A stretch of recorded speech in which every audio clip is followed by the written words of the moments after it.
Li Bingyu's will was very strong. She awoke from her coma very quickly.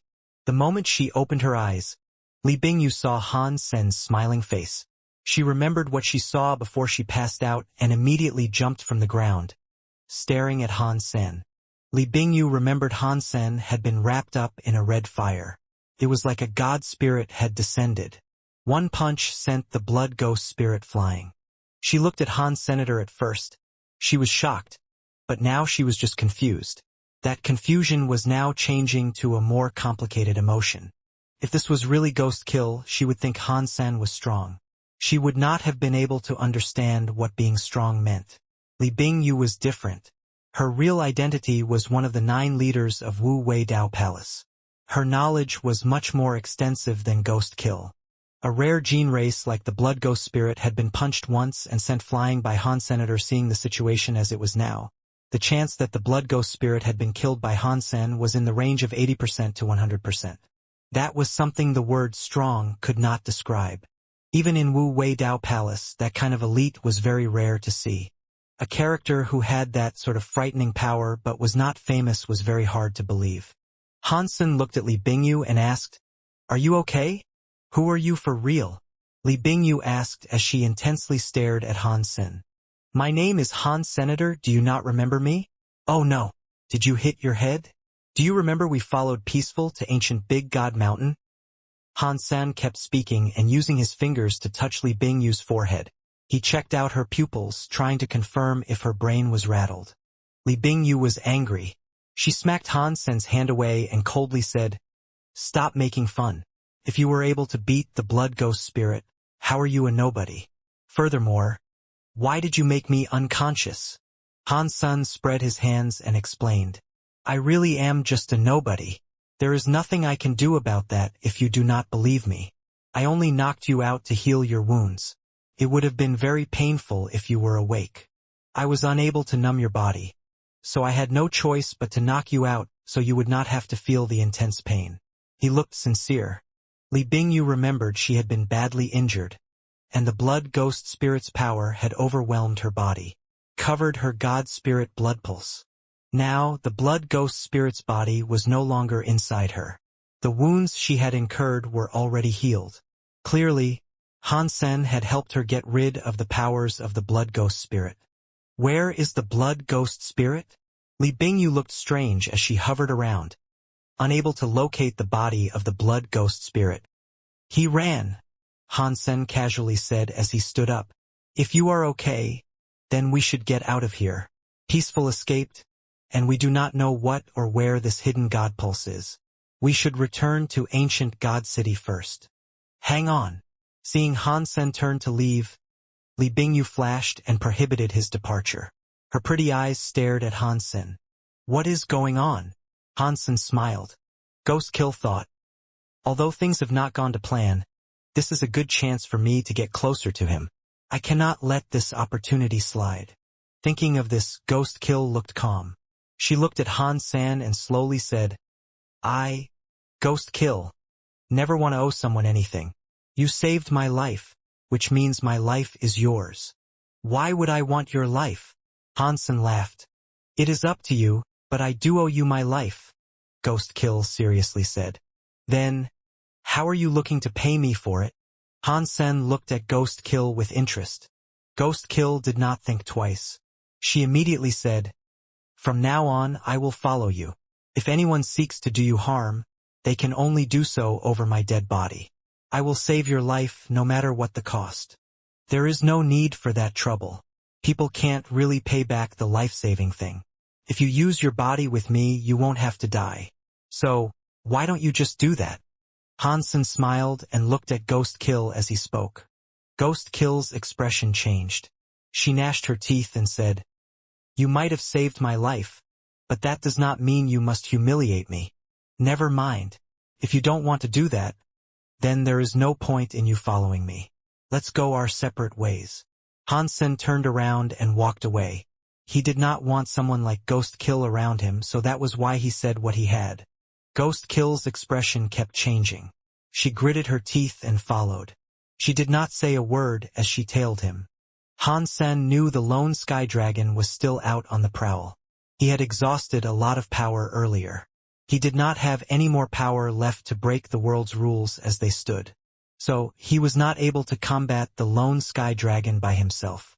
He had to find another way. The blood ghost spirit and the gold-winged peacock king were stronger than the lone sky dragon. But they were just juveniles. They were unable to fight the lone sky dragon just yet. The stone palace was not very big. After having a mosey around, they were not able to find another exit. Li Bingyu crouched on the ground and investigated the dead body. She was unable to find anything. She figured Han Sen had probably searched it while she was unconscious. She just didn't know what it was he might have found. Han Sen buried the skeleton and said, "There are no other exits. Do you have a way to walk around where the lone sky dragon roams? We need to avoid where the blood ghost spirit lies too if we are to get out of here." "There is one way we can attempt." Li Bingyu pointed her finger. A mole-like gene race was summoned. Its body was twice as big as an ordinary mole. Its claws were like metal. This is a king-class, landpulse mole. It has powerful digging and locator powers. Perhaps it can lead us out. While Li Bingyu was talking, the landpulse mole was already digging around the stone palace. Han Sen and Li Bingyu followed it. The landpulse mole kept digging the stone. Not long later, it dug a hole in the wall and started drilling. There was a cave in front of where it drilled. It was not just drilling aimlessly. They followed the landpulse mole for half a day before walking out of the cave above the surface. They were no longer in the Jade Lion Valley. "Follow me." Li Bingyu scanned the environment and started going in a specific direction. Han Sen was not interested in exploring ancient Big God Mountain. He just wanted to return to ancient God City. He wanted to do some research and figure out the contents of the book and see what he could find. Han Sen had a feeling that the notebook had some very important information. Its secrets might have more information on how Qin Xiu had entered the universe. It was a shame the ancient language he used to know could not be used for the ancient language of this world. He needed some other information to figure out what the notebook said. When they had almost left ancient Big God Mountain, Li Bingyu suddenly said, "If it was me, I would not go into town right now." "Why?" Han Sen looked at Li Bingyu with interest. "Ouyang Qiushan was killed in ancient Big God Mountain," Li Bingyu said. "He was the only person who had a perfect God spirit blood pulse in the past few years. He was the Ouyang family's favorite child.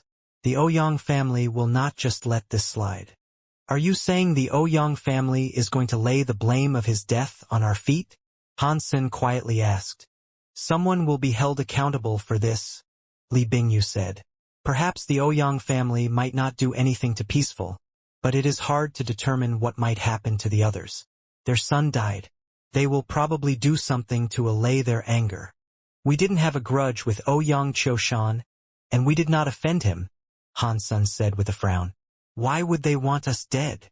Li Bingyu coldly said, "If a crown prince is murdered out there, the guards that were in charge of protecting him would all be killed.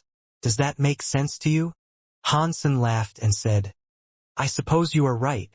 In that case, where do you think I should go?" "You can go anywhere. Just avoid ancient God City," Li Bingyu said. "Don't go there again. In my opinion, you should leave the planet. Ouyang family members are only nobles in ancient God City. Once you have left this planet, the Ouyang family will no longer pose a threat to you. Do you think the Ouyang family is stronger than the blood ghost spirit?" Han Sen looked at Li Bingyu and blinked as he spoke. "Regarding sheer power, the Ouyang family is not stronger than you, but the Ouyang family are nobles of the Qin kingdom. You, however, are a nobody in the Qin kingdom. If there is ever a conflict, even if you kill the Ouyang family, you'll have a lot of trouble in the Qin kingdom territories." "You are right." Han Sen was not afraid of the Ouyang family, but it would be very troublesome. "If you need it, I have a way to safely send you to another planet," Li Bingyu said. After thinking a moment, Han Sen said, "Thank you, but before that, I need to locate Mr. Yang." "That will not be difficult.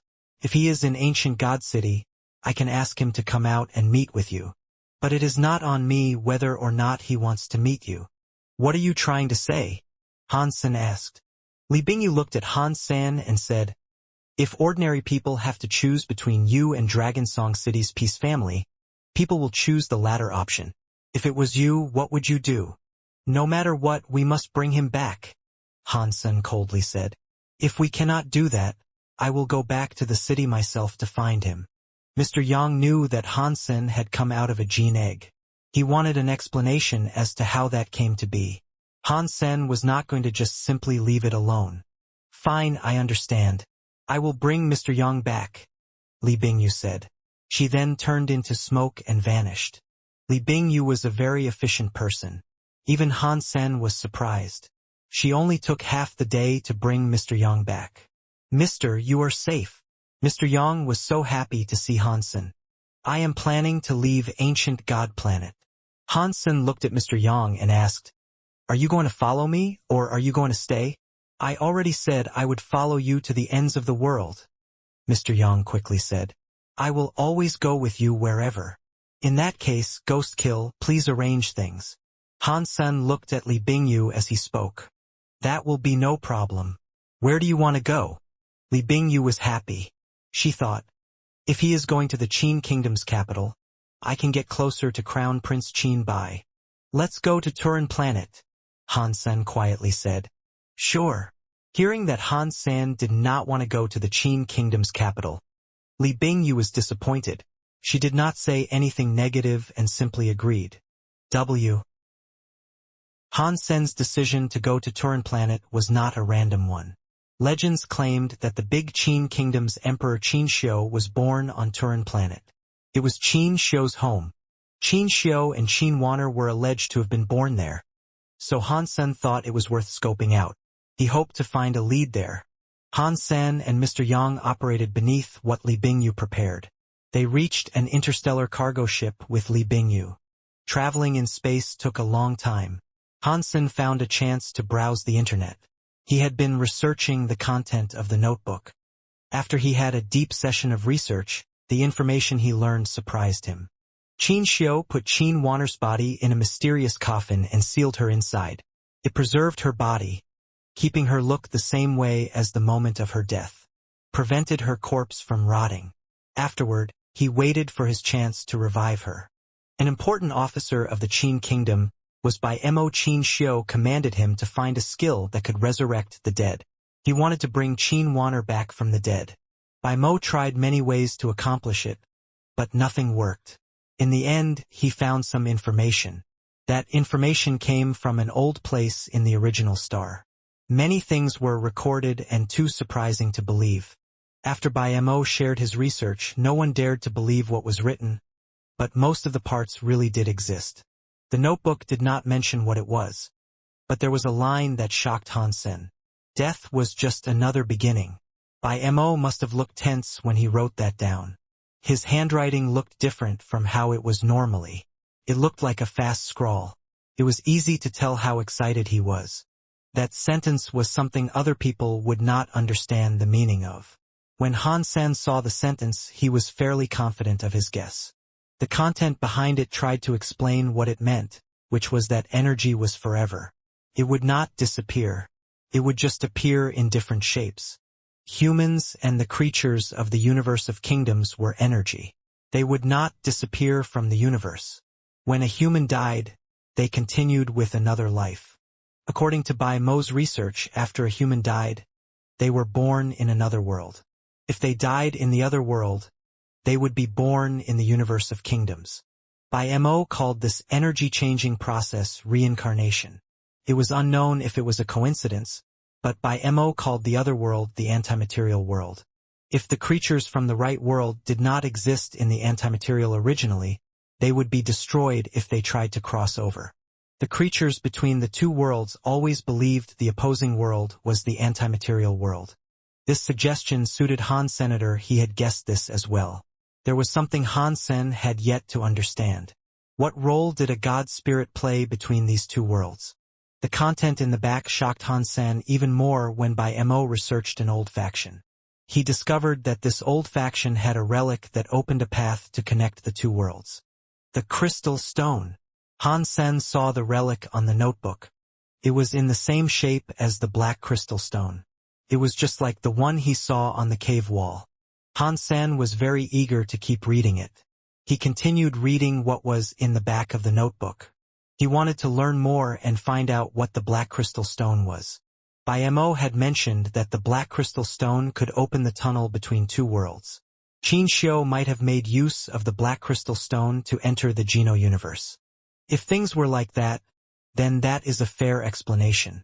If Qin Wanner was born in another world, the Wanner in this world would have been impossible for him to revive. It would have been useless no matter what Qin Xiu attempted. That is, unless he accessed another world and found a Qin Wanner that was born there and brought her back. Han-sen had figured out why Qin Xiu went to the Geno universe. Although life worked in a cycle, a person never really died. On the other hand, reincarnation did not mean the same person was alive beyond the veil. Without the feelings and memories of a past life, even if she was still alive, the Qin Wanler from that life and the Wanner from the other life would have had no shared connection. To Qin Xiu, the Wanner he had found was just a Wanner that was a witch. That was not his real sister, Wanner. The reason Qin Xiu wanted to take Wanler back was so she could combine with the body of her past life and recover her memories. To do that, he needed to open the path between the two worlds. The Geno Hall prevented that from occurring. So, Qin Xiu had to break the Geno Hall and bring Wanner back. If Qin Xiu really used the Black Crystal Stone to go to the Geno universe, he should have been able to use the Black Crystal Stone to bring Wanner back. There was no reason he had to stir up as much trouble as he did. If I get that black crystal, that would be the relic by Mo described. Why did it appear in the first sanctuary in the sanctuaries? Why was it not in Qin Xiu's hands? It was such an important item. With Qin Xiu's powers and planning, there was no way he would have lost it.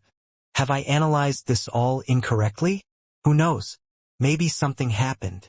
Han-sen thought about all of this for a long time, but he could not get the answers he sought. The content in the back of Mo's notebook detailed what occurred after he found the old faction's relic and the ruins. Because the original star was destroyed, that old faction no longer existed now. Mo tried everything he could to find out more about it. Maybe they were blessed and Mo found a lead. Although he could not find the leader of that old faction, it enabled him to find the relic and stone stove. Inside the stone stove there had been a weird skill. It was the older version of the story of genes. Mo had given the relic and the story of genes that had been copied to Qin Xiu, who approved him to research it even further. Although he did not find out the secrets of the story of genes, they found out the use of the relic. According to the notebook, in the end, Qin Xiu was in ancient Big God Mountain. He used the relic to enter Mo's antimaterial world. It was the universe Han-sen had been born in. After Qin Xiu left, Mo continued to research the story of genes, but it was very slow going with almost zero progress. The notebook ended there. Mo no longer wrote about himself, and he had not written anything about why the stone stove contained the egg of a gold-winged peacock. Regarding Mo Li's two gene races, whether their presence there was a coincidence or not, it was still a mystery that Han-san was unable to shine a light on. This is very bad. Qin Xiu used the Black Crystal Stone to reach the Geno universe. Although the Black Crystal Stone turned into a black crystal armor in my Sea of Soul, that was beyond my control. It pulled me here, so using it to take me back is likely impossible. Han-san stared into the Sea of Soul and observed the black crystal armor. It was unmoving, just hanging where it always was. Although he felt the black crystal armor because he practiced the story of genes, it made him have a special connection to the black crystal armor. Boss, what do you want? Say something. I am a man with a wife and kids. I want to go and see her. Give me a holiday. Let me go home for 2 days or perhaps even just 1 day. Han-san whispered to the black crystal armor. He was almost kneeling, but the black crystal armor did not react. It was still dead, lying where it was. If he was able to drag the black crystal armor out of him, Han-san would do just that and beat up the black crystal armor with all his might. But he was unable to control the black crystal armor. Mo's notebook said the relic can fasten the evolution of a gene race. It enables the juveniles to level up fast. In a very short amount of time, it can become an adult. It is even possible to accelerate their development into an ultimate mode. It can also make a low-rank gene race mutate into a higher rank. This function is similar to the black crystal stone in the sanctuaries. Now, it is a set of armor. Those abilities are useless now. After thinking about that, Han Sen's eyes opened wide. An evil smile crossed his lips. You broken piece of armor. You are trying to trick me. Do you think I cannot deal with you? Han Sen's eyes looked bright. He was making commands to the gold-winged Peacock King in the Sea of Souls. After the gold-winged Peacock King received Han Sen's command, it made a very light scream. It flapped its wings and flew over to the black crystal armor. It opened its bird beak. Its maw suddenly grew bigger. It swallowed the black crystal armor. Let's see how long you can stay there for. If possible, try not to make a sound, Han Sen madly thought.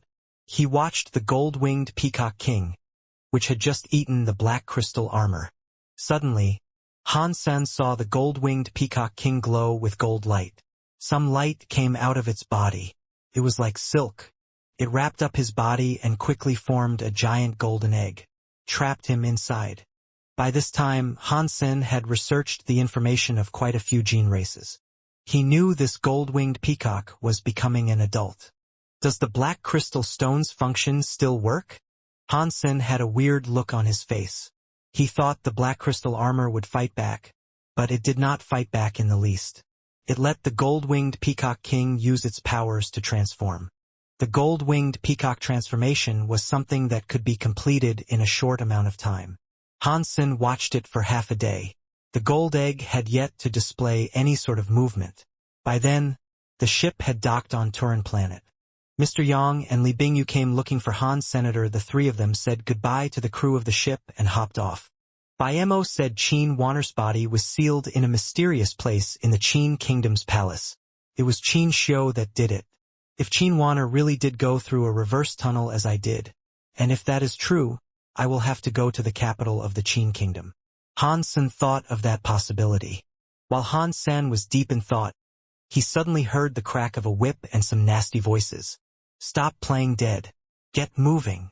A noble guard was holding a thunder whip. He used it to keep striking the people that came off the ship. Those people were all dressed in tattered clothing. Most of them looked injured. They cried awfully loud when they were hit.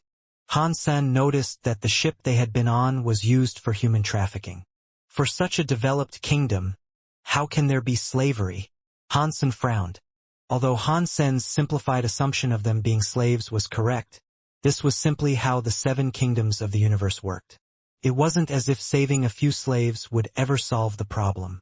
Seeing these slaves, he noticed there were many children in their midst. They were all wearing AI bracelets and AI handcuffs. They were like cats and dogs being chased. Han Sen shook his head. Mr. Yang watched Han Sen shake his head and sighed. People did not have high or lower tiers before. With god spirits and blood pulses, there is now that distinction. While they were talking, they suddenly heard a little girl cry, "Mother! Mother!" Han Sen and the others turned around to look. A young mother had collapsed to the ground, blocking the advance of the slaves that were bound to her. The guard holding the whip went over to strike her with it. The young mother seemed to have something wrong with her body. She was unable to get up. She tried her best to hold the little girl who was crying and let the whip only fall on her. Suddenly, a hand grabbed the whip. After looking, it was a middle-aged man who had been nearby. Judging from the way he appeared, he also had a necklace and bracelet. He was obviously one of the other slaves being sold. You should be more forgiving. Killing them earns you nothing, and you are only going to impact the profits of the sale. The middle-aged salve let the whip go as he spoke to the guard. The guard was always bullying the slaves. Now, one of the slaves was standing up to him. He felt humiliated. He looked furious. He cracked the whip at that slave and madly yelled, "I am happy to whip you guys all to your deaths." The middle-aged man accepted a few of those whip strikes. It led to the development of bloody streaks on his body. Even so, he did not allow the whip to fall on the mother and child. He stood firm where he was. As this kept on going, the guard was growing angrier. He swore and hit even harder. saying, "Fuck! If you want to die, that is fine by me." His wrist was suddenly grabbed by another hand. He was no longer able to whip. "What are you doing?" The guard saw that the person holding him back was not a slave. It was someone who had just come off the same ship. He was not going to be as horrible to him as he was to the slaves. "How much are these 3 people?" "I am taking them." Han-san let go of the whip and pointed at the middle-aged man, mother, and girl. "You want to buy 3 slaves?" A manager-looking man walked over and checked Han-san out. "Manager 1. The guard quickly bowed to the man. He behaved really politely. "Yes," Han-san said with a nod. Manager 1 stared at Han-san for a bit and smiled. "These slaves are meant for the 7 Hearts department. Normally, we cannot just sell pre-booked ones." "Then, just give me a price that is higher than what they paid," Han-san said with a smile.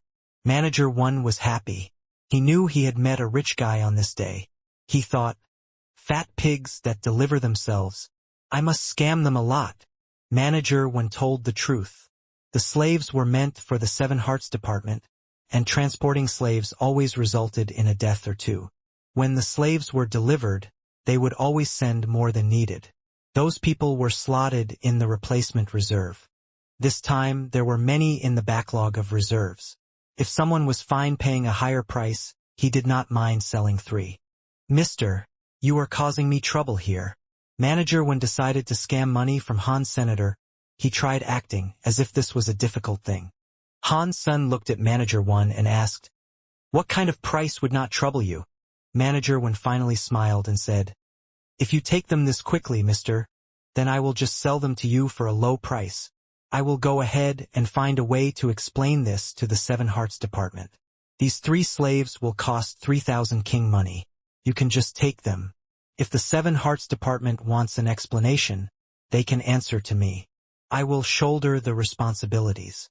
3,000 king money is way too high, Mr. Yang madly said. In the market, an adult slave normally only cost 50 or 60 king money. Even young ones were only around 100. Those from a big slave ship were usually even cheaper to buy. 3 slaves for 3,000 king money was grossly overpriced. "You can't say that. These are the slaves the 7 Hearts department wants. I am taking you a huge risk here by giving them to you." Before Manager 1 finished his speech, Han-san interrupted him. He said to Mr. Yang, "Mister, give him the money. I want these 3 people." Mr. Yang thought he had been totally scammed, but if Han-san agreed, he had no choice but to give Manager 1 the 3,000 king money. "Mister, you are smart. If there is anything else you need, come and find me," Manager 1 said as he accepted the 3,000 king money. His expression looked extremely happy. It was just 3 slaves and they were not worth much. Yet he had managed to sell them for 100 times the original price. Manager 1 happily gave him the slave contracts for the 3 people. Han-sen accepted the slave contracts. Mr. Yang gave them to the slaves. He lifted the mother and daughter. "What is your name?" Han-sen waved at the middle-aged man. "Thank you for saving me. My name is Jen Bugu." The middle-aged man waved back. After hearing the name, everybody was a bit shocked. After their reactions were done, the guard who had been hitting the slaves looked disdained and said, "You are a slave, yet your name is Jen Bugu. Are you not afraid someone will cut your head off?" The other people laughed and said, "This slave's name is very bold. He uses the same name as the tutor of the Big Qin Kingdom's King Jen Bugu. It is a shame you have the same name but live a totally different life. One is a famous king tutor in the Qin Kingdom, and one is a cheap slave." Manager 1 thought it was funny. A slave's name is Jen Bugu. If he can sell for 3,000 king money, I do not care what he is called. He can even call himself Sky God. While everyone was talking, Han-sen understood what Jen Bugu's name was. The king's tutor was one of the 3 main officers. When the king was too young or no one was in charge, he would assert stewardship over the kingdom. Jen Bugu was not just a king's tutor. He was the first swordsman of the Qin Kingdom. 10 years ago, Jen Bugu quit. No one had heard about him for a long time. No one would have thought that the slave in front of them was the first swordsman of the Qin kingdom, Jian Bugu. Han Sen did not know if he was the real Jian Bugu. He had never heard his name before, but he could tell that the man was special. He was quiet, and not everyone had that aura about them. Li Bingyu examined Jian Bugu. She did not believe Jian Bugu had become a slave, but she did think this slave looked rather familiar. Although Li Bingyu had never met Jian Bugu, there were paintings of Jian Bugu in Wu Wei Dao Palace. That middle-aged man looked a little older than the person in the Jian Bugu paintings. He did not emanate the superior feeling of the Jian Bugu from the paintings. When she looked closely, the eyebrows looked rather similar.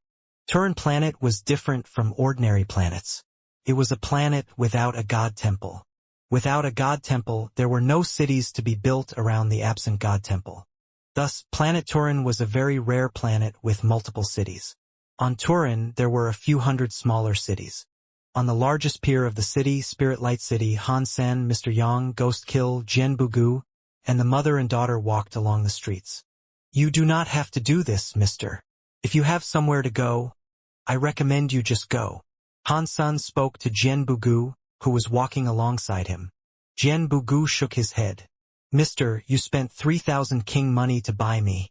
Unless I do something to pay you back, I belong to you now. Han Sen laughed. He did not say anything. He just looked at the mother and daughter and said, if you guys want to leave, I can give you some money to help get you started. Please, keep us in your employ. The young mother pulled the little girl closer to kowtow before Han Sen. Get up. If you guys want to stay, then you can stay. Han Sen frowned. Mr. Yang helped them get up. Han Sen asked Mr. Yang, Old Yang, do you know where King Qin used to live? King Qin lived in King Qin City, but there used to be no city. King Qin lived there, so it was built there. Mr. Yang was next to Han Senator. He told him legends and stories while they walked. At this time, in Seven Hearts Department, Manager Wen's face looked as gray as the earth. His mouth was wide open as he looked at the Seven Hearts Department leader, Fang Qiyuan, in absolute shock. Leader Fang, you must be joking. Manager Wen was unable to speak straight. Who has the time to spare joking about with you? The person you sold really was the Jian Bugu, who was the famous king's tutor in the Qin kingdom. He was once so famous. Fang Qiyuan looked at Manager Wen as if he was an idiot. Manager Wen still could not believe it and said, that should be impossible. If he really was the king's tutor, Jian Bugu, how could he have become a slave and enable others to bully him?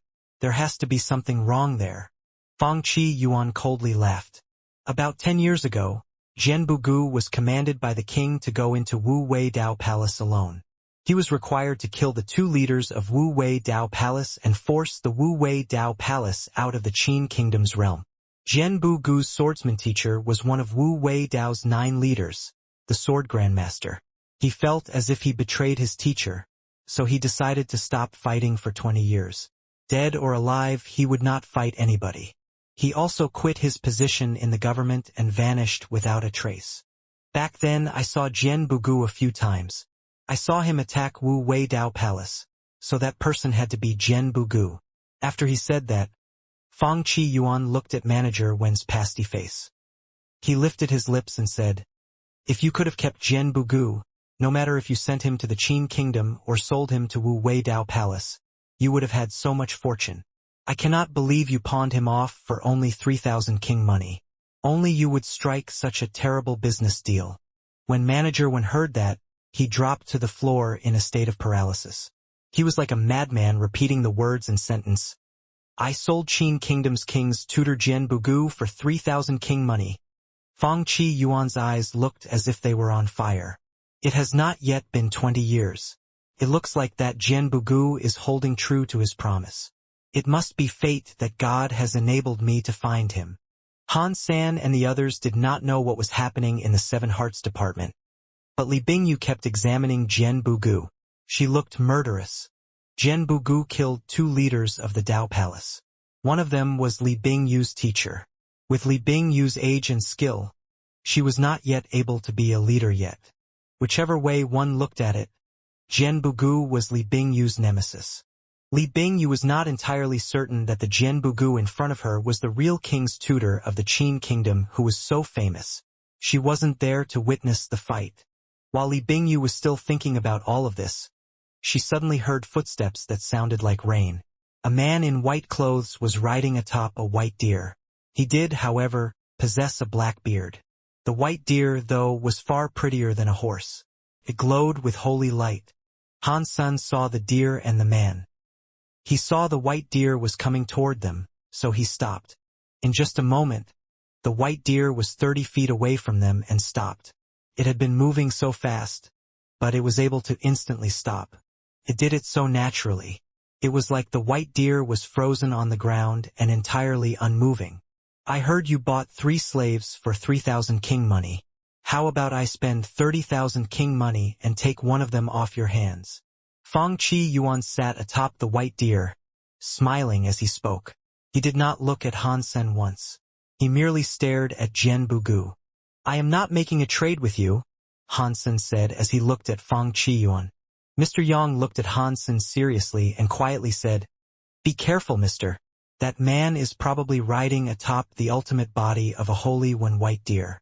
In the Big Qin Kingdom, it is in the top 100 gene races to be found. Fang Chi Yuan ignored Han Sen and Mr. Yang. He only looked at Jian Bugu and asked, Mr. King's tutor? Do you remember me? I am Fang Chi Yuan. After he said that, Mr. Yang was shocked. He did not expect that the slave was really the Qin Kingdom's king's tutor, Jian Bugu. Jian Bugu calmly looked at Fang Chi Yuan and said, You are the student of Sky Leader. I saw you on Skypath Peak. You were standing next to Sky Leader. If you know that, then there is no need for me to talk crap. Fang Chi Yuan coldly said. You owe Wu Wei Dao Palace, and today is the day you should pay them back. His body glowed. The holy when white deer combined with his body, and it made Fang Chi Yuan's body stronger. His head had a holy set of antlers. He looked very holy. His hands turned into the trotters of a deer. They looked as if they had been born with a holy mark. His eyes had a god light in them. Fang Chi Yuan faced his palms towards Jian Bugu. The holy light flashed like a flooding sky river. It gathered across his holy text and made the holy text glow. The holy text looked as if it was born from the sky and earth. It triggered the power of the sky and earth. It made Han Sen and the others feel as if they were going to be crushed beneath those words by the sky and the earth. One word was able to crush a mountain. Jian Bugu just peacefully stood where he was. He looked up at Fang Chi Yuan as he tried to attack him. He did not look as if he was going to dodge or fight back. He did not summon a gene race to combine with. Han Sen was just going to sit back and watch. But he saw Fang Chi Yuan's palm was just about to strike Jian Bugu's body. Jian Bugu did not evade. It looked as if he was happy to accept death.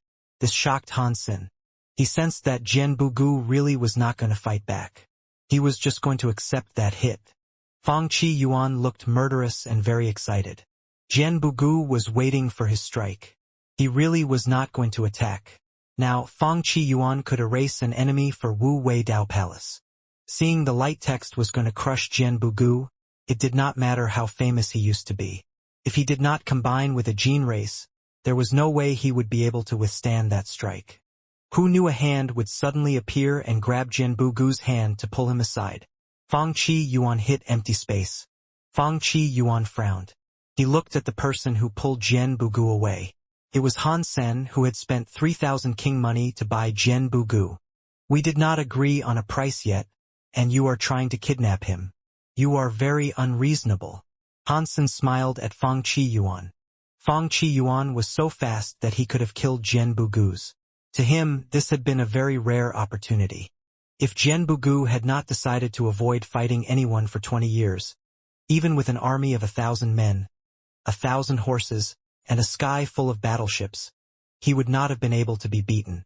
Fang Chi Yuan knew that he had to take advantage of that opportunity to kill Jian Bugu now. His reputation in the Sky faction would have greatly risen. It might have even been possible for him to one day become the leader of the Sky faction if he achieved this. He felt no hesitation. Fang Qi Yuan's hands were like a mountain coming to suppress Han's senator. He was happy to kill anyone that dared prohibit him from ending Jian Gu's life. The holy text on his hands flickered. It was like a hell of mountains was crashing down. Han Sen did not feel like dodging. He combined with the blood ghost spirit. The gold-winged peacock king was still evolving. Small Cat's body, despite being near recovery, was not yet in full health. On top of that, it was not a gene race Han Sen had properly claimed. It was not under his complete control. If he wanted to combine with it, it required Small Cat to be willing. The only gene race Han Sen was able to rely on was that of the blood ghost spirit. Some purple air came out of Han Sen's body. Suddenly, there was a monkey tail behind him. His hair turned purple and he suddenly grew bigger. His body had a weird purple light. It was burning like a purple fire. It made Han Sen's skin and hair look like a purple amethyst. Successfully combined with the blood ghost spirit. Got gene to combine skill evil blood. Han Sen did not know what evil blood was. He felt as if some weird power surged through his innards. It followed his movements, trailing his punch. Pang! Han Sen's burning purple flame fist struck Fang Qi Yuan's mountain text. It resulted in an explosion. Han Sen stood his ground and did not move. The mountain text was broken by his fist. His fist did not stop there. Kept going for Fang Qi Yuan's hand. His hand, which looked like the trotter of a deer, was broken. It flew away and crushed a mountain. Blurg! Fang Qi Yuan forced himself off of the ground. His holy light flickered as blood seeped out of his mouth. He stared at Han Sen and Jian Gu and said, I thought Jian Gu was not afraid of death. You said you were going to keep the 20-year promise. But you are just a liar who tricks everybody. You said you would keep that oath and for 20 years and sever a connection to the Qin kingdom. In fact, you have high-level people from the Qin kingdom to protect you. Very good King Qin King's tutor Jian Gu. Very good oath of 20 years. This is ridiculous. Jian Gu looked cold. He did not want to argue with Fang Qi Yuan. Han Sen could not watch it. He looked at him with disdain and said, I let you give me a new price but rejected the offer. Now, you start talking crap just because you failed to take him by force. Is Wu Wei Dao Palace always this lame? Shut up. How dare you, you crazy man, underestimate the might of Wu Wei Dao Palace. Do you really think you can stop me, Fang Qi Yuan? I, who is of the Seven Hearts gene race, am very amazing. Being my enemy will make it so you cannot live or die. Fang Qi Yuan was going to use a God Spirit blood pulse and summon another gene race to combine with. Some elites had multiple gene races to combine with. It was not a rare thing in the Seven Kingdoms. Fang Qi Yuan said he was the leader of the Seven Hearts department. He said he had 7 unique gene races and could combine them with 7 gene races. That, however, was very rare. Ordinary people only had 3 to 4 gene races to combine with, and the gene races could not have conflicting elements. For example, a water element gene race was unable to combine with a fire element gene race. That was a prime example of there being a conflict that could harm one's body. Fang Qi Yuan looked horrible. He wanted to summon 6 more gene races to combine with, but he suddenly discovered that his communication with the God Spirit blood pulses was being cut off. He was no longer able to summon the gene races inside. What's going on? Fang Qi Yuan was in shock. He used his inner vision to take a look inside and see his God Spirit blood pulse mark. He noticed how it was marred with a layer of purple. There was some dirty purple blood on his wounds. Suddenly, Fang Qi Yuan felt like his body was rather cold. He could not help but scream, It is the blood ghost spirit's evil blood. Impossible. I thought the blood ghost spirits went extinct when Emoli died. Why is the blood ghost spirit still here? Fang Qi Yuan looked at Han Sen's transformation. He really did look like the blood ghost spirit from legend. He was that special gene race that accompanied an assassin to kill a king by himself. What did you say? Han Sen smiled at Fang Qi Yuan. Fang Qi Yuan's body trembled. He turned around and ran away. He was only able to combine with the Holy One White Deer. If that was so, he knew he could not defeat Han Sen in that condition. If he did not run, he was going to die right then and there. Damn it! I should have guessed that. There is no way Jian Bugu actually had a death wish. Fang Qi Yuan's heart cursed him profusely. You pretend to be a hard lad but then run off. Yet you have the audacity to think I am the lame one. Han Sen coldly grunted. He used the metal pillar and aimed at Fang Qi Yuan. He thrust the end of the metal pillar and had it fly at Fang Qi Yuan like a missile. Han Sen's power was so strong that the metal pillar reached Fang Qi Yuan's back in a second. Hearing that scary, break space sound, Fang Qi Yuan felt as if his heart had been tricked. He gathered up power and turned around. He used his fist to repel the metal pillar. There was a very loud noise. Fang Qi Yuan felt as if his fist was going to break. A strong power came before his chest. He was hit. He coughed up blood as he fell to the ground and cleaved a deep trench in the ground below. Fang Qi Yuan wanted to jump, but he saw Han Sen was smiling in front of him. He was staring at him. Since when did the Qin kingdom have a scary young man like this? Fang Qi Yuan regretted his actions. He had been spying on the Qin kingdom for over 10 years. He thought he knew about all the elites of the Qin kingdom. He never thought someone as powerful as Han Sen existed. In his memory, the Qin kingdom did not have an elite like that. It was too late for him to regret things now. Han Sen smiled at Fang Qi Yuan as he asked, "Your name is Fang Qi Yuan, right? Kill me if that's what you want to do. Don't waste my time with talk." Fang Qi Yuan knew he was going to die. After all, his opponent had the very powerful Gene race blood ghost spirit. He thought he had a relation with Emoli. Perhaps they had been assassins that conspired together. Escaping people like that was too difficult. Plus, he had been hit by evil blood. He was unable to summon a Gene race and heavily injured. There was no way for him to run. Dying is easy. I only need to wiggle my finger to kill you 100 times over. If you want to live, I can make that happen. Han Sen was not mad as he spoke to Fang Qi Yuan. Do you want me to betray Wu Wei Dao Palace? Impossible. Fang Qi Yuan stood his ground on that matter. I am not from the Qin kingdom, so your betrayal of Wu Wei Dao Palace does not benefit me, Han Sen said. What do you mean?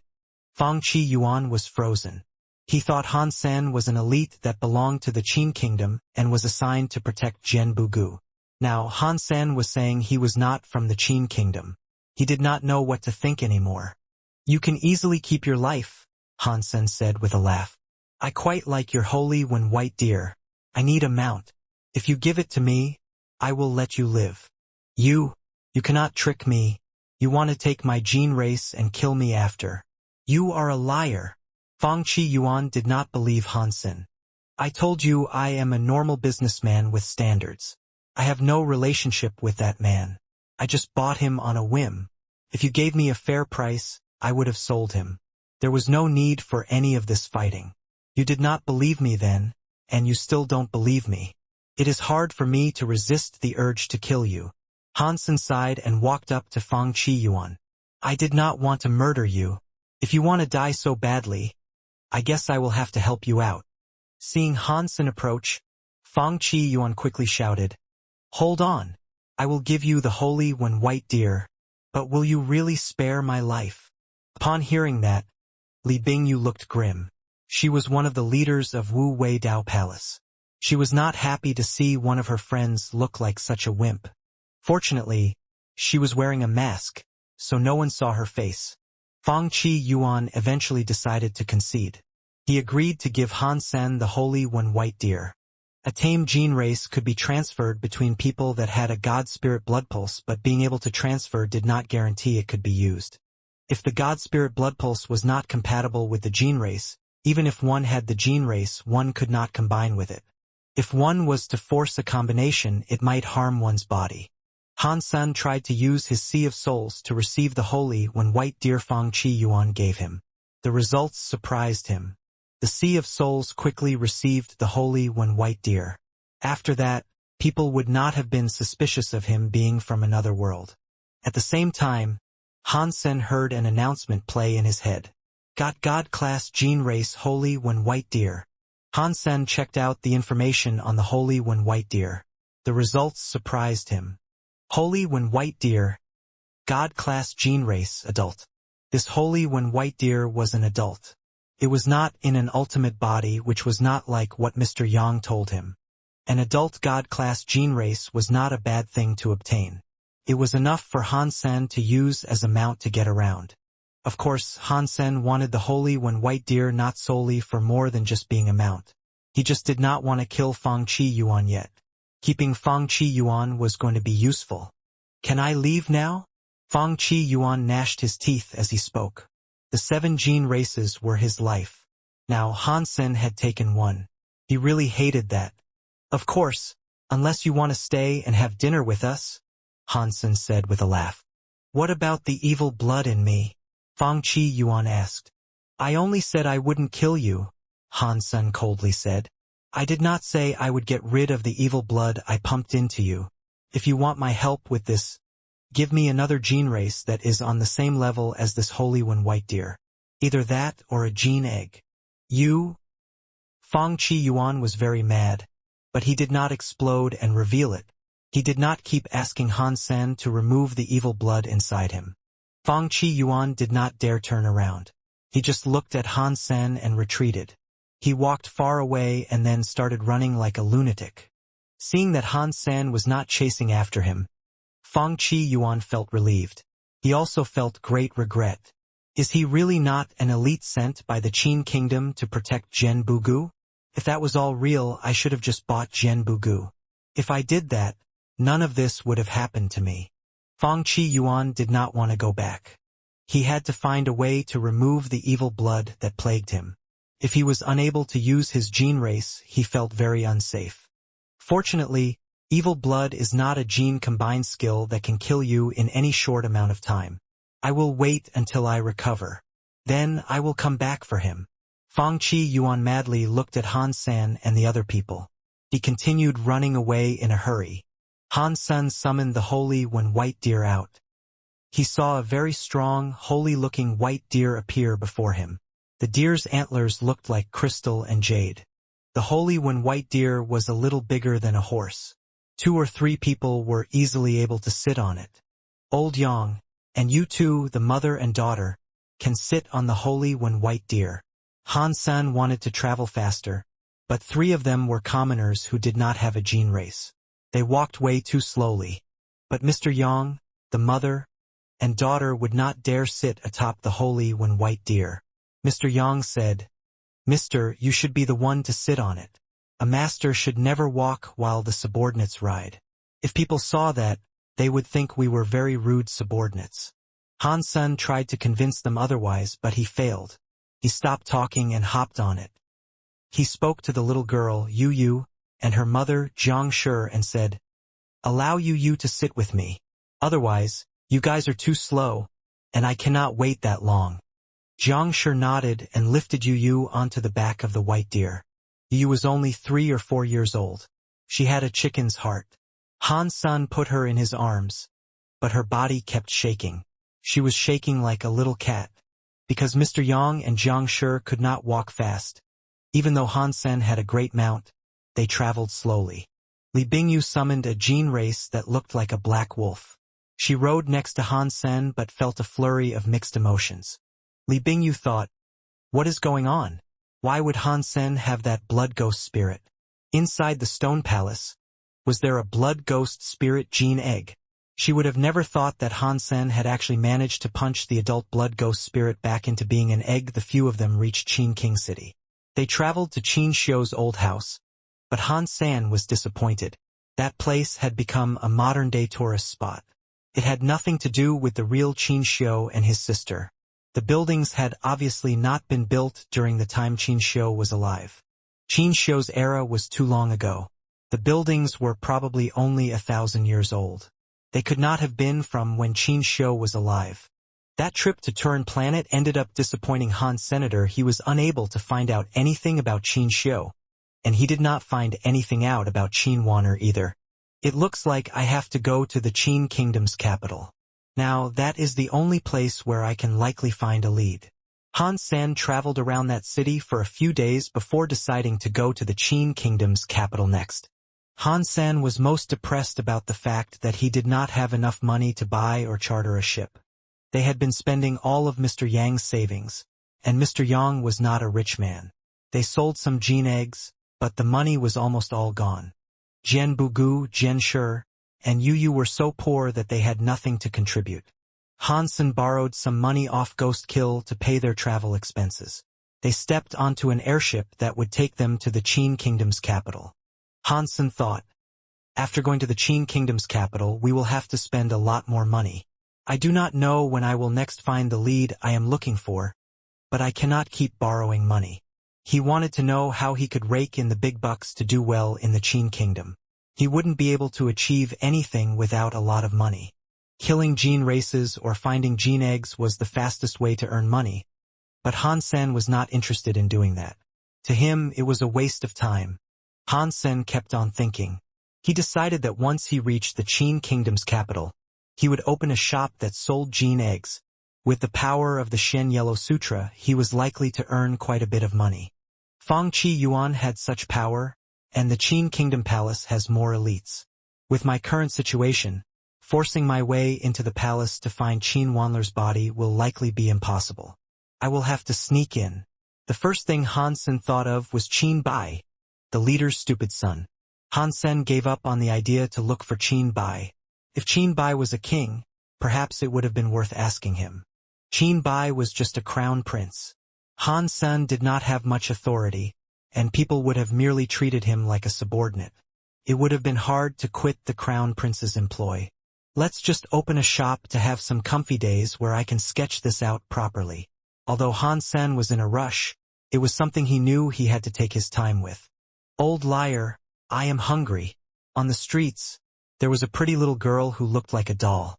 She was pulling the sleeves of the old man next to her. Her eyes were wide open as she looked at him. She made sure to make herself appear extra pitiable. Her face looked like she was starving, and she had a lack of clothes. It was like she was abused. It made others want to take pity on her and cry when they heard the stories she told. The corners of the old man's eyes twitched. Half a day ago, Bauer ate the most expensive meal in the most expensive restaurant and had emptied his wallet of every penny it contained. Even he was starting to believe it. He wanted to smack his mouth and curse himself for being useless. He could not even raise a little girl well. My little kid, ever since you've been with me, your mouth has not stopped moving, the old man depressingly said. With the way you eat, even if there was a mountain of gold and a mountain of silver, it'd be eaten by you. How did that Hansen used to raise you?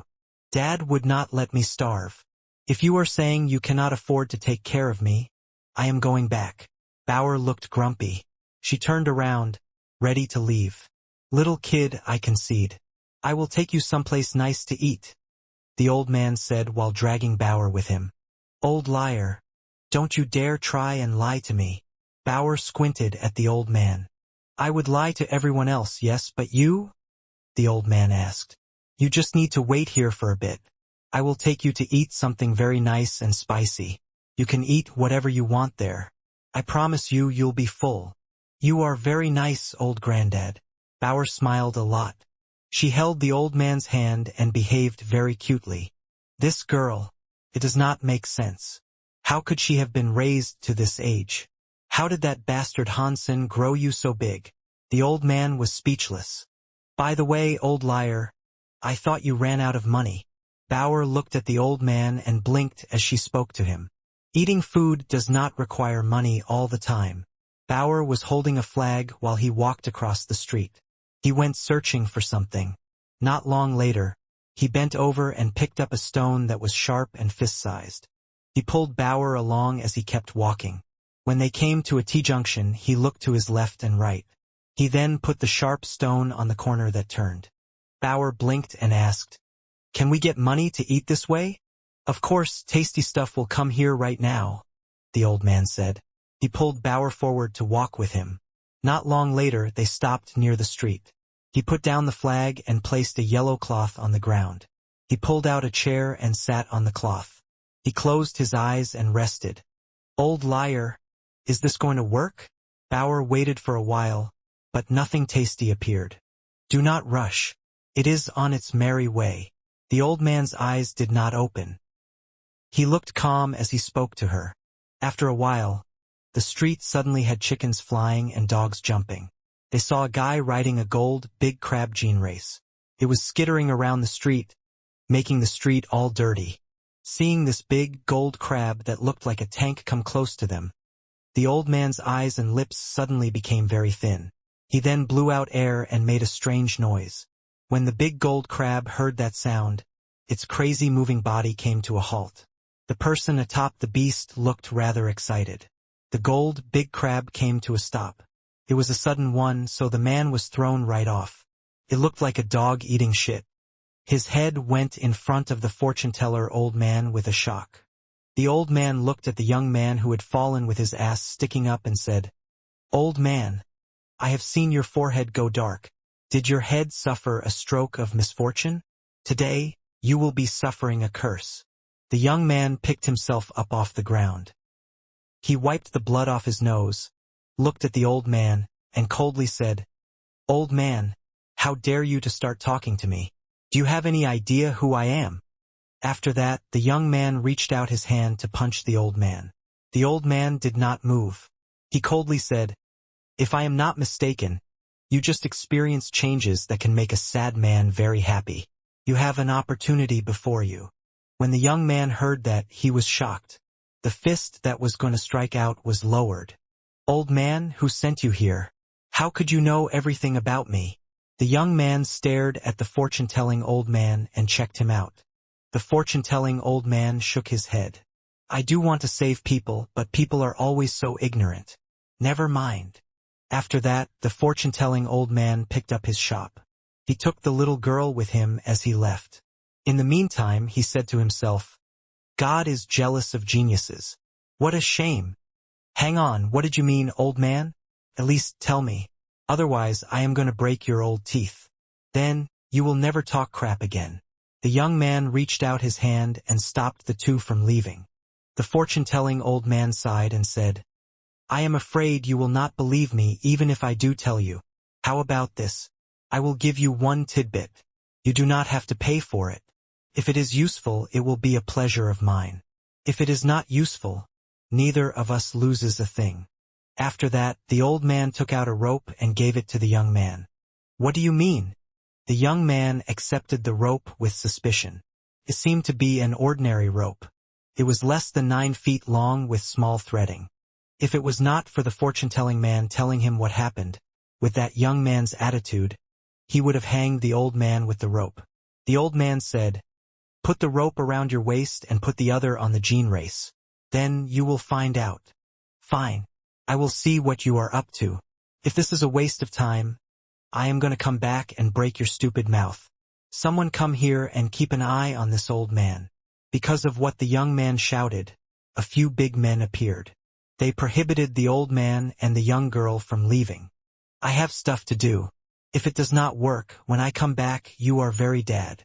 After the young man said that, he jumped atop the crab's back. Following the instructions given to him by the old man, he tied one end of the rope to his waist and the other end onto the gold crab. He took the crab and sought to leave. "Hang on. Pull the rope 1 foot and 7 inches shorter." The fortune-telling old man stopped the young man. The young man did not really believe him. No matter what happened today, no one would have been able to see it. There was no way for others to know. The fortune-telling old man spoke correctly, which had made him scared. It was hard to believe, which was why he thought he should give it a go. The young man pulled the rope shorter and thought, "After I am done, if this stupid rope does not do anything, I am going to break his mouth."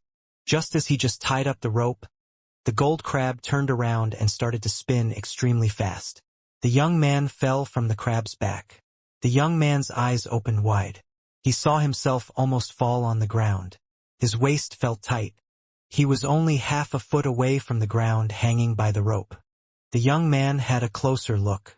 He quickly broke out into a cold sweat. There was a sharp rock 5 inches away from his left eye. If the rope had not pulled him when he fell, he could have been blinded. He thought about the consequences of the rope. The young man's legs went soft. He had a cold sweat. He felt like it was too close. A few young men surrounded the old man and girl.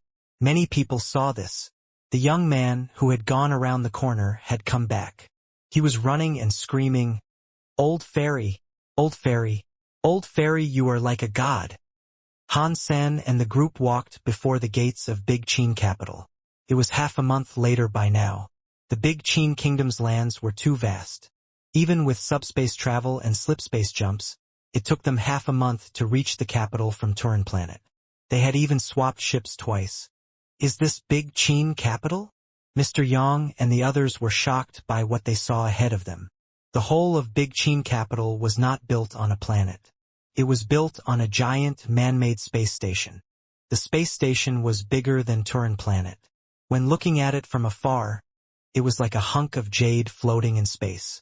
Li Bingyu was a bit excited. From what she saw, Han Sen was there in the capital with the need to seek out Qin Bai. When they met, her chance to strike would finally arrive. Li Bingyu laughed and said, "In the Seven Kingdoms, only the Qin Kingdom's capital is not built on the surface of a planet. This Jade Wall City is what Qin's people are the proudest of. They were built by the first King Qin. Now, billions of years have passed by. Despite the eons, fraught with war and natural disasters, it has weathered everything thrown at it and runs without a hitch.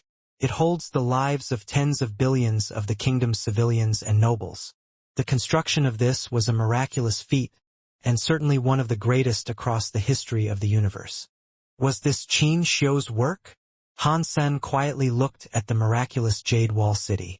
Jian Bugu smiled and said, "Other kings finished this miracle because King Qin powers were so strong, they could almost conquer the universe. It is not like the other 6 kingdoms were going to be destroyed, but they must pay taxes to my country every year for the relationships to remain stable. I do not think our country could build this Jade Wall City anew. It is a shame that when the Qin kingdom was in its best shape, the true king vanished. Future King Qin's lacked what it took to conquer the universe." Han Sen could not help but be complimentary. Qin Xiu really was a great man. It is not hard to practice his skills to the best they can be. I can do that. But Qin Xiu reached the maximum of his personal power and earned governance of a giant kingdom. He was a very successful person. I do not think I could do the things he has done. After entering the Jade Wall City, Han Sen realized he had been a bit too naive. He was unable to open a shop. With the little amount of money they had, he could not even find them a place to live. In that expensive place, the Qin Kingdom capital, to even rent a space as small as a bathroom would cost them 10,000 a month. Han Sen looked at Jian Bugu and asked, "Mr. Jian, in this Jade Wall City, where do nobles hunt Jin races?" Jian Bugu replied, "The Jade Wall City has many teleportation devices. You can teleport to the planets that are nearest the Jade Wall City. On those planets, there are many land pulses and gene races." Han Sen nodded. He thought about going after some gene eggs first to gather money and then open up his shop. "I do not think I can open a shop. Let me make an online shop." After settling down, Han Sen had Mr. Yang be in charge of the online shop. He prepared to go to another planet to get Jean's eggs for stock. Li Bingyu said she wanted to follow Han Sen, but her request to tag along was rejected. "There is no way he is going to have an online shop here," Li Bingyu coldly said to herself with a cackle. "This must just be him starting off. His final goal here in the city must be to seek out and locate Qin Bai." She knew Han Sen had no money. If he didn't gather gene eggs to sell to the people of Jade Wall City online, they would likely starve. The capital was not like other places. It was where all the shops were.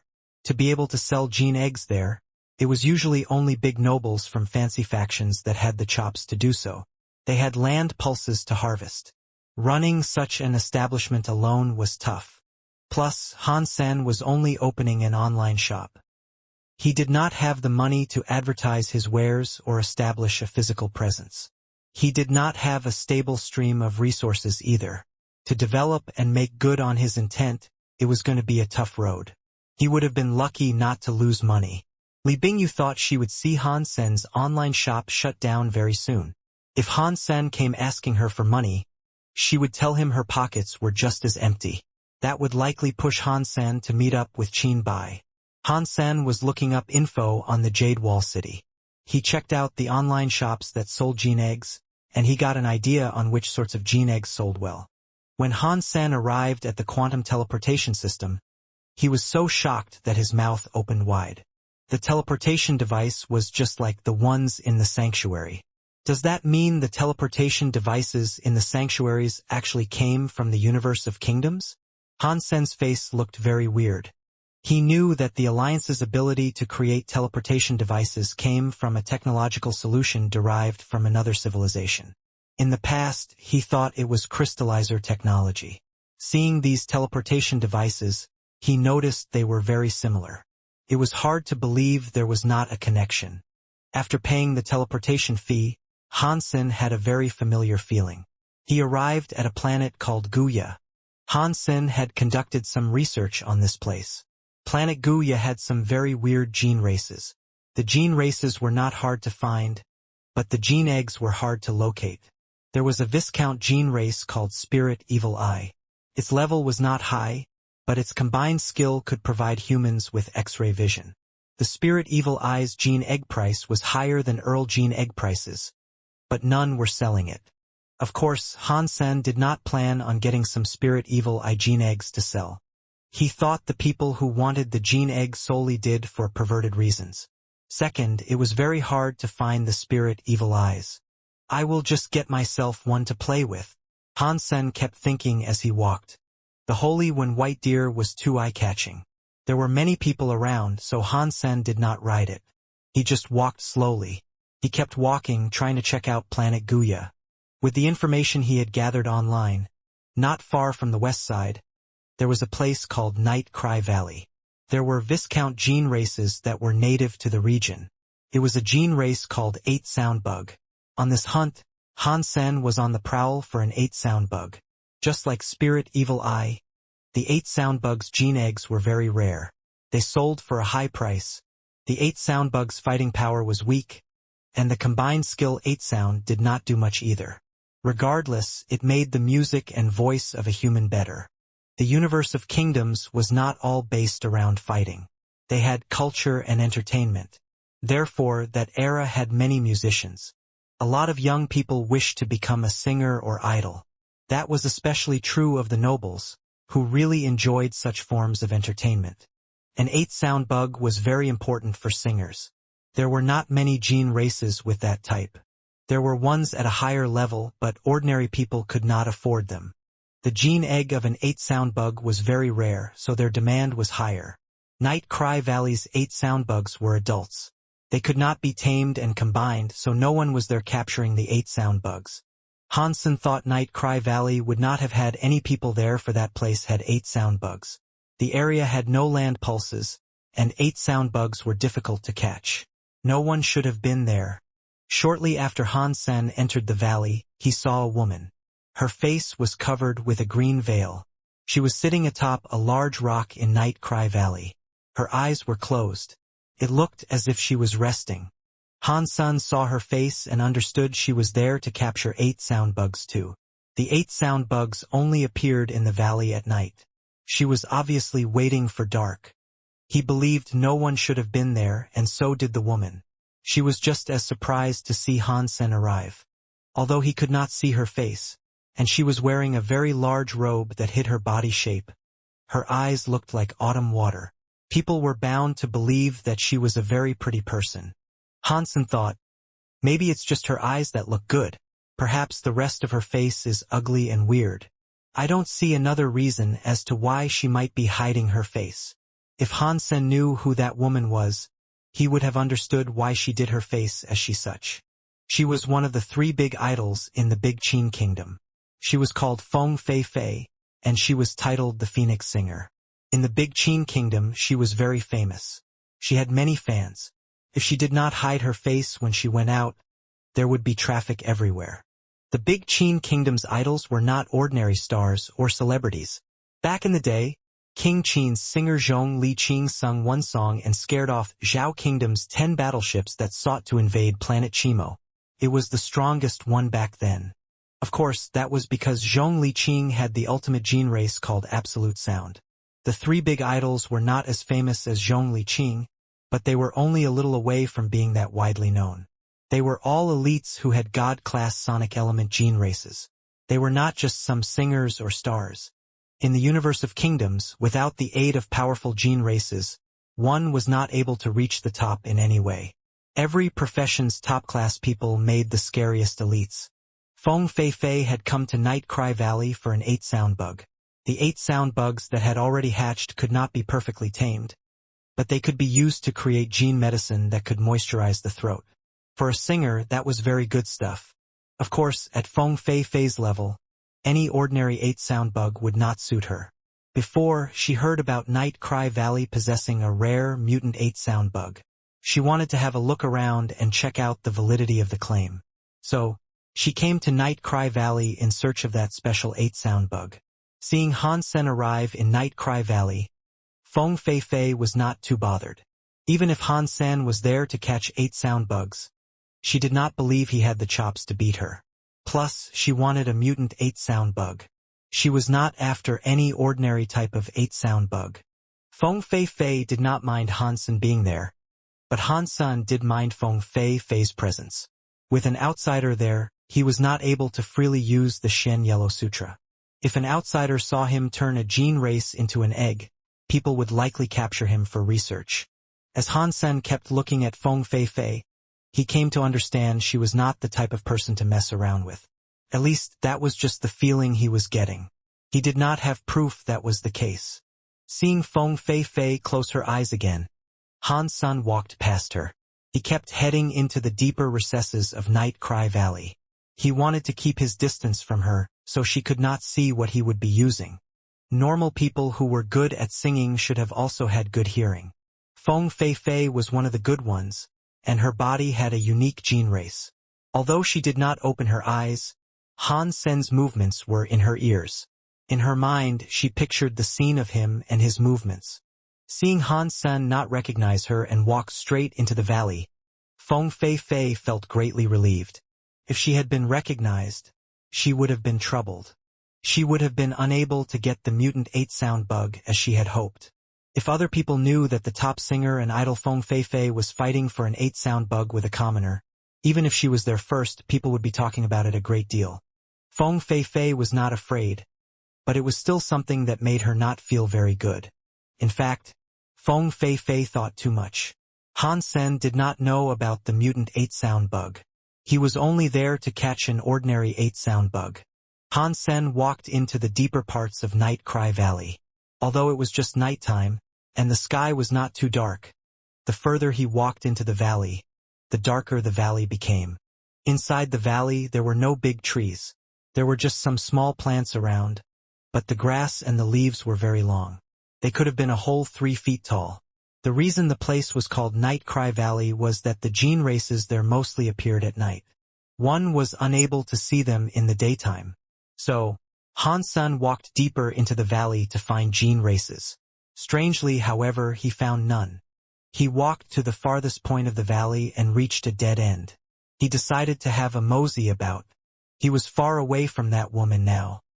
He no longer saw her, and the area around him had grass that was 3 feet high. If the woman did not run there, she would not see what Han Sen was doing. In the deepest part of the valley, there was a pool with very clear water. It was not big. It was just half the size of a basketball court. The water was clear. He saw some duck egg-like stones beneath the surface. Near the pool, there were some large stones. Han Sen sat atop the biggest one. He was able to see in 6 different directions and hear in 8 directions. He would have time to aim. The sky went dark. Before the sun had completely dipped into the nether, Han Sen heard a tee sound. It was something Han Sen was quite familiar with. It was the sound of a cricket. Han Sen followed where the sound came from, but he failed to find the cricket. He discovered that the sound was coming from a crack in the stone near the pool. Han Sen was just going to have a look. He wanted to see if that was a gene race, but his eyes froze. He saw movement in the water. Han Sen held his body stiff and peered into the water. Although the light in the valley was minimal, Han Sen had a good pair of eyes that enabled him to see the very bottom of the pool. He saw a weird creature slowly moving. The thing looked like a gecko. It was very big. It was 1 foot long. Its body was dark green, and it was in the water. It was camouflaging itself in the moss of the water, so it was hard to notice. That big, dark green, big gecko was twisting its body through the water to climb. It was going to the stone gap that had the tsetse sound. The big gecko emerged from the water, stared at the stone gap, and climbed inside. It was like a toxic snake that ate people. The dark green body did not have scales, but it had many small lumps. It looked like a toad's bumps. Seeing the big gecko come before the stone gap flashed with a red color. Something emerged from it. A black-bodied, red-headed big cricket came out of the gap in the stone. It battled the big, dark green gecko. The cricket was only the size of a fist. It was much smaller than the big gecko, but it was very fast. It was not at a disadvantage while it fought. The black and green, the two shadows, battled on the banks of the pool. The fight was intense to watch. Hansen found it a fun spectacle to view. The levels of the two gene races were not very high. They were Viscounts at the most, but their methodology of battle was brutally intense. It was like watching crickets fight. Even though sparrows are small, they're still meat. I will wait until they're almost finished. Then I will turn them into eggs. I should be able to earn a bit of money when I bring them back with me. I will at least be able to sort out my rent problem. Hansen was having fun watching this. Suddenly, the toxic lump on the gecko exploded. Green juice squirted everywhere.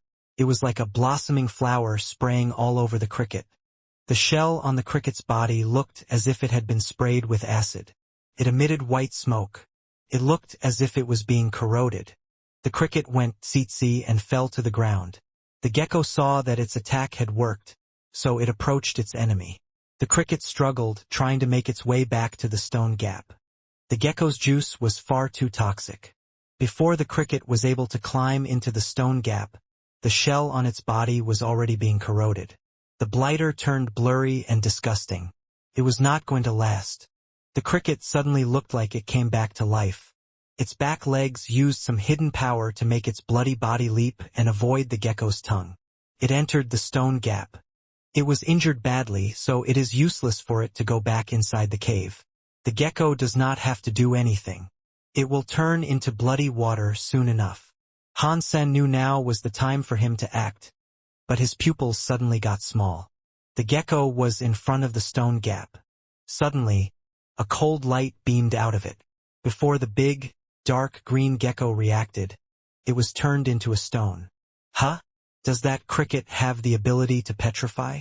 Why did it not use it earlier? Hansen was very confused. Before he thought any more about it, Hansen worried that the cricket was heavily injured. If it had turned into blood water, no matter how strong his Shen Yellow Sutra was, he could not turn a pile of mush into an egg. Hansen flashed and came before the elusive stone gap.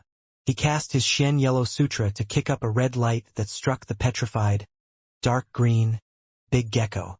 Although his body was petrified under the power of the Shen Yellow Sutra, it still devolved. It quickly turned into a dark green egg that was the size of a pigeon egg. He held onto that gecko egg. Hansen reached out his hand to punch the rock. He wanted to blow up the stone gap and see what the cricket was doing inside. After Hansen unleashed his punch, only a few cracks manifested in the stone. He was unable to break it. Huh? What is going on? Hansen was shocked. His punching power was scary. Forget about stone, but he was able to break an ingot of pure platinum into many pieces with the strength he put into his punches. Now, all he had managed to do was leave a few measly marks on the stone. Clearly, there was something funky about the stone. Hansen saw the stone gap had no movement. No petrified light came out of it either. So he kept on punching. When he unleashed his fourth punch, the rock broke. The gap was now the size of a human head. Hansen looked into the cave and was quite surprised. It was a cave about the size of a bathtub. There was no cricket. There was only a pool of blood. There was an 80% to 90% chance it was the body of the cricket. What is that? Hansen looked at the bloody water. The stone cave was very humid and had a heavy layer of moss. The blood water seemed to be corrosive. It had started to corrode the moss, revealing the stone underneath. The rock looked very flat. It looked as if it had been made by someone. There were also some carvings there. Underneath the blood and the moss, it was not very clear. Han Sen wiped away the moss. He quickly discovered that beneath the stone cave there was a stone board that had special symbols on it. Han Sen broke the rocks around to get the stone board out, but the stone board was around 4 feet long and 1 foot wide. He did not know how long it was and could not get it out. Han Sen needed to be patient. He broke the stone board around and noticed the stone board was only half a foot thick. It was gray in color. It did not look like the granite around.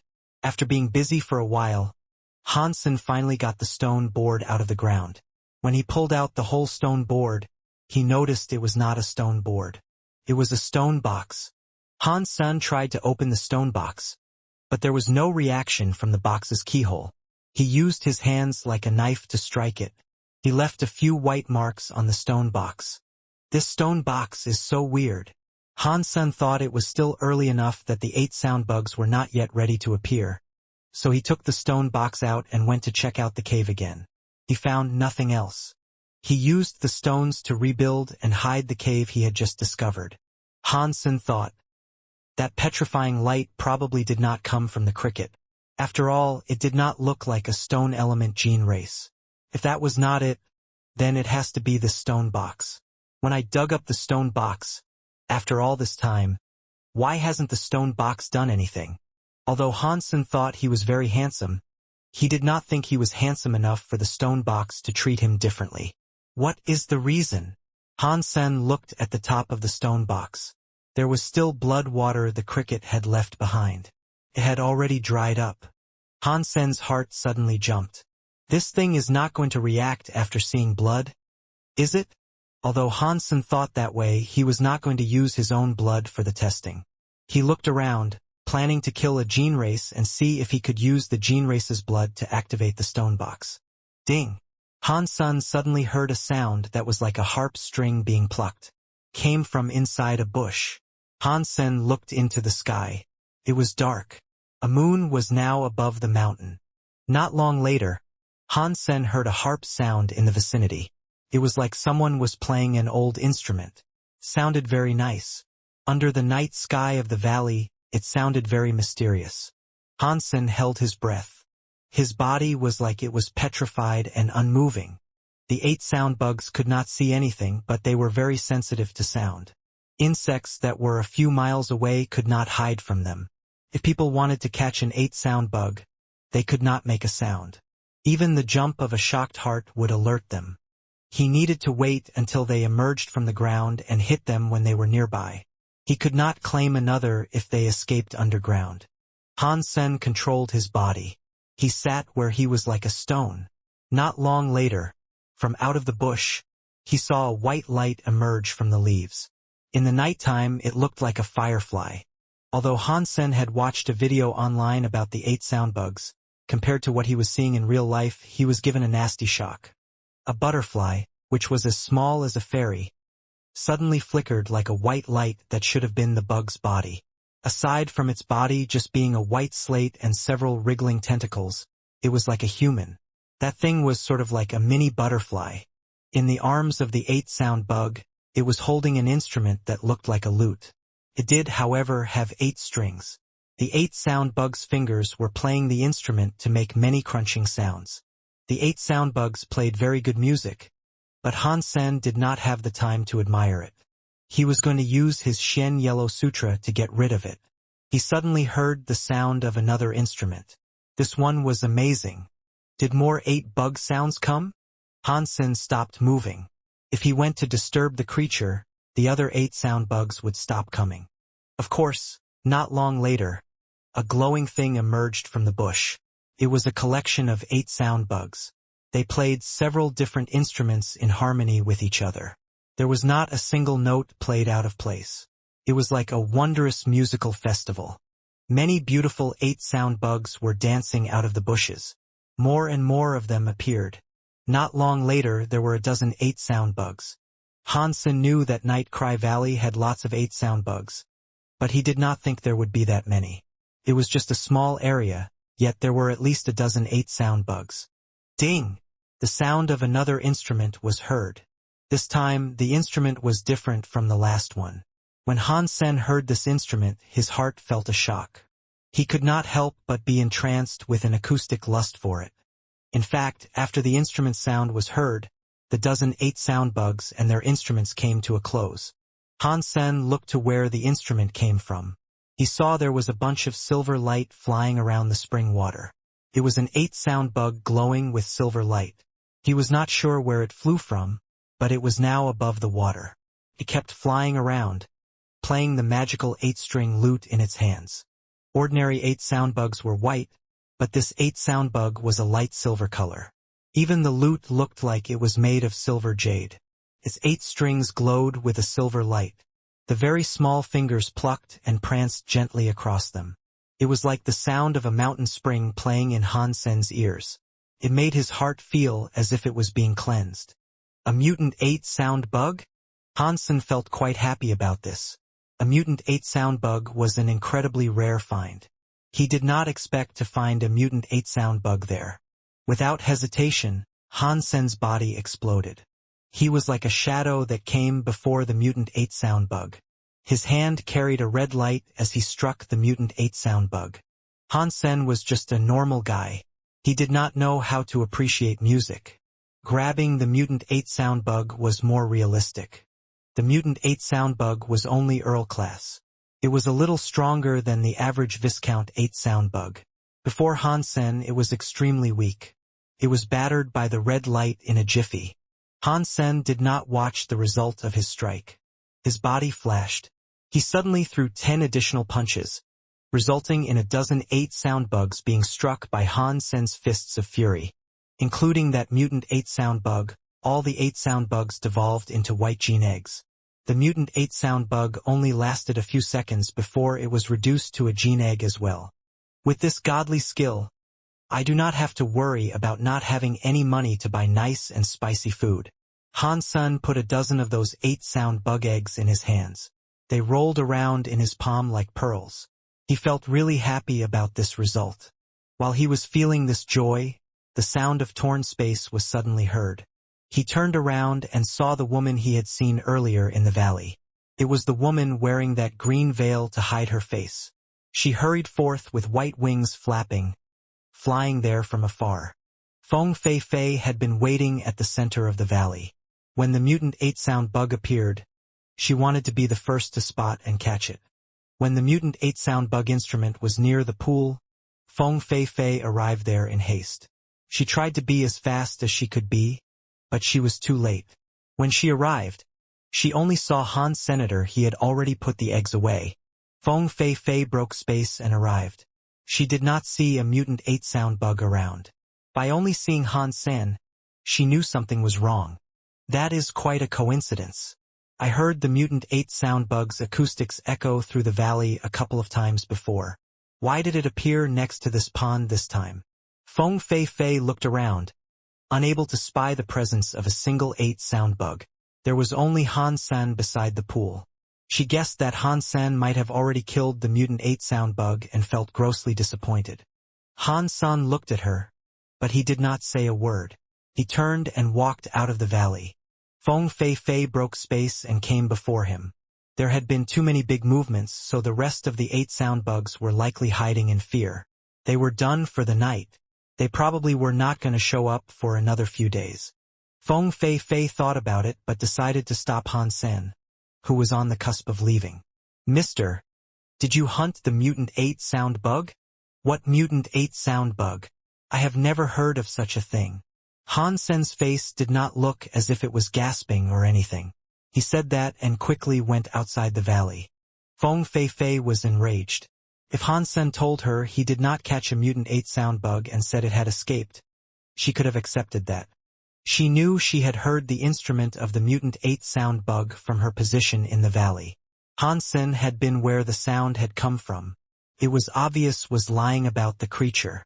Please, do not misunderstand, Feng Fei Fei said. If you are willing to sell me the mutant 8 sound bug, I am willing to pay you twice the going rate in the market. I am not selling it. This time, Han Sen answered with certainty. The mutant 8 sound bug had become an egg. Feng Fei Fei would be suspicious if she saw it. The gene egg would be worth a lot more than just double the price. It was a rare mutant gene egg. Even if its level was not too high, he could still sell it for 10 times the price. Plus, with a rare gene egg, Han Sen wanted to put it on his online shop to draw attention and fame. Feng Fei Fei was very disappointed, but this had already happened. She had no choice but to give up. Han Sen carried the stone box with him. He had reached the center of the Night Cry Valley by this point. Suddenly, he saw a handsome man riding a white unicorn arrive. He was wearing white jade armor. No matter how much the price, I am buying the mutant 8 sound bug. Give me the sum. The man sat atop the unicorn like some proud man, looking down on the earth and Han Sen. Mr. Jean, what are you doing here? Feng Fei Fei, who was leaving, frowned upon seeing the handsome man. I heard, Miss Fei Fei, that you came to Night Cry Valley alone, Mr. Jean said with a smile. I was afraid you might be in danger, so I followed. Thank you, Mr. Jean. Feng Fei Fei was not happy about this, but she did not let it show. It is my pleasure. Mr. Jean displayed a charming smile. He looked at Han Sen and said, Mr. Fei Fei requires a mutant 8 sound bug. Just tell me how much you are selling it for.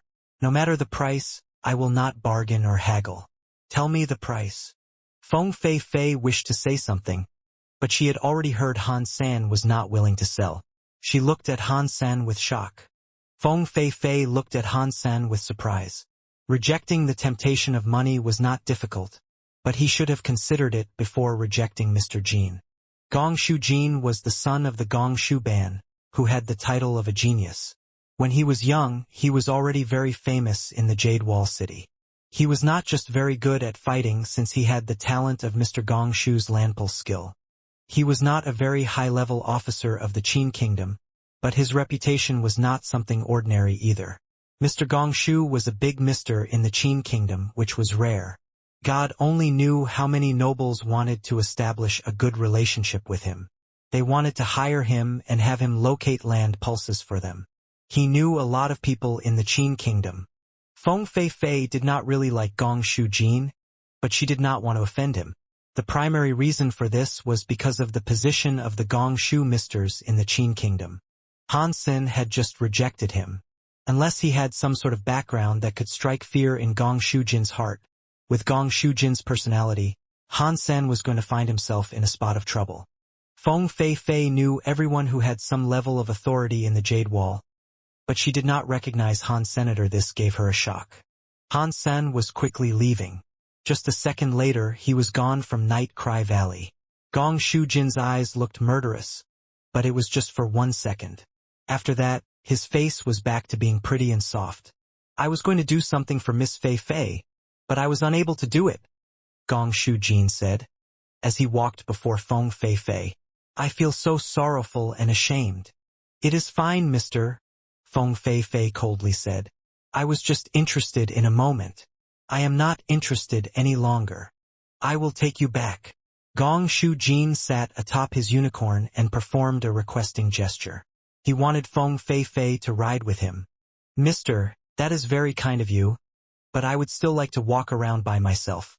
I am not going to trouble you. Feng Fei Fei bowed, flapped her wings of light, and flew out of the valley. Feng Fei Fei had obviously rejected him. Gong Shu Jin still needed to act like a gentleman, so he obliged her request and stopped pursuing her. He looked at Feng Fei Fei leaving and was immeasurably angered. He said, Feng Fei Fei, I am going to make you feel sorry in bed tonight. After Han Sen left Night Cry Valley, he went to the teleporter. Earlier, when Gong Shu Jin asked him to name a price, he regretted it. If he knew there was a noob that was willing to deliver himself, he would not have turned the mutant 8-sound bug into an egg. He was going to sell it, anyway. It did not matter who he sold it to. If someone wanted to pay a high price, Han Sen was more than happy to sell it. It was a shame the mutant 8-sound bug had been turned into an egg. He could not randomly sell that to people. Before Han Sen returned to the teleport place, he saw a shadow break space and arrive. Feng Fei Fei appeared in front of him. What is it, lady? Hansen asked. If you are coming to the mutant 8 sound bug, there is no need for us to talk. Feng Fei shook her head. I am not here for the mutant 8 sound bug. Do you know who that man was? No, Hansen shook his head. I see. Feng Fei displayed a wry smile. He is one of Jade Wall City's geniuses. He is a true demon genius.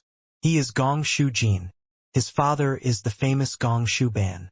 You just disrespected him. You are going to be in a lot of trouble. This thing started with Feng Fei, so Feng Fei did not want others to get into trouble because of her. Therefore, she went to warn Hansen. Thank you for the heads up, Hansen said with a wave. If there is nothing else, I will leave. Don't you believe me? Feng Fei was startled by how calm Hansen appeared. She thought he did not believe what she had told him. She hesitated, but Feng Fei took off her veil. She showed him her pretty face. She sighed and said, I wouldn't lie to you. We cannot play this nicely. If you believe me, I have an idea that can help you. Thanks, lady. But there is no need for that. Hansen said thank you and left. Feng Fei looked at Hansen leave with shock. She did not know what she felt. She took off her veil to reveal her identity, but Hansen did not react. She was surprised. He doesn't recognize me. Feng Fei looked at the space Hansen left with a flurry of conflicted emotions. She did not, however, give chase. She had done all she could. If Hansen insisted on getting into trouble, it was no longer her concern. Feng Fei was a very famous singer, and not just to the Qin people. Even people from the other 6 kingdoms knew her. Even if they hadn't seen her in the flesh, they would have seen her performances online. It was rare for someone not to know her. Feng Fei thought Hansen might have been pretending not to know her and had another purpose, but Hansen really did not know who Feng Fei was. He had not been in this world for long, and he had not really paid attention to the celebrities. Regarding Feng Fei's reminder, Hansen believed it, but it was just attributed to Gong Shu Jin. For that, he did not care. Old Yang, how is the online shop going? Hansen returned to where he lived and asked Mr. Yang for a status report. I have done everything you asked of me. Mr. Yang looked at Hansen weirdly as he asked. You can hawk your wares whenever you want to? But are you sure you really want to use this name? Yes, Hansen said with a smile. Hansen was not very good at naming things. His online shop was called Shop. From what Mr. Yang saw, this name was not overbearing or particularly eye-catching. A shop's name should have been impressive. Since that was the name Hansen had selected, he did not say anything. Old Yang put these items on sale. The prospect of being able to eat hinges on the sale of these, Hansen said with excitement. He used to lead the world, but this was the first time he had opened a shop. Mr. Yang had a wry smile. He and Li Bingyu felt the same. They did not think an online shop was a good idea. Seeing that Hansen was so interested in it, they did not say anything disrespectful about it. He asked, Mister, what are you planning to sell? Li Bingyu was nearby. She looked at Han Senator. She also wanted to know what Han San was hoping to sell. I went to Planet Guya and lucked out. I found some gene eggs. They are not high level, but they should last a while. Old Yang, come have a look at these. How much should I sell these for? Han Sun pulled out a gene egg to show Mr. Yang. Mr. Yang did not expect Han San would have gene eggs on a 2-day trip. He picked one of them up, looked at it and said, Mister, you are very lucky. This is a Viscount class toxic gecko. It has the combined skill of toxic spray. Its power is quite high for a Viscount. You could sell it for a few $1,000s. What about this? Han San took out a gene egg and showed it to Mr. Yang. This is 8 sound bug gene egg. Mister, you are very lucky. Although 8 sound bugs are Viscount class gene eggs, the going price is far more lucrative than what the toxic gecko will get you. You could sell this for 5 digits. I will have to do some actual research for the blue book value. Mr. Yang was truly shocked. You sell these for now. Han Sun took out a dozen 8 sound bug gene eggs and gave them to Mr. Yang. Mr. Yang was frozen as he looked at the gene eggs. His eyes and mouth opened wide. He made no sound. After a while, Mr. Yang managed to ask, Mister, were you involved in a robbery? Robbery?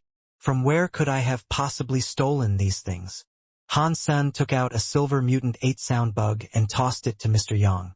Mr. Yang picked up the 8-sound bug egg and looked at it. His eyes almost popped out of his skull. Mister, did you really dig this up? Han-sen laughed and replied, Of course. Does it look like I gave birth to it? Mr. Yang was unable to believe it. Han-sen did not know any land pull skills. He had just randomly gone to planet Wuxia to dig around. Yet, he had found a dozen 8-sound bug eggs. On top of that, one of them was a mutant 8-sound bug. This was an unbelievable thing. It was something of a genuine miracle that was unheard of. If everyone was as lucky as Han-sen, all the misters in the universe would starve to death. This was the first time Mr. Yang had doubted his career. He didn't quite know what to say. Li Bingyu could not believe Han-sen had managed to dig up 8-sound bugs. She thought, he must be connected to Qin Bai. It looks like my chance has come. Old Yang, I will hand the gene egg over to you, Han-sen said to Mr. Yang. Sell it for a good price. Our lives are depending on it. Mister, you shouldn't sell this mutant 8-sound bug gene egg, Mr. Yang said. Just sell the ordinary 8-sound bug eggs. This mutant egg should be kept as a highlight of the shop. With that on display, it will be sure to attract a lot of business. Just see what you can do. Han-sen was not really interested in money. He only required enough money to get by in the walled Jade City. Where is Qin Wanner's dead body? Han-sen had a look at the map, but the walled Jade City was too big. It was hard to locate the mysterious place Mo had mentioned. Han-sen bought some frozen gene race blood online. They were low class, so they did not cost much. With the quantum transport system, even if it was a few systems far away, they could just drop it in the transport station for the delivery man to take. Han-sen quickly received a few bags of the gene race blood. He then locked himself in a room. He put the stone box in a bathtub. He placed the frozen bags of blood atop the stone box. When the blood touched the stone box, some weird symbols lit up. They released a cold and petrifying light. Wherever the petrifying light touched, regardless if it was metal or flesh, it was petrified. Even Han-sen's clothes were petrified. It was a shame that the petrified light could not do anything to Han-sen's body. All Han-sen felt was something slightly cold. His skin and hair had avoided petrification.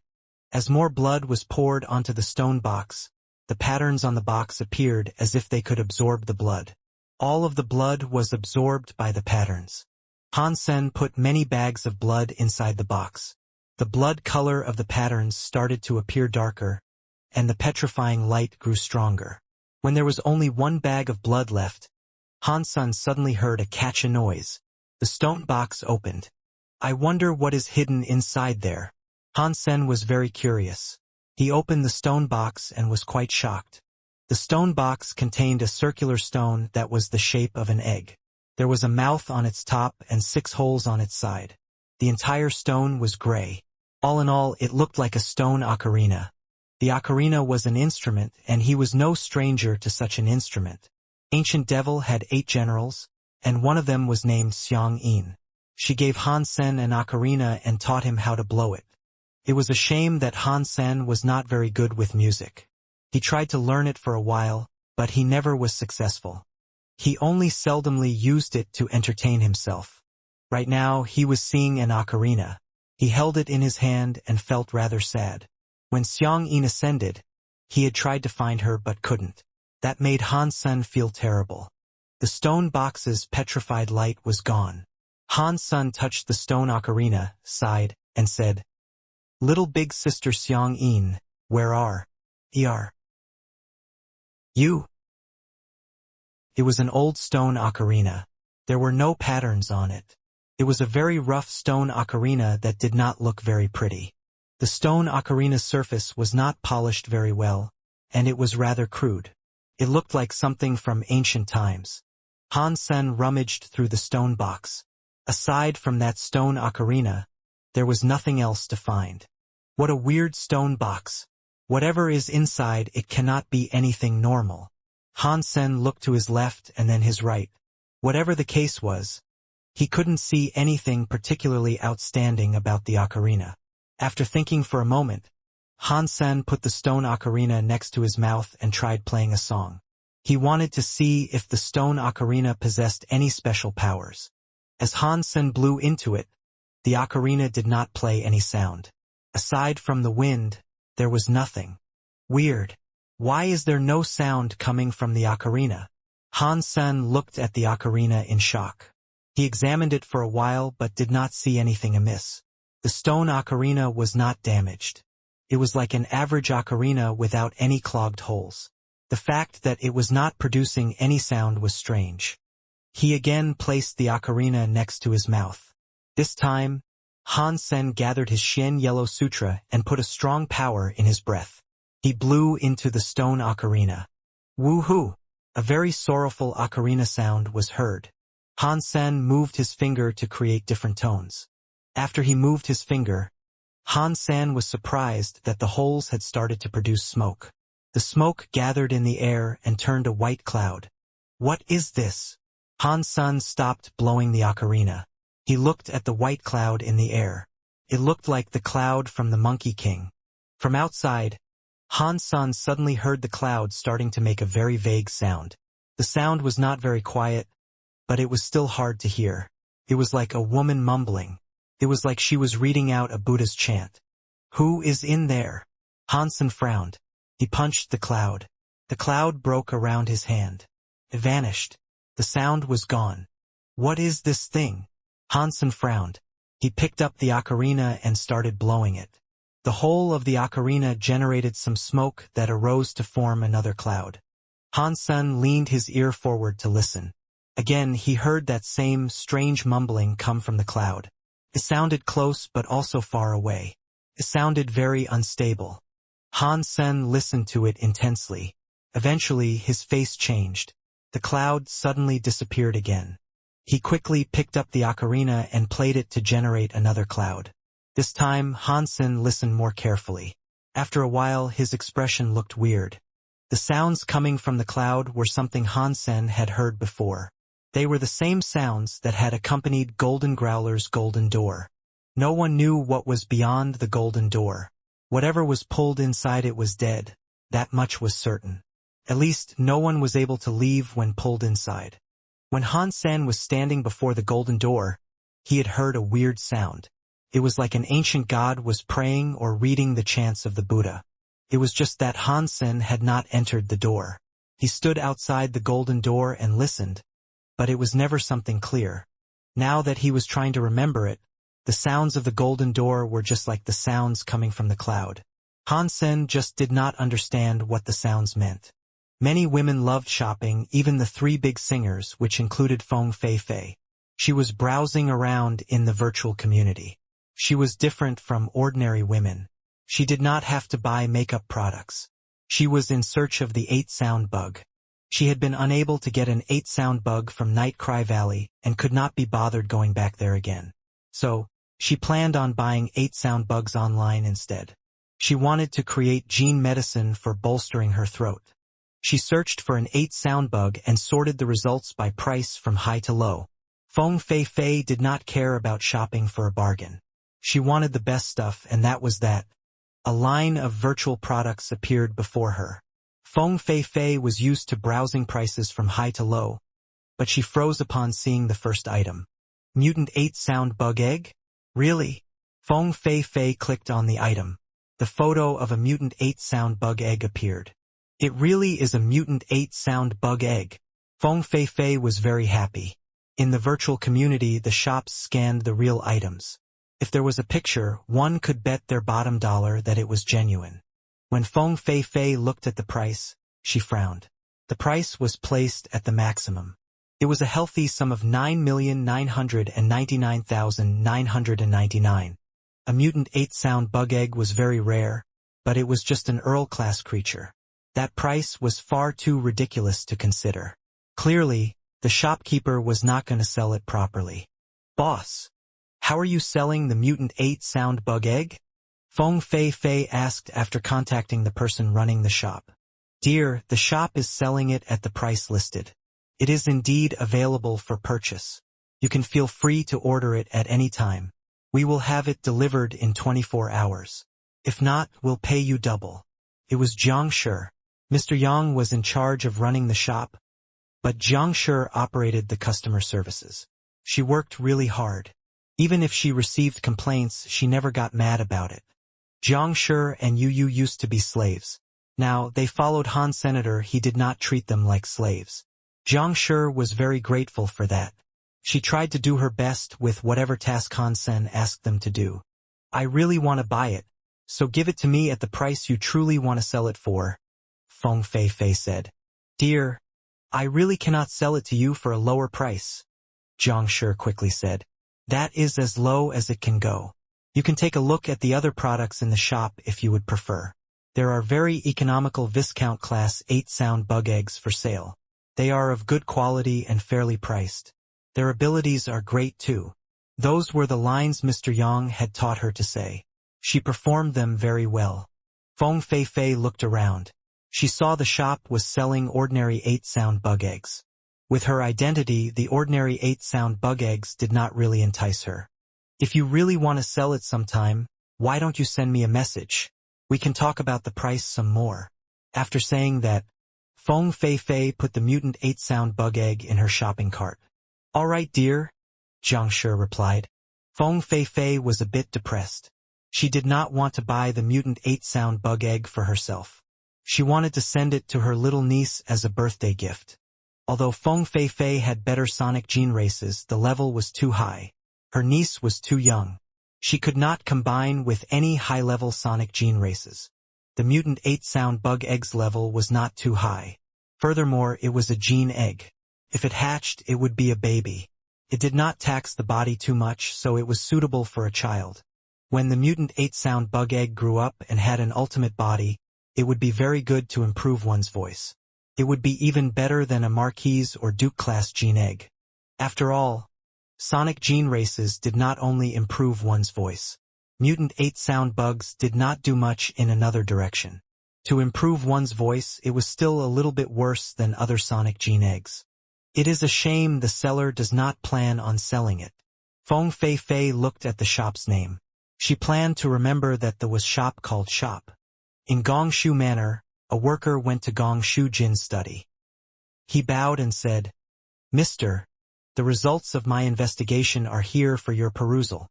After that, the worker pulled out a file of information he had been tasked to collect and put it down in front of Gongshu Jin. Good job. Gongshu Jin looked at the information and coldly said, A redneck that comes from ancient God City? Huh? He has no background.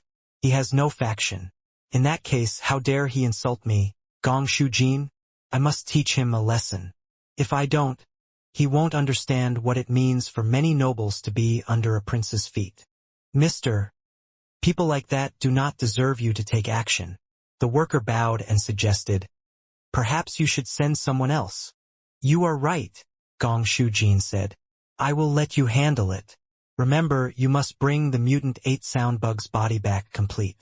It will be Miss Fei's birthday in a few days. I will give it to her as a birthday gift. Do not worry, mister. I will do all this very secretively, Lu Jiu said with very murderous eyes. Mister, 5 of the 8 sound bug eggs have already been sold. Each one has sold for 35,000, and there are lots of people asking for the price of the mutant 8 sound bug egg. Mr. Yang happily reported the results to Han Sen. Their shop had only been open for a day, and they had already raked in a few sales. It was natural to feel ecstatic. Good job. Han Sen nodded. The mutant egg was not a small price for Mr. Yang, but it meant nothing to Han Senator. He did not really care about it. By the way, mister, have you heard of one weird thing? Mr. Yang tried to test him. Han Sen looked at Mr. Yang and asked, What weird thing?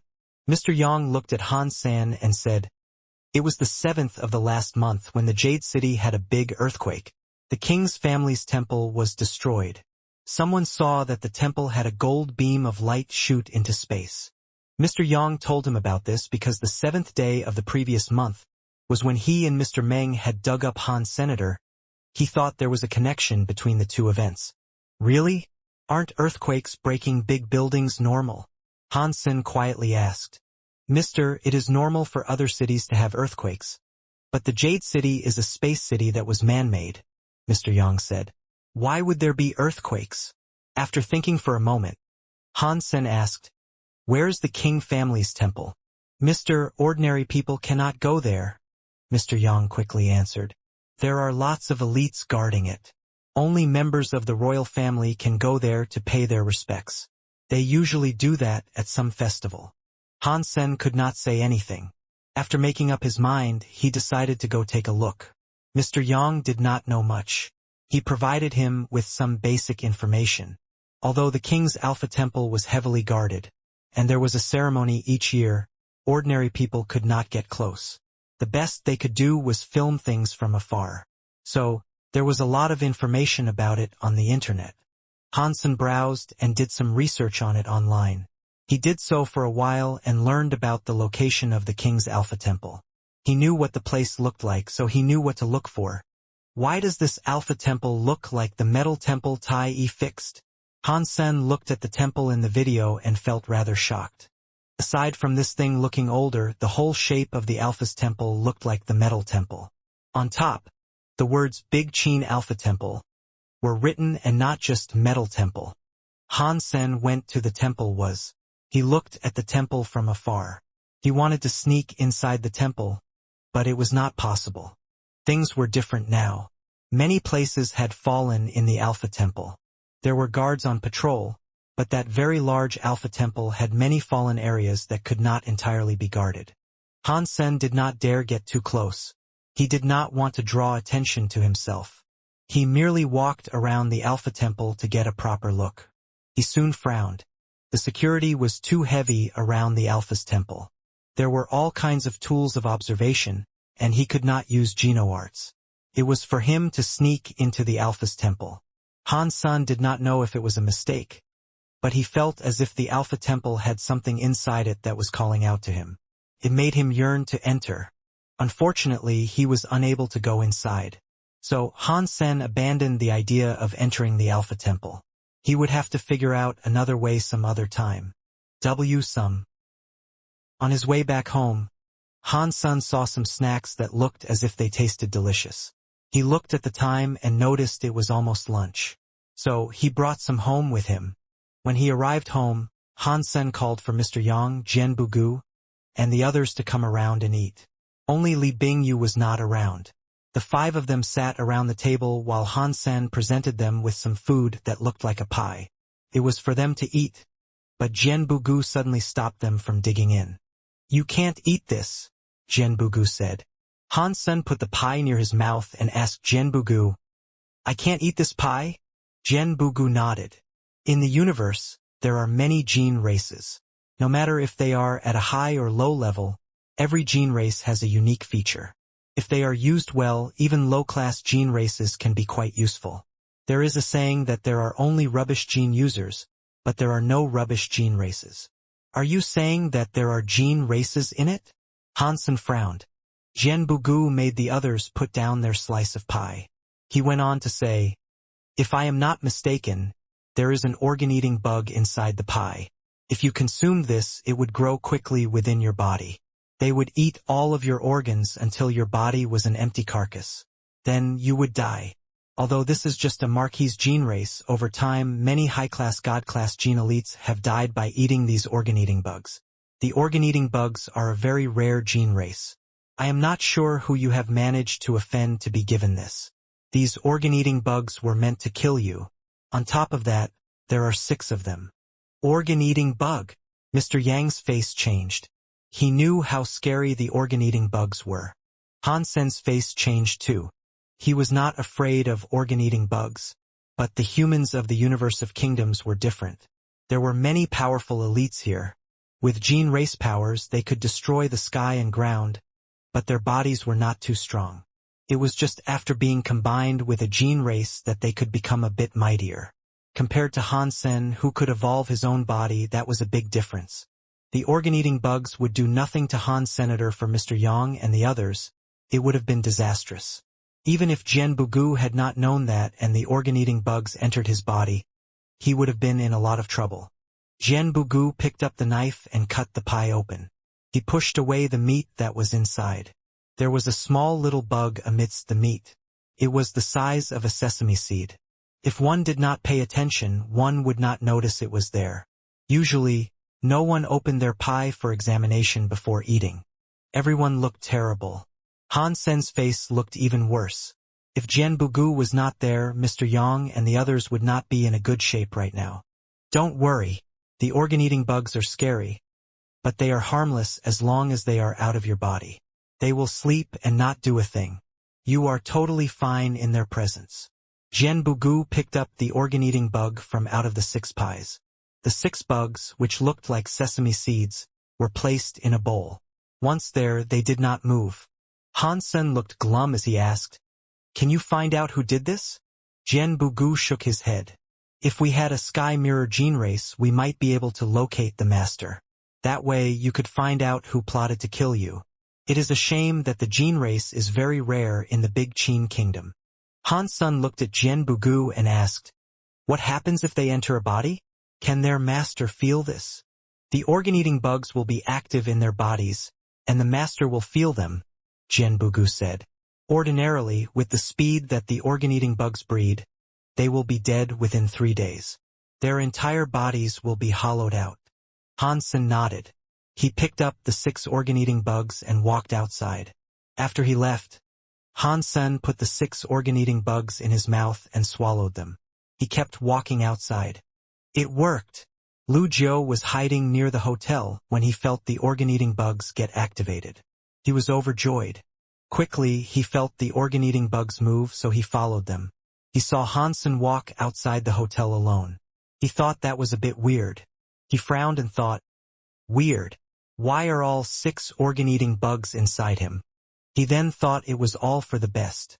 6 organ-eating bugs were inside Han Sen's body. That just accelerated the time it took for him to die.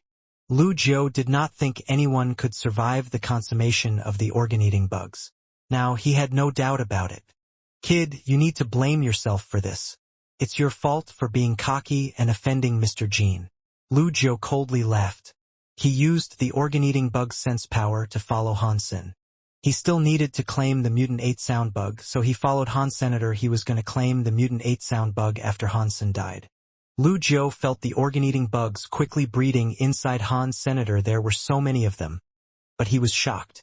"It looks like it will take half the day to complete my task. With this fine work, Mr. Jean is sure to reward me. Perhaps I will get the beast I want." He followed Han Sen for a while. He saw Han Sen proceed to buy food on the street. He was like a foodie. He coldly laughed and said, "He really does not know how much trouble he is in. He is still eating. He is like a pig. He eats a lot and he is dumb." Suddenly, Han Sen's face changed. He held his stomach and squatted on the streets. He started sprinting toward the hospital. He moved down the street and went into an alley. He laid on the ground, repeatedly moaning. His body was shaking. It looked like he was going to die.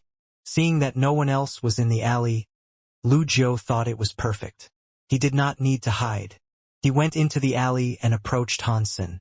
"Be smarter when you are reborn, will you? Do not offend someone you cannot afford to." Lu Jiu was going to touch Han Sen's body when he suddenly felt something was wrong. After people were eaten by the organ-eating bugs, they heavily bled. He did not see any blood on Han Sen. Lu Jiu felt terrible. He wanted to leave. Han Sen suddenly jumped to his feet, went before him, grabbed him by the neck, and lifted him up. Lu Jiu was in shock. Han Sen, who was gripping him by the neck, had lifted his entire body. He saw that Han Sen's body was filled with purple air. A pair of weird eyes flickered demonically with a purple color. They stared at him, which made him feel shocked and angry. He wanted to summon a gene race to combine with, but Lu Jiu was shocked to discover that his god spirit blood pulse's connection kept disconnecting. He was unable to summon a gene race. Han Sen stared at Lu Jiu and coldly asked, "How do you want to die?" Lu Jiu suddenly felt his heart sink. He was going to be killed. As the power in Han Sen's hands increased, becoming stronger and stronger, Lu Jiu felt as if his windpipe was ready to snap. He could not breathe. Obviously, his opponent was not going to ask him anything. He was unable to use a gene race, so Lu Jiu had no hope of fighting back. He was in shock. He tugged at Han Sen's hands. While he had a chance to speak, he squeezed out a few words from his tightened throat. I just accepted the money to do this. Don't you want to know who wanted to do this to you? I will go after Gong Shu Jin. Han Sen confidently spoke, but he was just testing Lu Jiu. The only person he had slighted was Gong Shu Jin. Now, someone wanted to kill him. His assumption that it was Gong Shu Jin was an educated guess. Seeing Lu Jiu's expression change, Han Sen knew he was right. This is Jade Wall City. If you kill me, you cannot escape. Lu Jiu struggled to wheeze. His face was red. Really? Han Sen looked at Lu Jiu coldly. More power was circulating in his hands. Lu Jiu could not say anything anymore. His face looked like a pig's belly. Han Sen did not break the man's neck outright. He opened his mouth and breathed out a black mist. Lu Jiu saw the black mist. His shocked eyes looked as if they could not believe what they were seeing. Han Sen was not emitting black smoke. It was organ-eating bugs. Lu Jiu no longer felt the organ-eating bugs that belonged to him. All those organ-eating bugs were releasing a purple mist, and they went straight into his mouth. Lu Jiu kept trying to struggle. In Han Sen's grasp, he could not open his mouth. In shock, he could not help but watch the organ-eating bugs climb into his mouth and enter his body. Han Sen waited for all the organ-eating bugs to enter his body before releasing his hold on his neck. He looked at Lu Jiu like a dead dog on the floor and said, "These are your organ-eating bugs. I hope you enjoy them." Lu Jiu could not stand up. He wanted to connect with the organ-eating bugs, but he was not able to. The organ-eating bugs were out of his control. Arg! Lu Jiu felt as if his organs were being pinched by 1,000 needles. He held his belly and screamed. He coughed up blood. His face looked pasty and white. He got up off the ground. Lu Jiu held his belly and started running away. He wanted to live. He did not want to die.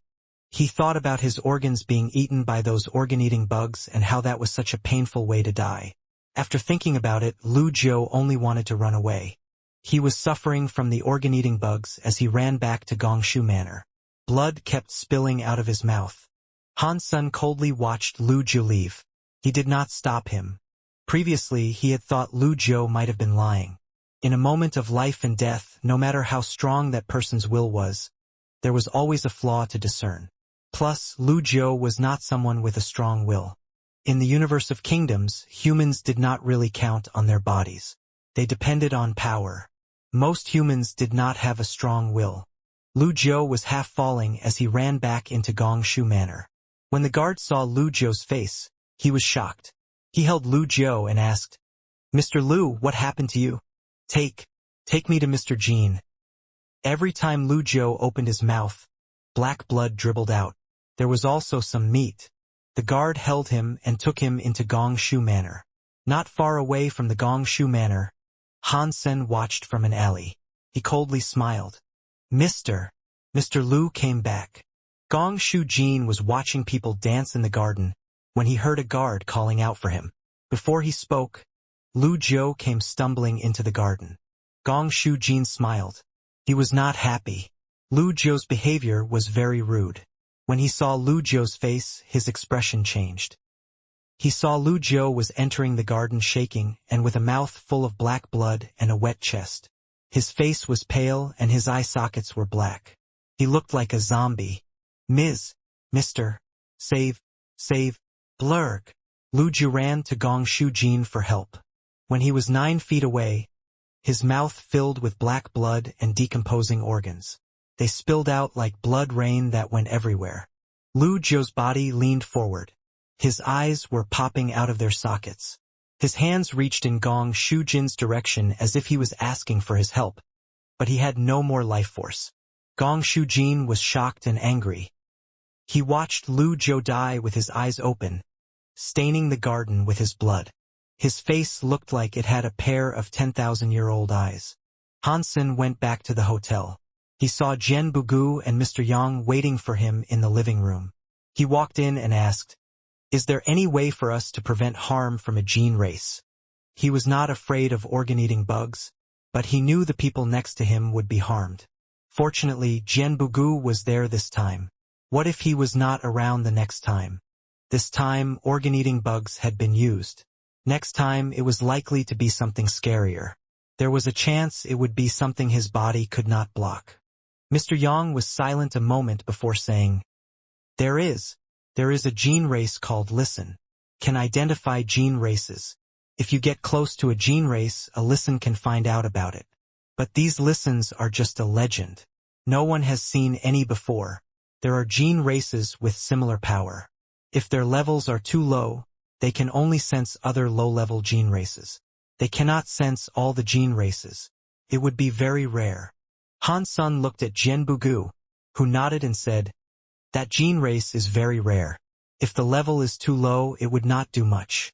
Ordinary gene casters use lamp grass bugs. It's the same type of gene race, and the level of a lamp grass bug is a viscount.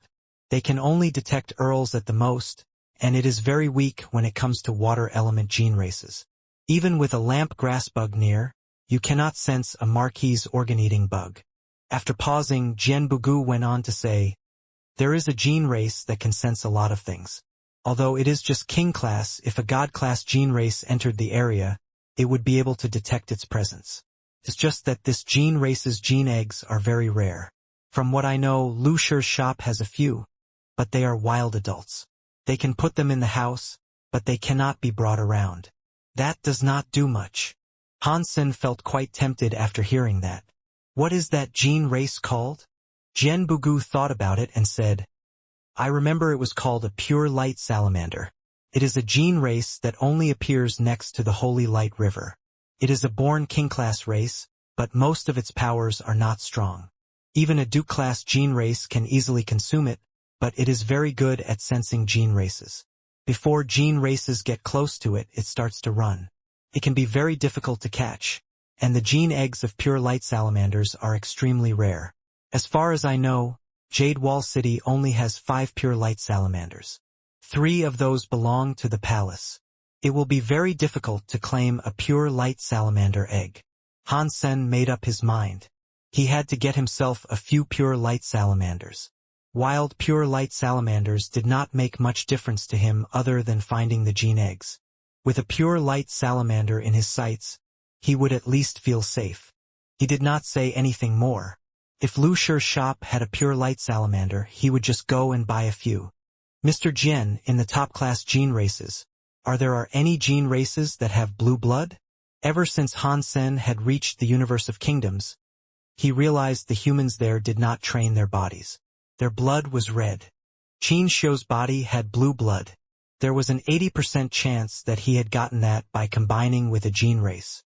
Perhaps it was not Qin Shou's real blood. Jian Bugu thought for a moment and replied, There are a lot of gene races with blue blood. Regarding the most famous, it would undoubtedly be our Big Qin Kingdom's Alpha King World King God. He was an ultimate gene race that was far above God class. It was a shame World King God disappeared with the Alpha King. It did not remain. Otherwise, the Big Qin Kingdom would not have gone downhill after the Alpha King vanished. Han Sen quickly asked, What kind of gene race was that? World King God was a legendary creature that controlled one world, Jian Bugu said. No one can tell you what it looks like anymore. From the information that has remained available, it should be a very rare humanoid gene race. Han Sen asked Jian Bugu about gene races. Mr. Yang had a lot of knowledge too. But he was not as good as Jian Bugu. That was certain. Mr. Yang only knew a bit of information, whereas Jian Bugu knew about high-class gene races in far greater details than Mr. Yang could ever provide. He gave Han Sen a better understanding of the power of gene races in that world. The Holy One White Deer in Jian Bugu's ratings was only a beginner. To ordinary gene casters, it was something godly. To a real top-class elite, it was just a beginner tool. As for the gene races in the legends, such as World King God, they were something each of the 7 kingdoms had. They were something that existed to preserve a kingdom, which made Han Sen feel more alert. It seems like this world is not as straightforward as I assumed it to be. Things about Qin Shou are weird. If blue blood is World King God's blood, then the person who died on that day, could it really have been Qin Shou? Han Sen suddenly started to have many questions. After talking to Jian Bugu, Han Sen headed to Lu Shi's shop. He had already offended Gong Shujin. He would probably have a fight with him soon. Considering that, Han Sen had to make sure he was prepared. Before Han Sen had the chance to kill Gong Shujin, he needed to make sure he, Mr. Yang, and the others were safe. He had to get his hands on a pure light salamander. Even if Gong Shujin was not going after them, there could very well be others on their trail in the future. This type of gene race seemed like a necessity, lest guaranteed harm befell them someday. Lu Shi's shop was one of the biggest shops in the Qin Kingdom.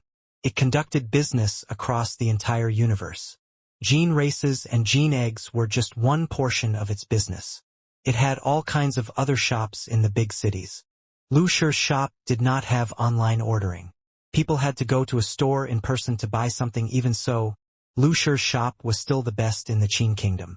It had lots of gene races and gene eggs, and there was a huge variety of types. It was better than most of the smaller shops. When Han Sen went to Lu Shi's shop, he told people he wanted a wild pure light salamander. The results surprised him. A wild pure light salamander's price was 3 million each. That price was equal to a god-class gene egg, and that was just a wild version. Plus, one was only able to keep it as a pet. The shopkeeper patiently explained things to Han Senator. He told him that pure light salamanders were king-class and very rare, and they were exceedingly difficult to catch. With its abilities, many rich people bought one pure light salamander. That was why the price had become so expensive. A wild one could not be taken out, but it could be kept at home. If a gene race sought to invade its abode, it would react. So it was useful. The rich people loved pure light salamanders. I can't even buy a wild pure light salamander. Han Sen felt a bit sad.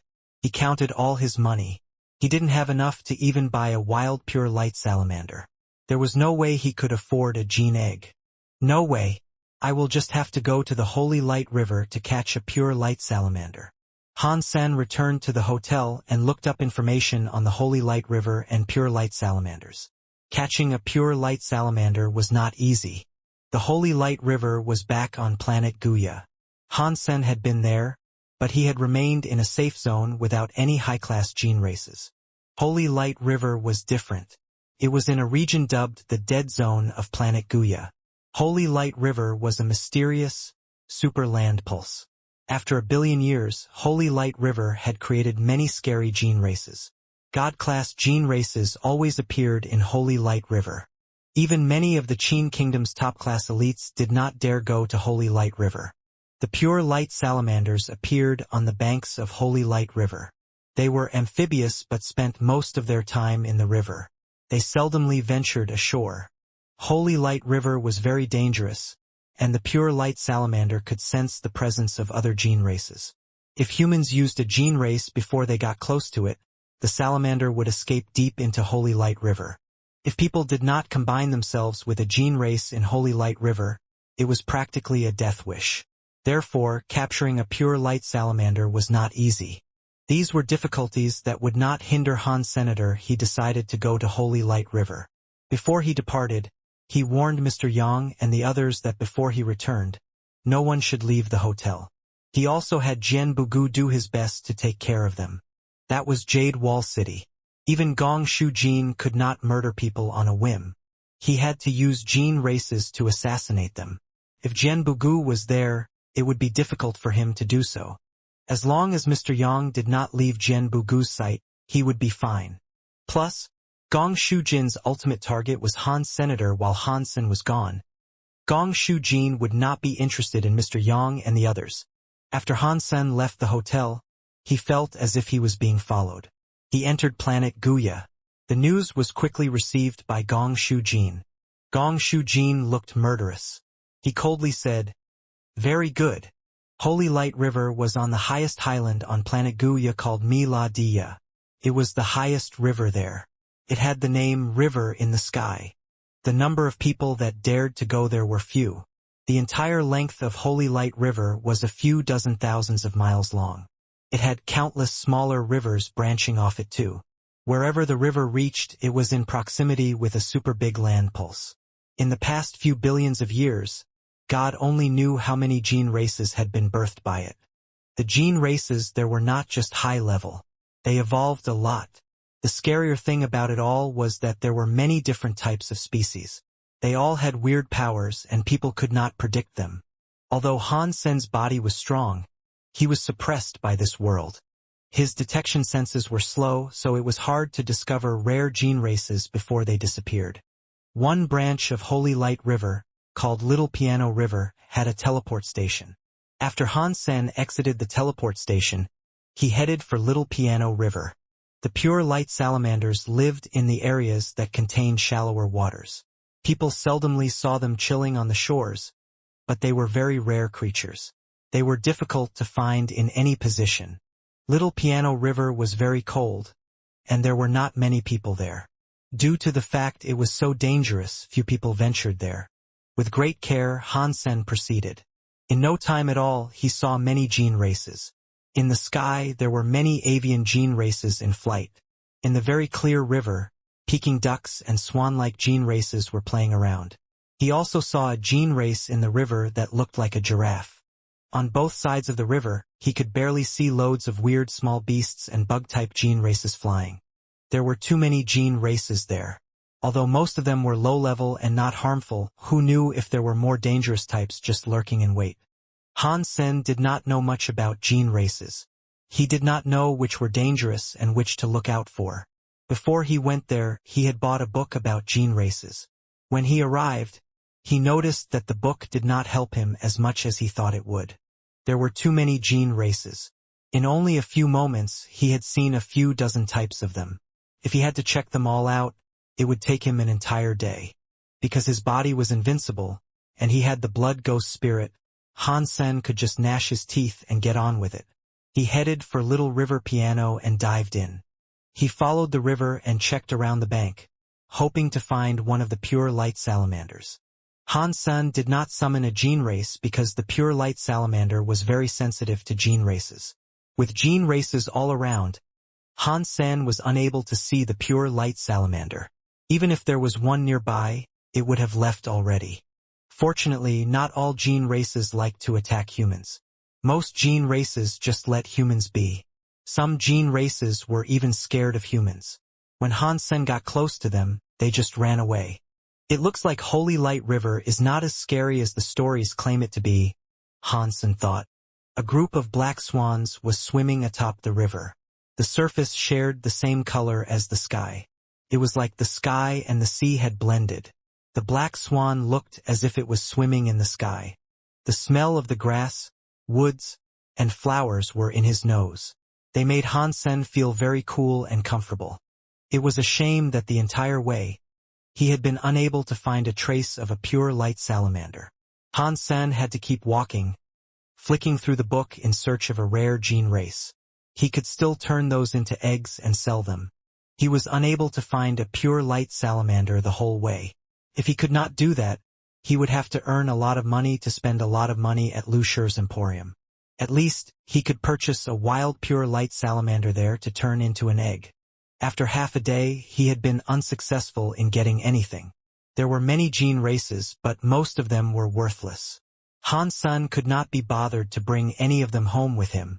While he was walking, he saw a person standing near the river. The person looked like he was in his 20s, but he also looked very strong. The most eye-catching thing about him was his lack of hair. He had a big bald head that could reflect one's face. The big baldy was standing near Little Piano River. He was looking down the river, but it was difficult to determine what exactly he was after. Did he find a rare gene race? Maybe he found a pure light salamander. Han Sen's heart jumped. He went toward the big baldy. As he walked, he asked, "Friend, what are you looking at?" The big baldy ignored him and continued staring into the river. He was like a focused fisherman, but his hands lacked a fishing apparatus. Han Sen observed the man's face and noted how happy he looked. This just amped up his curiosity. Han Sen walked up to the big bald man and asked, "Friend, are you okay?" Again, the big baldy just ignored him. Han Sen thought this was weird. He didn't know what was wrong with the bald guy, so he tried looking toward where the man was looking. Beneath the feet of the big bald guy was the river. The depth of the running water was only a foot deep. The river was very clear. It looked like a seamless crystal in perfect condition. One could see right through and admire the river's bed. Hansen had a closer look. It seemed as if, aside from sheer cobblestone, there were no fish or shrimp. At the very least, there was not a pure light salamander there. Hansen looked at the bald man and asked, "Friend, what are you looking at?" The bald man behaved as if he had not heard anything. He continued to stand where he was and stare at the river. If it was not for the fact he was still breathing, Hansen would have taken him for a dead man. What is this guy doing? Is there something nice in the river that I cannot see? Hansen felt confused. He looked to the portion of the river the bald man was looking toward. This time Hansen was focused and clear. He looked at that spot over and over. He did not miss a grain of sand. Yet there was still nothing. Nope, there really wasn't anything. Down in the water was just that, very clear water. There was not even a touch of moss. Hansen looked at the bald man. Seeing him remain so focused, it did not look as if he was pretending all this either. Hansen frowned and examined him a bit closer. After a while, he did not think this was right. This bald man's focus does not seem to be at the bottom of the river. It is above the river. Hansen's heart jumped. He looked at the surface. The surface had nothing either. If there was, Hansen should have been able to see it. The clear water was like a mirror. It reflected the image of two people. Hansen suddenly realized the bald man seemed to be looking at his own reflection. What is wrong with him? Why is he looking at himself in the water? Hansen looked down into his own reflection. After looking, even Hansen was frozen. Beautiful. Very beautiful. Hansen never noticed he had grown up so handsomely. The reflection of himself looked like some rare, beautiful man. He looked at himself once. It looked as if he was in love. It was like seeing a beautiful woman for the first time and not being able to take one's eyes off her. It made one's heart jump like a mad deer. Hansen was finally aware of the reason why the bald man was staring at the water and not moving. Now that he looked at his reflection in the water, Hansen only had one feeling. So fucking handsome. Hansen knew there was something wrong, but he could not keep his eyes off his reflection. He really liked it. He absolutely adored it. It was like he had encountered the sort of love he had been longing for all his life. Hansen and the bald man squatted near the river. Their heads were lowered. They stared as if they were obsessed. This is wrong. This is really wrong. I can't keep looking, but it looks so good. Hansen felt conflicted. He could not help himself from looking. Even with his profound willpower, he could not deny the temptation. Hansen knew this had nothing to do with his willpower. He knew he had been captured by some sort of power. It twisted his willpower, making him fall in love with the reflection he saw. Hansen was only happy that he was not in love with the bald man's reflection. When it gets dark and there is no more light, maybe I won't be able to see the reflection anymore. Hansen's heart still had some clarity. He just could not escape it completely. As time passed, the two of them remained squatted near the water's edge. He saw the sun go down and the sky go dim. Hansen thought it would be better after this. But planet Wuxia did not just have one moon. There were 3 of them. 3 bright moons in the sky kept the night illuminated. Their reflections in the river were still very clear. The scariest part was that Hansen was so in love with his reflection that he had the thought to hug the image. Hansen only wanted to do it. The bald man had already stood up, opened his arms, and walked into the river. He was going into the river with a smile on his face. Hansen's willpower could barely contain the desire. He forced his eyes to watch the bald man. He was swimming into the river, continuing to smile. He was going deeper into the river. The clear river covered his knees. It soon covered his waist. Hansen watched the bald man walk into the river. His face hadn't changed. His smile had grown bigger. It looked as if he was going to hug the lady he liked. It must be some sort of gene race doing this. The gene races of this world are a bit weird. What are they playing at? Hansen understood that, but he could not help but stand up. He started walking into the water. He knew this was a reflection, and he knew he should not be doing any of this. Yet he could not help but want to hold the reflection in the water. It looked as if only doing that could erase the bitterness of missing someone one loved. It felt like the storyline of a lame movie. Although one knew that person murdered a parent, one still could not help fall in love. It was like a moth to a flame. They knew they were going to die, but they didn't stop themselves. Is this Gong Shu Jin? Is he playing tricks again? No way. If it was him, he could just kill me right now. I am trapped by this weird power. I cannot move. Han San was still thinking as his body reached the river. The river was cold, but it could not stop the fire in his heart. He walked deeper into the water. Seeing the river's water go past his legs, he could still not stop his progression. He wanted to summon a Jin race, but it was futile.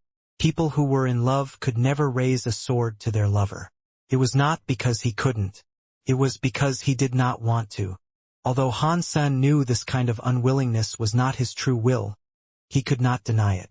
The bald man had gone in the water sooner than him, and he had walked faster than Han Senator now. The water was going above the man's bald head. Han Sen knew the man was going to die.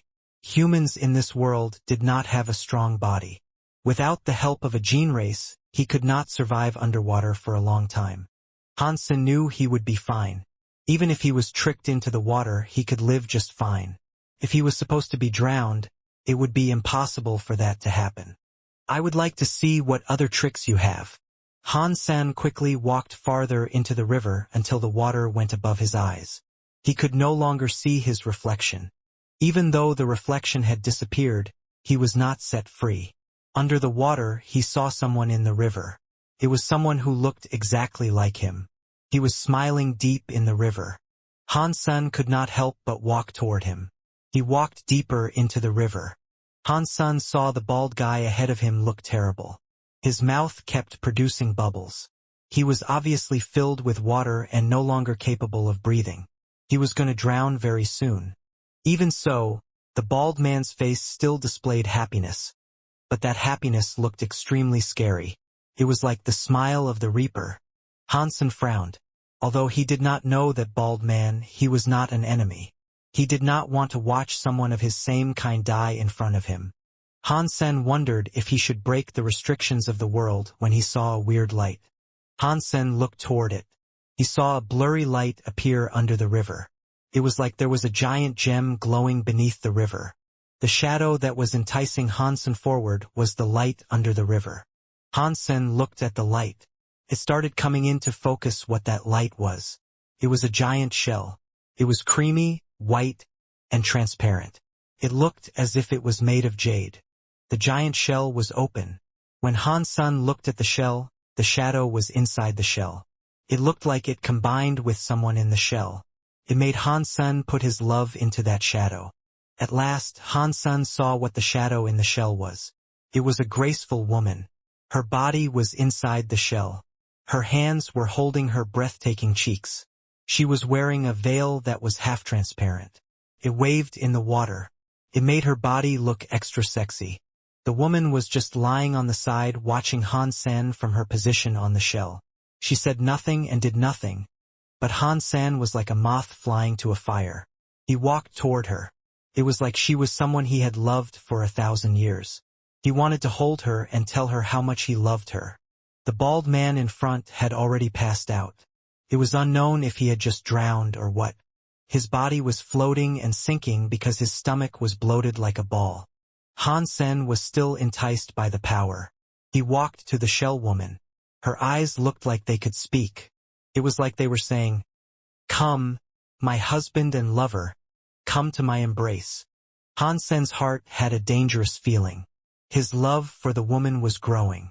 He knew that if he really walked up next to the girl, great danger would befall him. Since he found the crux of his issues, he stopped hesitating. He exploded with the Shen Yellow Sutra. He forced himself to break the rules of the world that suppressed him. His entire body was like a demon exploding with a red flame. The water in the river around him was vaporized. The feeling of being in love disappeared. Han Sen forced himself to break the restraints of the world. He suffered too much pressure, so he could not keep enduring that pressure for a long time. Cost him a lot of his body's energy. He did not dare delay a thing. He swung a punch toward the woman. Vast amounts of river water were vaporized. The woman's eyes looked shocked. She moved her hands, and the jade-like shell closed. Pang! Han Sen's punch blew up the jade shell. Turned into dust. Nothing was left. Han Sen did not see the woman reappear. He wondered if she had been broken along with the shell. But he felt as if things were not so simple. Han Sen looked around, but he was unable to find anything. It was like the woman had vanished with the shell. He could not fight against the restraints of the world for a long time, so he put away his power and sensed the area around him. He did not suspect anything out of the ordinary. He saw the bald guy floating in the river. It was unknown if he was dead or alive. Han Sen moved forward and pulled the man up to the banks of the river. He felt the man's heart had already stopped beating, so he was probably dead already. What kind of monster is destroying my territory? A big shadow suddenly broke space and arrived in front of Han Sen like a god descending. He saw Han Sen and looked shocked. He was so surprised that he could not even finish his speech. Han Sen knew it was a god spirit, but he was not familiar with this god spirit. He had a white beard and white hair. He looked holy and rather angelic. If he did not look so shocked, he would have looked like a god spirit. Han Sen looked at the god spirit and asked, "Is there a god temple? What is your title? What level is your god spirit?" The old god spirit coughed and said, "I am Feather Fairy. I am a destruction class god spirit. Mr. Dollar, why are you here?" Han Sen was confused by how polite the god spirit was being. He thought, "It looks like there is a problem. The way evil Lotus God treated me was fairly weird, but the way this one treats me is even stranger. I entered the other world, but the treatment Qin Xiao and I received is obviously different." Han Sen looked at Feather Fairy and said, "Feather Fairy, that is a good name. Where is your god temple? I did not think there was a god temple on planet Guya." Feather Fairy presented a wry smile and said, "My god temple is on Holy Light Mountain where the Holy Light River begins. Because there are ultimate gene races around, ordinary humans cannot go there. It is not strange for you to not be aware of this." Han Sen asked a few questions, but he did not receive any answers. Although Feather Fairy was polite to him, he seemed a bit evasive whenever he spoke. He did not tell Han Sen any of the information he wished to learn. Han Sen asked something about the Geno universe, and Feather Fairy seemed to know a thing or two. His answers pretty much mirrored what evil Lotus God had told him. That, at the very least, made him feel a bit more secure. Han Sen knew that he was not going to get any answers, so he changed the subject. "Do you know where I can find a pure light salamander?" "A pure light salamander is a rare find," Feather Fairy replied. "There are not many to be found in the Holy Light River. Humans have already taken most of them. Now, there are only a few left in Autumn Leaves River. If you need them, I advise you to start your search there." Han Sen looked at his map. He saw Autumn Leaves River was a branch on the other side. It was not too far from Little Piano River. "If there is nothing else, mister, I am going to go," Feather Fairy said with a bow to Han Sen. Han Sen stopped Feather Fairy and said with a smile, "Hang on. I am an outsider. I do not have friends here. If I want to talk to you, how can I reach your god temple?" Feather Fairy displayed a wry smile and replied, "My little temple has no more fire. It is a rugged place. I am afraid you will feel offended by going there." "It is fine," Han Sen said with a wave of the hand. "Wherever god spirits are should be holy enough. As long as you are with me, the state of the house should be of no concern." Feather Fairy felt depressed, but he did not dare say anything negative. He pointed out a mysterious path to Han Sen that would lead him to the temple. That way to the Feather Fairy temple was a safe one. There would not be any powerful gene races on it. Feather Fairy warned Han Sen that he could not make big movements while he was traveling to the Holy Light Mountain. If he attracted the ultimate gene race there, it would be bad. Han Sen let Feather Fairy go. He didn't desire to go to Feather Fairy temple to talk with the god spirit. He simply wanted a God Spirit blood pulse to help Mr. Yang. Even if Han Sen found a pure light salamander's egg, it was useless if no one could use it. Han Sen could not be at their beck and call 24/7. If Mr. Yang was able to use a gene egg, it would save them all a lot of trouble. After Feather Fairy left, he remembered the bald guy. He went to check out the man. The bald guy had been really lucky. He was not dead. Han Sen punched his belly and put some strength into his body. The bald guy coughed up some water.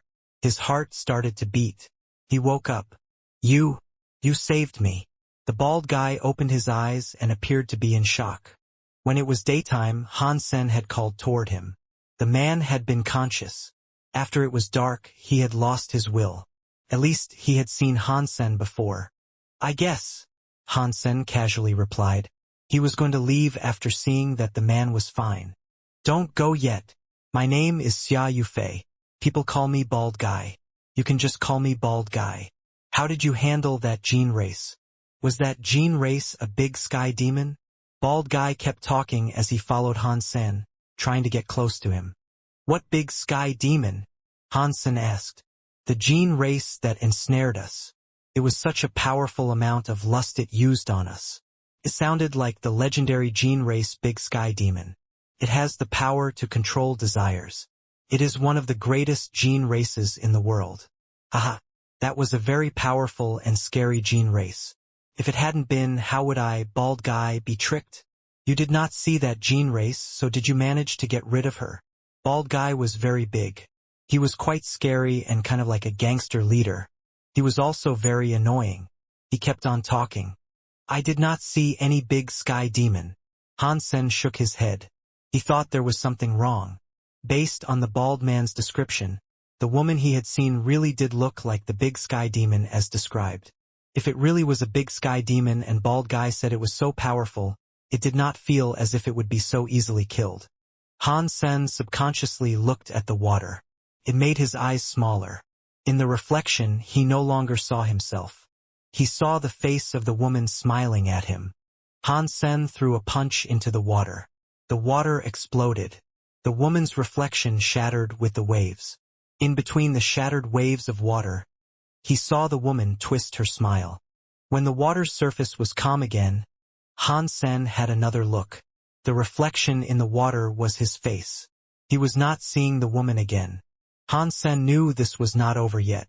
He had not managed to kill the big sky demon. He did not know how to kill the big sky demon. Bald Guy looked at Han Sen and asked with confusion, "Are you okay?" "It is nothing. I was just mistaken. I thought there was a gene race in the water," Han Sen casually explained as he carried on his way. On the way, he kept having a glimpse at the reflection in the water. He only saw his face.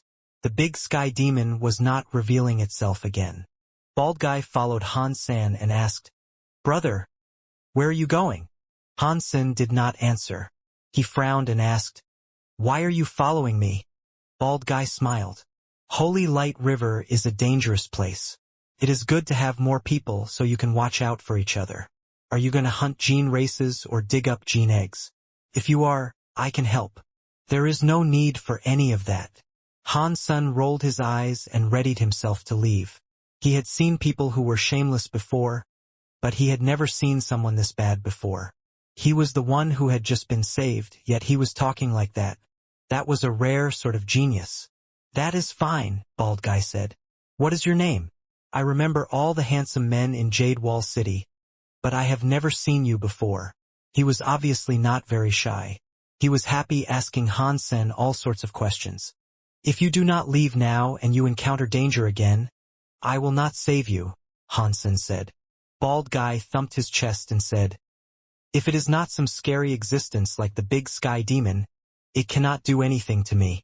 I am Bald Guy. Don't worry. With me here, even if there are some scary creatures around, I can guarantee your protection." Han Sen was speechless. He could not be bothered talking to him, so he maintained his silence and kept on walking. Regarding people like Gong Shu Jin, if he wanted to murder another, he did not have to commit the deed himself. Mr. God Shu was famous. Who knew how many God pulses that had shocked the universe they had managed to dig up? They had countless high-level gene eggs, and they had many powerful gene casters as followers. There were many gene casters like Lu Jiu in Gongshai Manor. Plus, a lot of those bosses were trying to have a good relationship with Mr. Gongshu. He only had to say a word and many elites and nobles would scramble to kill for him. Having a few gene casters die was fine if they earned favor with Mr. Gongshu. The nobles thought such favor was worth the lives of a few gene casters. Lu Jiu had died in front of Gongshu Jin. That made him feel humiliated. He decided to send someone else to murder Han Senator. He wanted to see Han Sen die in front of him. It would have to be a nice and slow death. Gongshu Jin was not a reckless person. Although he hated Han Sen and wanted to murder him, he had to be very careful about it. He brought together a group of loyal gene casters and hired a gene caster who Mr. Gongshu took more seriously. His name was Hua Nongyu. Hua Nongyu was saved from a land pulse by Mr. Gongshu. To pay Mr. Gongshu back for saving him, Hua Nongyu followed Mr. Gongshu. Otherwise, with his power, he would not have been the best Mr. Hua Nongyu followed Gongshu Jin's father for 50 years. But his face still looked as if he was around 20 years old. He looked rather handsome. He had to be one of the most handsome men in Jade Wall City. At the same time, Gongshu Jin knew the trick Hua Nongyu would use. Although he was very proud, in front of Hua Nongyu he was very polite. Gongshu Jin looked at Hua Nongyu and politely said, "Uncle Hua, we have located that kid. What do you think we should do?" Hua Nongyu was holding a fan, but he did not open it. He put it in his other hand, smiled and said, "Judging from the trace, another person is accompanying him. We should figure out who that other person is before doing anything." "That is easy," Gongshu Jin said to one of the older men present. "Old Zhao, you can do this." "Do not worry, mister," the old man replied. He summoned a gene race that looked like an eagle. He combined with it and became an eagle-faced monster.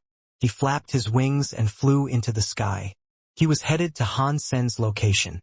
Gongshu Jin smiled at Hua Nongyu and said, "Old Zhao has the title Hawkeye Old Zhao. He combines with the spirit Eye Eagle.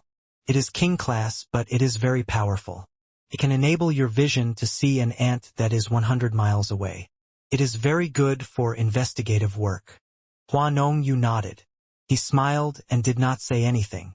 On his way, Han Sen had been thinking about how he might best remove the presence of Bald Guy. But the guy was like candy. He could not get rid of him. Bald Guy pulled Han Sen closer. He pointed to the mountain and said, "Brother Han, don't go yet. I think this place has gene eggs here. Do you have land pull skills?" Han Sen was shocked. He looked at Bald Guy.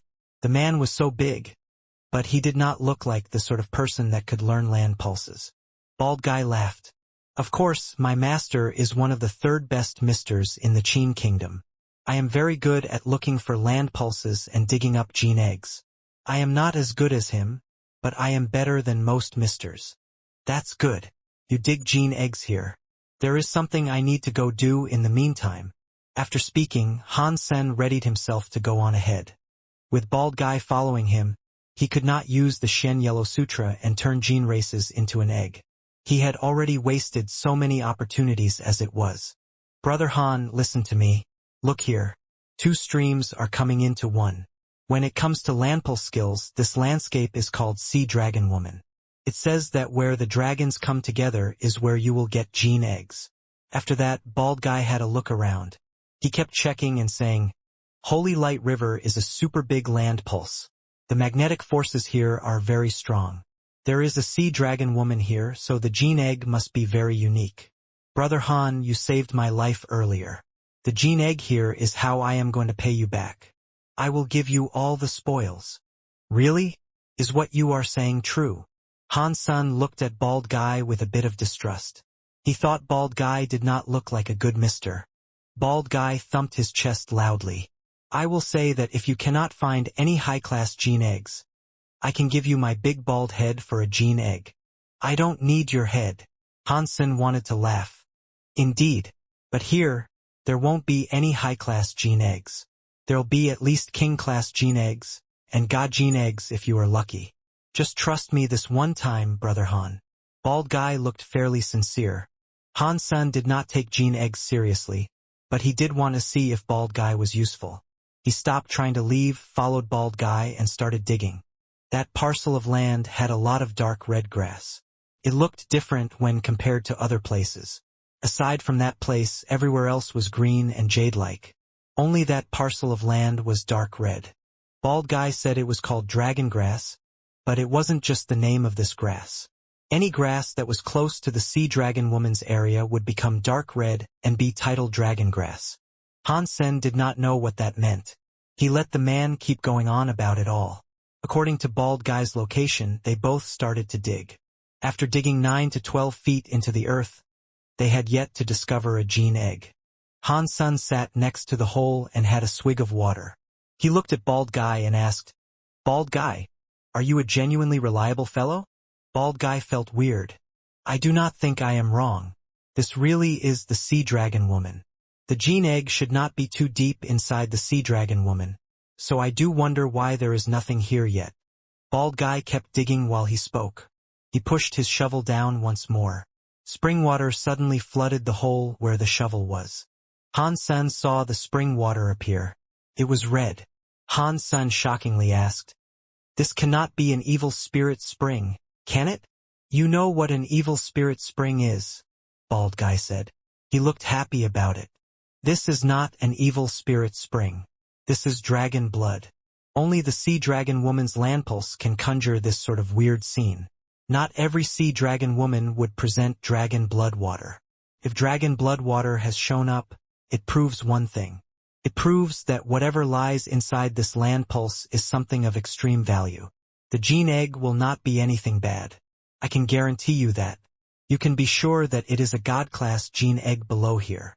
Han Sen looked at the blood water that was moving with interest. The blood water was red, but it was not an evil sort of red. It was bright and not at all dirty. It did not incite a scary feeling.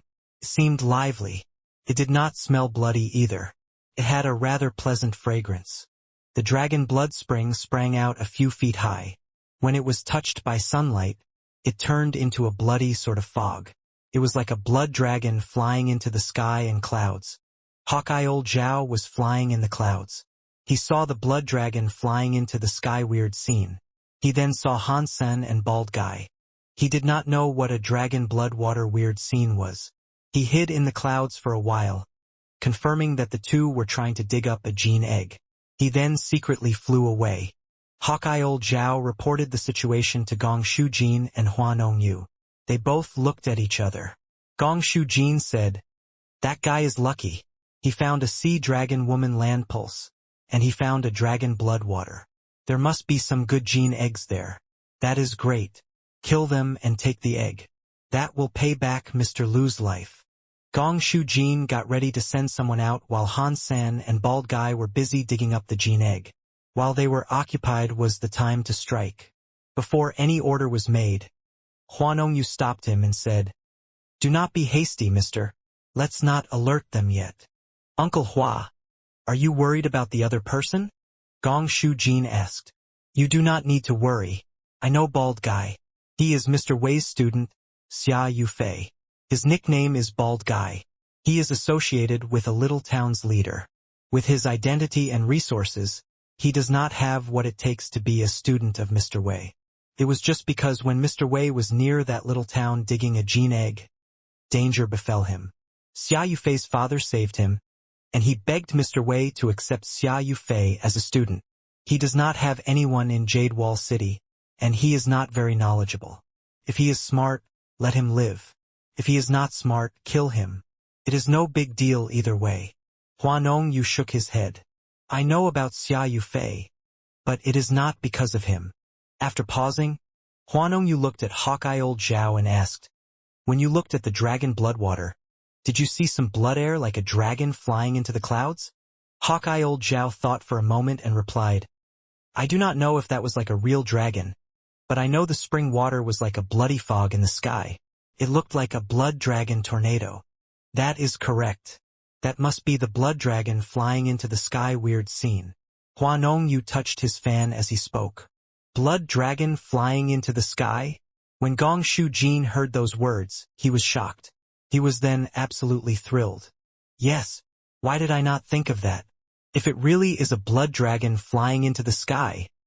Before Gong Shujin finished, he had Hawkeye old Zhao describe the scene again. After hearing what was said, Gong Shujin was even happier. He bowed to Huanong Yu. Thank you for reminding me, Uncle Hua. If you hadn't, I might have ruined this entire thing. Huanong Yu smiled. You flatter me too much. You have the old mister's knowledge. You are much stronger than me. If you saw it, you would recognize it. It is only because I did not explain clearly that you did not know. When I followed the old mister, I saw a blood dragon flying into the sky. Weird scene with him. That is how I know about it. Uncle Hua has so much experience, Gong Shujin said. You must teach me more sometime. He bowed again, pretending to be humble. Huanong Yu was silent a moment before saying, the blood dragon flying into the sky. Weird scene is very rare. There must be a top-class gene egg there. But that weird scene is dangerous. If it is not handled well, things might turn out terribly. I think Xia Yufei has only seen the blood dragon water. They do not know the danger of the blood dragon flying into the sky. Weird scene. If they did, they would have stopped digging already. Gong Shujin nodded. I remember the book state that when the blood dragon flying into the sky. Weird scene appears, one will die. To get the gene egg in a blood dragon flying into the sky, one person must be sacrificed to claim the gene egg. Is that really true? Huanong Yu nodded. Indeed. When I followed old mister to see that blood dragon flying into the sky. Weird scene, we did not discover it first. There was another very famous mister already digging the land pulse. That mister died a horrible death. That is how we were able to retrieve the gene egg without any problems. How did he die? Gong Shujin asked with curiosity. I don't know, Huanong Yu said. He was fine the first day. On the second day when we went there, he was dead in the land pulse. He died weirdly. His body was not damaged, but his body was blood red. He was curled up like a cooked shrimp. Gong Shujin laughed. That is good. Let Han Sen and Bald Guy dig it up. When they break the blood dragon flying into the sky, that is when we take over. If Han Sen dies like that, he had it coming. Han Sen and Xia Yufei waited for the dragon blood to run dry. They waited for half an hour. Finally, the dragon blood in the hole was gone. Xia Yufei was dying to keep searching.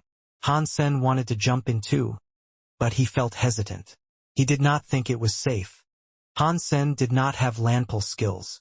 He also did not know what a sea dragon woman was. Neither he nor Bald Guy knew what a blood dragon flying into the sky. Weird scene was. Still, Han Sen's will was extremely strong. Although he was suppressed by the rules of the world, if something very bad was going to happen to him, he still felt a sense of worry. If something made Han Sen tremble, it meant something extremely bad was going to happen. Otherwise, nothing would have touched his heart. Han Sen looked at the hole and said to Bald Guy, Bald Guy, stop digging. Bald Guy put down his shovel with confusion. He looked at Han Sen and asked, What is it? There is something wrong. Han Sen looked serious as he asked, Are you sure this is the sea dragon woman and dragon blood water? After hearing him, Bald Guy felt strange. He looked around and said, This is right. This is a sea dragon woman. Cannot be wrong. Did you not see the dragon blood spring? Han Sen was quite a moment before saying, Okay, you come back. I will continue digging. Does it matter who is digging? I think we are on the cusp of getting it now anyway. Bald Guy laughed. Stop talking crap. You come here now and let me dig. Otherwise, I am leaving. Han Sen was not in the mood to joke around. Bald Guy looked at Han Senator, sensing that he was not joking around. Bald Guy emerged from the hole with the shovel. He glanced around and asked, What is it? Did you find anything? Han Sen did not explain anything to him. He could not explain it to him either. It was just a feeling he had. He could not put that into words. He took the shovel out of Bald Guy's hands, jumped into the hole, and carried on digging. He said, You wait out there. Do not come down. Call me if something happens. Bald Guy was weirded out. He was not quite sure what Han Sen was trying to say, but he still listened to him. He just watched from outside the hole and did not go down. Han-sen used the shovel to slowly dig. He did not use too much strength. He kept digging, continuing to look at the soil down below. He had dug 3 feet when he suddenly felt as if his shovel touched something. Those frightening fears that made him tremble were amplified even further. He did not even think. Han-sen summoned the blood ghost spirit and combined with it. His eyes turned red, and his back produced a monkey's tail. Bald Guy was excited from his position above the hole. He enthusiastically asked, "Did you find a gene egg?" Han-sen did not answer him. He put the shovel down and used his hands to brush away the soil. He soon felt something. Suddenly, something was coming out of the soil. Although only a part of it was visible, anyone could tell it was not a gene egg. After all, no gene egg growled like a fishbone fossil. Beneath the soil was a gray stone. The part that was showing was like a fishbone fossil, but the fishbone was not like a normal fossil. It was not gray. It was black. To be a bit more accurate, it looked like some old, dirty blood that had coagulated. It was dark red. It was so dark that it looked black. What is that? Bald Guy felt a bit confused. He wanted to jump into the hole, get closer, and have a more intimate look. "Don't move." Han-sen stopped Bald Guy. He used the shovel to dig around the soil. He noticed it was not a fishbone fossil because the fossil was 12 feet long. The fossil's bones were crooked. They resembled those of a dragon. The fossil was dragon bones. Blood dragon flying into the sky. Weird scene. "Oh no, Han-sen, you need to get out of there." Upon seeing the entire fossil, Bald Guy's expression face changed. He screamed. It was too late. The moment he spoke, the dragon bones shone with a blood light. It made the entire hole glow red. Looking at it from afar, one would have thought it was a lava pool. "Han-sen, are you okay? You need to come out." Bald Guy shouted from above. He summoned a gene race to combine with and tried to go into the hole. "Bald Guy, save your power. This is a blood dragon flying into the sky." Weird scene.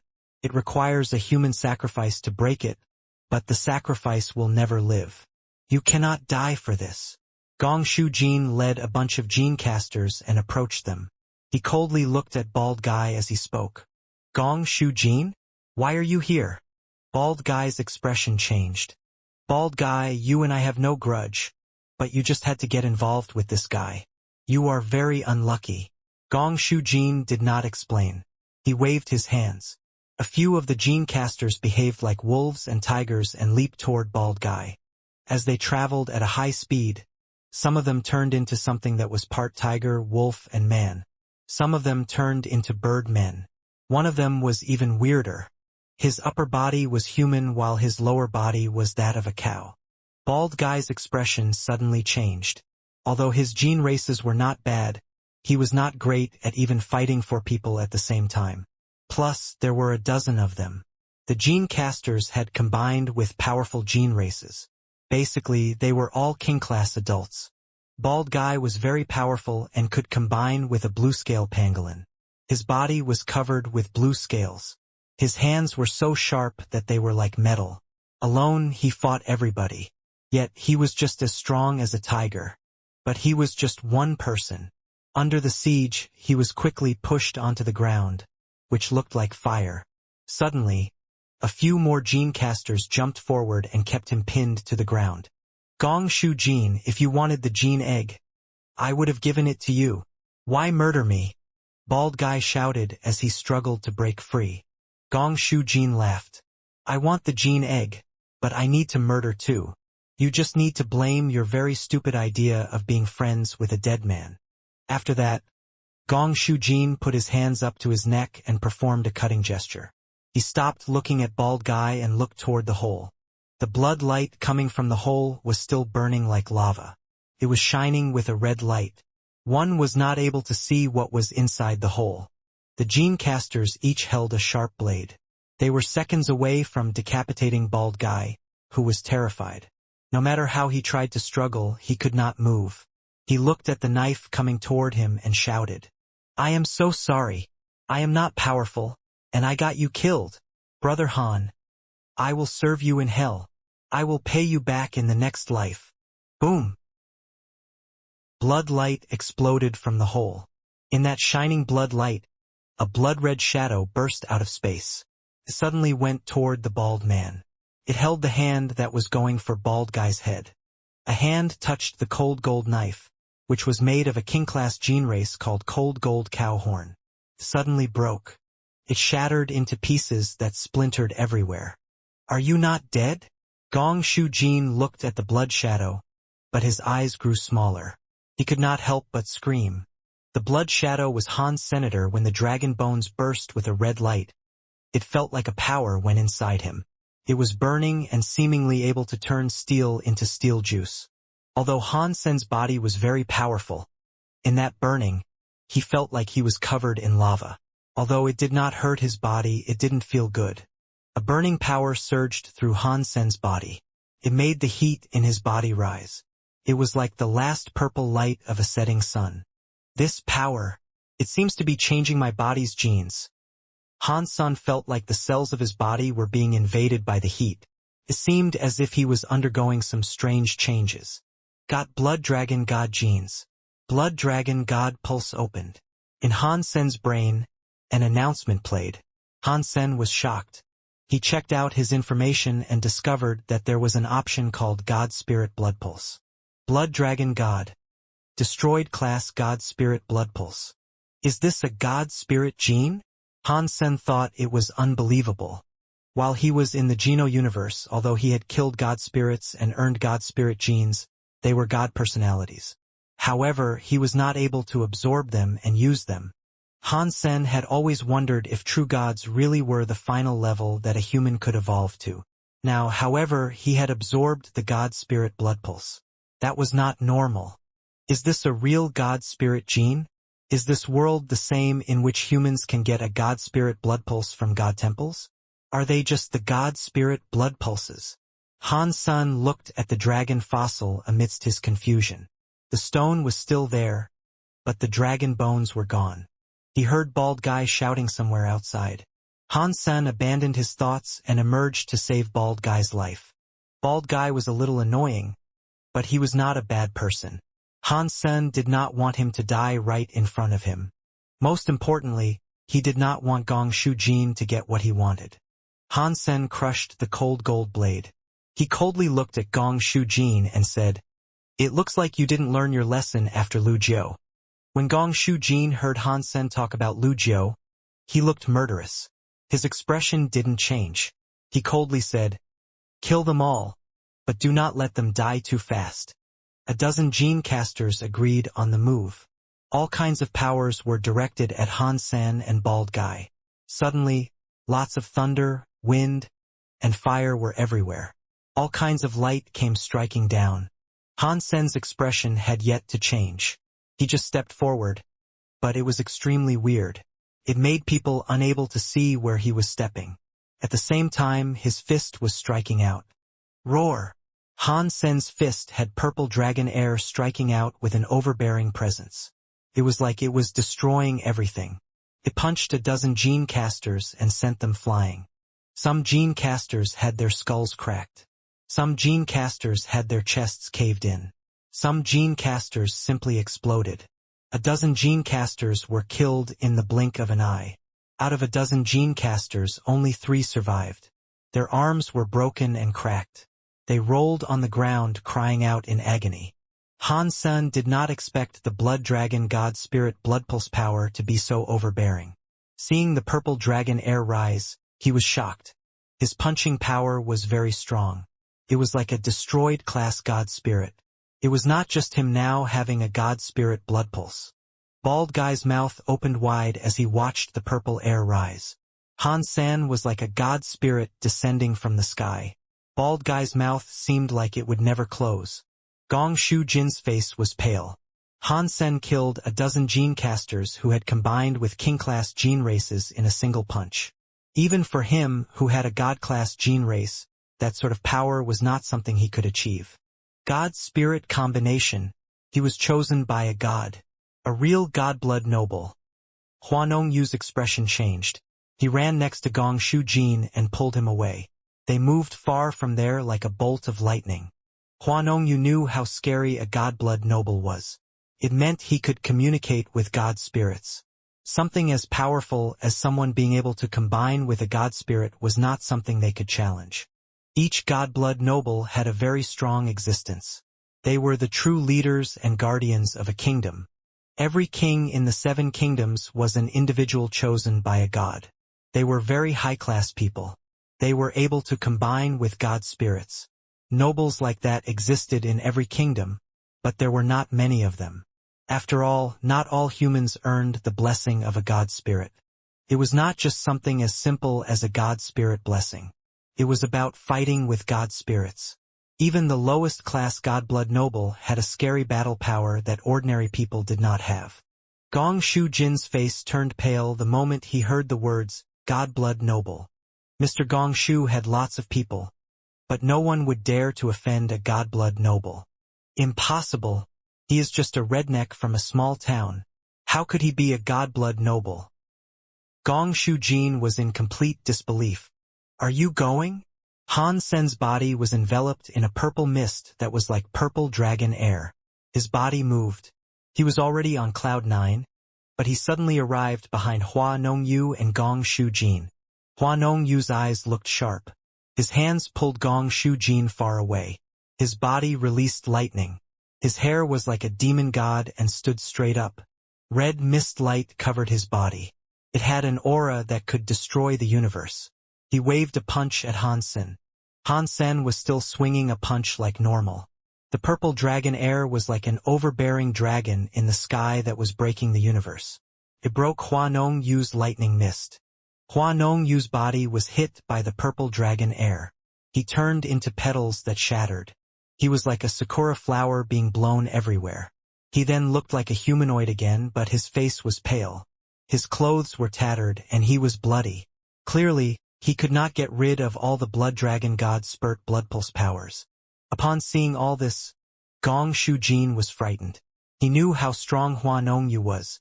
Even Hua Nongyu had almost been killed with a punch. He thought there was an 80% to 90% chance that Han Sen was a real godblood noble. Gong Shu Jin kept flapping his wings in a bid to fly away. He was like an engine. He wanted to fly away really fast. Although he was fast, it was a shame he was not as fast as Han Sen's blood dragon god spirit blood pulse. Han Sen stomped the ground. His body tore through space. He flew behind Gong Shu Jin with his purple dragon air rising. He was like a demon god quickly approaching. He threw a punch at Gong Shu Jin. Pang!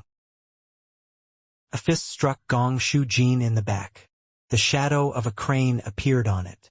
The crane's shadow spread its wings to protect Gong Shu Jin's body. Han Sen's purple dragon air punched the crane. The crane's shadow was broken, but the purple dragon air was stopped. There was a catch noise. The crane necklace on Gong Shu Jin's chest blew up. Some smoke came out of it. It displayed the face of a white-haired elder. I am Gong Shu Ji. It does not matter how my son offended you, but I will bear the consequence of his actions. Please stop attacking and let my son go free. That old man's shadow was that of the famous Gong Shu Ji from the Qin Kingdom. Responsibility? How are you going to accept responsibility? Han Sen coldly looked at Gong Shu Ji's shadow. I have some savings, Gong Shu Ji said. If you let my son go, I can give you money or gene eggs. If you want to be a leader of a town, I can help you do that too. It is a shame that money cannot buy life, Han Sen coldly said. If you wanted to murder someone, you should have expected the chance of being murdered too. You cannot buy back your son's life. He should have learned. Purple dragon air was raging on his body. It was similar to a volcano erupting. Gong Shu Jin thought he had a chance to live. After hearing Han Sen, his expression changed. His body emitted a weird light. He kept flapping his wings, wanting to fly far away. Gong Shu Ji's light was shouting, if you kill my son, I, Gong Shu Ji, will not stop hunting you down. Boom! Before Gong Shu Ji finished talking, a scary purple dragon air, which looked as if it was swallowing the sky and ground, was headed for Gong Shu Jin. It vaporized Gong Shu Jin and Gong Shu Ji's shadow. There was no stopping it. Han Sen's body was like a dragon. He was in the sky, chasing the escaping Hua Nongyu, who looked pale. Although he was very fast, he was not quicker than Han's senator seeing the purple air coming closer to him. Hua Nongyu gnashed his teeth and opened his fan. He waved it at Hansen. Suddenly, there was some crazy wind that was like a typhoon. The wild wind pulled out the rocks and old trees. All of it was tossed at Hansen. Purple air was everywhere. Hansen looked invincible. He blew up the stones, old trees, and typhoon. Nothing was able to stop the blood dragon god spurt blood pulse power. Pang! Hua Nongyu's body vanished.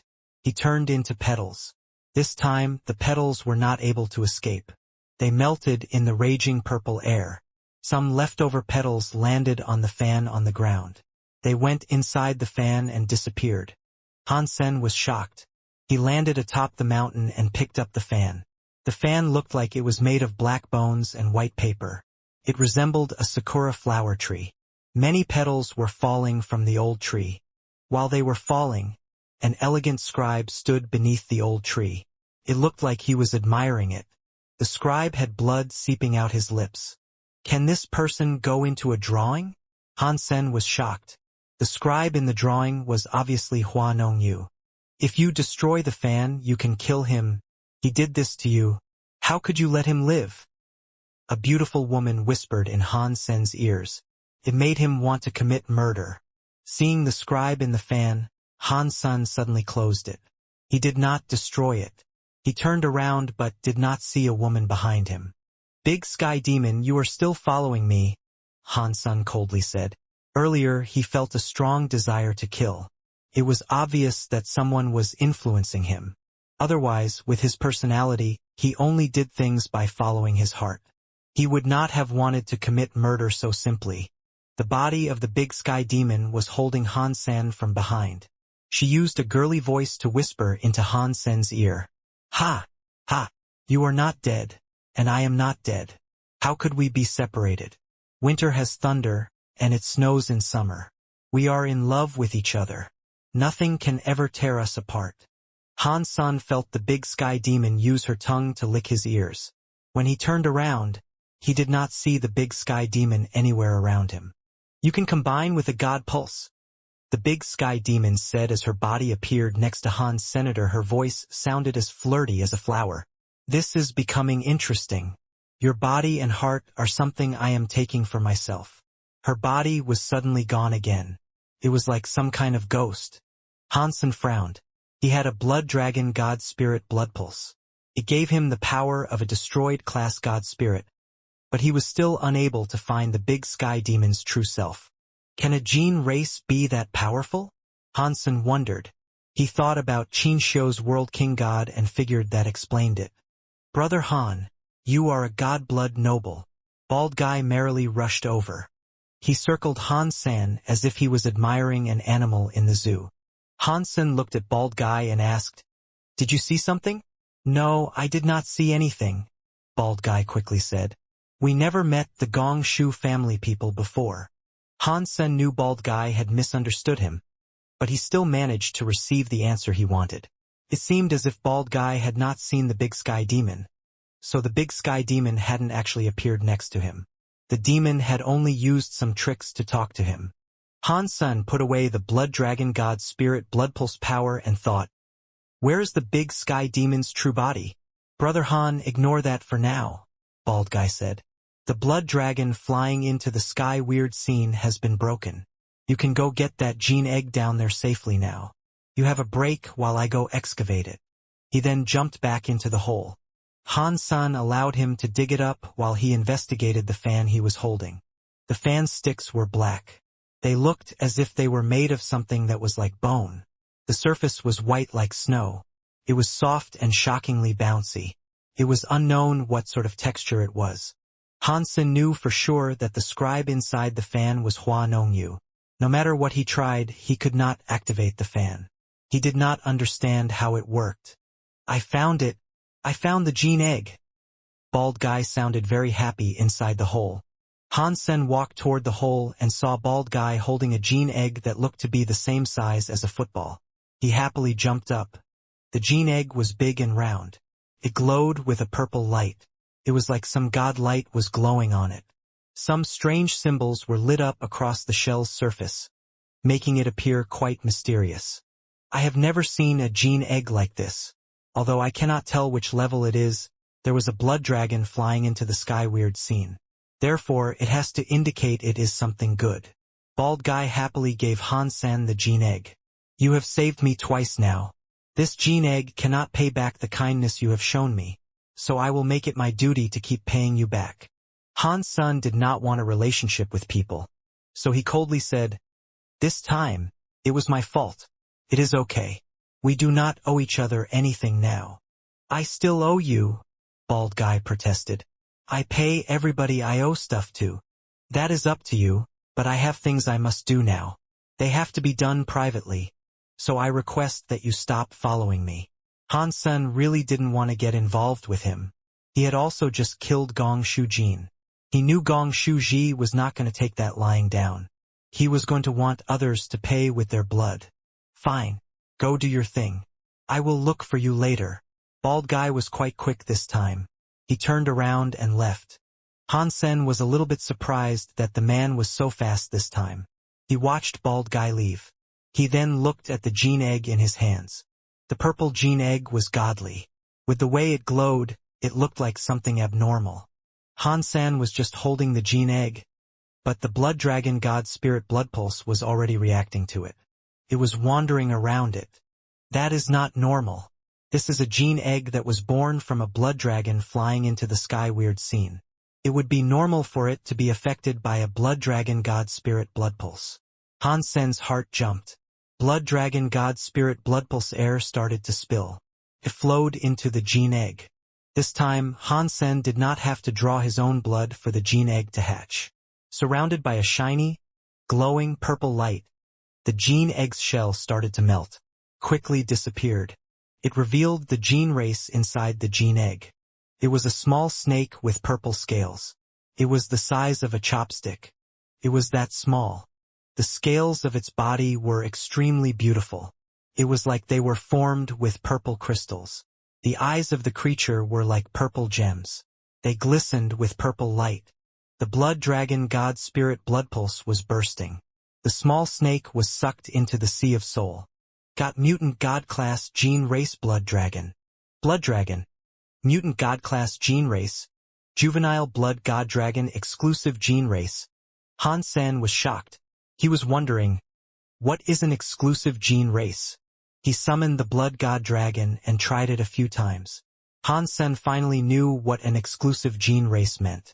He also better understood the god spirit blood pulse.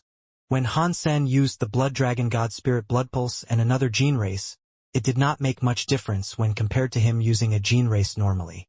His gene combined skill was not any stronger. If it was used under the blood dragon god spirit blood pulse mode, and he used the blood god dragon, it made the blood dragon god spirit blood pulse increase. From what Han-sen understood, the god spirit blood pulse provided the most basic powers.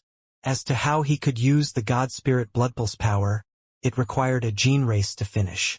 When Han-sen used the blood dragon god spirit blood pulse, it only increased power. If it combined with a blood god dragon, it turned that power into blood god dragon gene combined skills. It made the gene combined skill limitlessly increase in power. A newborn blood god dragon did not have much power when used with a gene combined skill. When it had the blood dragon god spirit blood pulse buff, the gene combined skill power was better than an adult blood god dragon. Of course, to receive that buff, the blood dragon god spirit blood pulse exclusive gene race was required. Non-exclusive gene races did not receive the advantages. The blood god dragon's gene combined skill was a blood dragon flying into the sky. Weird scene. It was a very overbearing attack skill. When it had the god spirit blood pulse buff, it was really overbearing even if it was still a juvenile. If the blood god dragon reached its ultimate body, at that time the power would be unimaginable. I got the blood god dragon and blood dragon god spirit blood pulse. That is very good, but I did make an enemy out of Gong Shuji. That guy is a masterclass mister. His subordinates will be powerful, and he will have lots of scary gene eggs. I am not afraid of him, but Mr. Yang and the others will have to be. I have to go get a pure light salamander soon. Han Sen stopped hesitating. He followed the stream, going as fast as he could to reach Autumn Leaves River. Han Sen was in a hurry to get there. On his way, he was not in the mood to hunt other gene eggs. He was going as fast as he could to reach Autumn Leaves River. He was hiding near the shore, looking for a pure light salamander. Autumn Leaves River was just a branching river, but it was still 1,000 miles long. He did not know where the pure light salamanders were. When Han Sen arrived at the river, he looked into the water of the river and realized his reflection had become the big sky demon again. She smiled at him. Han Sen could not figure out a way to deal with her. He pretended he did not see anything. "Do you want to find a pure light salamander? I can help you, my little lover." This time, the big sky demon was worse. She turned into his shadow and spoke to him. "Okay, how can you help?" Han Sen smiled as if he was talking to a friend. The big sky demon was shocked. She smiled harder. "Follow the river. When you see a white jade cliff, you will see the pure light salamander." After that, the big sky demon's reflection was gone. Han Sen's reflection was ordinary again. Han Sen could not find it, so he just did what the big sky demon told him. He followed the river. When it was nighttime, he saw the river had a canyon. The two sides were composed of white jade-like stone that emitted a crystal, holy light. It looked very weird. Han Sen carefully snuck to one side of the wall. He looked into the water. He saw 3 one-foot-long creatures that looked like Chinese giant salamanders. The pure light salamanders, however, were cuter. They were playing around in the water. The holy light salamanders looked like white jade. Their eyes looked like black gems and were very cute. Han Sen hid inside the mountain for a while. He saw the 3 pure light salamanders swimming around. Their bodies were releasing a holy light. Their skin was like transparent jade. "I am so sorry." Han Sen's body was like a hawk as he jumped up. He sprinted toward the water while casting the Shen Yellow Sutra. He suddenly broke the river water and attacked the 3 pure light salamanders. Han Sen did not use a gene race. The 3 pure light salamanders were unable to sense him beforehand. By the time they realized danger was near, it was already too late. One punch took out a salamander. One by one, Han Sen turned them into agate-like eggs. In Gong Shu manner, Gong Shu Ji's eyes were red. His old tears continued to pour. Gong Shu Ji was very famous. He had many wives, but Gong Shu Jin was his only son. Now his son had been murdered. How could he not be sad and angry? "Master, I found out the man is called Han Senator. He did not have any relations with Mr. Jin, but Mr. Jin was courting the singer Feng Fei Fei. He encountered this person in Night Cry Valley. A person who looked like an old servant was reporting to Gong Shu Ji. No matter what my son did wrong, he should not have killed him. I will avenge my son's death." Gong Shu Ji looked frozen, but his eyes glimmered with evilness. Mr. Jin only investigated Han Sen once, but he managed to find out he was from a town called Ancient God City. The old servant said, "I think the investigation must have come to an incorrect conclusion. Should I start over?" Gong Shu Ji shook his head. "There is no need to. It does not matter where he is from. This place is Big Qin capital. I just need to know he is not some high-level person from the capital. No matter who he is, he will pay the price of blood for what he did to my son." Speaking of that, Gong Shu Ji looked murderous. He coldly asked, "As for Feng Fei Fei, did my son not like her? Let her be with my son in case he gets lonely down there." The old servant worriedly said, "Master, that is not a good thing. Feng Fei Fei is one of the 3 most popular singers. She is like the singer queen. She has many powerful people supporting her. Even the real big nobles admire her. I am afraid. I have my ways, and they will all have to die with my son." Gong Shu Ji's eyes looked very angry. The Holy Light River was very dangerous. There were a few places not even Han Sen dared to go. He was not afraid of dying. He was just afraid of being trapped and not being able to get out. Fortunately, he received guidance from Feather Fairy. He knew a lot about the region. Through the advice he had been given, Han Sen was able to avoid many of the pitfalls and perils. he was able to find the pure light salamanders he sought and safely make it back to the teleporter. On his way back, he also managed to obtain another dozen Viscount class and Earl class gene eggs. He planned to use them to keep the shop running. After returning to the hotel, he was relieved to find Mr. Yang and the others were still safe. Everyone, gather around. I have something to tell you all. Han Sen summoned them all and explained to them that he had murdered Gong Shu-jin on planet Guya. By doing that, he told them he had offended Gong Shu-ji. He did not go into the specifics. Mr. Yang and the others had their mouths wide open, but they were unable to say anything. Mr. The Gong Shu-ji you are talking about, is it the Gong Shu-ji that is a very famous mister in the Qin kingdom? Master Yang asked. He had a hard time believing this tale was true. Yes, it is him, Han Sen said. So what comes next might be perilous. He could very well come at us, seeking vengeance. That means you, my friends, will be caught up in all this. Following me is too dangerous. If you people have someplace else to go, take money from the shop and leave. Start a life elsewhere, free from the strife that comes with me. Mr. Yang immediately said, I have already chosen to follow you. I am not going to run just because I am afraid of danger. Besides, this is the capital of the Qin kingdom. Not even Gong Shu-ji can do something too obvious. Li Bingyu coldly thought, why would Han Sen suddenly kill Gong Shu-jin? Is there some ulterior motive to all this? Did Crown Prince Bai Qin request him to do this? Is it something else entirely? When she saw Han Sen looking at her, she immediately looked cold and said, I still owe you. I am not going to leave your side. It is good that Gong Shu-ji is coming after you. It will give me the chance to protect and pay you back. Jian Bugu merely smiled. He did not plan on leaving either. Jian sure clutched you, not willing to leave. If you guys are stalwart and unwilling to leave, and something dangerous happens and that results in death, don't take it out on me. After pausing, Han Sen said to Mr. Yang, Old Yang, you go and prepare. Rest up tonight. Tomorrow you are coming to planet Guya with me. You need to help me locate a land pulse. Han Sen was planning to take Mr. Yang with him to see Feather Fairy and get the God Spirit blood pulse for him. That way he could use gene eggs. Right now, the situation is very dangerous, Li Bingyu said. There will be a danger on the road. Shouldn't I be accompanying you guys? Han Sen casually replied, There is no need. You stay here and take care of Mr. Jian and you. He took out a gene egg and handed it to Mr. Yang. Mr. Yang accepted the gene egg. He felt strange.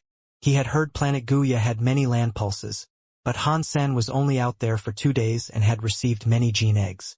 That was a bit too shocking. Han Sen returned to his room and rested. Everyone did their own things. Li Bingyu returned to her room. She had been thinking about this whole thing. Her thoughts were too complicated. She thought this could be a grand political conspiracy. Otherwise, no one would have gone and murdered a son who was so famous. She thought about it for a long time, but she could not come up with a solid lead. She went to the bathroom and took a hot shower. She wrapped a towel around her and came out. She went before the mirror, ready to tidy up in front of it. When she saw the mirror in front of her, she was shocked. In the mirror, her face was very beautiful and white. She had a small waist and a big bum. Her face structure was very defined. She was like the ultimate pretty woman. It made her think she was really pretty. Oh no! Li Bingyu realized something, but it was too late. She was unable to avert her gaze from the mirror. Her eyes looked very loving. It looked as if she was in love. Li Bingyu's will was quite strong. If Han Sen had been unable to fight something like that, there was no way she could resist. Not long later, she sank into falling in love with her reflection. That reflection had not changed at all. In Li Bingyu's eyes, the reflection in the mirror was slowly changing, turned into the image of Han Sen. Han Sen was lying on the bed, thinking about how to deal with whatever method of revenge Gong Shu-ji would try. He wasn't just going to sit and wait for Gong Shu-ji to attack. If Gong Shu-ji was going to treat him like an enemy, he knew it would be best for him to strike first. While he was thinking, he suddenly heard the door be pushed open. He frowned. Mr. Yang and the others would not have just pushed the door like that. If it was someone sent by Gong Shuji, they would not enter so obviously either. Han Sen was confused. He looked toward the door and was shocked. He saw a pretty woman with only a white towel around her. Her boobs were very white and full. He could even see her butt crack. Her long, white legs made him dizzy. She had long, half-wet hair that looked like a waterfall. Her eyes were dripping with lust. It made Han Sen freeze in his place. Ghost Kill, what is it? Han Sen was frozen. He recognized her as Ghost Kill. She always wore the night ghost mask and was always cold. Now, however, she was behaving differently. If Han Sen was not an alert man, he would have thought of her as a completely different person and not Ghost Kill. Li Bingyu did not speak. She closed the door and locked it behind her. She then behaved like a wild, hungry cat as she approached the bed. She crawled up and placed her hands on Han Sen's shoulder. Her eyes, which looked so in love, were only 3 inches away from Han Senator with her tongue. She licked his cheeks. Are you insane? Han Sen pushed Li Bingyu's shoulders to stop her from getting any closer. Although there were some nice things to see, Han Sen felt as if something was wrong. This was obviously not Ghost Kill. Li Bingyu was not stopping. She felt as if the man in front of her was the one she would love forever. She wanted to give him everything and take everything of his. Her whole body was lying on top of Han Senator. There was a gasp that made people jump. As Han Sen frowned, he suddenly heard the big sky demon's voice. Do you like this woman? If you are willing, I can make all the pretty women come into your arms. I can have them all fall in love with you like mad. They will do anything for you. They will give you their lives. The shadow of the big sky demon was right next to Han Senator. Her lips nibbled Han Sen's ears. As she spoke, it was like there was some perfume being sprayed onto Han Sen's ears that made him itch. Of course, I like pretty women, but I do not like dolls that are being controlled, Han Sen coldly said. His eyes looked still. They were like arrows, piercing into Li Bingyu's luxurious eyes. Li Bingyu felt a chill. She woke up from the love spell. Her entire body was lying on Han Sen like a wild cat. Her arms were still around his neck. They stared at each other in that position. Li Bingyu's face turned red. She looked as if she had been electrified. As she leaped off Han Senator, she grabbed the white towel, covered her body, and ran out of Han Sen's room. Big Sky Demon's power was too strong. It was an irresistible power. Li Bingyu was able to see what was happening, but there was nothing she could do to stop it. It was not done by her own will, but she could not resist the temptation of the demon. Li Bingyu knew it had to be the power of some gene race, but she did not know it was the Big Sky Demon. She thought about that as possibly being Gong Shuji's revenge. Damn, that Gong Shuji. If you want to exact revenge, go after him yourself. How dare he use that gene race on me? Li Bingyu was back in her room. She looked terrible. After being forced to watch the things she did to Han Sen, she wanted to dig a hole and hide in it. After Li Bingyu departed, Han Sen examined his room. He did not see the Big Sky Demon anymore. The demon was able to just come and go. Not even Han Sen could detect if she had really been present. I need to find a way to get rid of her. I can't just have someone keep following me. It is starting to get annoying. Han Sen frowned because he could not think of a way to achieve that. He took out a pure light salamander egg and placed it in his hand. He tried to use the Blood Dragon God Spirit Blood Pulse power to activate it and see if he could turn it into a Blood God Dragon exclusive gene race. Han Sen was disappointed by the results. Perhaps it was because there was some elemental conflict, but the Blood Dragon God Spirit Blood Pulse did not connect with the pure light salamander. The power could not enter the pure light salamander. There was no way. So Han Sen had to drop his blood onto the pure light salamander's egg. The pure light salamander soon hatched. The pure light salamander that hatched was a big, jade white tadpole. Its body and claws were small. His body was half transparent. It looked as if it was a carving on some old jade. It looked very tiny and cute. Got King Class Gene Race Pure Light Salamander. The announcement played. Han Sen tried to combine with the pure light salamander. It was still a juvenile, so the pure light salamander's power was bound to be weak. Han Sen felt a purified power melt inside him. His head quickly grew a white jade horn. If a gene race entered the proximity, the jade horn emitted a response. According to the gene race element, the horn changed color to reflect what it was. Although the horn was not ugly, it looked sort of ridiculous. Han Sen had no desire to accept it. He immediately disconnected from the pure light salamander and allowed the pure light salamander to maintain its shape. He put it in his pocket. Although they had not combined, the pure light salamander still detected gene races. Han Sen tried to summon the blood ghost spirit. Upon that happening, the horn of the pure light salamander turned red. Because it was a baby, the pure light salamander was unable to detect the presence of gene races at a long distance. At best, it only sensed if there was a gene race within 30 feet. For Han Sen, that was enough. This was the Qin Kingdom's capital. They were not in the wild. He only needed it to halt any potential assassination attempts. I wonder if the pure light salamander can detect the big sky demon. Han Sen checked out the pure light salamander, but he did not notice a reaction. Perhaps the big sky demon was not nearby, or the salamander could simply not detect the big sky demon. With the pure light salamander around, things will be much safer.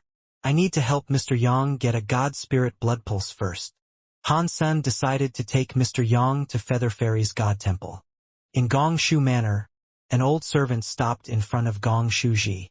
Master, the hotel said they were unable to find a shred of skin or hair of Han Sen. The old man worriedly said. How were they not able to? Did they not perform their tasks properly? Gongshu Ji's face looked troubled. The servant said, It is not because they did not do it right. I disguised myself as a cleaner when entering Han Sen's room, but I was unable to find hide nor hair from him. There was not even a speck of dandruff. I think he is well prepared. If things are really like that, then he must be an elite. Gongshu Ji frowned and asked, What is going on with Yer? Yer is Feng Fei Fei's best friend, the old servant said. During the past few days, she used the excuse of celebrating Feng Fei Fei's birthday to stay at her house. It should not be difficult finding Feng Fei Fei's hair. It should be here soon. I see. In that case, let's allow Feng Fei, that little bitch, to join my son. Gongshu Ji looked cold. Master, if we cannot get Han Sen's skin or hair, the Si Ming demon race cannot be used, the old servant worriedly said. How would we deal with Han Sen then? Gongshu Ji coldly laughed. Old Mister has traveled the universe for 100 years. I have dug up so many god pulses that shook the sky. I have more than one powerful gene race. I have more than just the Si Ming demon race. It will not be hard for me to kill someone. Get rid of that Feng Fei, that little bitch, and then deal with him. The next morning, Han Sen took Mr. Yang with him to planet Guya. After only walking for a little while, Mr. Yang pointed at a mountain and said, Mister, there is a formation like a tiger cave ahead of us. There should be a land pulse there. It is no wonder this is the capital. There are a lot more land pulses than there are in ancient God Mountain. Han Sen shook his head and smiled.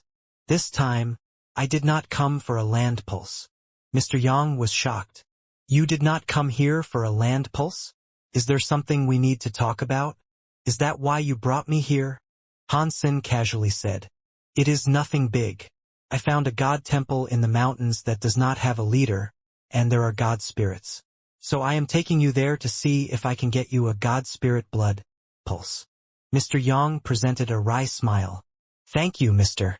For the past few decades, I have been to many god temples, but I have been unable to get a god spirit blood pulse. An elite checked me out, but my body's genes are just too bad. I cannot get a god spirit's blessing. I have already given up. There was no need for you to put effort into me. Since we are here, we might as well still check it out. Han Sen smiled. Seeing Han Sen like this, Mr. Yang did not say anything. He still had no hope for this trip. When he was young, he was like that. He had visited many god temples. If it was not 100, then it was 80. In the end, he was hopeless. No god spirit imparted their blood to him.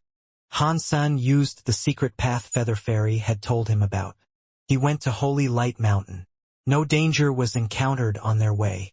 They met a few gene races, but Han Sen only had to use the blood ghost spirit to scare them away. Quickly, the two of them were in front of a mountain, which was shrouded in holy light. The mountain was glowing. It was like where the sun rose. It looked very sunny and bright. Feather Fairy had said that there were scare gene races close to Holy Light Mountain. So Han Sen was worried. He did not want any more trouble just yet.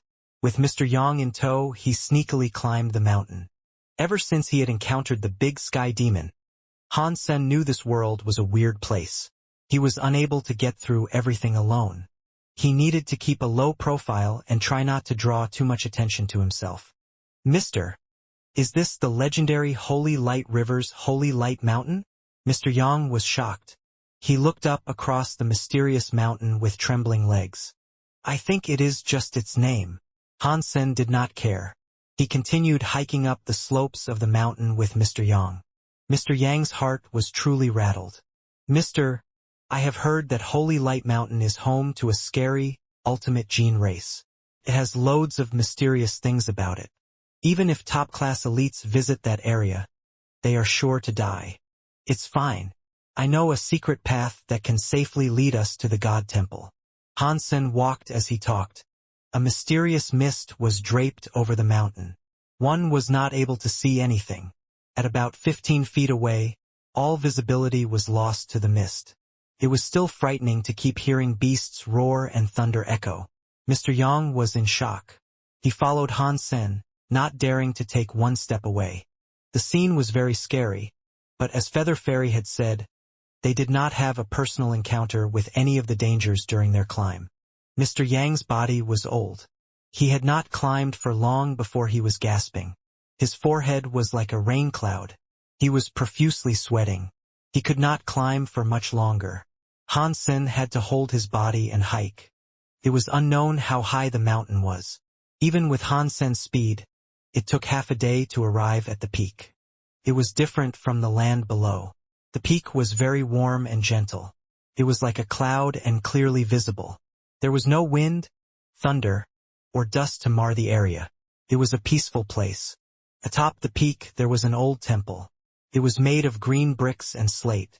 It looked mysterious and old. It seemed like there would be no fire inside it.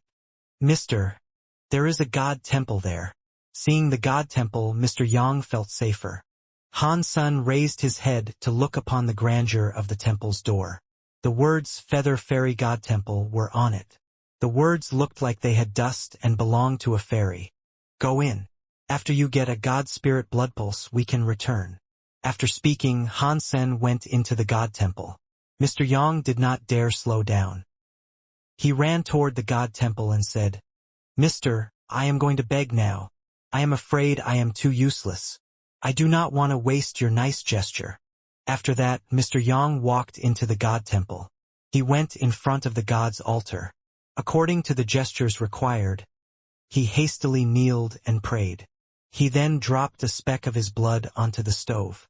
He knew the outcome. He didn't think he'd get a God Spirit blood pulse. He just wanted to get it over with and return home. He did not want to waste any more of Han Sen's time. The blood entered the stove, but there was no reaction. He knew that would happen, but he was still disappointed. Han Sen stood in front of the God Temple.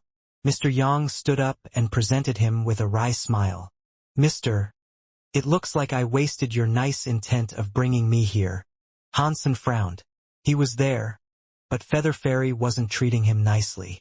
He felt a bit angry about that. It is fine. You stand here.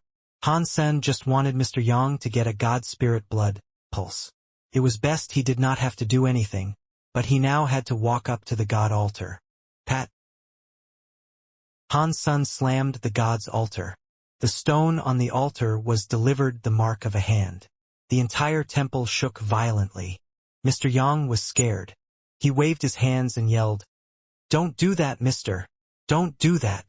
People in the universe of kingdoms were taught that God spirits were superior to everyone and had created the universe. Being alive meant the God spirits enabled a human to exist and live. They had the highest authority. The God temples were signatures of each god's power. At all costs, they were not to be offended. If they were, the God spirits would surely dole out punishment. This dogma existed due to the ability of God spirits to bless the blood of others. Most importantly, it resided in the education of the kingdom. Mr. Yang could not be blamed for feeling the way he did. That was how he had grown up and taught to be. Seeing Han Sen slap the altar, Mr. Yang thought it was a grand blasphemy. Even the Qin Kingdom's king would have never dared do such a thing. Han Sen ignored Mr. Yang and coldly shouted, "Where is Feather Fairy?" After hearing what was said, Mr. Yang was shocked. Han Sen had slapped the altar and shouted the god spirit's name out loud. He must have had a death wish. In the next second, Mr. Yang's face turned pale. He saw Feather Fairy's god statue start to glow with holy light. It was scary. An old fairy-like man appeared and floated down from the altar. "Oh no! Oh no! A god spirit has revealed itself. This is bad. We have to go, Mr. Mr. Yang ran to Han Sen and tugged at him. Since Mr. Yang was old and had no gene race buff, he was too slow. He had only just touched Han Sen's arm when the old fairy god spirit floated down before them. Mr. Yang's face looked gray. He thought, "This is bad. We are going to die." Surprisingly, the god spirit bowed to him. He behaved politely to Han Sen and said, "Little god did not know you were here. I did not come out to greet you, so please forgive me."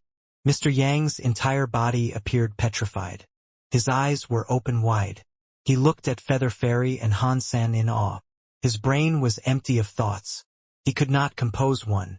Han Sen pointed at Mr. Yang and said, "This guy is my servant. I brought him here to accept a god spirit blood pulse. Can you give him something?" Feather Fairy looked at Mr. Yang. He then looked at Han Sen and carefully asked, "Mr. What kind of blood pulse would be suitable?" Feather Fairy felt depressed. He controlled a god spirit blood pulse, but it cost him god power to give it out. If he gave his blood pulse to someone weak, he would not achieve much. There was nothing for him to gain. Mr. Yang, who was standing in front of him, was the sort of person with very bad genes. Under ordinary circumstances, he would never have even dreamed of giving someone like him a blood pulse. But Han Sen was asking him directly, so Feather Fairy could not reject the request. Even though that person was too weak, he still had to give out his god spirit blood pulse. Just give him something. Han Sen looked like he was smiling but not smiling at Feather Fairy. Feather Fairy gnashed his teeth and thought, "This time, I am to lose something no matter what. Instead of fighting back and allowing Mr. Dollar to be upset with me, why don't I do him a favor?" Thinking of this, Feather Fairy lit up the god stove. The god stove's holy light was like a volcanic eruption. Many snow-white feathers arose. They covered the entire god temple. It was like 1,000,000 goose feathers were falling from the sky. Suddenly, thousands of feathers started flying toward Mr. Yang. They melted into his body. It made Mr. Yang's body feel as if it was in heaven. It was like a dream. Perfect god spirit blood pulse. Mr. Yang was suspicious about whether or not this was all just a dream. Actually, it was like he had never even dreamed of this. He now had a god spirit blood pulse, and it was a complete god spirit blood pulse. Not many people earned a perfect god spirit blood pulse. Mr. Yang felt as if he was dreaming. He could not believe what was happening to him atop that holy light mountain. The superior, well-respected god spirit had listened to Han Sen's commands. He even referred to him as a Mr. Han Sen just casually told him to do something, and the god spirit provided him with a perfect god spirit blood pulse. It made Mr. Yang admire Han Sen even more. What is he really like? He was born inside a gene egg, but even god spirits admire him. Can someone actually be as great as him? Mr. Yang's heart was trembling. Based on what he knew of the world, he could not imagine where Han Sen might have come from. There was one thing Mr. Yang knew for sure. Han Sen was more powerful than the Godblood nobles. The Godblood nobles were able to be with gods, but that was because they were approved by the god spirits and allowed to use their power. That relationship made it so they considered each other as equals. He had never heard of a god spirit being afraid of a Godblood noble. It was unimaginable. "Mister, I am at this old age, yet now I have received a god spirit blood pulse. The greatest wish of my life has been fulfilled. There is nothing else I desire in this world. My life belongs to you in its entirety. Mr. Yang bowed. He meant every word he said. Although Mr. Yang was very talented when it came to land pulse skills, and he was a hard worker, he did not have a God spirit blood pulse before this. Thus, he was never able to become a real mister. It resulted in people often being mean to him. He thought there was no more hope for him. Now, he had suddenly received a God spirit blood pulse, and it was a perfect blood pulse. One was easily able to imagine how grateful he was. Hansen smiled, but he did not say anything. Some things could only be done and not be spoken of. How Mr. Yang performed still depended on his power. It did not matter how many things he said. Here is a gene egg for you. You should hatch it. Carry it around with you. It is sure to prove very valuable to you. Hansen put the pure light salamander gene egg in Mr. Yang's hand. Mr. Yang had a good amount of knowledge. Although he had never seen a pure light salamander egg in real life, he had seen it online. Now that he was seeing it for real, he was truly shocked. He could not believe it, so he had to ask Hansen, "Mister, is this a pure light salamander egg?" "I got lucky," Hansen casually said. "I managed to get a few not too long ago." "A few?" Mr. Yang was speechless. The pure light salamander was a king-class gene egg that was very rare. One of them could be sold for a very high price, and Hansen had randomly managed to collect a few. He thought it was unbelievable. Right? With your identity, even God spirits are polite to you. Getting a few pure light salamander gene eggs probably wasn't difficult to someone like you. Mr. Yang did not believe he had been this lucky. Jian Bugu had only mentioned the pure light salamanders a few days ago. Now Hansen had managed to get a few. Even a true god descending from the sky would not have such luck. Hansen summoned the holy one white deer. He took Mr. Yang back to the teleport station. Although Jian Bugu was at the hotel, Jian Bugu had made a promise. He was not going to fight, even if his pacifism resulted in his death. Therefore, Hansen was worried something might have happened. Fortunately, nothing happened in the hotel during his absence. There was, however, a bald guy waiting in the living room. He was talking at an obnoxious volume. "Bald guy, why are you here?" Hansen frowned. He had never told Bald Guy where he lived.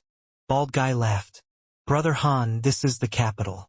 If I wanted to find you, there is no way you could actually hide. Why have you come looking for me?"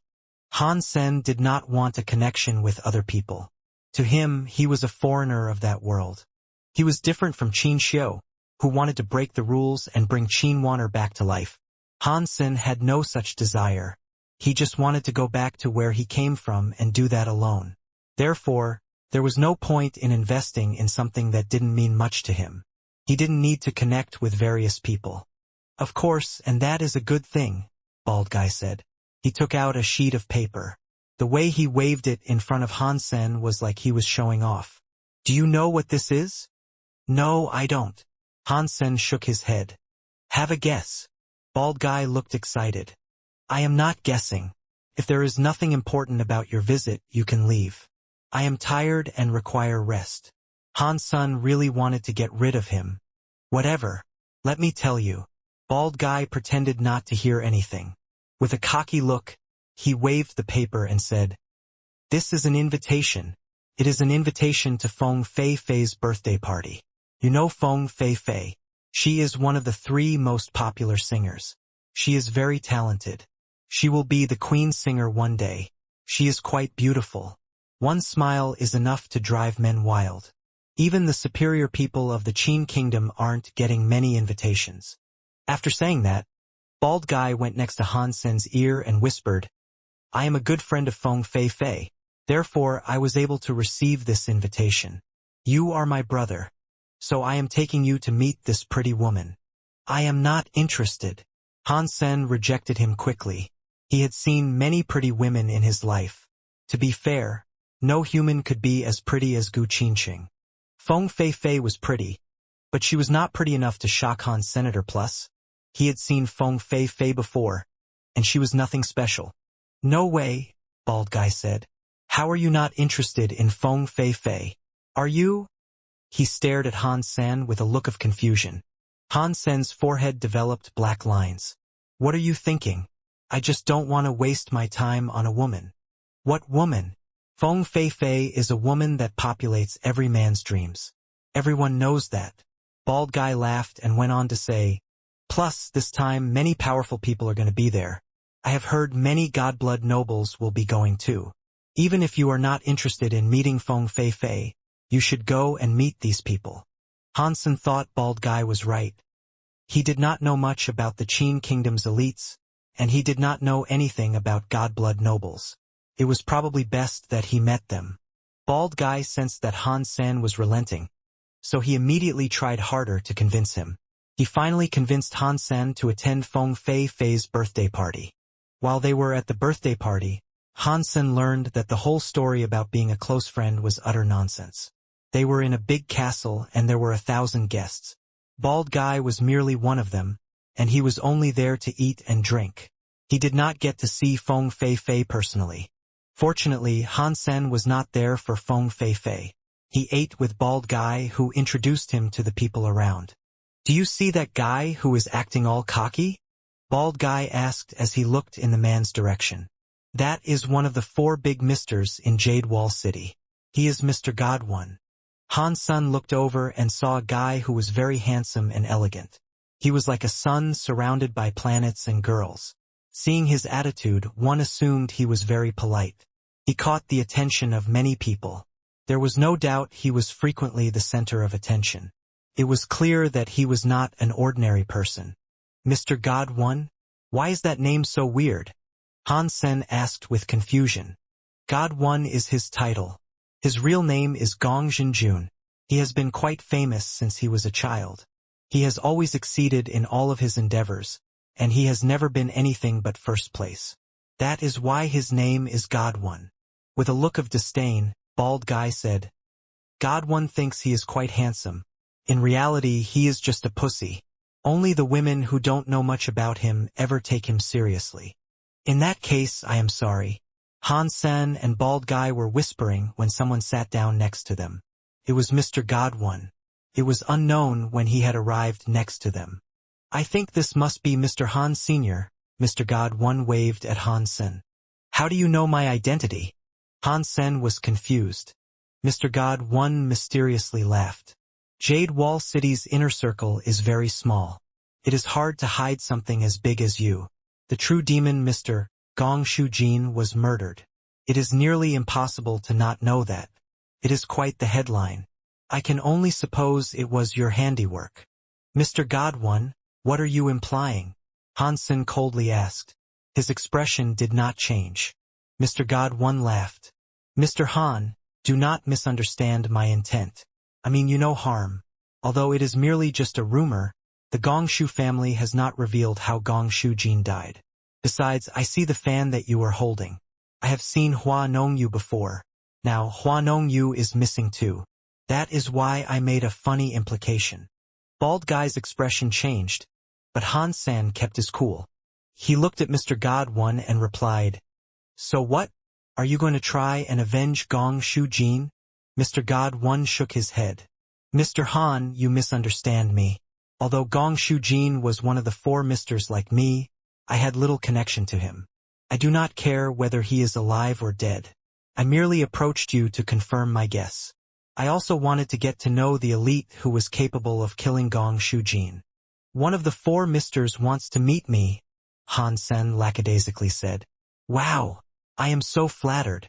Mr. God One sighed. What 4 misters? Perhaps commoners think that title is cool, but to real nobles the name Mr. is just like a singer.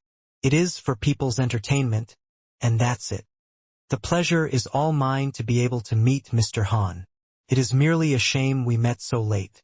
This is not the place to talk. We should talk some other time. Mr. God One bowed and hastily left. Why is that guy so baffling? Bald Guy was confused. He did not know why Mr. God One had come over and said something so confusing and then just left. Han Sen wanted to say something, but the focus of his attention turned to Feng Fei. She had just arrived.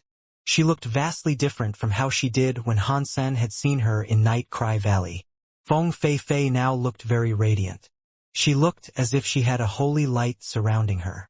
Her black hair was wavy, and it shone with a holy light. If one looked into her holy eyes, it made them feel shy. It was like it was blasphemous to merely lay one's eyes on her. People with a weak will would have done all they could to avoid her gaze. Feng Fei was surrounded by many nobles. She was like a sun with planets orbiting around her. Although she was a born noble, it did not mask how impressive she was. She was a truly outstanding character. Bald Guy looked at her with drool almost dripping out of his mouth. He said he was Feng Fei's very good friend, but he could not even get close to her. There was no chance of him getting close to Feng Fei. Bald Guy excitedly said, "It is starting. It is finally starting." "What is starting?" Han Sen asked with confusion. At her birthday party every year, Feng Fei performs a song to thank her guests for coming. Bald Guy looked at Feng Fei, who was on the stage with extreme excitement. His eyes nearly shifted into the shape of a heart. Han Sen asked, "Can't you see Feng Fei's songs and videos on the internet? What is so surprising?" Bald Head disagreed and replied, "How can that be the same? There is a big difference between live and video performance. This time, it is live. If she combined her God-class gene race, Sonic Phoenix, you would not be able to hear it on the internet." After saying that, Bald Guy stopped. The entire party had become silent. Everything went dark. Suddenly, a woman's voice took the stage. The voice sounded like a fairy from heaven. Upon hearing it, one's heart was captured. It made people helplessly lose themselves in the acoustics of her vocal cords. After a while, a light shone on the stage. As it slowly came into focus, it was in the shape of Feng Fei. She looked like a real fairy. Her entire body seemed to glow with holy light. Her red lips opened. Her voice blared through the arena. It went into people's hearts. They helplessly followed the beat, which kept changing up and down. When the song reached the middle, the place was so quiet that not even the chirp of a bird was heard. Everyone was entranced. They looked at the fairy-like Feng Fei with tears welling up in their eyes. Some of the sensitive women were bawling their eyes out. Is singing a song like this necessary on her birthday? Han Sen was speechless. Feng Fei's voice was not bad. If she did not have a sonic gene race, she would not have been so effective. He could only say that she was talented when it came to music and used a gene race very well. That didn't matter to him. Han Sen did not understand music much. He only knew how to play a few songs on an ocarina, and he did not play them well. The effects of a gene race did not work on him either. That was why Han Sen thought Feng Fei was not bad. He was not touched by her music. At the party, even the real nobles opened their hearts to her singing. They could have blocked the sonic power, but no one stopped its penetration. They allowed themselves to sink inside it. Everyone looked mesmerized. Han Sen glanced everywhere. He stood out like a sore thumb. Plus, Feng Fei knew him. When she looked over the crowd, she saw him. "Why is that guy there?" Feng Fei was shocked. He was also not listening to her song. He was looking around, which annoyed her. Feng Fei was not going to let something so insignificant annoy her, but she still wanted to test Han Sen's mind. She put a drop of mysterious power into her singing. It was the phoenix voice from the Holy Phoenix. The grudge between Han Sen and Gong Shujin was something no one knew more about than Feng Fei. Now, Gong Shujin had died.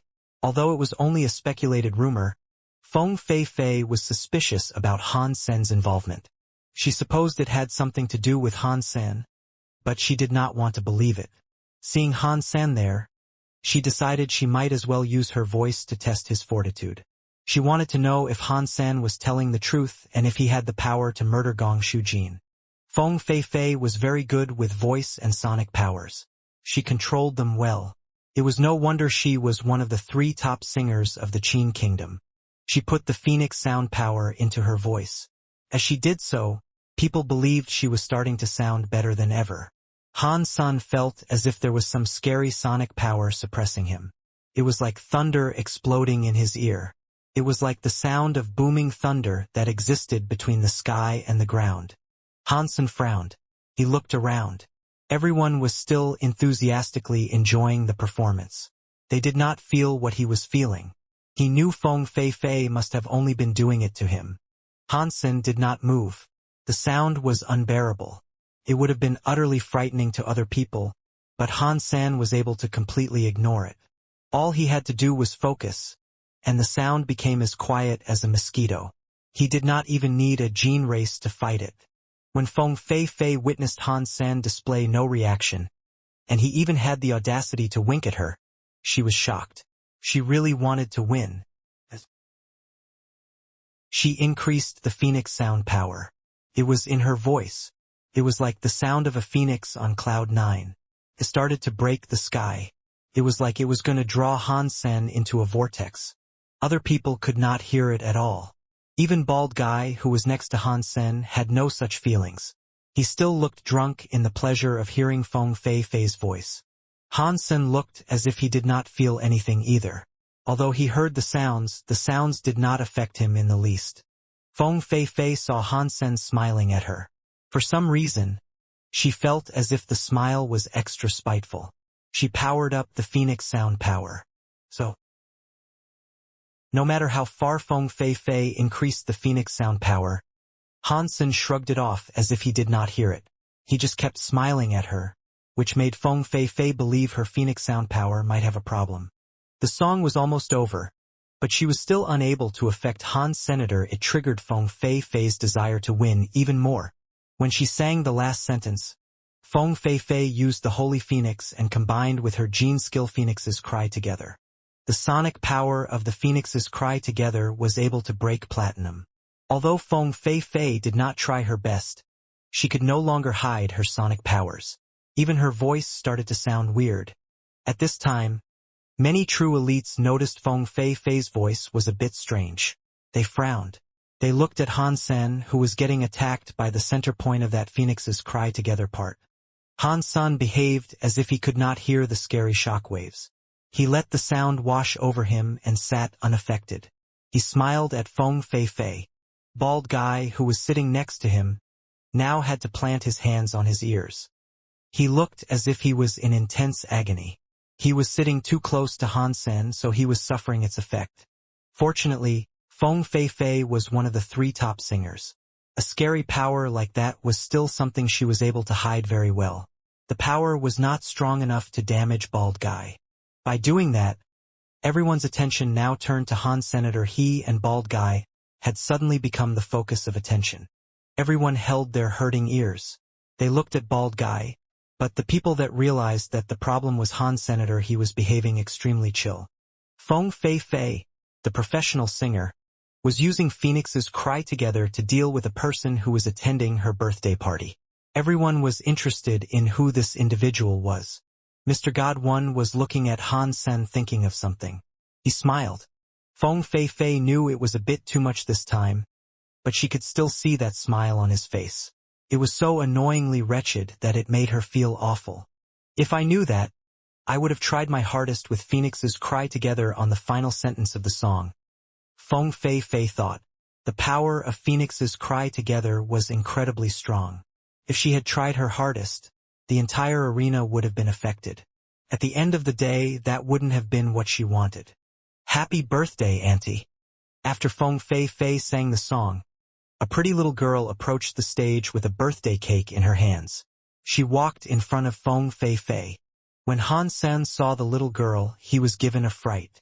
His pupils went smaller, and the corner of his eyes became teary. That little girl was only 5 or 6 years old, but she looked just like Xiang Yin.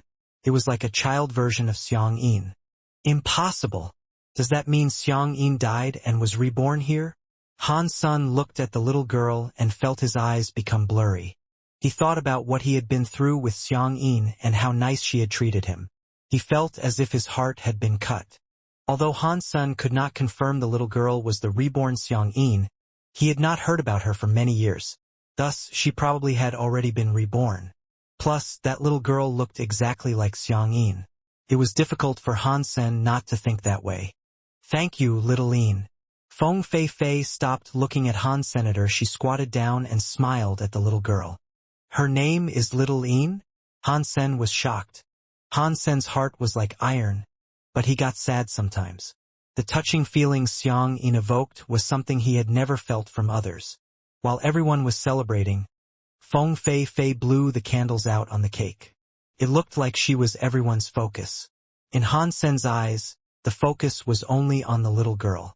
Is she Xiang Yin's big sister? Han Sen felt terrible. He did not know what to feel. Han Sen was planning to leave early, but he stopped thinking about doing that now. He wanted to find a chance to interact with that girl called Little Yin. He wanted to find out if she was little big sister Xiang Yin. The little girl remained with Feng Fei Fei, and Feng Fei Fei was perpetually surrounded by nobles. Han Sen and Bald Guy did not have what it took to penetrate that circle. Han Sen could not wait any longer. For the past few years, few things made his heart jump that fast. Now his heart was beating rapidly. My little dear, do you want her? Then go get her. If you are willing, I can help you. Do not be afraid. The shadow of the big sky demon appeared next to Han's senator. It was like she was holding him from afar, whispering into his ears.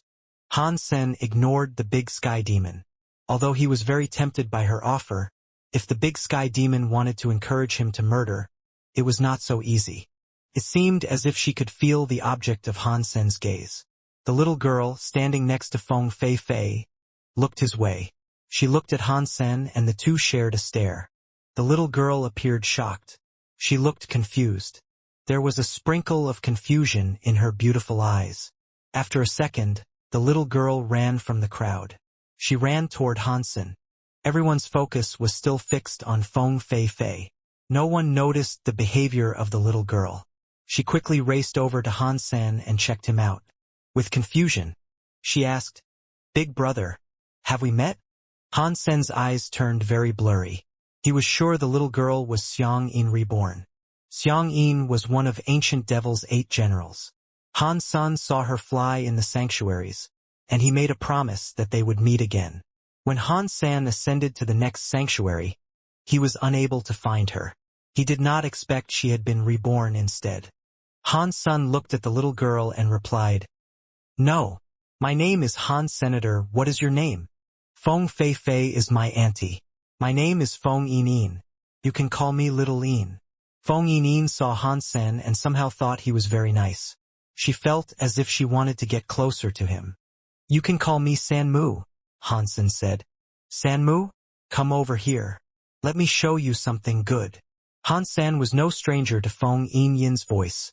She pulled Han Sen by the hand and took him to a castle. Han Sen did not decline. Bald Guy was shocked by this. He did not expect Feng Fei Fei's niece would get along with Han Sen so well. He stood up too. Everyone was focusing on Feng Fei Fei. No one else noticed them leave. Feng Yin took Han Sen and Bald Guy through a hallway. They quickly reached a garden. There was an old tree in the garden.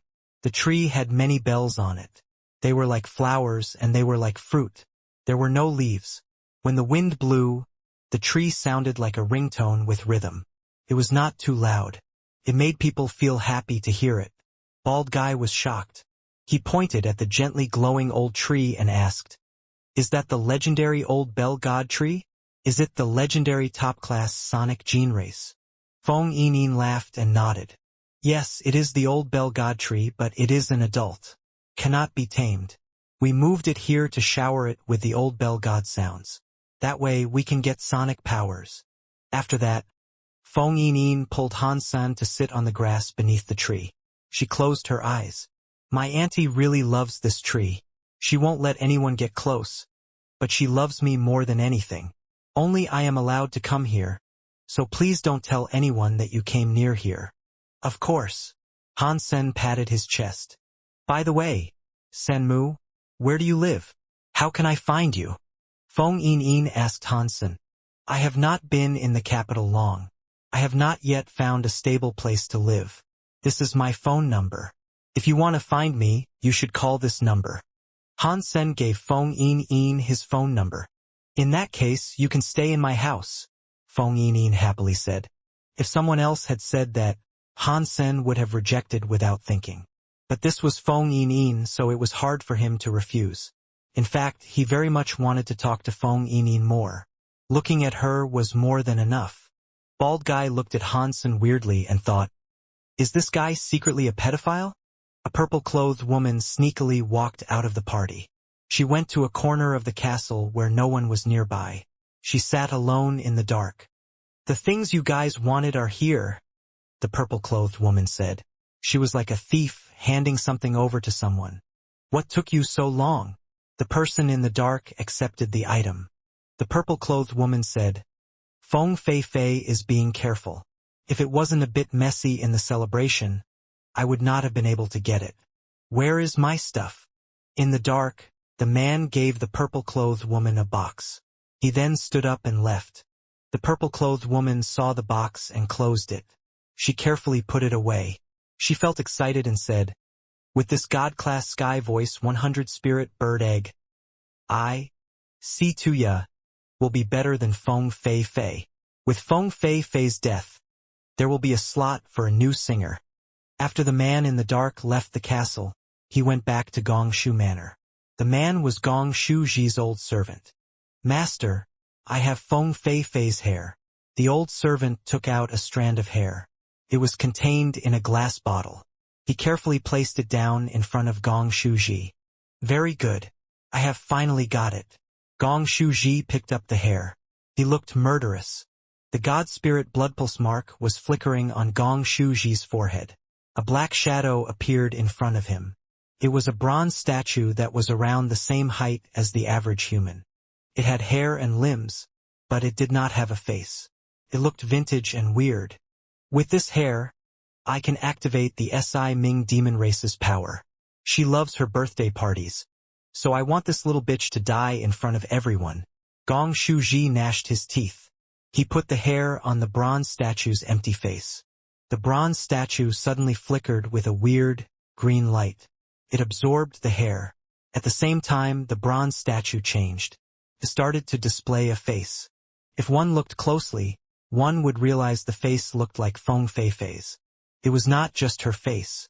Even the body of the bronze statue started to change. Not long later, it turned into Feng Fei Fei. Good. Situya did not lie to us. She got us Feng Fei Fei's hair. Gongshu Ji looked very excited. He stared at the Si Ming demon race, which looked just like Feng Fei Fei. His voice squeezed out from between clenched teeth. My son, you hold on for a bit longer. The woman you liked will be keeping your company very soon. When Gongshu Ji spoke, the eyes of the bronze statue turned red. It was so spooky and weird. It was like a demon. Feng Fei Fei noticed Feng Yinyin was gone, so she looked for her. It was her birthday, but it was Feng Yinyin's birthday the next day. After midnight, it would be Feng Yinyin's birthday. So, she spent every birthday with Feng Yinyin.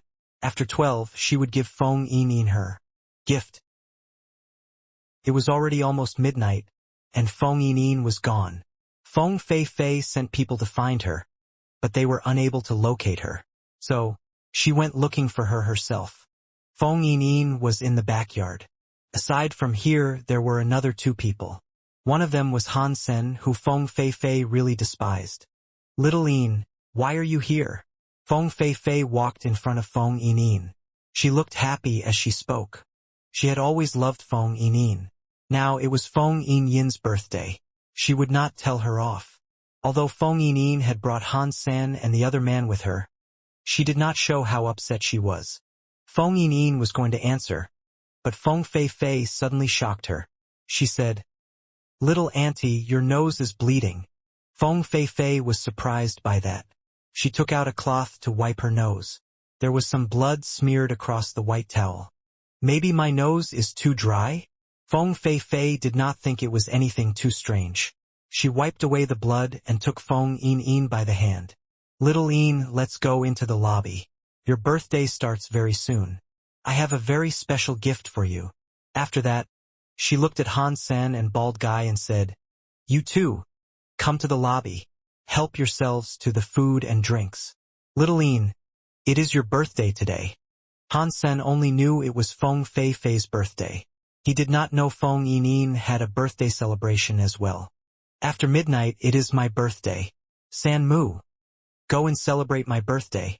Little Yin held Feng Fei Fei's hand, and she also held Han Sen's hand. She happily went to the lobby. Feng Feifei was shocked. She did not know why Feng Yinyin was being so nice to Han Senator. The way she looked at Han Sen was like she was looking at a bad guy that kidnapped underage girls. Han Sen ignored Feng Feifei's mean gaze. Feng Feifei kept walking and asked Feng Yinyin, "Little Yin, since when did you make a friend like this? I had no idea." "I met him at the party," Feng Yinyin said. "I have not introduced you yet, but that is fine. You guys can get to know each other later. Let's go to the lobby. I really want to know what kind of special gift you got me." She pulled the two of them into the hall. Feng Feifei had been missing. So many people had gone out in search of her. Feng Yinyin was holding the hands of two people. When she pulled Feng Feifei and Han Sen into the lobby, many people frowned. Si Tuya came forward. She smiled at Feng Feifei and Feng Yinyin as she asked, "Feifei, Little Yin, where did you guys go?" "Nowhere. We were just preparing gifts for Little Yin," Feng Feifei said. Si Tuya saw Feng Yinyin holding Han Sen, so she asked, "This is?" In the high-class circles of the capital, she had never seen him before. She recognized the bald fellow, though. She knew him as Xia Yufei. While Xia Yufei was a student of Mr. Wei, his talents were decidedly average. He did not have much renown. It was not enough for him to be considered one of the upper echelons. "This is San Mu, my friend," Feng Yinyin said. She pulled Han Sen to the main table. At a party like that, wherever people sat was already predetermined. To sit at the main table was something only very prestigious characters of the capital did.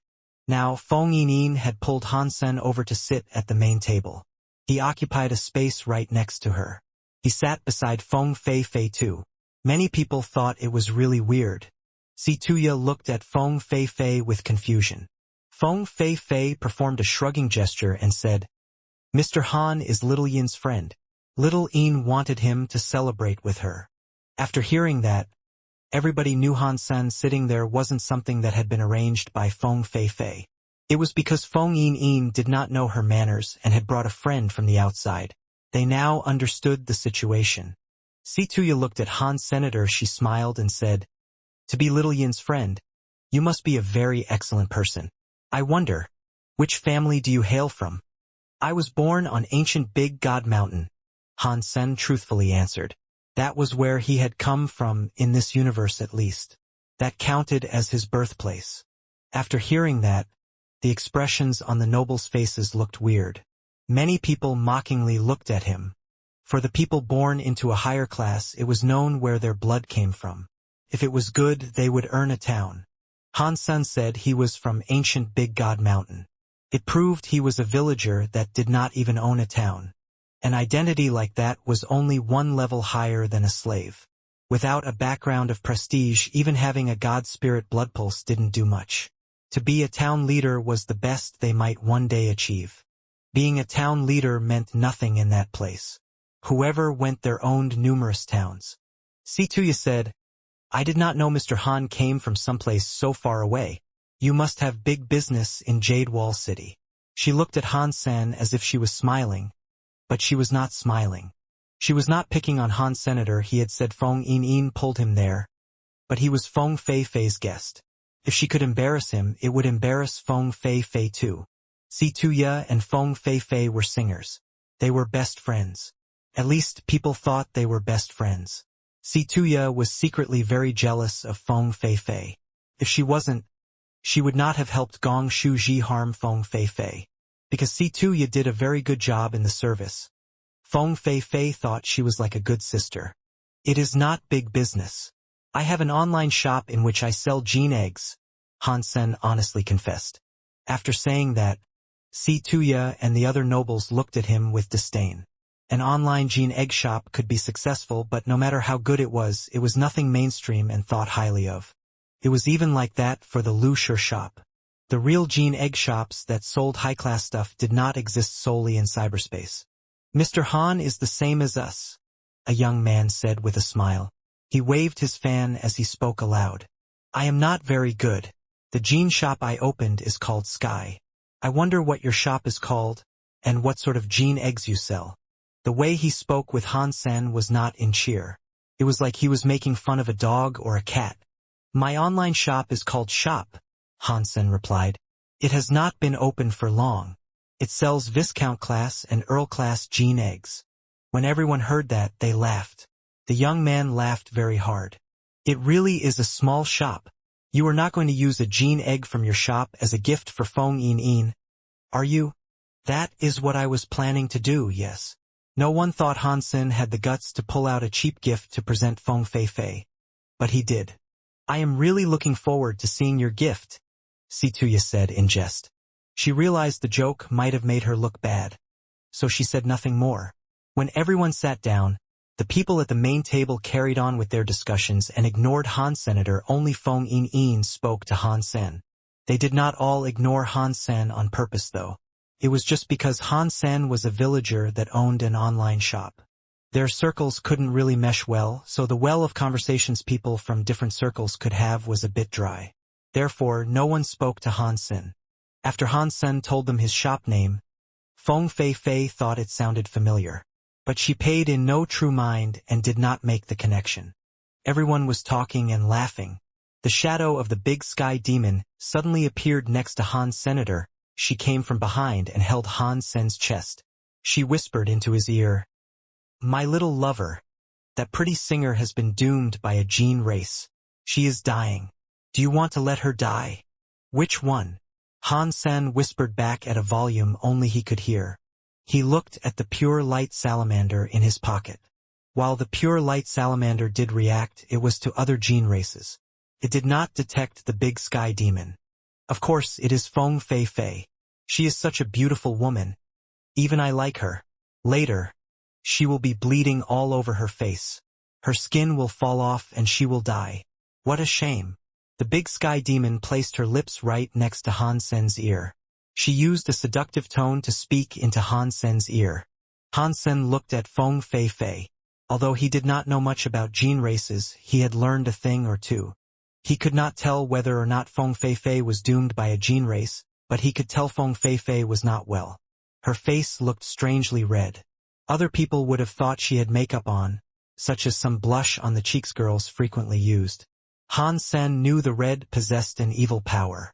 There was a tint of blood in Feng Fei's black eyes. One would have been unable to tell it was there if one did not look closely. It was weird. It was like blood snakes were writhing around. Thinking about Feng Fei suddenly bleeding from her nose earlier, he thought what the big sky demon told him might be true. How do I break the clutch that gene race has on Feng Fei? Han Sen quietly asked. If it was just the average Feng Fei having this issue, he would not have cared. But Feng Fei was Little Yin's auntie, and they seemed close. Han Sen did not want to see Little Yin be upset. Now that he knew this, he could not just sit and watch. It is a Si Ming demon race, the big sky demon said with a smile. It is a rare god-class gene race. Its master grew this Si Ming demon race to the ultimate level. If you had noticed sooner, you might have been able to get rid of it. Now, her soul has been wholly consumed by it. You cannot remove its presence now. So, can she be saved? Hansen asked. The big sky demon sighed and said, "No.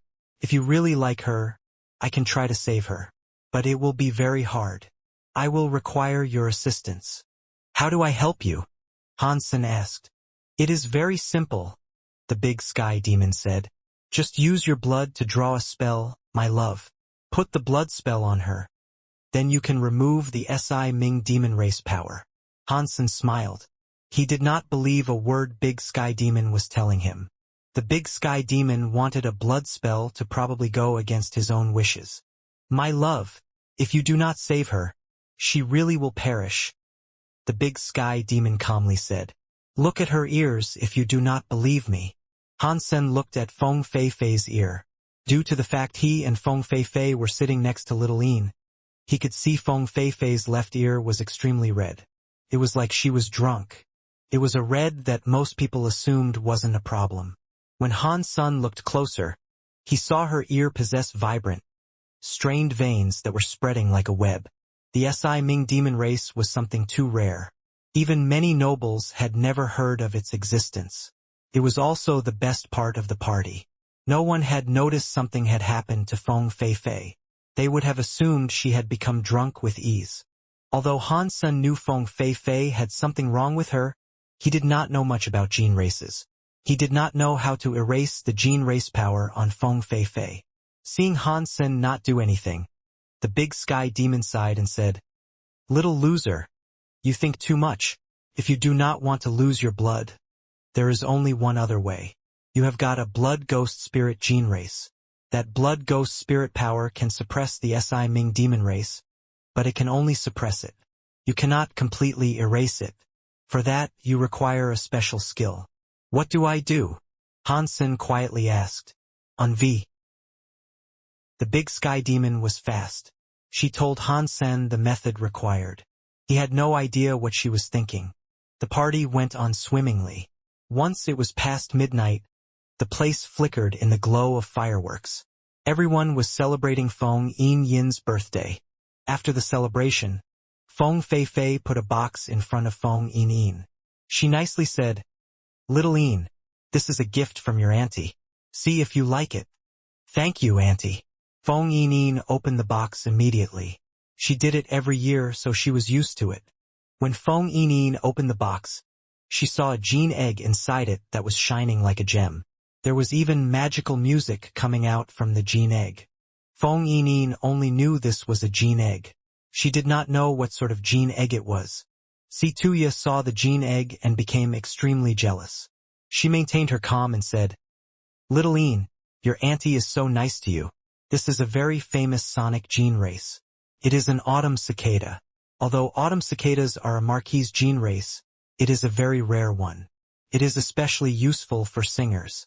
The autumn cicadas can provide the wielder a very cold, autumnal voice. The voice might be a bit rough, but the songs you sing will be very touching. Many singers want autumn cicadas." The last sentence Situya said was true. She wanted an autumn cicada, but the autumn cicadas were too rare. Although it was Marquise class, to singers it was more important than a king class gene race. No matter who it was, they would cherish the autumn cicadas. No one would sell it. It was something most people could not buy with money. "Thank you, auntie. I love it." Feng Yin grabbed Feng Feifei by the neck and kissed her. "I am glad you like it. The autumn cicada actually suits adults more. I was planning to give you a mutant 8-sound bug since that would be more suitable for you, but..." Feng Feifei stopped talking.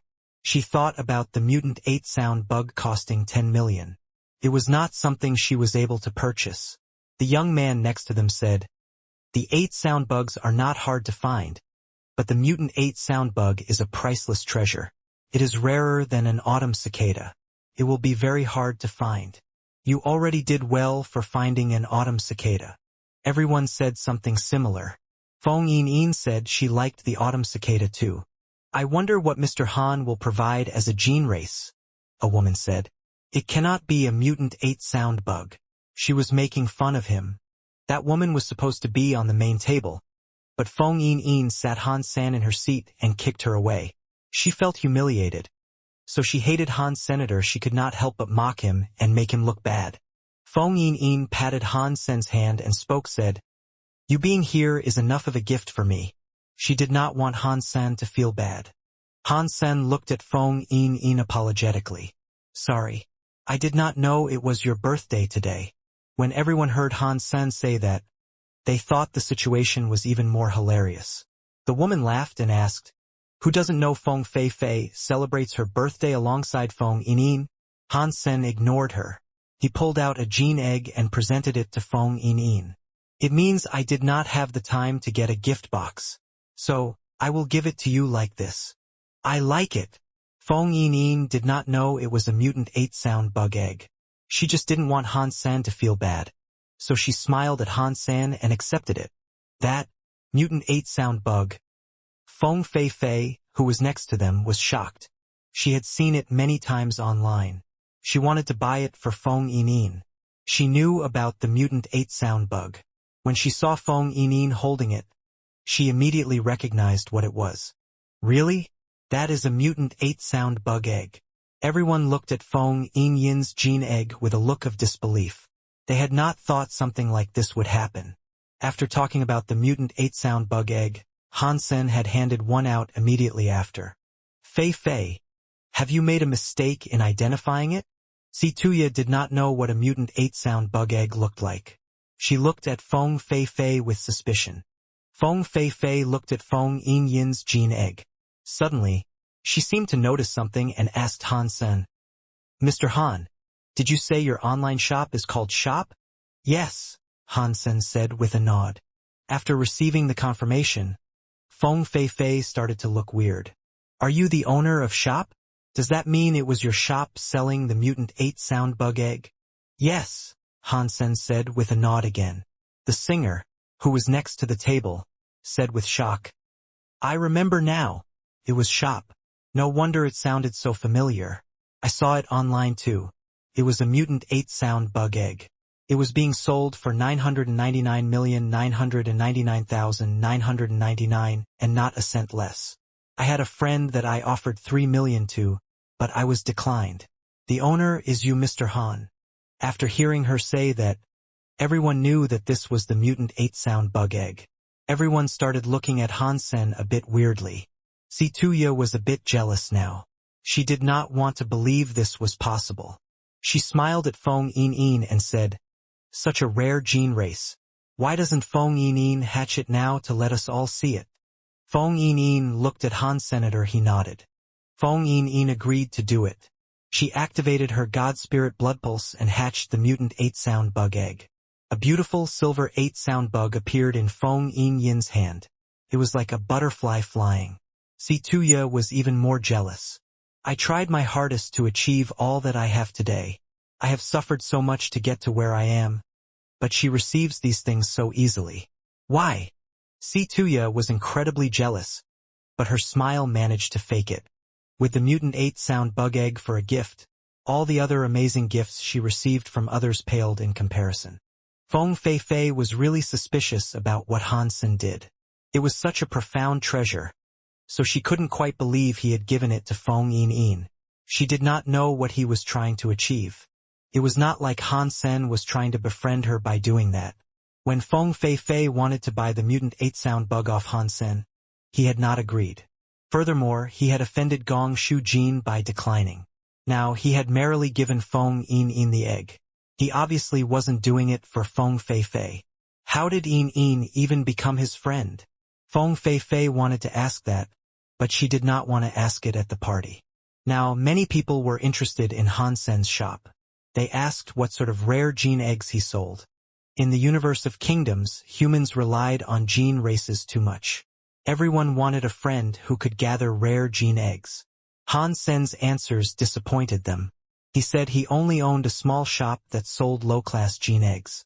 The mutant 8-sound bug egg was the best he had in the shop. There were no other gene eggs up for purchase. The nobles did not believe him. If he was able to hand out a mutant 8-sound bug egg for free, there was no chance his shop had nothing else of prestige. Everyone made sure to remember the name of the shop. They were going to check it out sometime. Auntie, why would you? At the party, Feng Yin suddenly pointed at Feng Fei and screamed. Everyone looked at Feng Fei. After they saw her, they were shocked. Blood was coming out from her eyes. The bloody tears rolled down her cheeks. Feng Fei's pretty face looked weird and scary. What happened to me? Feng Fei looked confused. She did not feel anything. She took a mirror out of her purse and looked. When she saw the blood, she was given a fright. Without hesitation, Feng Fei summoned the Holy Sound Phoenix and combined with it. The Holy Sound surrounded her. She had phoenix wings and glowed with a god light. Feng Fei knew she must have had a gene race power afflicting her. But she did not know what sort of gene race might be endangering her life. She used the Holy Sound Phoenix power to protect herself. She hoped that might stop her from getting any worse. Feng Fei quickly realized that it was futile. Her adult god-class Holy Sound Phoenix could not achieve anything now. She did not just have bloody tears. Her mouth, nose, and ears were bleeding. She was like a ghost. Although the Holy Sound Phoenix air was nearby and she was pretty, she looked very scary. Feng Fei, do not worry. Allow me to help. A handsome young man at the main table looked overbearing. He combined with a giant spirit. He was soon glowing with holy light. He fired holy light at Feng Fei to stop the weird power from damaging her further. His efforts did nothing either. Feng Fei's eyes were blood red, and her god mark displayed a problem. She screamed at the sky. With the holy sound phoenix still with her, frightening acoustic shockwaves were generated. The entire lobby was destroyed. Many nobles reacted quickly.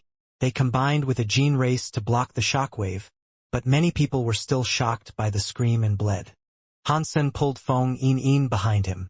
He used blood fire to stop the scary sound. The very beautiful lobby had suddenly become something more akin to a landfill. Feng Fei was one of the 3 top singers. She was very powerful. All of the party guests were high-class people, but many people were injured by her sonic blast. People were using their gene class powers to try and help her, but all attempts were futile. Her body was like a sonic tide.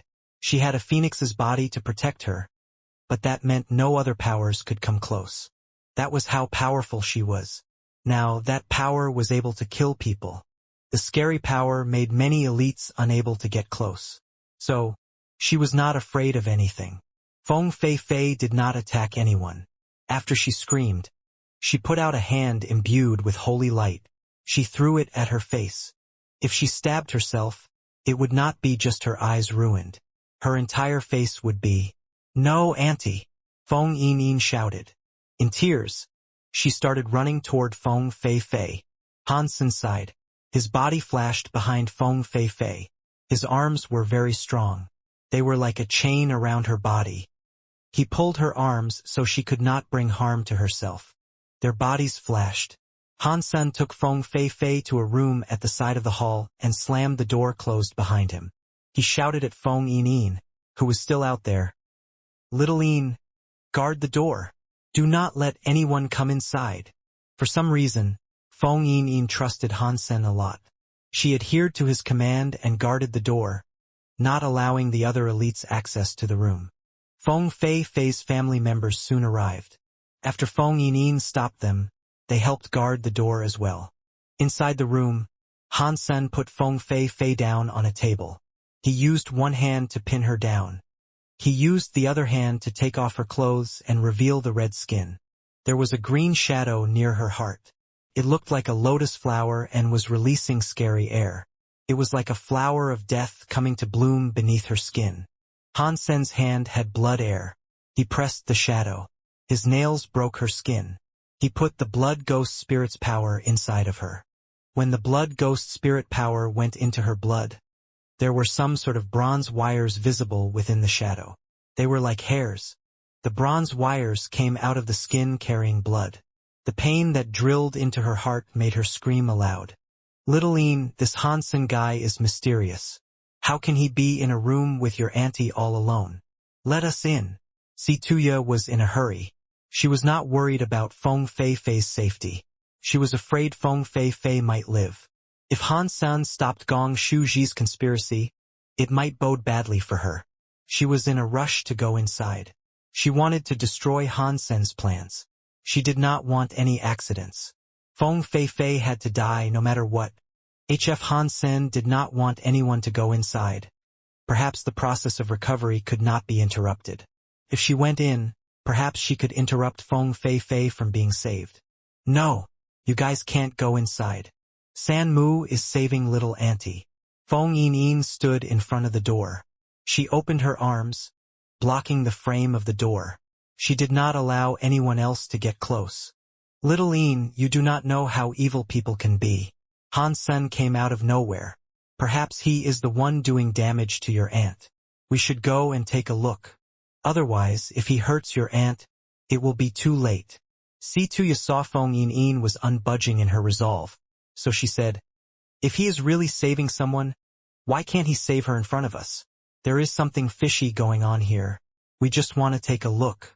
If he is saving Fei, we won't do anything to stop him." Everyone thought that made sense. They did their best to convince Feng Yin, but she did not listen. She guarded the front of the door and did not allow anyone else to enter. "Arg!" As this occurred, Feng Fei screamed. That scream sounded weird, and it went on and on. Feng Fei was still merged with the holy sound phoenix. Her voice was soft, but now she was screaming. It did not sound like a horrible scream. It was a moan of suffering. In the middle of all those endless screams, people on the outside displayed weird expressions. People with a dirty mind thought of all kinds of naughty scenes. They did not know there were some bronze wires inside her skin. They were like hair coming out of her skin. It made Feng Fei feel pure agony. She felt itchy and numb all over. What she shouted wasn't something purely placed in pain. That was why her cries sounded so weird. Oh no! That asshole must be harassing Fei. Let us in. Situya knew was not happening, but she still said it on purpose. Among the guests, many young nobles had a crush on Feng Fei. After hearing that, they could not hold themselves back, no matter how much Feng Yin barred their entry. After Situya said what she did, the expressions on many men's faces changed. They heard the itch-like moans, which made them think of strange things. Miss Yin, please let us in, a man said as he walked close to Feng Yin. If that person is doing evil deeds with Miss Feng Fei, you are harming your aunt.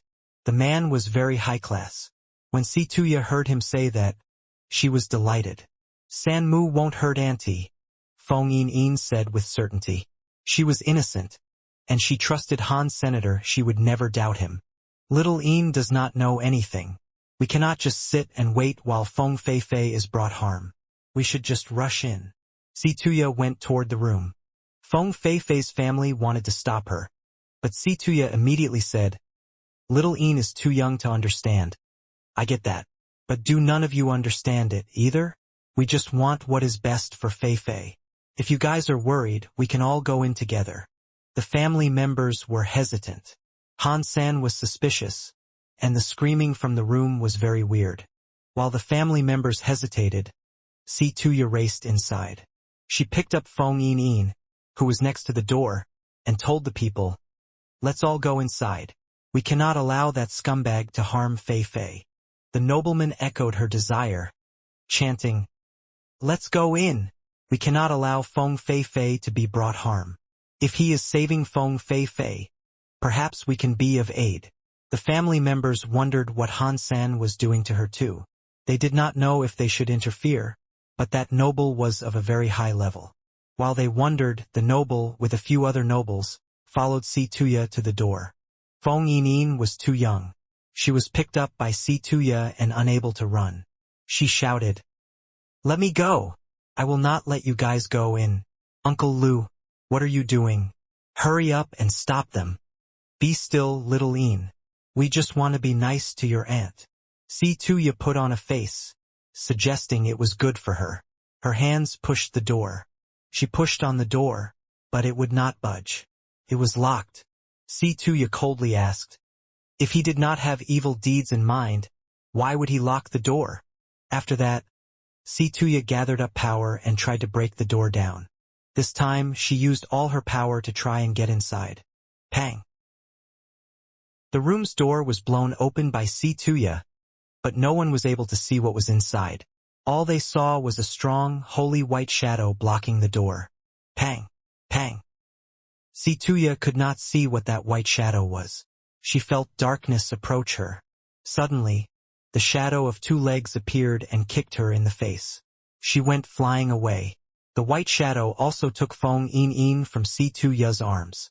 Situya's face had two red, very distinct footprints. Her cheekbones had been caved in. Her nose was broken as she fell before the people. A noble in the back held her and stopped her. As he clutched her, her face was full of blood. Everyone knew it was a holy white deer that had kicked Situya. The head of the creature had antlers with holy light. It was as if it was the light from the sun. The white deer put Feng Yin on its back. It blocked the open door and stared at the people. It was quiet and calm. It looked like a white jade statue. Adult holy white deer! Someone yelled with shock. God-class gene races were very rare to see, and this one was very unique. Its rank was not particularly high, but it was not something often seen. Growing a God-class gene race into an adult was not easy. It took a lot of monetary investment. Little mister, Han Sen really does have the heart of a wolf. You must save Fei Fei. Situya was in shock. She bled from her mouth as she still tried to play innocent and have others do her bidding. She knew she had sold out Feng Fei Fei. If Feng Fei Fei lived, people would know it was her. Given how popular Feng Fei Fei was with the people, it would only lead to her death. The little Mr. Situya was referring to was the high-class nobleman next to her. He had purple hair that looked like it was glowing. His eyes were like the moon in the sky. His entire body had a mysterious and noble feeling. He looked like some god straight out of a fairy tale. There were a lot of humans on Feng Fei Fei's guest list, but there was only one real nobleman.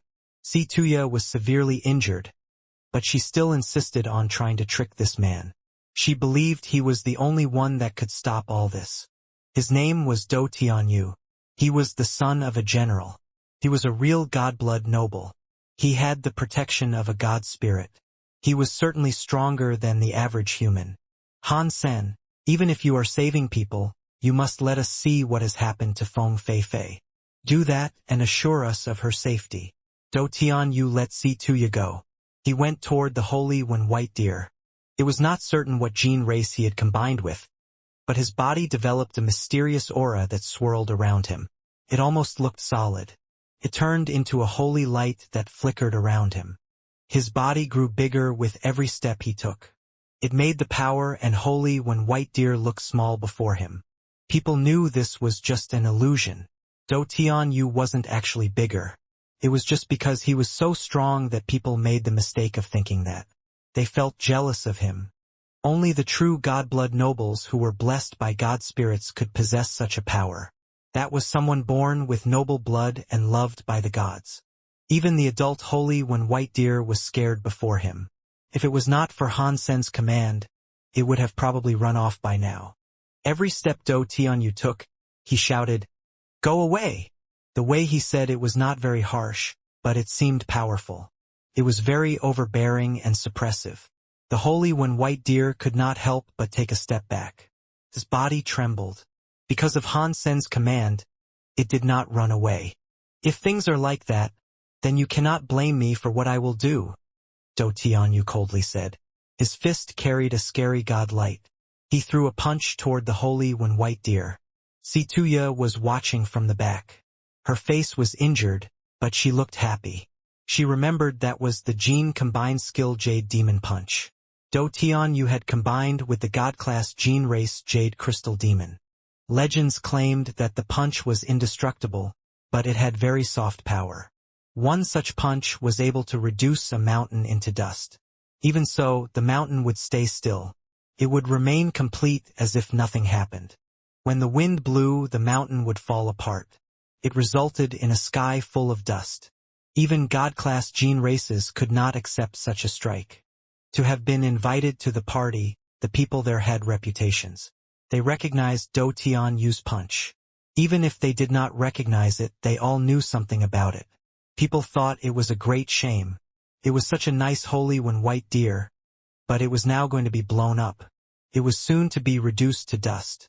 Seeing the Jade Demon Punch hit the holy one white deer, the room was filled with a red punch power. It struck Do Tianyu's Jade Demon Punch. Boom! After that explosion, people were shocked to discover that Do Tianyu had been struck by that red punching power.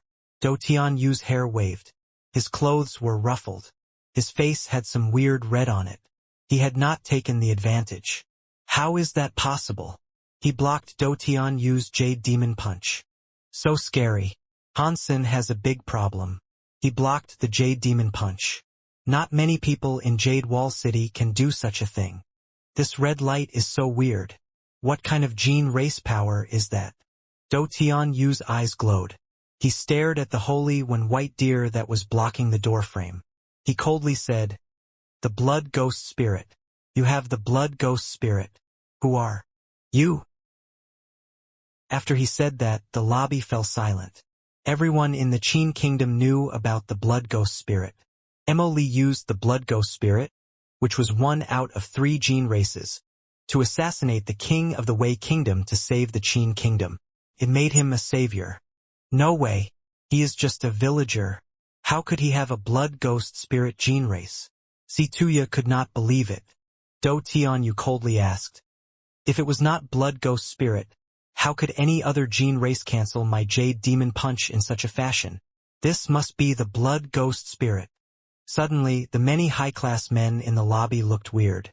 They thought Han Sen was just a villager with an online shop. They never expected him to give out a mutant 8-sound bug egg and have gene races like a holy one white deer and blood ghost spirit. Even a godblood noble like Do Tianyu was punched away. How scary was he? I am just a villager who opened a shop. Han Sen's voice sounded from the room. There was nothing special about it. He was still removing the Si Ming demon race from Feng Fei Fei. If you are not telling us, then I will come in and take a look. Do Tianyu's eyes possessed a god light. His body flickered. He was like a god spirit going into the room. The holy when white deer moved aside as Han Sen bid him to. He went in front of Do Tianyu just as a blood-like punch came from the room. Very good, Do Tianyu coldly shouted. His fist emitted a jade light. It was like a sun punching toward the red punch. Do Tianyu's jade demon punch was so evil and overbearing because a god spirit blood pulse was an exclusive gene race.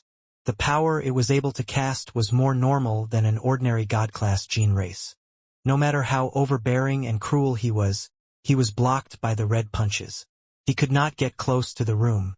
Everybody was shocked. Do Tianyu and the other godblood nobles used all their powers to attack, but they were still blocked outside the door.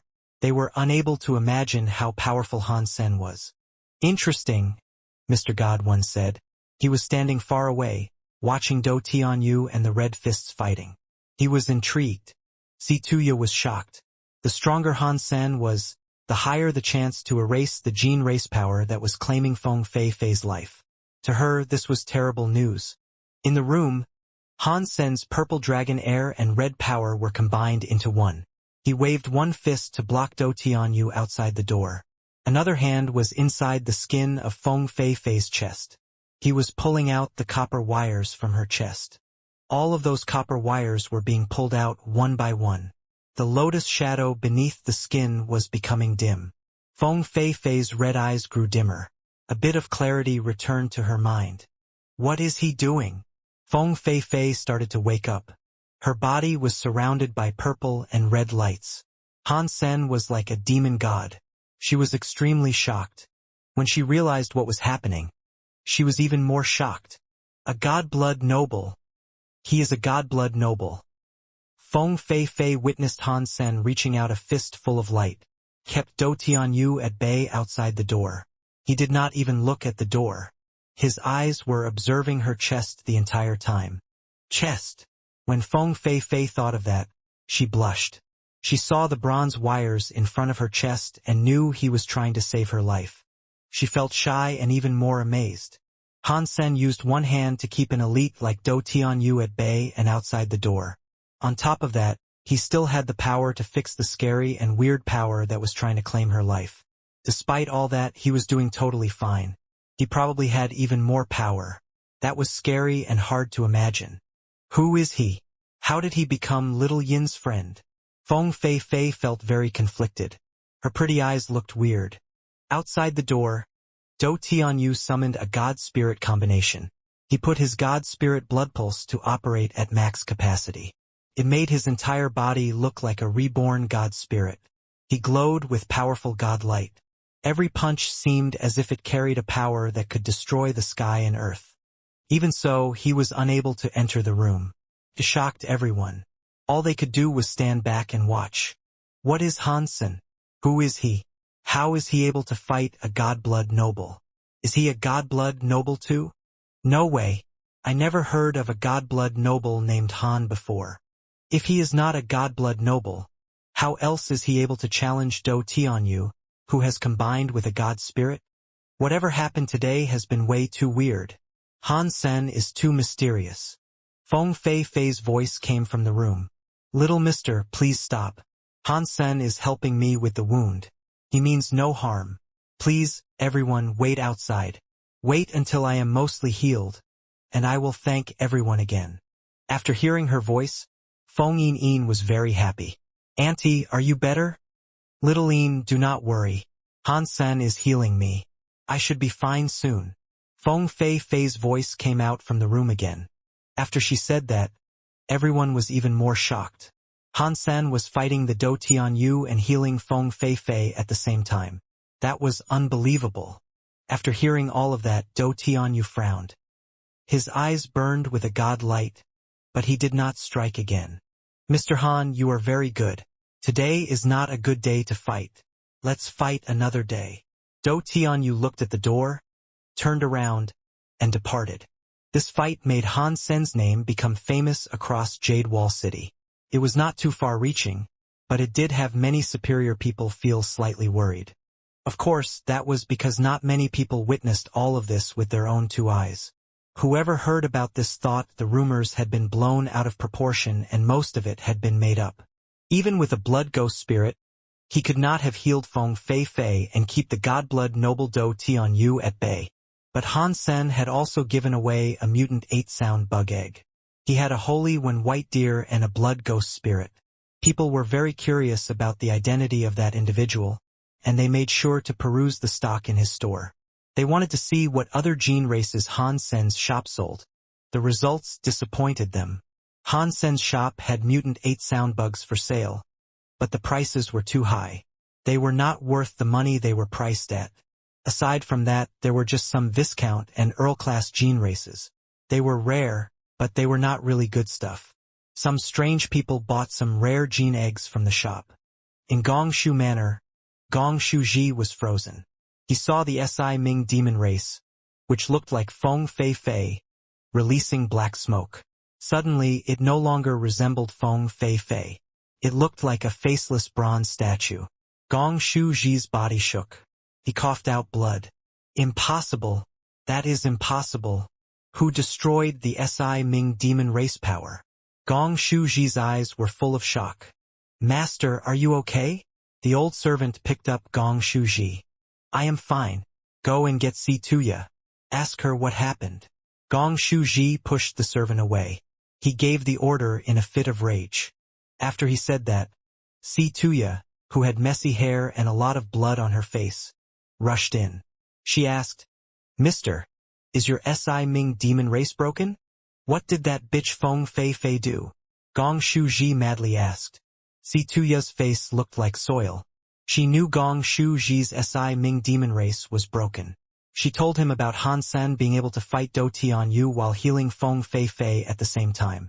She did not stay and watch Feng Fei-Fei come out. In a panic, she ran straight to Gongshu Ji. Gongshu Ji's expression changed. Does Han Sen have such power? Mister, what do we do now?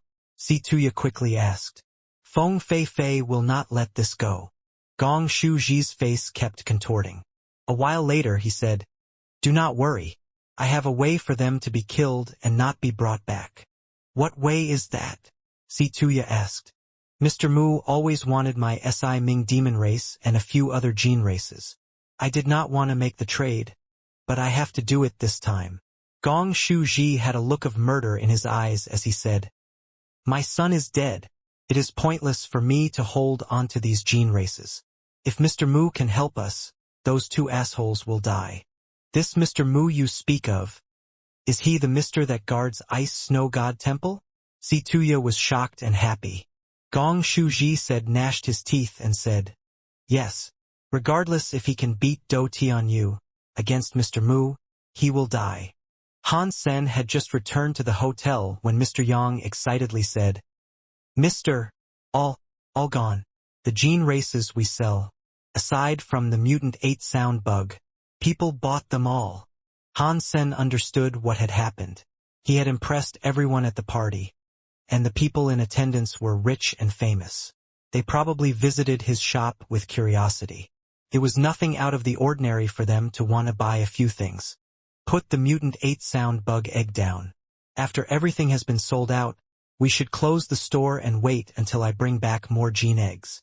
Han Sen was not in the mood to collect more. He was not concerned about earning a lot of money. He only needed enough to get by. Mister, although you are very powerful, if it is only you digging up gene eggs, much of your time will be wasted. Mr. Yang said. We cannot sustainably provide gene eggs, which is not good for our growth. Sun looked at Mr. Yang and asked, What do you mean, old Yang? Mr. Yang surprisingly stated his opinion. We can find a way to get resources and sell them online. Although that will earn us less money, it can be sustainable over a longer period of time. In that case, I will have to depend on you. Han Sen gave his money and authority to Mr. Yang. Mr. Yang was excited. He got ready to impress Han Senator before. He had no God Spirit blood pulse or any achievements. Now, he had a God Spirit blood pulse, and it was a perfect God Spirit blood pulse. Mr. Yang's entire body felt refreshed. He felt like a teenager and was brimming with eagerness and energy. By the way, you can have the holy one white deer now, Han Sen said. He then provided Mr. Yang with the holy one white deer. If Mr. Yang encountered some trouble when he was not around, he could use the holy one white deer to bolster his safety a bit. Do not worry, mister. I will work hard on your shop. Mr. Yang was very excited. He never thought there'd come a day he could make use of a God-class gene race. Safety first. Just try your hardest within reasonable means. Han Sen waved and returned to his room. He laid down on the bed and pulled out the stone ocarina.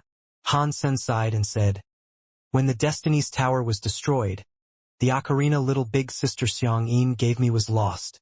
I am so sorry. Han Sen put the stone ocarina near his mouth and played a song Xiang Yin had taught him. It was the same as before. Some smoke came out from the holes. It generated a cloud above it.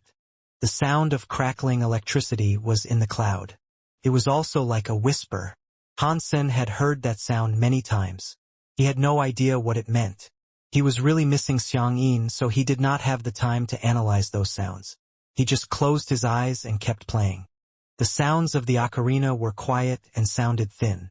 The sonic powers were based on vibrational powers, but the sound of an ocarina made people's hearts feel calm. The soothing sounds of the acoustics calmed people who felt annoyed. Han Sen finished his song and stroked the stone ocarina. He opened his eyes. When he saw the cloud above his head, he was given a shock. When Han Sen played it before, he had heard some godly language speaking in a mumbling fashion. He never understood the meaning of it. This time, he did not just hear the mumbling sounds. He saw gold lightning in the clouds. The weirder thing was that the electric symbols from the lightning were some symbols or text Han Sen had never seen before. He did not know what they were. For some reason, when he saw the electric text, he felt weird. It seemed as if he could read them and understand what they meant. Han Sen was feeling more awake. He stared at the clouds with the gold lightning, trying to remember it. As he did so, he felt more and more shocked. In a second, the lightning started to dim. The god sounds inside vanished, and the collection of clouds vanished. Han Sen quickly took out the stone ocarina again. He was going to play it. The clouds quickly returned. There were some chanting sounds now, but there were no more gold lightning symbols. Why is it like this? Han Sen tried it a few times. The results were the same every time. No matter how he played it, even if he tried to blow a whole song, there was still no gold lightning cloud showing up. Han Sen thought, Holy crap! It is the same song and it is the same ocarina. Why is there such a big difference? He tried to think if there was a big difference regarding the song he played earlier. When I played earlier, I did not think that much. I only thought about the past with little big sister Xiang Yin. Now I thought about something else. If there is a difference, that would be it. Han Sen tried to get back into the mood for playing the ocarina. Even if a person had the power to destroy the sky and the earth, emotions were not something that could be controlled. The heart sometimes shook. It might only last a second, but no one could control it. Han Sen did not allow himself to think about it. He could not feel the emotions needed, so he gave up. If what was inside the gold lightning mark was real, that was too shocking. Han Sen thought it was unbelievable. Although he had not read all of the lightning's text, just reading a single word was enough to be shocking. The words were how to create a god. The way to make a god had nothing to do with how to grow a god-class gene race. It was the way to make a real god spirit. Han Sen had only seen one part of it. There was no beginning, and there was no end. That was all he could guess. How do I get the whole text? Han Sen really wanted to figure out how to make a god spirit. He wondered if what was written up there was real or not. Sacrifice God Ocarina. The big sky demon revealed herself before Han's senator. She looked at Han Sen's ocarina and looked disturbingly excited. Han Sen looked at the big sky demon and asked, "Do you know what this thing is?" The big sky demon replied, "It's called Sacrifice God Ocarina. It is an item for a god sacrifice." Her vision never moved away from the ocarina. "I know this is an ocarina," Han Sen said with a frown. "I wanted to ask you what it is for." The big sky demon looked away and smiled. "Just like the name suggests, it is an item for praying to a god spirit. What else is it for?" Han Sen looked at the big sky demon and did not say anything. From the big sky demon to the ocarina, it was not as simple as she said. The big sky demon laid down next to Han's senator. She used her fingers to tilt Han Sen's jaw. She seductively said, "Do not look at me like that. If you want to know things in detail, that is fine. But you are going to have to spend the night with me. I still have things to do. You can just play with yourself." Han Sen jumped off the bed. The big sky demon did not have to tell him. He was going to figure out the lightning text in the cloud by himself. He would then figure out how to use the stone ocarina. Unfortunately, Han Sen was not very good when it came to music. He only triggered the gold lightning because of his emotions for little big sister Xiang-yin. He was not able to summon those emotions on a whim. He could not do it again. Han Sen thought, "If I can't do it, it does not mean other people cannot do it. If Fang Yinyi really is little big sister Xiang-yin reborn, she must be talented when it comes to music.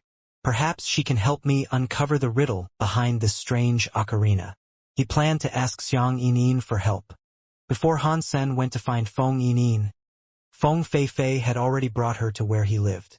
"San Mu, I had a discussion with my auntie," Feng Yinyin happily said as she tugged at his arms. "You should move into our house." Han Sen looked at Feng Feifei. She smiled and said, "I still haven't paid you back for the favor of saving my life. Little Yin seems to get along with you very well. If you are willing, I would be happy to allow this." "Okay." Han Sen smiled and agreed to the notion. He had something to ask Feng Yinyin, so he did not decline the invitation. Feng Feifei did not expect Han Sen to agree so quickly. She was shocked. "Mr. Han, there is something I would like to ask you," Feng Fei said with a streak of seriousness. "I only have a lobby. I do not have a private study. If you do not mind doing so, please enter my room to have this discussion." Han Sen knew Feng Feifei wanted to talk to him privately, so that was why he said that. Feng Feifei hesitated a little, but she ultimately agreed. "Okay." Han Sen let Jiang Shi take care of Feng Yinyin for the time being while he and Feng Feifei entered the room. Feng Feifei would not have entered a man's room under normal circumstances. But this was a very urgent matter. She did not care too much for how appropriate it was. She checked out Han Sen's room in detail. The decorations were basic. It was just like how the hotel was supposed to look, which disappointed Feng Feifei. She thought people like Han Sen would have some sort of fetish, but it was actually very normal. "You can tell me anything," Han Sen said as he looked at Feng Feifei and sat down on the couch. Feng Feifei had a serious expression as she looked at Han's senator. She bowed and said, "I am here to thank you for saving my life. I am also here to save your life." "What do you mean?" Han Sen looked at Feng Feifei with interest. Feng Feifei did not answer. Instead, she bluntly asked, "Am I correct that it was you who killed Mr. Gong Shujin?" "Let's say I did." "What about it?" Han Sen did not deny it. Feng Feifei sighed and said, "Gong Shujin died because of me. I understand if Gong Shuji cannot let me go. If he really wants to kill me, he will kill you too." "Are you saying it was Gong Shuji who did that to you at the party?" Han Sen was shocked. Feng Feifei nodded. "I asked a friend to investigate. It was Gong Shuji. He used my best friend, Situya. Otherwise, I would not have come under the control of that gene race without being aware. While I thank you for saving me, this will only drive Gong Shuji to want to kill you more." Han Sen smiled at Feng Fei and asked, "If you knew it was Gong Shuji and Situya, Why are you letting them walk free? I do not want to let them go, but I can only watch them go. Yesterday, they were invited to Ice Snow City. Feng Fei, upon seeing Han San appear confused, explained, Ice Snow City belongs to a godblood noble, Steel Scene. He inherited a god spirit blood pulse and has incredible power. Furthermore, Steel Scene has the kingdom's guard. He is an important character in the Qin kingdom. I am just a singer. Although I am quite famous, no one would dare offend Mr. Steel Scene on behalf of a singer. Why would Steel Scene seek to protect Gong Shuji? Han Sen quietly asked. According to the information I received, Gong Shuji collected many god-class gene races and gave them to Steel Scene. He now has Steel Scene's protection, and he will kill us both. When Feng Fei said that, she sounded sad. If it was just about Gong Shuji, Feng Fei could talk to him. A godblood noble like Steel Scene was not someone she could afford to enrage. She could not just sweep this under the rug. Some nobles willing to help Feng Fei, but the conditions made her unwilling to accept. Feng Fei sought Han Sen out so the two of them could go against Steel Scene together. Other people did not know Han Sen's strength, but she knew. Han Sen was a godblood noble. He was not as strong as Steel Scene, but he was not someone that could easily be killed. Plus, in Jade Wall City, Steel Scene was not able to randomly go and murder someone. Han Sen said anything. He looked a bit murderous. It was as if he had just made a decision. Han Sen decided to live with Feng Fei. He did not try to slow this process down. He had Jiang Shi and Mr. Yang pack their bags. They went to the castle in Jade Wall City that Feng Fei lived in. On this day, the castle was not very busy. It was rather quiet. Feng Fei had Han Sen occupy an independent sector. Han Sen and Feng Yin went to the garden to play. There was no one around. He took out the stone ocarina and gave it to Feng Yin. Little Yin, see if you can play a song with this. This ocarina is weird, so you need power to operate it. Although Feng Fei had greater power than Feng Yin, Han Sen did not fully trust her. He did not want her to see the gold lightning in the clouds. He only allowed Feng Yin to play with it. Let me try. Feng Yin took the stone ocarina and summoned the mutant 8-sound bug and autumn cicada. The two gene races combined. Combining with two gene races required a lot of will and vitality. Ordinary gene casters exhausted all their strength by attempting it. Feng Yin had only owned two gene races for a little while, yet she was already able to combine the pair. She was very talented. After successfully combining, Feng Yin looked at Han San and asked, San Mu, what song would you like me to play? Just play a song that evokes the most emotion, Han San quickly said. If he had guessed correctly, it was not a higher pitch in the music that made the gold lightning marks show up. It was all dependent on the amount of emotion that was put in. Feng Yin nodded. She thought for a moment before putting the stone ocarina next to her lips to play it. The ocarina was supposed to sound sad. Feng Yin's performance made people feel refreshed and rejuvenated. Han Sen's ears felt like new after listening to it. As Feng Yin played, some smoke came out of the ocarina, created a cloud above her head. That cloud had a godly tone. It was like a god demon was praying inside. After a while, Han Sen saw that the cloud had some gold lightning. There was more this time. It turned into the gold lightning mark. Han Sen was happy. He observed the gold lightning marks to understand how amazing it all was. At long last, he had had the chance to see the complete gold lightning mark. He now knew the lightning's language was Cast God Court. When he looked further down, Han Sen felt rather strange. The Cast God Court detailed how to create a god. It was not about turning oneself into a god spirit. It was about turning a gene race into a god spirit. A gene race had 3 different stages of growth. They were defined as a juvenile, adult, or ultimate mode. Ordinary gene races would typically become adults, but only the most talented and best of the best could become ultimate. Their power enabled them to cast out unimaginably scary powers. If gene races wanted to grow up, they had to consume a lot of gene race flesh. It was the only way to nurture their growth. It did not matter if it was a god-class gene race or an ordinary gene race like a Viscount. Their biggest aspirations were to reach the ultimate stage. There was nothing beyond that achievement. Even the very rare Big Sky Demon gene race was only able to reach ultimate mode. That was where the evolution of every gene race came to an end. This Cast God Court skill was able to make an ultimate mode gene race ascend one more tier. It allowed a gene race to enter super mode to create a god spirit body. If Han Sen was able to make his gene race become ultimate, they could become a god spirit. That meant he could potentially lead an array of god spirits and even combine with the god spirit bodies. That type of battle power was almost unfathomable to imagine. According to the text, making a gene race become a god spirit was not easy, though. It required God Pulse support.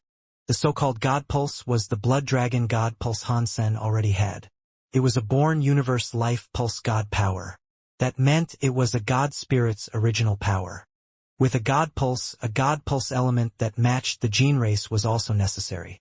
It was only then that a gene race could get help from the God Pulse to aid its evolution. That was when it would become a god spirit that was above average. Even if one had a God Pulse and an exclusive gene race, the success rate was still low. Not all gene races could become a god spirit with ease. Han Sen thought that part was interesting, but it did not tempt him too much. He already had a god spirit, but becoming a god spirit was something the world was restricting him from doing. He could not summon it in the universe of kingdoms. The content at the end of the Cast God Court made Han Sen open his eyes wide. The true goal of Cast God Court was not just to make a god spirit. It was to use a god spirit's combination power to break a barrier in space and enter the place where a sky full of worlds with reincarnation were unbound by the rules of the world and set free from the bindings of life and death.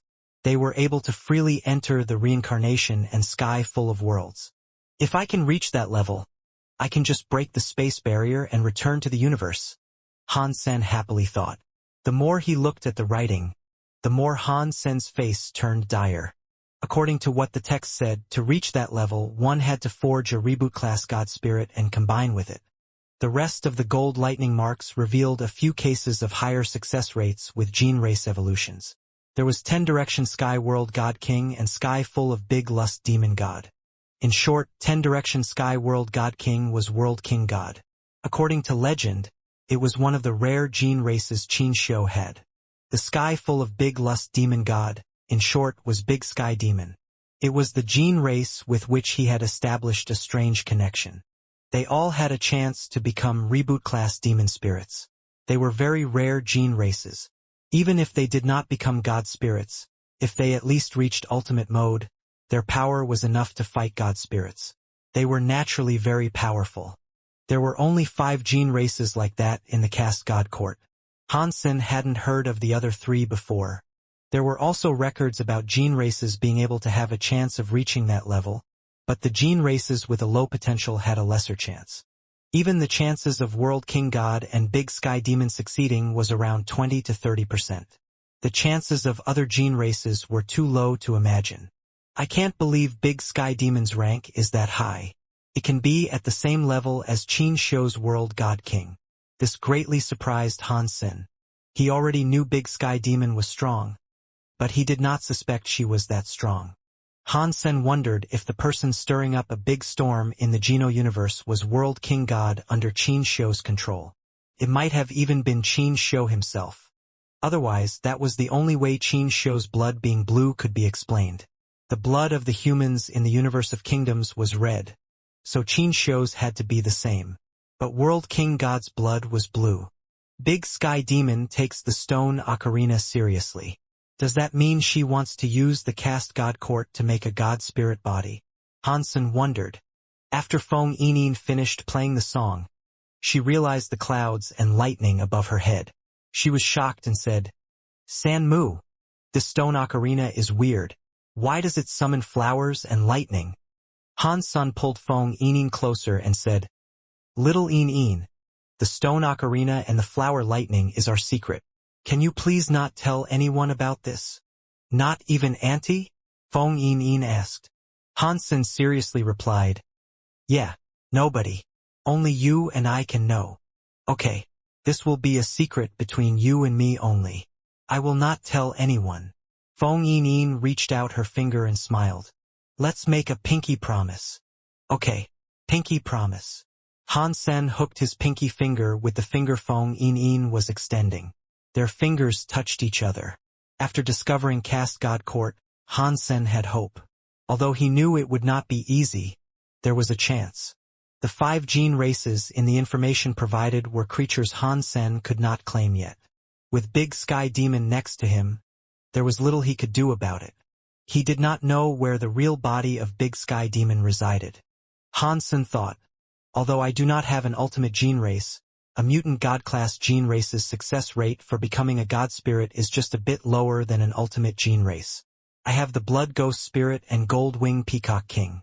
I can try them, but where can I find a god pulse that suits them? The only thing that matches is the Blood God Dragon and Blood Dragon God Pulse. But the Blood God Dragon is in baby form. I need to make it an adult so it can have a chance of combining with the Blood Dragon God Pulse.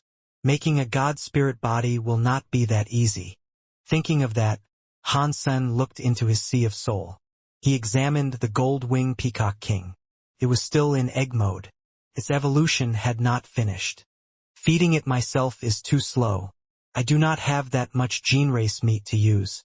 It looks like the gold-winged Peacock King has to finish evolving first and use the black crystal armor to make the Blood God Dragon increase.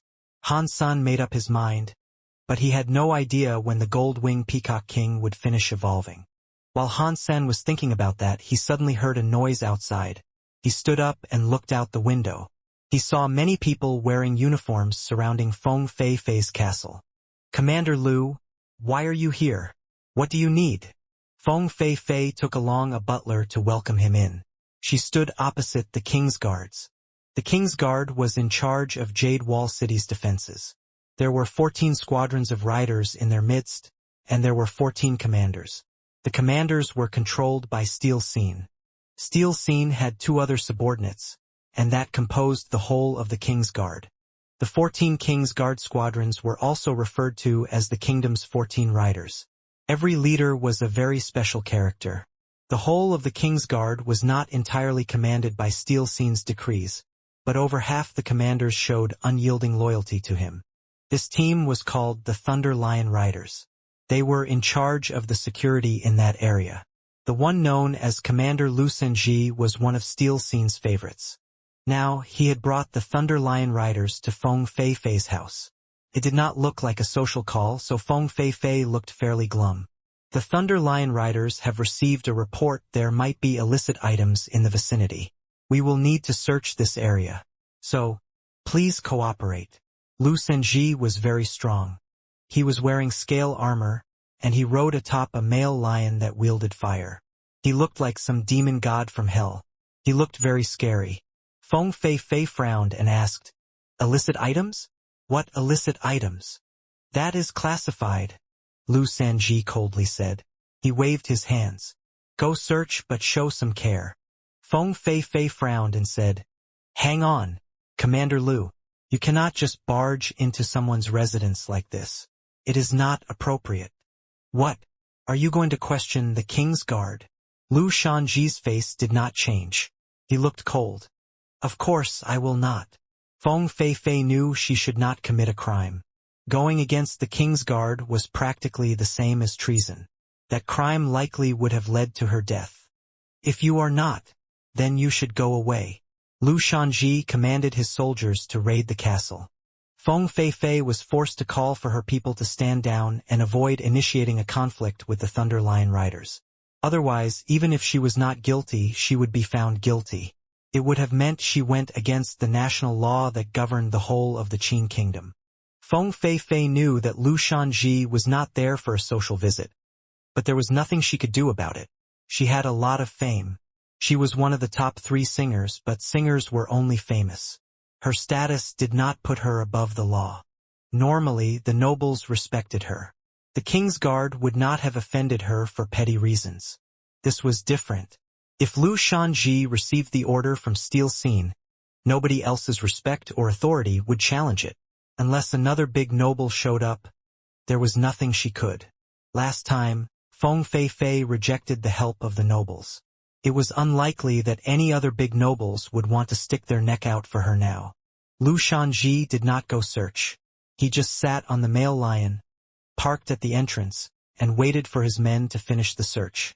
Hansen walked next to Feng Fei and asked, "What happened?"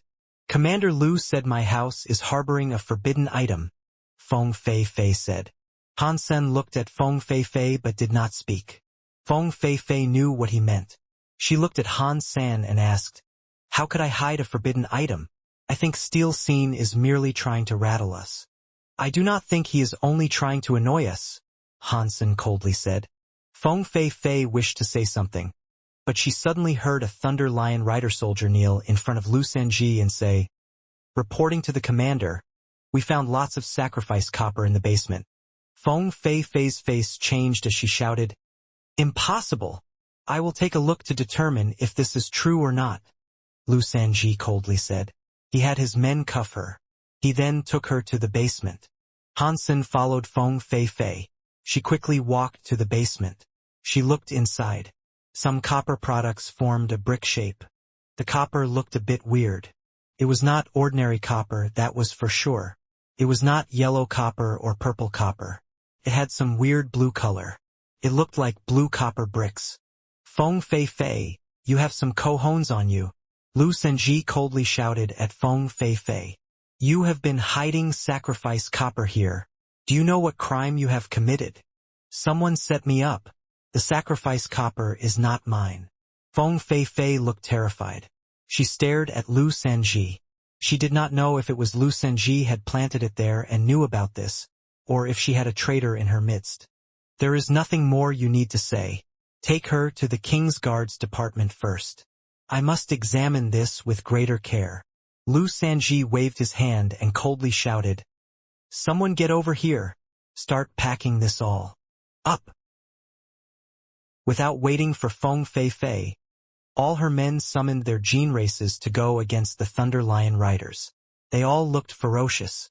It was known that anyone taken to the King's Guards department was subject to torture. Simple torture was only reserved for the lucky ones. If one was unlucky, one never made it out. No one wanted to visit there. It was like going to hell. Feng Fei did not know what to do. No matter how powerful she was, she could not battle the machine of the kingdom unless her career was as great as the singer Zhong Liqing. Many godblood nobles and kings would have paid attention so that the royal guard would not bully them. Clearly, Feng Fei was not at that level. She did not expect Steel Scene would stoop so low. He wanted to take them all down without a fight. Once he had them taken to the King's Guards department, there would be no chance of them leaving alive. If they fought back, that was treason. They would die horribly. Even if they were able to leave, they could not escape Jade Wall City. Then it would not just be the Thunder Lion Riders. The entire kingdom would become their enemy. Feng Fei did not have too much hope. She had no choice but to look at Hansen. Hansen looked at Lu Sanji and asked, "Commander Lu, are you sure you want to take us back? You are Hansen, right?" Lu Sanji looked at Hansen coldly as he spoke. "It looks like you know who I am," Hansen coldly said. Lu Sanji roughly grunted. "It was you who created chaos at Feng Fei's birthday party. I think you are the one who set up Feng Fei. The sacrifice copper is your work." It was a ridiculous accusation. He had even tried to sever Hansen's connection with Feng Fei. Hansen knew this must have been Steel Scene's ploy. Before Hansen could speak, Lu Sanji shouted, "What are you waiting for? Take this evil scumbag away." The Thunder Lion Riders soldiers agreed. They readied themselves to fight Hansen. Lu Sanji calmly sat atop the male lion. He peered at Hansen with disdain. He looked at him as if he was looking at a dead man. At this time, shouting was heard from the outside. "Hansen! Where are you, Hansen?" Everyone looked outside the door. A 13-year-old kid was shouting outside. His face looked like he was very barbaric and ignorant, but he did not look like one of the evil-looking king's guards. He barged in like a little bully from a village. "Mr. Crown Prince." Lu Sanji saw the young man and was shocked. He quickly jumped off of the male lion and kneeled before the Crown Prince. Suddenly, All of the Thunder Lion riders did the same and kneeled. They all bowed before the young man. The young man did not care for their show. He walked in front of Han Sen and tugged at his hand. Han Sen, why did you come to Jade Wall City and not inform me? If I had not heard about you beating up Do Tianyu at Feng Fei Fei's party, I would not have known that you were in Jade Wall City. The young man was Qin Kingdom's crown prince, Qin Bai. He was to be the successor, the future king of the Qin Kingdom. The king only had Qin Bai as a son, so it was only natural for him to be the destined king. The kingdom's palace is not someplace any commoner can go. Even if I wanted to look for you, I would have been unable to enter. Han Sen laughed. I see. That is my mistake. Let's go to the palace together now. Qin Bai pulled Han Sen to leave with him. He was like a big child. In fact, he was a child. He was only around 13 years old. Ordinary kids had fun at that age. Mr. Crown Prince, this guy is involved with hiding sacrifice copper, Lu Sanji quickly said. I need to take him to the King's Guards Department for investigation. What do you mean, hiding sacrifice copper? I want him. Can I have him? Qin Bai looked at Lu Sanji with annoyance. Lu Sanji quickly bowed and said, Please forgive me, Mr. Crown Prince. Sacrifice copper is important for this kingdom. It is a matter of the kingdom's reputation. The kingdom has a rule that states whoever stores sacrifice copper is in big trouble.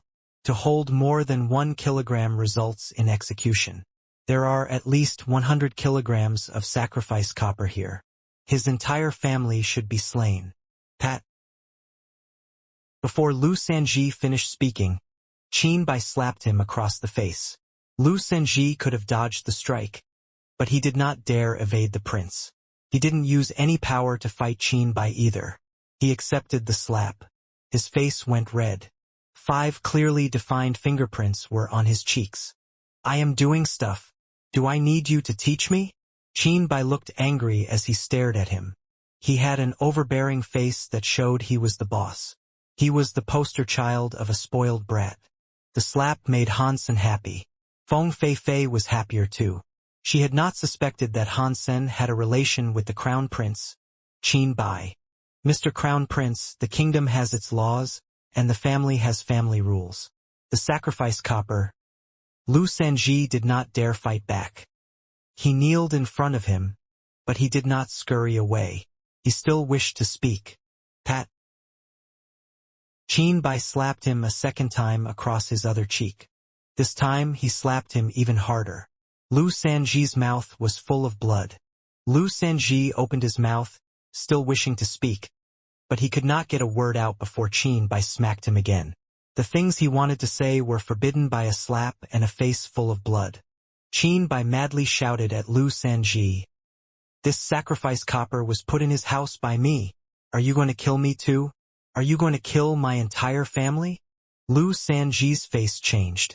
His body shook. His back developed a cold sweat that soaked into his clothes.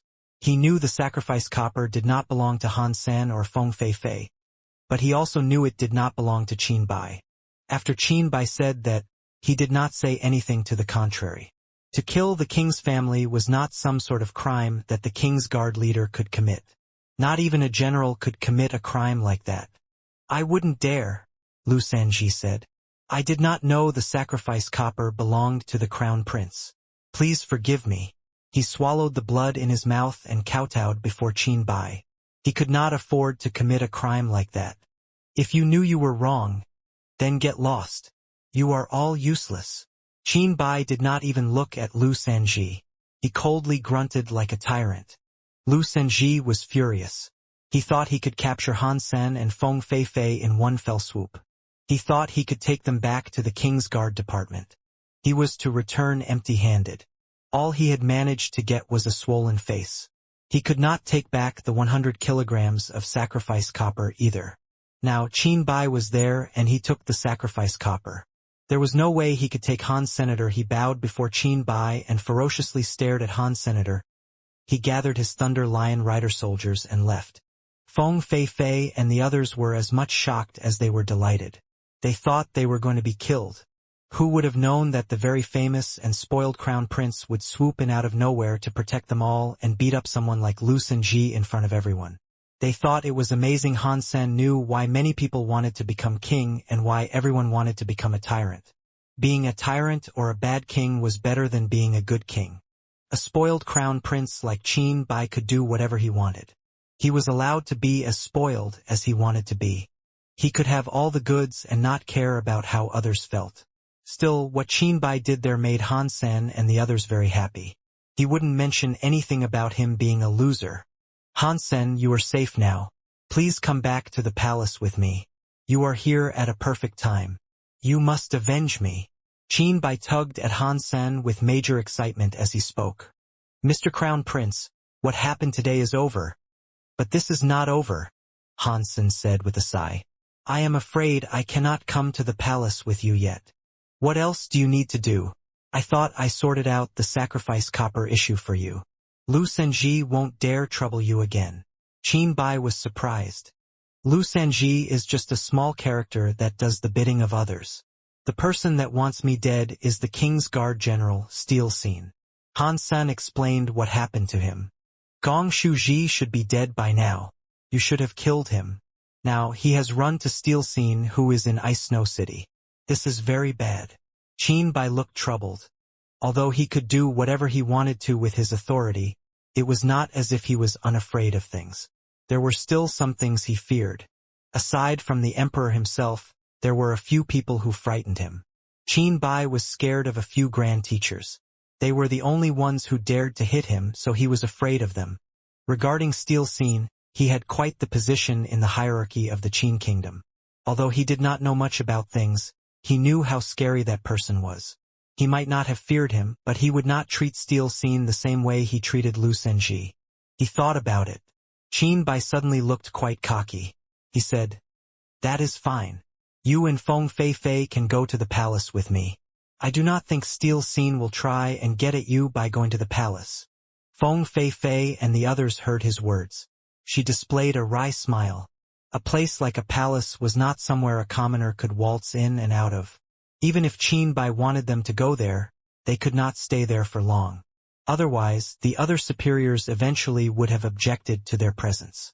They might have even given him a hard time or said things like, "They don't know anything."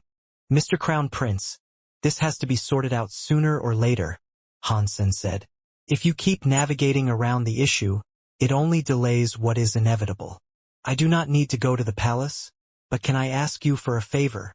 "Oh, just tell me. If I can help you out, I will definitely do so." Qin Bai patted himself on the chest as he spoke. Upon reading Lu Sanji's report, Steel Scene coldly said, "This is ridiculous. Mr. Scene, Han Sen has a special connection with the Crown Prince," Lu Sanji said. "I don't think taking him down will be as easy as we initially presumed." Steel Scene seemed disdainful. He said, "The big Qin kingdom was built by the likes of us. Our king is a smart man. He is a good man. He will not allow the crown prince to do ridiculous things. We must remove this evil person from existence, lest bad things befall the kingdom through his doing. But the crown prince is in Feng Fei's castle. There is nothing we can do." Lu Senji looked troubled. His face still hurt.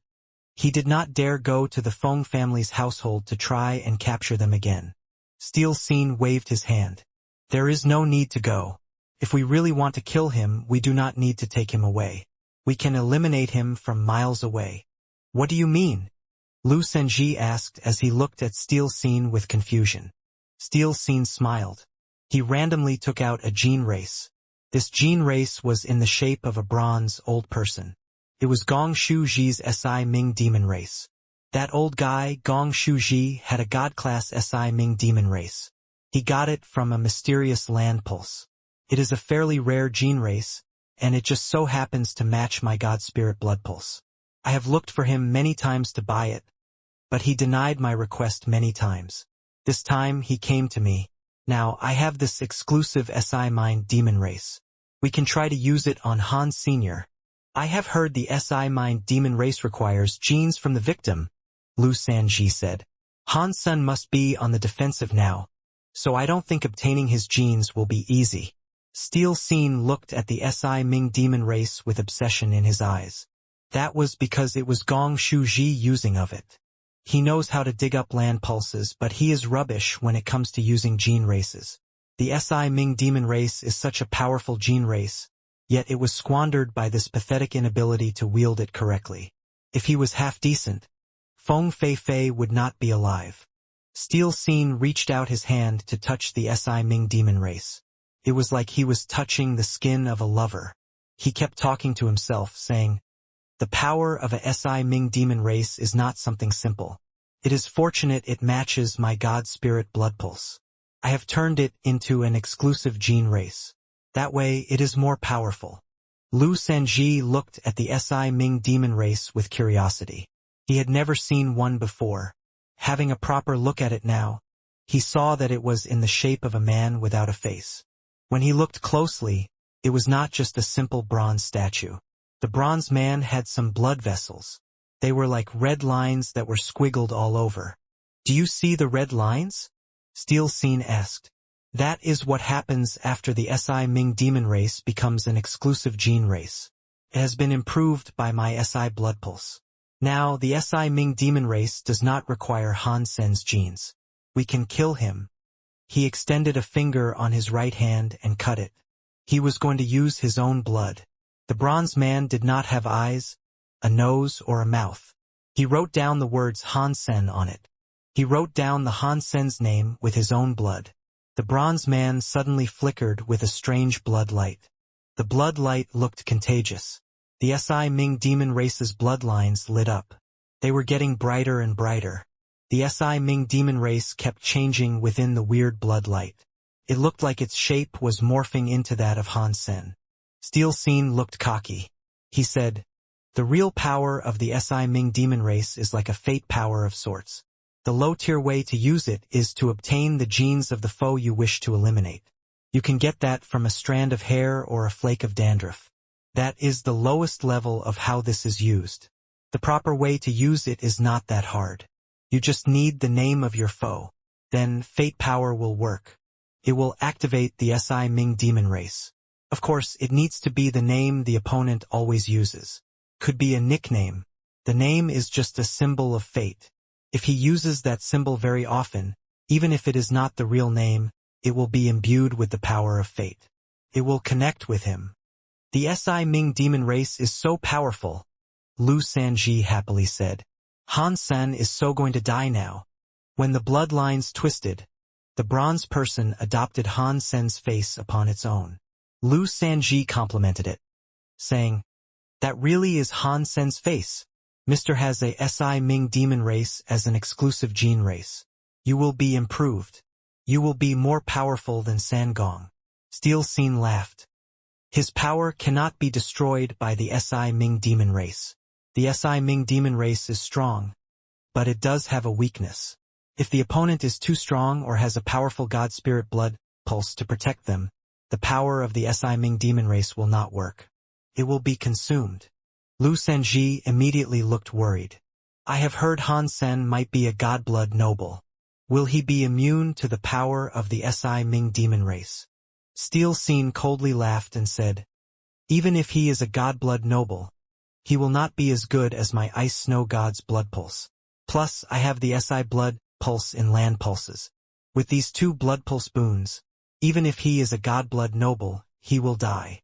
While he was talking, the Si Ming demon race adopted Han Sen's face. Ice Snow Planet was one of Jade Wall City's planets. Ice Snow City was built onto it. The center of it had an ice and snow temple. Steel Scene's family had a god blood pulse from Ice Snow God.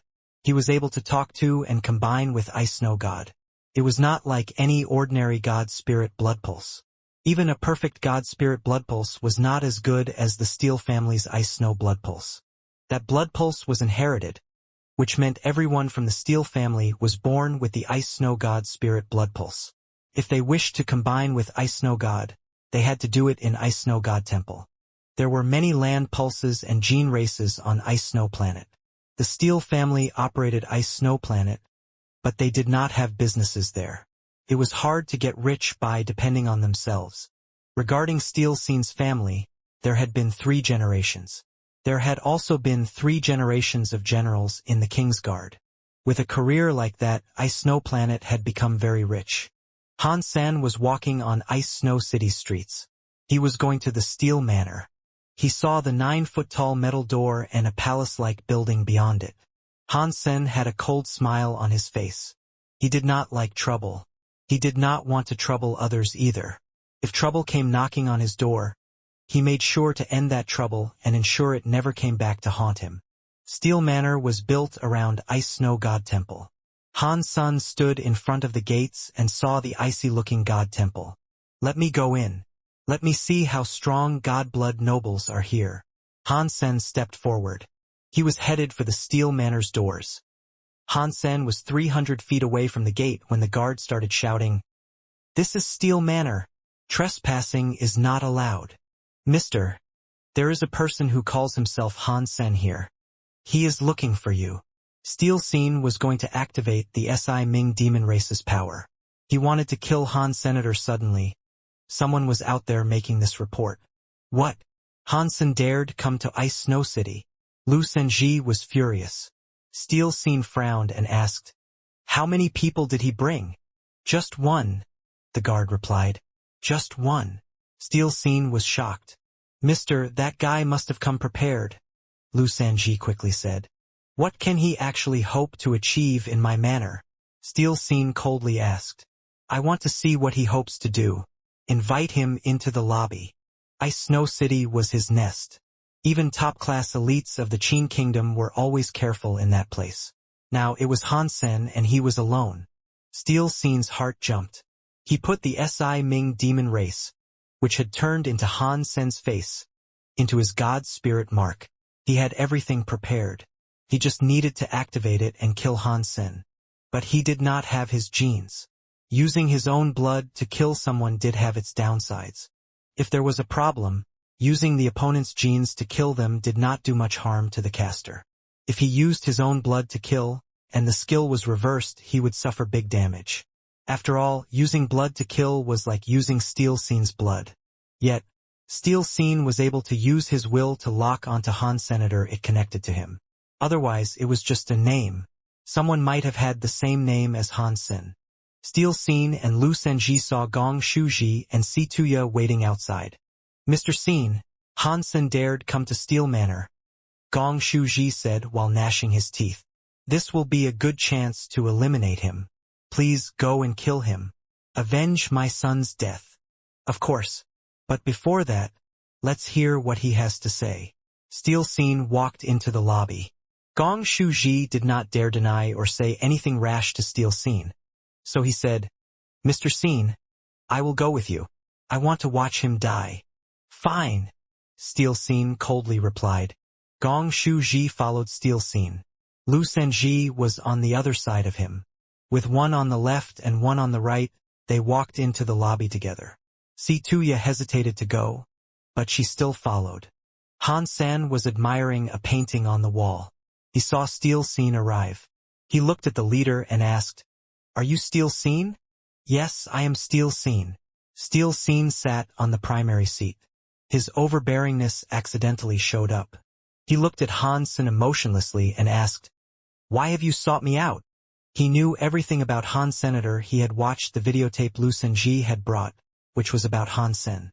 Had he not, he would have been unable to target Han Sen.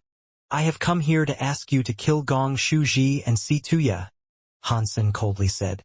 "If you do that, I can pretend nothing happened regarding the sacrifice copper. I can let bygones be bygones." After hearing Han Sen say that, Lu Sanji shouted, "How dare you!" Gong Shuji looked at Steel Scene and said, "This person is crazy. Please kill him." Steel Scene ignored them. He coldly looked at Han Sr. "The Qin Kingdom has its laws. Do you think you can be friends with the Crown Prince and then suddenly be able to do whatever you want? The Crown Prince is not the king yet. Even if he was, he could not disregard the laws and allow evil people to do whatever sordid deeds they wished." "I think what you say is quite righteous," Han Sen coldly said. "Are you mocking me?" Steel Scene had been a superior for a long time. He did not use gene races, but that feeling of superiority made people feel pressured. It was like his eyes had blades in them. People's legs felt soft in his presence. It was a shame that power only worked on others. Han Sen broke the sky and the ground. He had even broken god temples. It didn't work on him.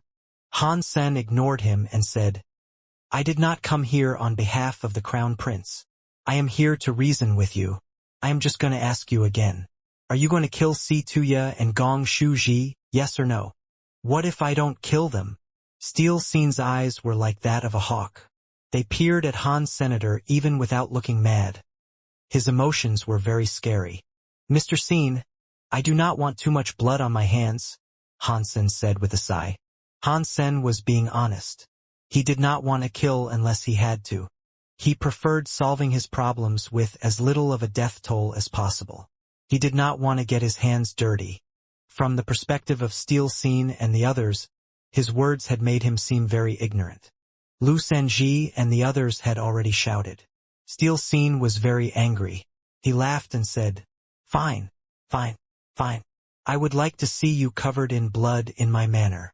Han Sen knew this was not negotiable. He stopped talking. He summoned the blood ghost spirit and combined with it. At the same time, he summoned the blood dragon god spirit blood pulse and combined with that too. The blood dragon god spirit blood pulse had purple scales. They wrapped around Han's senator. The blood ghost spirit made his hair very long and red. He also grew a monkey's tail. Han Sen's eyes were affected by the blood dragon god spirit blood pulse and blood ghost spirit. They changed to a weird purple and red color. His body glowed with purple and red as well. It made him look like an evil demon. "How dare you use a gene race in steel manner? You should die." Lu Senji combined with a thunder fire lion. His punch had thunder and fire as it came at Han Sen. The thunder fire power turned into a male lion that was pouncing at Han Senator. It was full of scary and explosive power. Gong Shuji hated Han Senator. He attacked alongside Lu Senji. He combined with a god-class gene race in Wolf. He had leveled it up to ultimate mode. That was his strongest gene race. Gong Shuji's had the ears of a wolf, and his back developed a wolf's tail. His body was covered with black fur. He released a cold, black air. He gathered up power in his hands and reached toward Han Sen's head. That cold, black air changed into the head of a black wolf. Si Tuya gnashed her teeth. Her mouth let out some bird sounds. The noises were reminiscent of a lark, but the acoustics created many shockwaves. The shockwaves were like a tidal wave going to the Thunderfire Lion and Black Wolf Head. The powers of the Thunderfire Lion and Black Wolf Head were doubled. The two scary powers were like a tidal wave buffed by sonic powers. They raged toward Hansen. Hansen looked chill as he faced it. He raised a fist. Purple and red air went into his fists. The sound of a dragon's cry was heard. Steel Scene madly shouted, "Oh no! He really is a god-blood noble. You guys should run." It was too late. Hansen used the Blood God Dragon combined gene skill and Blood Dragon flying into the sky weird scene. His fist released a purple and red head. It roared. It looked incredibly overbearing. It destroyed everything. The Thunderfire Lion and Black Wolf Head blew up. The purple and red head still went forward. Steel Scene suddenly turned into an ice and snow battle god. His black hair was now snow white. His skin was crystallized. His entire body unleashed an aura of cold air. Snowflakes surrounded him. He punched toward Hansen's blood dragon flying into the sky weird scene, but it was too late. Boom! Lu Sanji and Gong Shuji, who were both up ahead, were blasted away by the blood dragon flying into the sky weird scene's power. It broke the lobby's walls. Si Tuya was covered in blood as she retreated. The power of the blood dragon flying into the sky weird scene went on to collide with Steel Scene's ice snow god power. The entire lobby's ceiling was lifted. It was like the lobby in the palace was shattered. Hansen, do you really dare attack? Steel Scene looked glum. He stood in the ruins of the hall. His head full of white hair was waving. He coldly stared at Hansen. Many elites in the Steel Manor came rushing in. All of them were unleashing the presence of powerful gene races. They surrounded the entire area. Gong Shuji and Lu Senji were picked up by people, but their wounds were too severe. They kept gushing blood. Someone used a healing power gene race to patch up their wounds, but the effects were minimal. Mr. Scene, I told you I did not want blood on my hands, Han Sen coldly said. But you just had to be so stubborn, didn't you? I had no choice. Steel Scene was furious.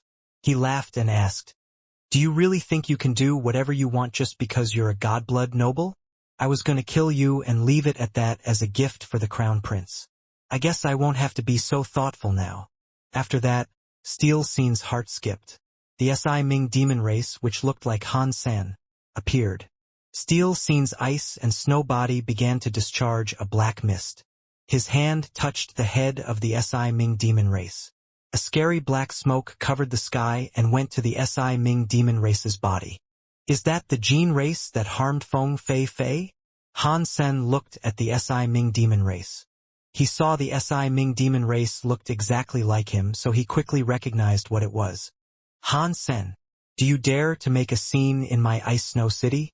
That is a death wish, but I will not let you die so easily.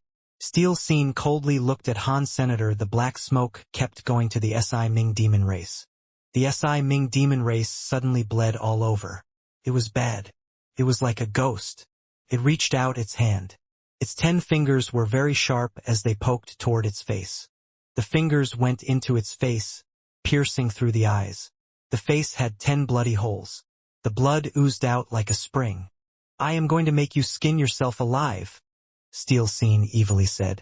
I am going to make you take out your own bones, so that the entire world will know what will happen to them if they try to challenge me. He then looked at Han Sen. If this was an ordinary case, Han Sen should have been doing the same thing as the Si Ming demon race. He should have been using his fingers to perforate his own eyes and dig into his cheeks. Yet Han Sen was still stoically standing. Without moving, he gazed in Steel Scene's direction. His expression did not look like it was going to change. He was not using his hands to pierce through his eyes and face. Impossible! Steel Scene was shocked. The Steel family had been in charge of the King's Guard for 3 generations. Even a royal bloodpulse feared the Steel family. That always lent to his overbearingness. If it was an elite who was famous, Steel Scene would have perhaps been a bit afraid. He would not have just fight them so rashly. Han Sen, on the other hand, was just an outsider. He was a nobody. Even if he had godblood genes, he was just a new noble without a background. Thus, Steel Scene never thought about taking him seriously. Now, Han Sen was even unaffected by the Si Ming demon race. Steel Scene was forced to take him seriously. Go to hell! Steel Scene madly shouted. The mist on his body was like a tidal wave headed straight for the Si Ming demon race. The Si Ming demon race's fingers used all their strength to pierce through the skull. It was like it was going to rip its head in half. Arg! Steel Scene suddenly screamed. Blood spilled. His entire body was tossed away by an invisible power. He struck the wall of the palace. The entire palace proceeded to collapse. The Si Ming demon race's power belonged to the element of fate. Even if faced with a godblood noble with Steel Scene's Si Ming demon bloodpulse buff, he could have damaged the godblood noble. Han Sen was different. He did not belong to that world. There was no fate for him in that world. The Si Ming demon race's power did not work on him. At this time, Steel Scene's face was bleeding. He was like a demon. He stood up from among the palace ruins with a face covered in blood. The Si Ming demon race had a lot of black air in it. Suddenly, it went from displaying Han Sen's face to that of the bronze man again. Clearly, the power was broken. It no longer worked. Today, I only came here for Gong Shuji, Situya, Lu Senji, and Steel Scene. I do not want to hurt anyone else. If someone tries to stop me, it means nothing for me to reap a few more souls. Han Sen's body exploded with blood air. He threw a punch toward the heavily injured Gong Shuji. The blood dragon roared. He made the super overbearing sound go with it. It went for Gong Shuji. Help, Mr. Scene! Gong Shuji yelled with shock. He was running away, pleading for aid. It was too late.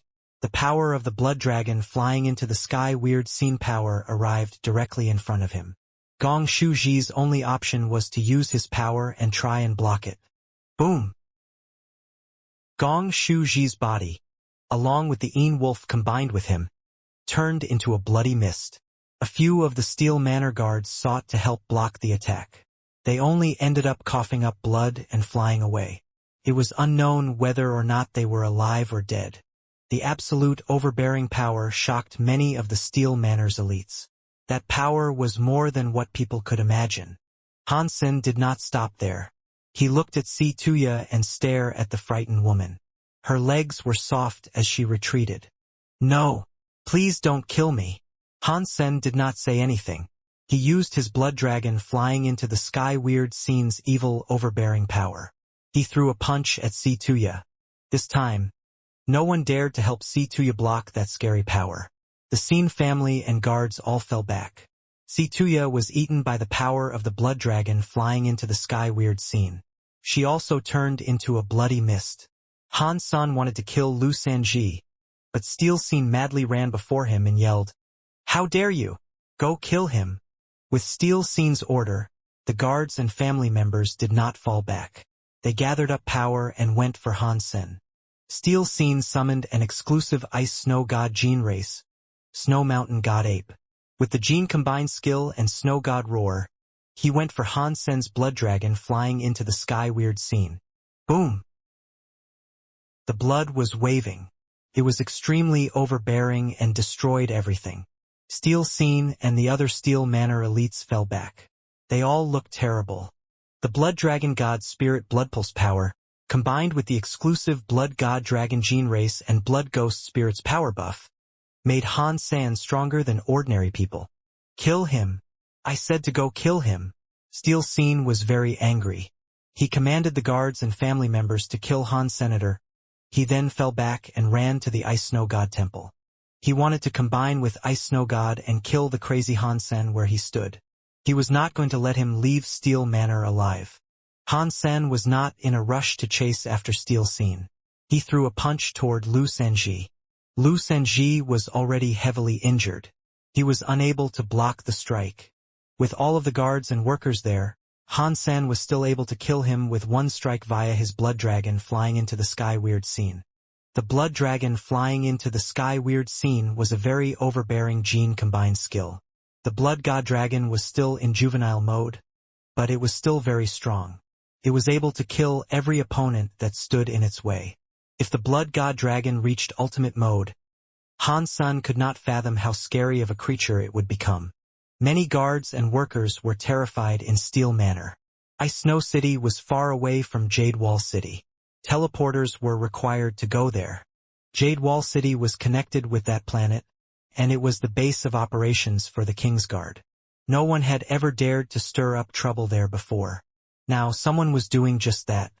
He had gone to Steel Manor and made a godblood noble like Steel Scene escape into his god temple. How scary was Hansen? They were not able to imagine it.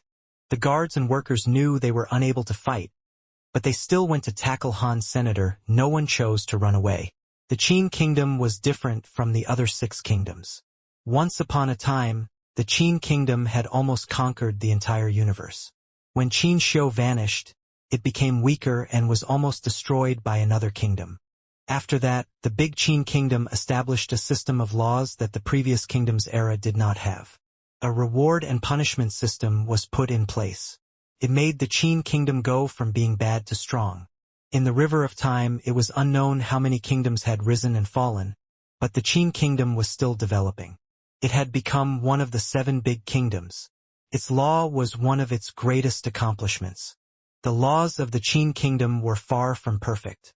The nobles had many special authorities. Compared to the other kingdoms, it was a special case. No matter if a person was a commoner or a noble, if a person spoke, there were laws. They were proud of the laws. Even the current was always challenged by his subordinates due to the law system. The Qin Kingdom's laws had a nice side, but there was a cruel side. If the guards and workers had decided to run off, they would not have been the only ones punished. Their families also would have been punished. It was hard to fathom that kind of cruelty. Many people preferred dying to having their families killed. Therefore, they expected to die in this battle.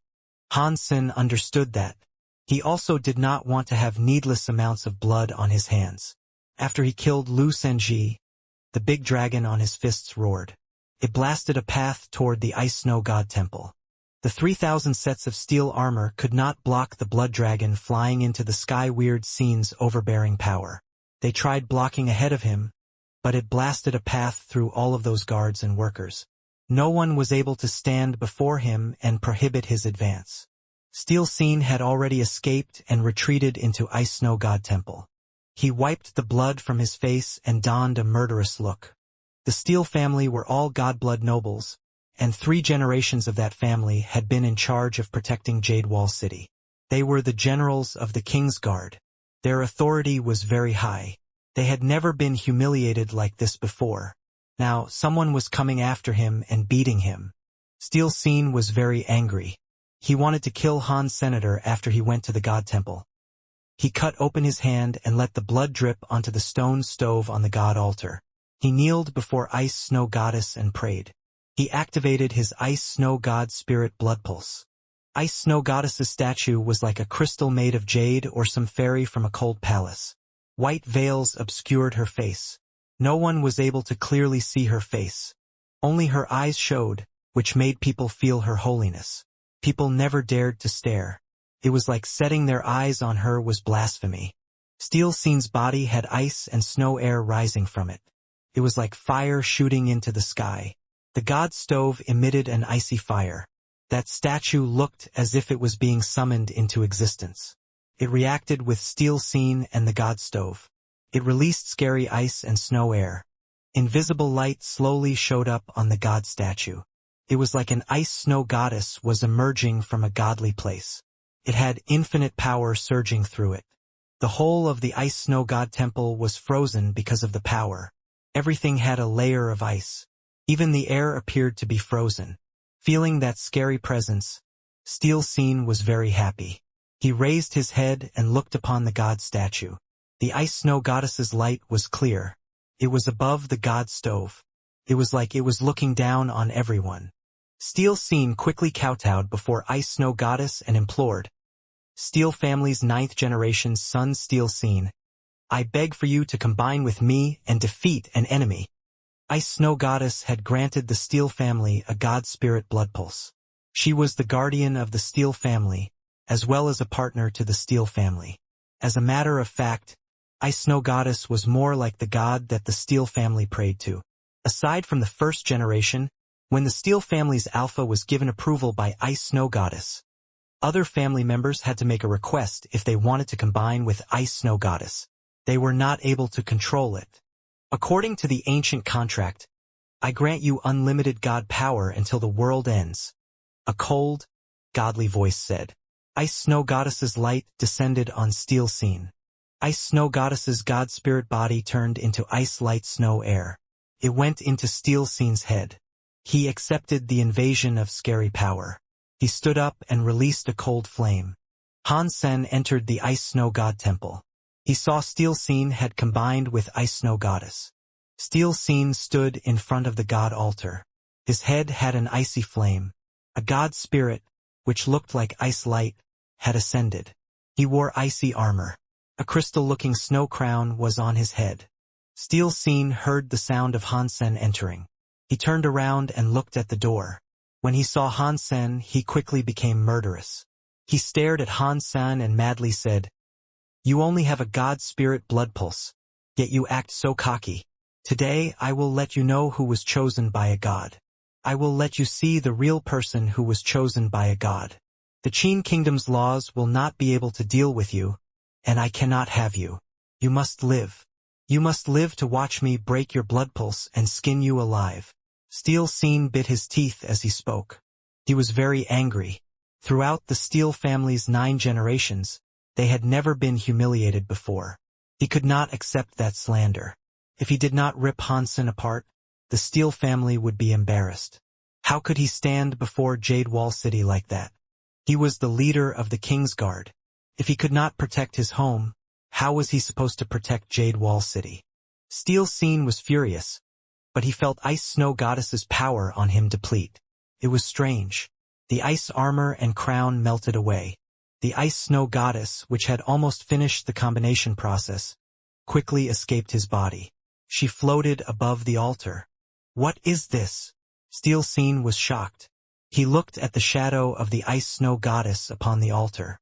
In the Steel family's history, this had never happened before. Ice Snow Goddess did not answer. She did not even look at him. She flew to the ground and walked before Han Senator. She bowed and lowered her head to him. Greetings, Mr. I am Ice Snow Goddess. Steel Scene's body frame was ruined. He looked as if he had been stabbed in the heart. His eyes opened wide as he stared at Han Sen and Ice Snow Goddess in the God Temple. God spirits were very holy. Everyone in the entire kingdom worshipped them.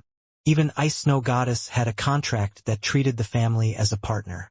The Steel family never once thought about showing an ounce of disrespect to Ice Snow Goddess. They treated her like a god. They treated her like a protector of the Steel family. Now, the Steel family's protector, Ice Snow Goddess, was bowing before Han Senator. It was like someone lower in status meeting someone higher than them. The deity even referred to him as a Mr. This made Steel Scene unable to believe it was actually happening. Oh God! What kind of monster have I become entangled with? Steel Scene suddenly felt the sky spin. He started to lose his footing and fell to the ground. The Steel Manor's guards and workers were outside the God Temple. They saw that it was covered in ice lights and snow air. They were unable to get close and see what was happening inside. A God-class gene race subordinate was gathering power. He wanted to get into the ice lights and snow air, but he almost turned into an ice cube. He backed away. The hand that touched the ice lights and snow air first already had no feeling. Everyone was shocked. They did not dare to touch the ice lights and snow air. They surrounded the God Temple. In the Ice Snow God Temple, Steel Scene's body shook. His eyes were full of blood. He looked at Han Sen with the utmost shock. He tremendously feared death. Impossible! Ice Snow Goddess is the guardian of the Steel family. I have the Ice Snow blood pulse. She will not abandon me. Impossible. Han Sen did not waste time looking at Steel Scene. He only looked at Ice Snow Goddess and asked, "Is he your man?"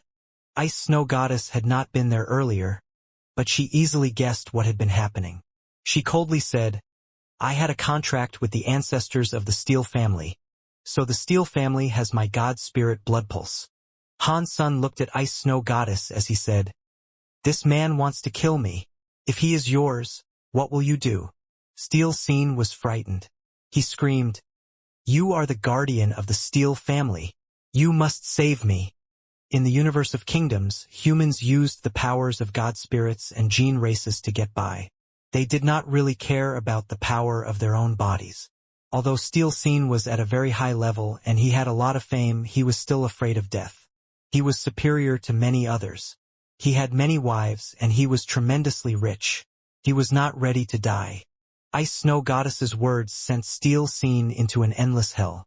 The Ice Snow Goddess looked at Steel Scene.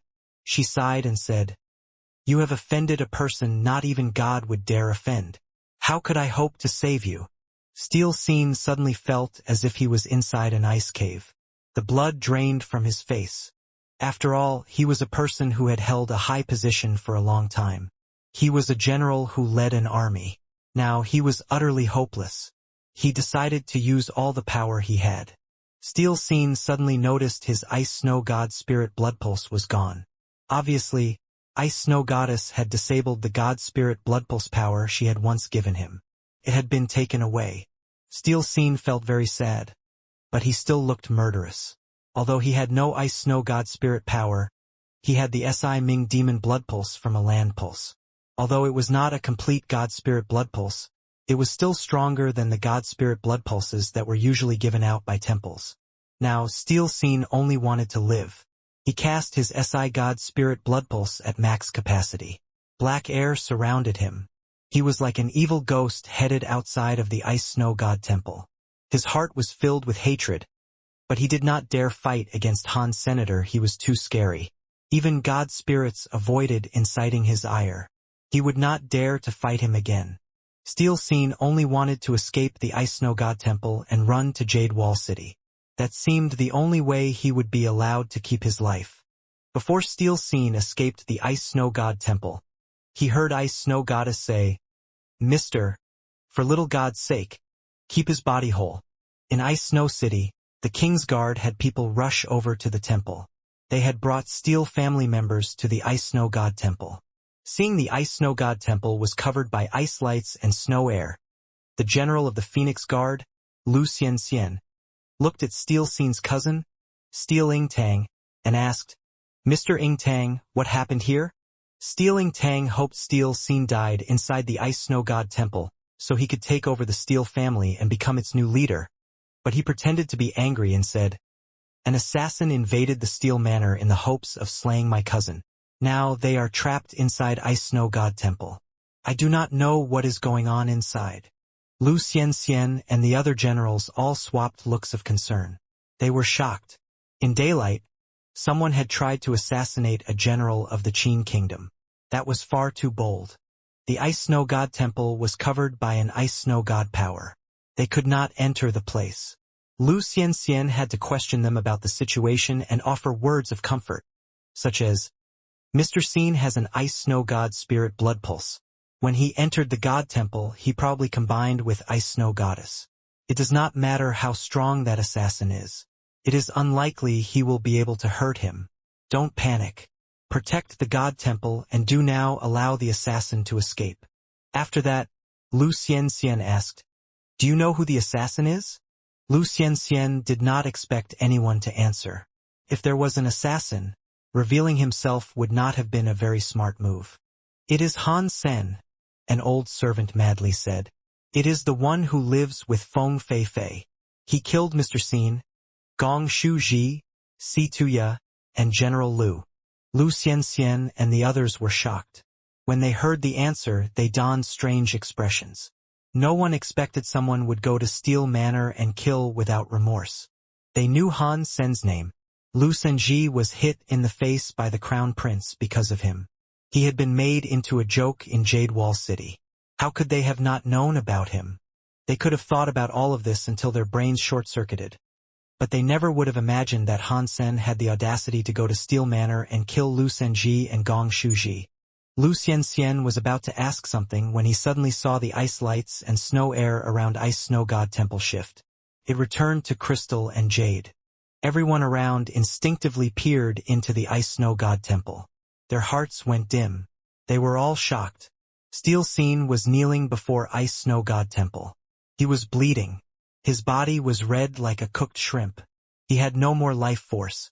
Someone put his hand near Steel Scene's nose and screamed, "Mr. Scene! Mr. Scene! He is dead!" "Hansen! Where is Hansen?" Lu Xianxian and the others were as much shocked as they were afraid. Even after thinking about the key to this whole incident, they still took people into the Ice Snow God Temple. The most unbelievable part was that once they were inside Ice Snow God Temple, aside from Steel Scene's body, there was not a single shadow. The assassin, Han Sen, who the Steel family claimed had just walked in to murder everyone, had vanished. There was no sign of him. Steel Scene was murdered inside Ice Snow God Temple. Gong Shuji, Si Tuya, and Lu Sanji were murdered inside Ice Snow City's Steel Manor. The news was heard all over Jade Wall City. The King's Guard's main general was a character who lived in Jade Wall City and enjoyed quite a high reputation. He was in charge of the safety of Jade Wall City, yet he was murdered inside his own house. It had been over a century since something that terrible had happened in Jade Wall City. Assassins from other kingdoms killing officers in the Qin Kingdom was not rare. For Han Sen to kill a godblood noble like Steel Scene so obviously inside his god temple was something the likes of which had never happened before. The ripple effects of this event were likely very bad. Many high-class nobles knew about it. They knew about what had happened. They thought Feng Fei Fei and Han Sen were going to wind up injured, yet Han Sen had turned up fine. He had actually gone to Steel Manor and slew Steel Scene. When they heard the news, they were so shocked that they were rendered speechless. This thing affected too many things. Lu Xianxian and the others quickly reported the events and summoned the elites of the King's Guard. They raced to Feng Feifei's castle. The king's guards had 14 branches. Steel Scene was the leader of the entire king's guards, but that did not mean he was the strongest in the king's guards. The real power of the king's guards resided in Zhao Long from Dragon Guard and Lu Xianxian from the Phoenix Feather. Those two were the true might of the king's guards. That was especially true of Zhao Long.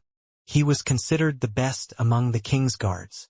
Even though they were more powerful than Steel Scene, they still had to be below Steel Scene on the corporate ladder because their backgrounds were fairly average.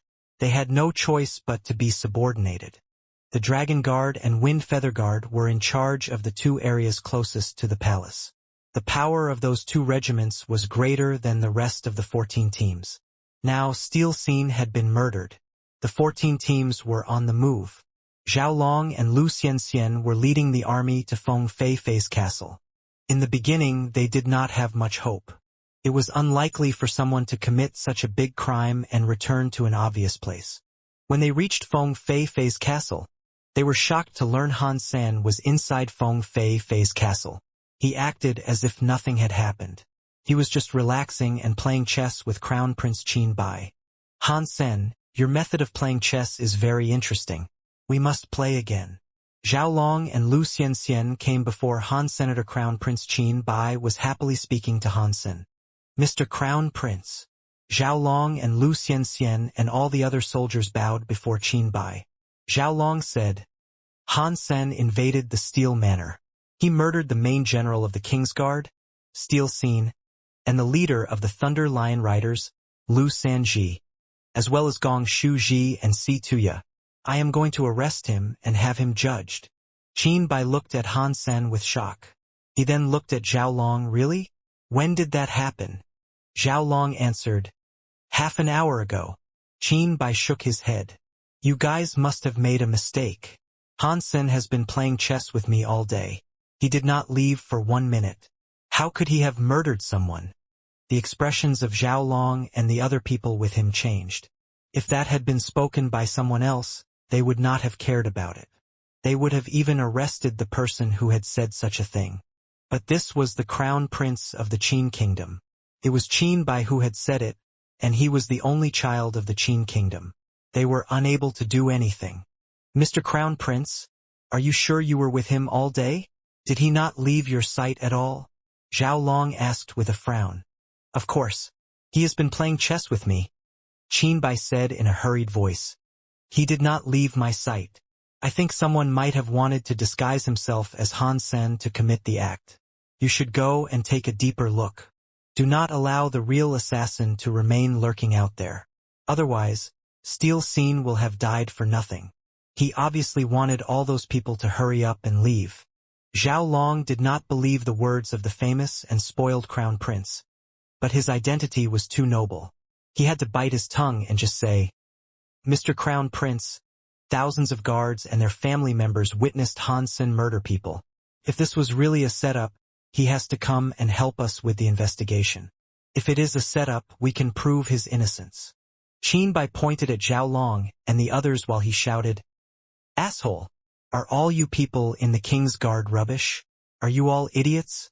The King's Guard is in charge of the kingdom's safety. He was the general of the King's Guard, yet he was murdered at home. You guys cannot even protect yourselves. Is there any point in keeping the rest of you employed? The Qin Kingdom's safety depends on you trash people protecting us all.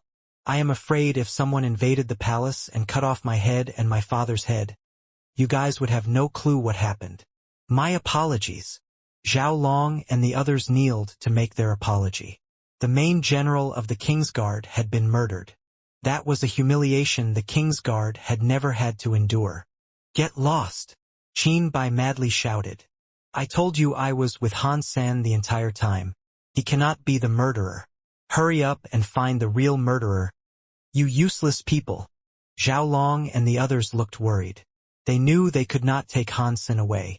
Qin Bai's identity was special. If he was Han Sen's alibi, it did not matter if it was true or false. This boy could not be held up to scrutiny. Zhao Long and Lu Xianxian looked at each other. They bowed and made their exit from the Feng family's castle. If this was another kingdom, it might have been entirely suppressed. Since he was the only heir of the king and the future king of the Qin kingdom, there was 80% to 90% that this incident was going to be suppressed. The Qin kingdom was different. Qin Bai's identity was a noble one, but the Qin kingdom respected its laws. Even Crown Prince Qin Bai was not able to do whatever he wanted. It might have seemed like Zhaolong and the others left, but they did not really leave.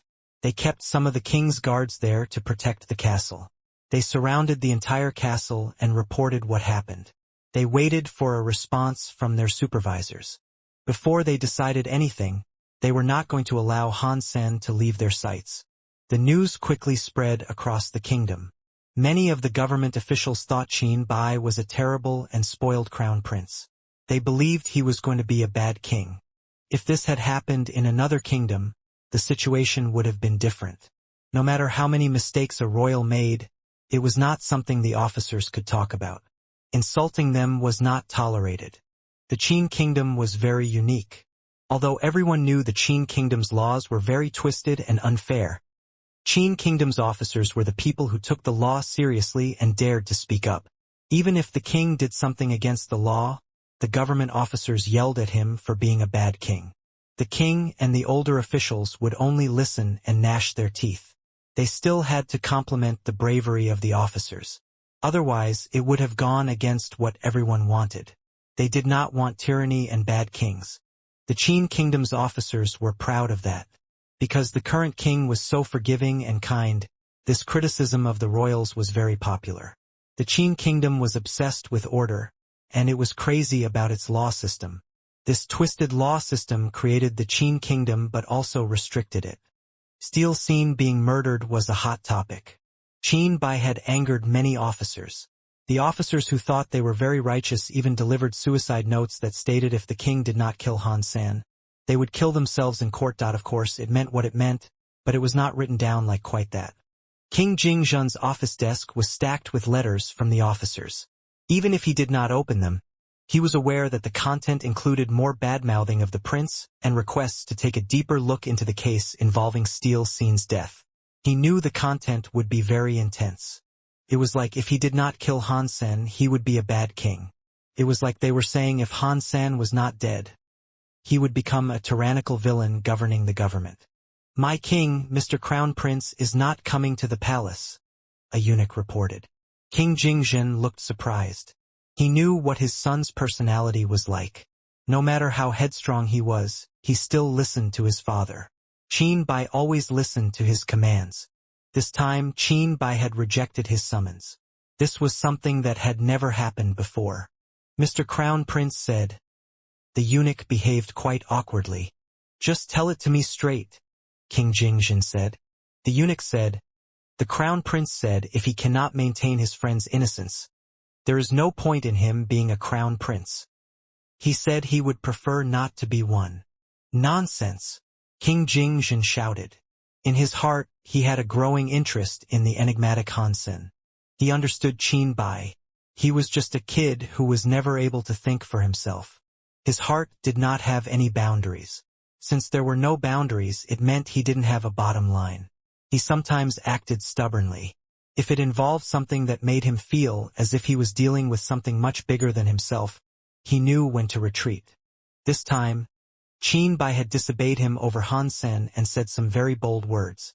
That was something extraordinarily rare. He did not usually act that way. King Jingzhen thought for a moment and said, "Go and find Grand Teacher Thousand Mile Reach. Have him come here and bring back my son." San Mile Pohor scared of sea. Speaking of, Grand Teacher Thousand Mile Reach had taught Qin Bai since he was a child. Speaking of fear, Qin Bai was more scared of Grand Teacher Thousand Mile Reach than Jingzhen. This small matter didn't actually require Thousand Mile Reach. King Jingzhen just wanted to see how far Qin Bai was willing to go. That was why he was going to ask Thousand Mile Reach to visit Qin Bai. The case regarding Steel Scene was too big. Even King Jingzhen was not able to sweep it under the rug. So, he was not going to allow Qin Bai to have his way. Before the eunuch walked out, he asked this with hesitation. "Mister, what if Thousand Mile Reach teacher cannot bring back the crown prince? If that happens, we will summon Han Sen here, King Jingjin said with a smile. He actually hoped that would happen.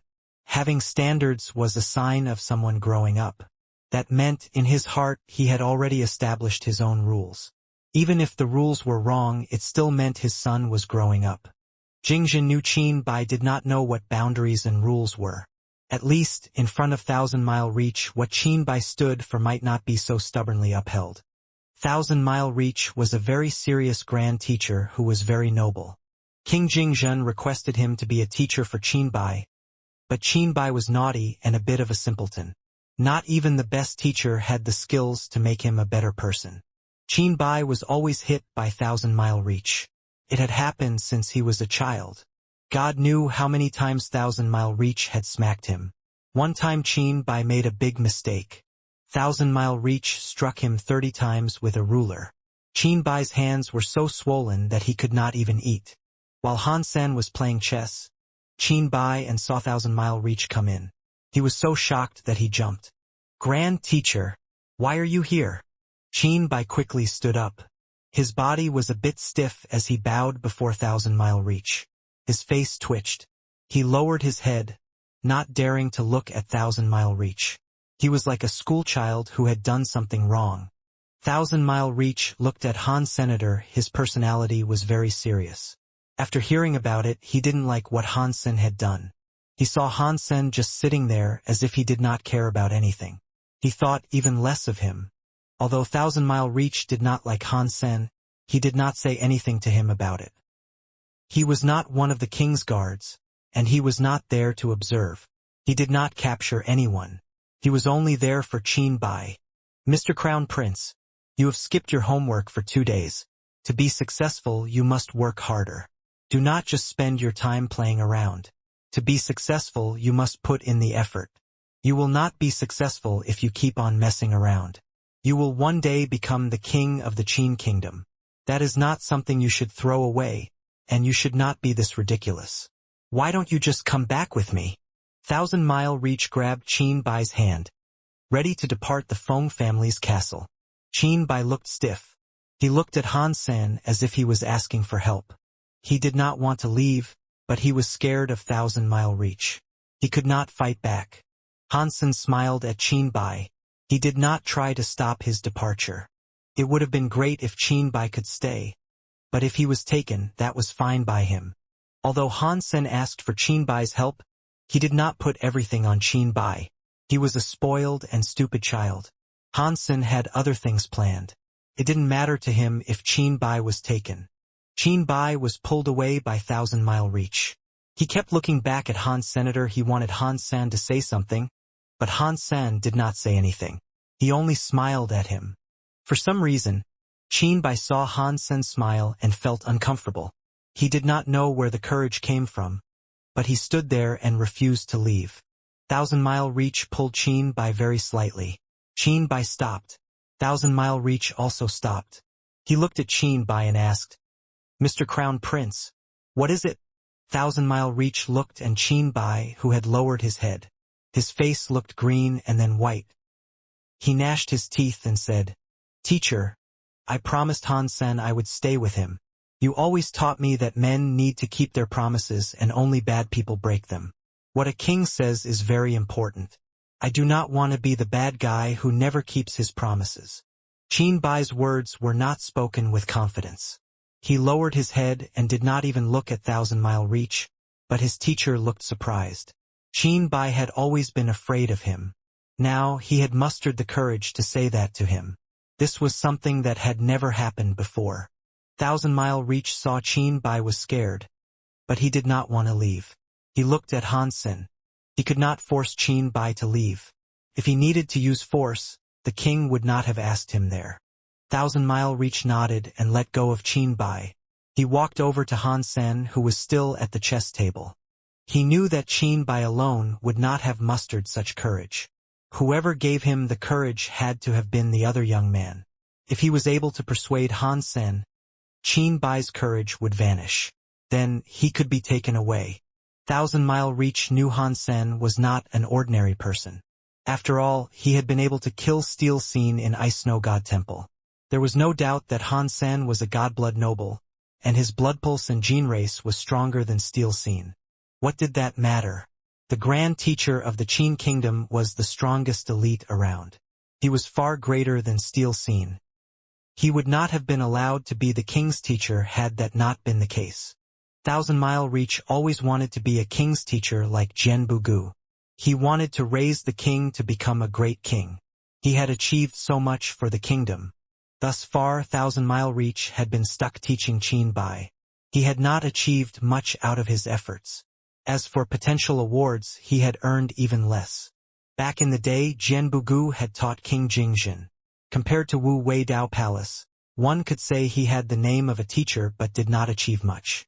Thousand Mile Reach always held Jian Bugu as somewhat of a role model. No matter what, he wanted to teach Qin Bai to become a good person. He wanted him to develop into a good king who was at least as good as King Jingjin. Thousand Mile Reach looked at Han Sen and asked, "Are you Han Sen?" "Yeah." Han Sen sat where he was. He did not stand up. Thousand Mile Reach frowned. He was very noble. Even the king referred to him as a Mr. Now Han Sen remained where he was while speaking to him. He thought the man was very rude. Thousand Mile Reach looked at the game of chess on the table. He sat opposite Han Sen and coldly asked, "Do you mind having a game with me?" Han Sen looked at Thousand Mile Reach and asked, "Do you know how to play checkers?" The Qin Kingdom did not have games like checkers. This was actually a chessboard. Han Sen had used his strength on the stone table. He had squeezed a stone and turned it into an orb to make the chess pieces. He had convinced Qin Bai to play. While he was in the alliance at home, Han Sen always played the game with his little linger or bower. Han Sen was very good when it came to formations, so he could play all kinds of chess games. Even in checkers, only Bower was able to rival him. Not many people won against him. Thousand Mile Reach frowned. Han Sen did not even ask for his name. He was being very rude, but Thousand Mile Reach was not in the mood to address the subject. He coldly said, "It is very simple. To the deepest parts, there are different routes to take. I saw the Crown Prince and you playing chess. I know the rules. If you are interested, then I would like to play with you." Han Sen ignored Qin Bai and coldly laughed. Qin Bai was in a rush. He looked into Han Sen's eyes. Thousand Mile Reach was good at chess. He was so famous that even the king called him the king of chess. If Han Sen played chess against his teacher, Qin Bai was not worried he might lose. If he did lose, he might have to agree to something with Thousand Mile Reach. The situation surprised Qin Bai. Thousand Mile Reach did not establish any conditions. He only set up the chessboard and started playing with Han Sen. Thousand Mile Reach thought he was very good at chess. His chess skills were pretty good. But he did not plan on using chess skills to convince Han Sen. "Please, Mr." Thousand Mile Reach coldly said. Han Sen did not mind. He picked up a stone orb and made his first move. When it was Thousand Mile Reach's turn, he used his finger to pick up a stone orb. He slowly went to the chessboard. Dong! When the stone orb was put down, it was like there was an invisible power in the center of the orb. It suddenly spread and twisted the space around it. Han Sen was sitting in front of the stone board. He suddenly felt the dimension become distorted. For some reason, he found himself standing atop a chessboard. The chessboard was the one he had created on the table. Now it was massive. The stone orb was bigger than a person. He was standing where the stone orb was. On the opposite end of the chessboard, Thousand Mile Reach was where he had put the stone orb down. Aside from the chessboard and the two of them, the environment around was shrouded by a black mist. It was like the chessboard world resided in an abyss. Han Sen did not move. He looked at Thousand Mile Reach as he said, "That was a good move, mister." Thousand Mile Reach was like a god floating above the chessboard. He was looking down on Han Sen from up high and said, "The chess path is a sky path. Playing chess is a gamble in life. I have a disaster-class chess god spirit blood pulse. I have an ultimate chess element gene race. If you can survive the world power of this chess match, I can permit the Crown Prince to stay with you." While he spoke, Thousand Mile Reach pointed at Han Senator. A giant chess piece arose from his back. It was like an asteroid headed for Han Sen. Han Sen's body exploded with purple dragon air. At the same time, there was a weird purple scale on his body. It was growing. It activated the Blood Dragon God Spirit Blood, Pulse and Blood God Dragon power. Boom! Han-san unleashed a punch that carried Blood Dragon flying into the weird scene. The roaring big, purple dragon struck the stone orb. Purple air explosion occurred. Dust was everywhere. Under the effect of powerful tremors, Han-sen lost control and stumbled back. His arms were numb. He had been truly shaken. Thousand Mile Reach coldly said, "Destroyed class God Spirit Blood Pulse combined with a rare exclusive God class gene race. It is only a shame that it is juvenile. If it reaches ultimate mode, perhaps it would have lasted longer." Han-sen thought, does a teacher have this much power? This universe of kingdoms has a lot of hidden elites. That was just a disaster class God Spirit Blood Pulse combined with a God class gene race? If there was an Annihilation class or Reboot class God Spirit combining with an Ultimate Mode gene race, how strong would it be? Does the Qin Kingdom have such people in its midst? Han-sen looked at Thousand Mile Reach ahead of him. He was a bit hesitant. He only depended on his gene race and God Spirit Blood Pulse power. His power was far inferior to Thousand Mile Reach. If he was forced to break the rules of the world to beat him, it would shock many scary elites in Jade Wall City. Even the God Spirits would come. Although many God Spirits had revealed their fear of him, God Spirits' attitudes were still mysterious. They never explained why they behaved the way they did. Han-sen did not believe the reasons were anything simple. If he shocked a high-class God Spirit, it probably would have ended up being a bad thing for him.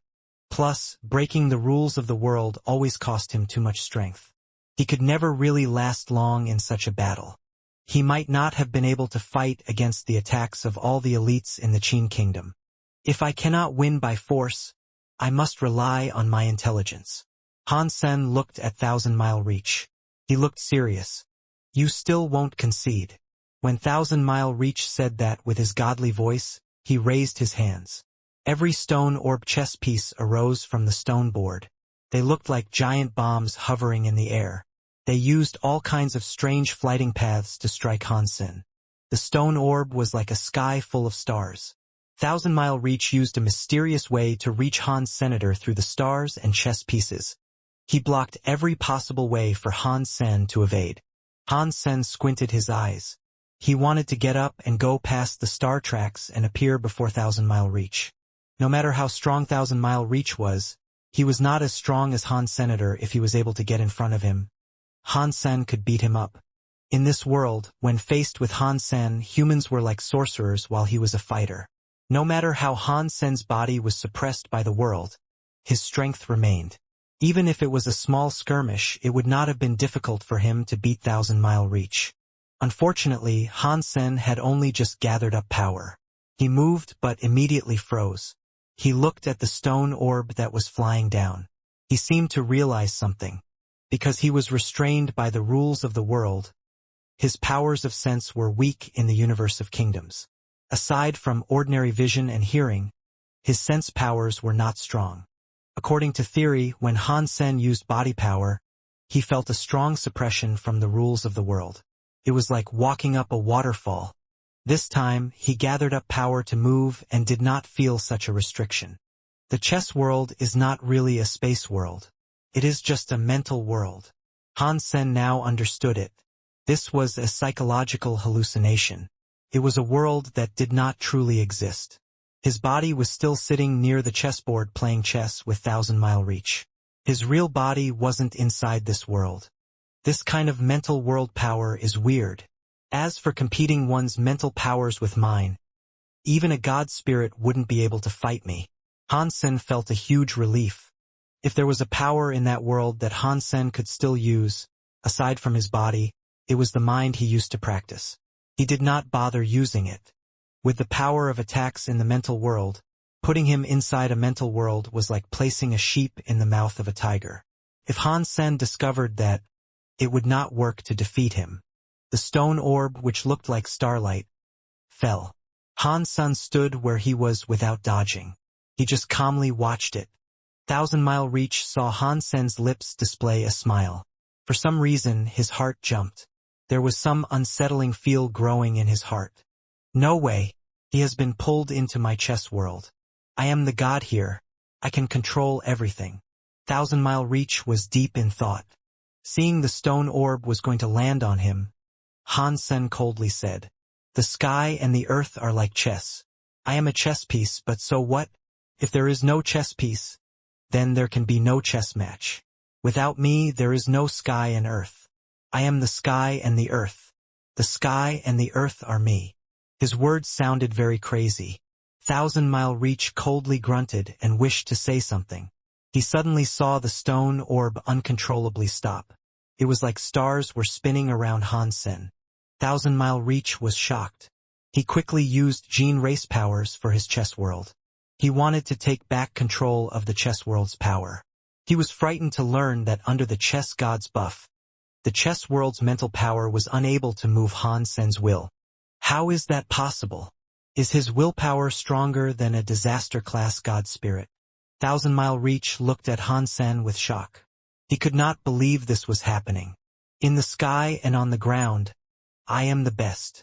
Whoever follows me will be treated nicely. Whoever stands in my way will die. Han Sen's voice was like that of a god. The whole chess world kept changing. Many stone orbs turned into scary knife lights that tore up space. It was like it was destroying the sky and the ground. It was like a tide going into Thousand Mile Reach. Just as Han Sen thought, their bodies were perched at the chessboard. They were just sitting there. "Old Yang, what is going on?" They moved one chess piece. Suddenly, Han Sen and the teacher stopped moving. Qin Bai looked at the two of them, unaware of what was actually going on. "Crown Prince, I do not know either." Mr. Yang smiled. Li Bingyu was nearby.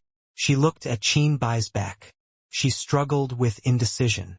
Thousand Mile Reach has a chess soul god spirit blood pulse. He is a high-class, god blood noble. He has the ultimate mode god-class gene race called Chess World Teacher. His power is not something Han Sen is capable of dealing with. Han Sen has just made a big mistake. If his psychology breaks and Crown Prince Qin Bai is taken away, he is going to die. This is my final chance to assassinate Qin Bai. Although she thought this way, the entire Feng Castle was surrounded by the king's guards. There were also many elites there. If she assassinated Qin Bai, she had nowhere to run. If she missed out on this opportunity, she wouldn't get another. If he can break Qin Kingdom's bloodline, then sacrificing my life would be worth it for that endeavor. Li Bingyu made her decision. She decided to kill Qin Bai. She felt shocked shortly after and looked away. She saw Jian Bugu was holding a tea set. He was walking toward them from afar. He had a very innocent smile on his face. Li Bingyu immediately stopped her murder attempt. She could not do it because of Han Sen and Jian Bugu. Han Sen was controlled by Thousand Mile Reach, but Jian Bugu was still there.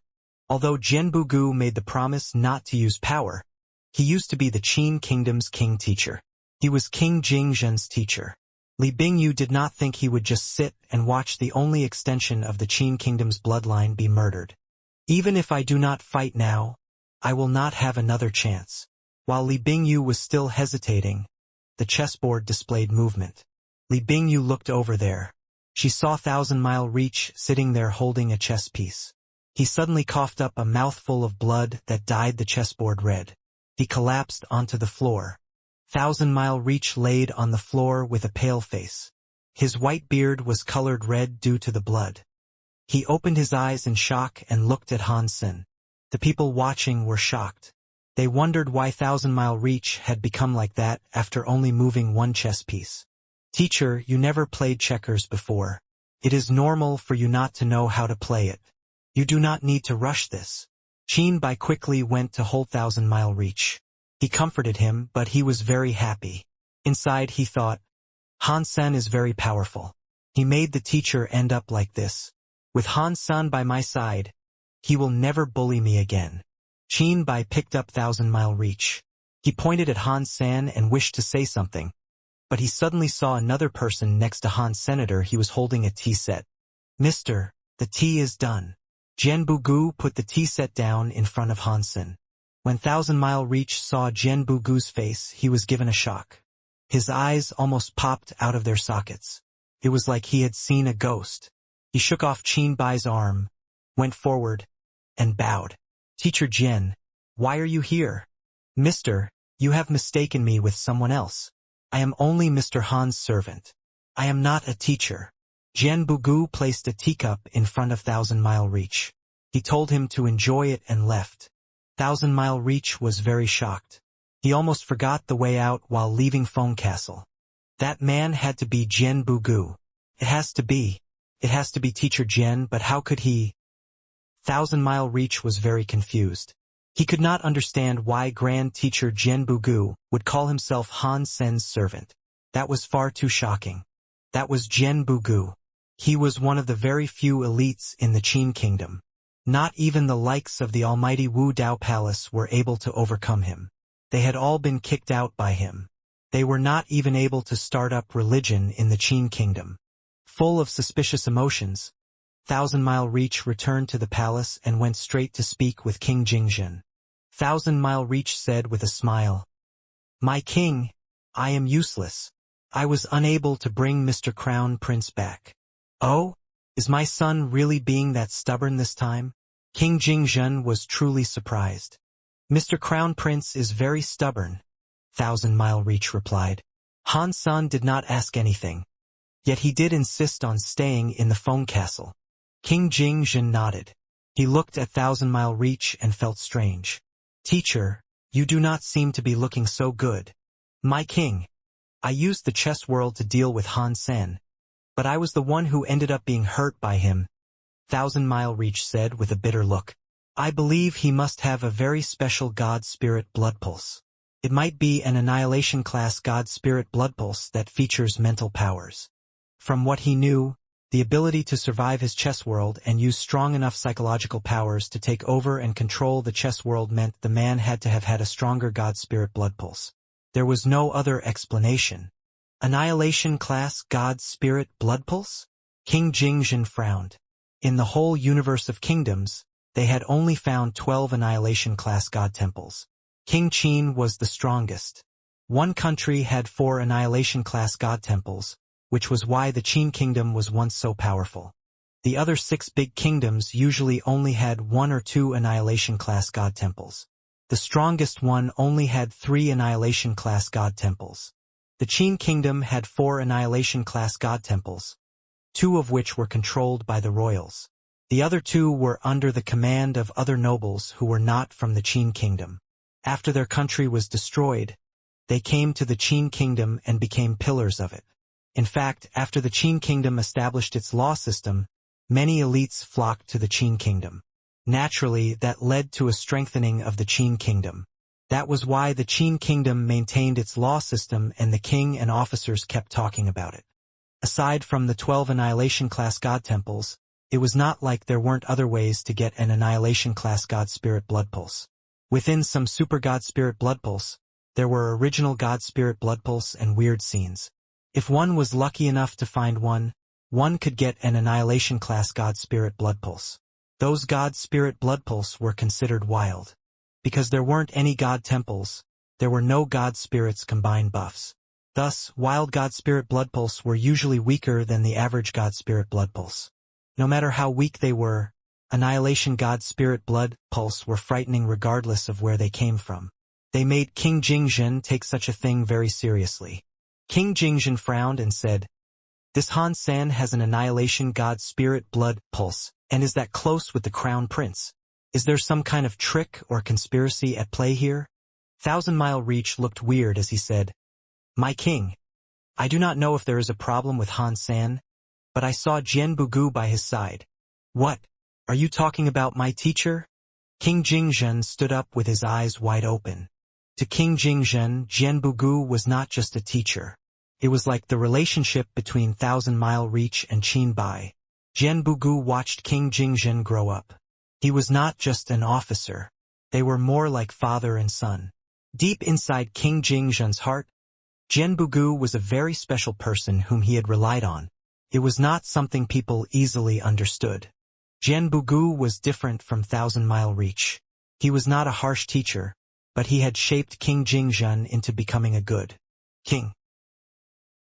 10 years ago, King Jingzhen wanted to kick Wu Wei Dao Palace out of the Qin kingdom. He forced Jian Bugu, who had deep ties with the Wu Wei Dao Palace, to fight them. Jian Bugu followed the orders and went to the Wu Wei Dao Palace. He exiled them out of the Qin kingdom. After that, Jian Bugu left a letter and quit his post. He made the promise never to fight again. King Jingzhen did not regret his decision. Wu Wei Dao Palace had affected many citizens. If he had not removed them, the government would not have been able to control the people. Plus, Jian Bugu was the only one who could have done it. He did not regret it, but he did feel guilty about Jian Bugu. Over the years, he had sent many people to seek out Jian Bugu, but the seekers always came back empty-handed. He was shocked to hear he might have suddenly been found. King Jingzhen was shaking as he asked, Teacher, how is he?" Thousand Mile Reach's expression looked strange. He opened his mouth, but he was unsure of what to say. Did something happen to him? King Jingzhen's body shook. He understood Jian Bugu, who once said he would not fight for 20 years. He was the sort of person to see something like that through.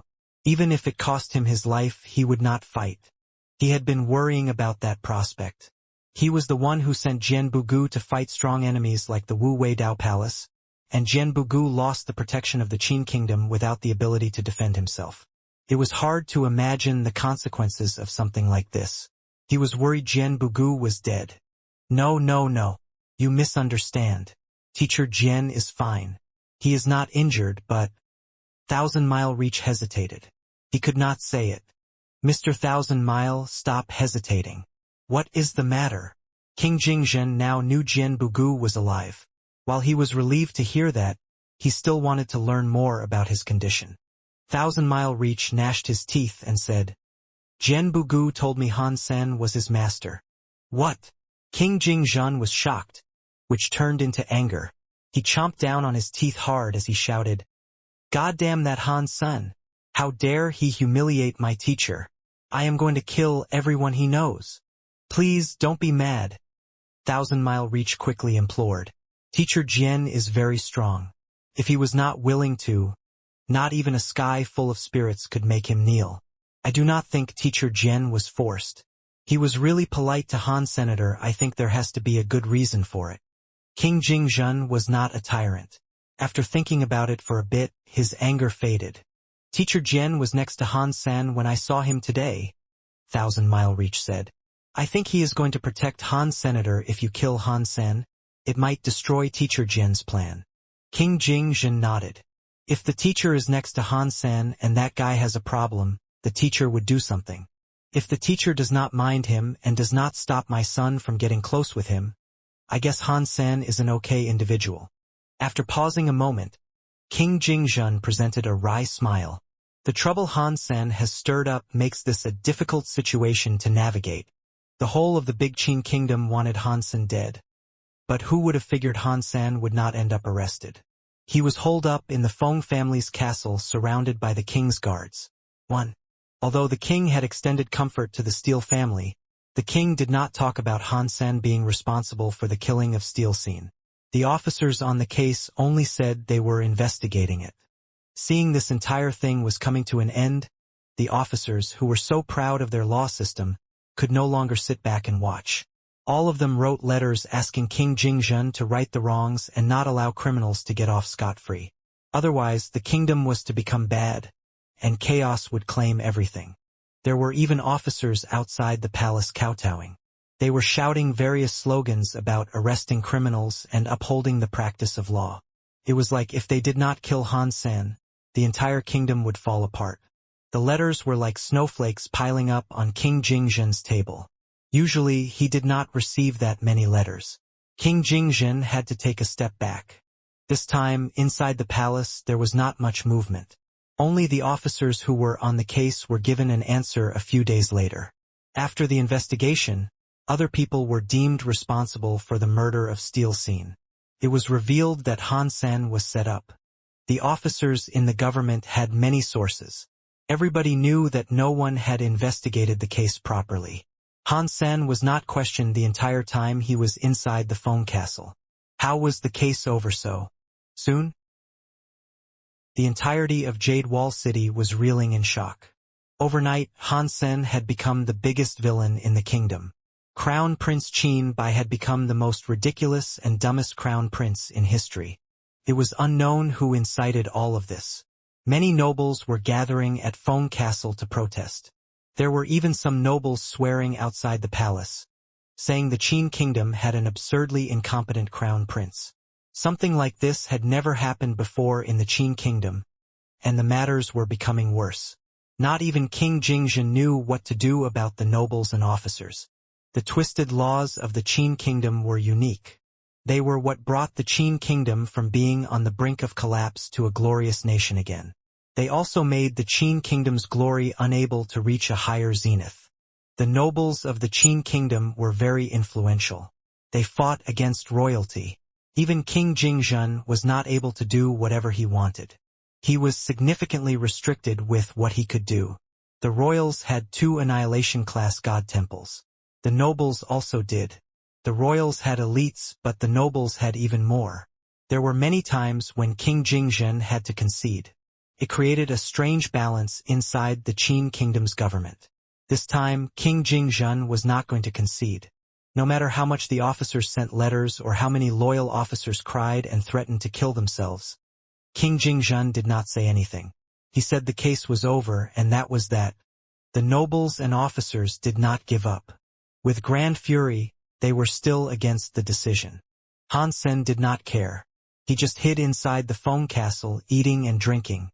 Han Sen, when I go back to the palace, will father kill me? Qin Bai asked with fear. He thought things had become too big for him. Do not worry, Han Sen said with a smile. If the king did not come in to capture you or me, that means he has allowed you to remain here. Upon hearing that, Qin Bai felt better, but he was still worried.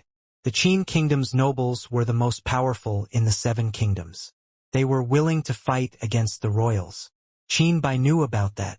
Outside, many nobles were surrounding Feng Castle. That made him worry profusely.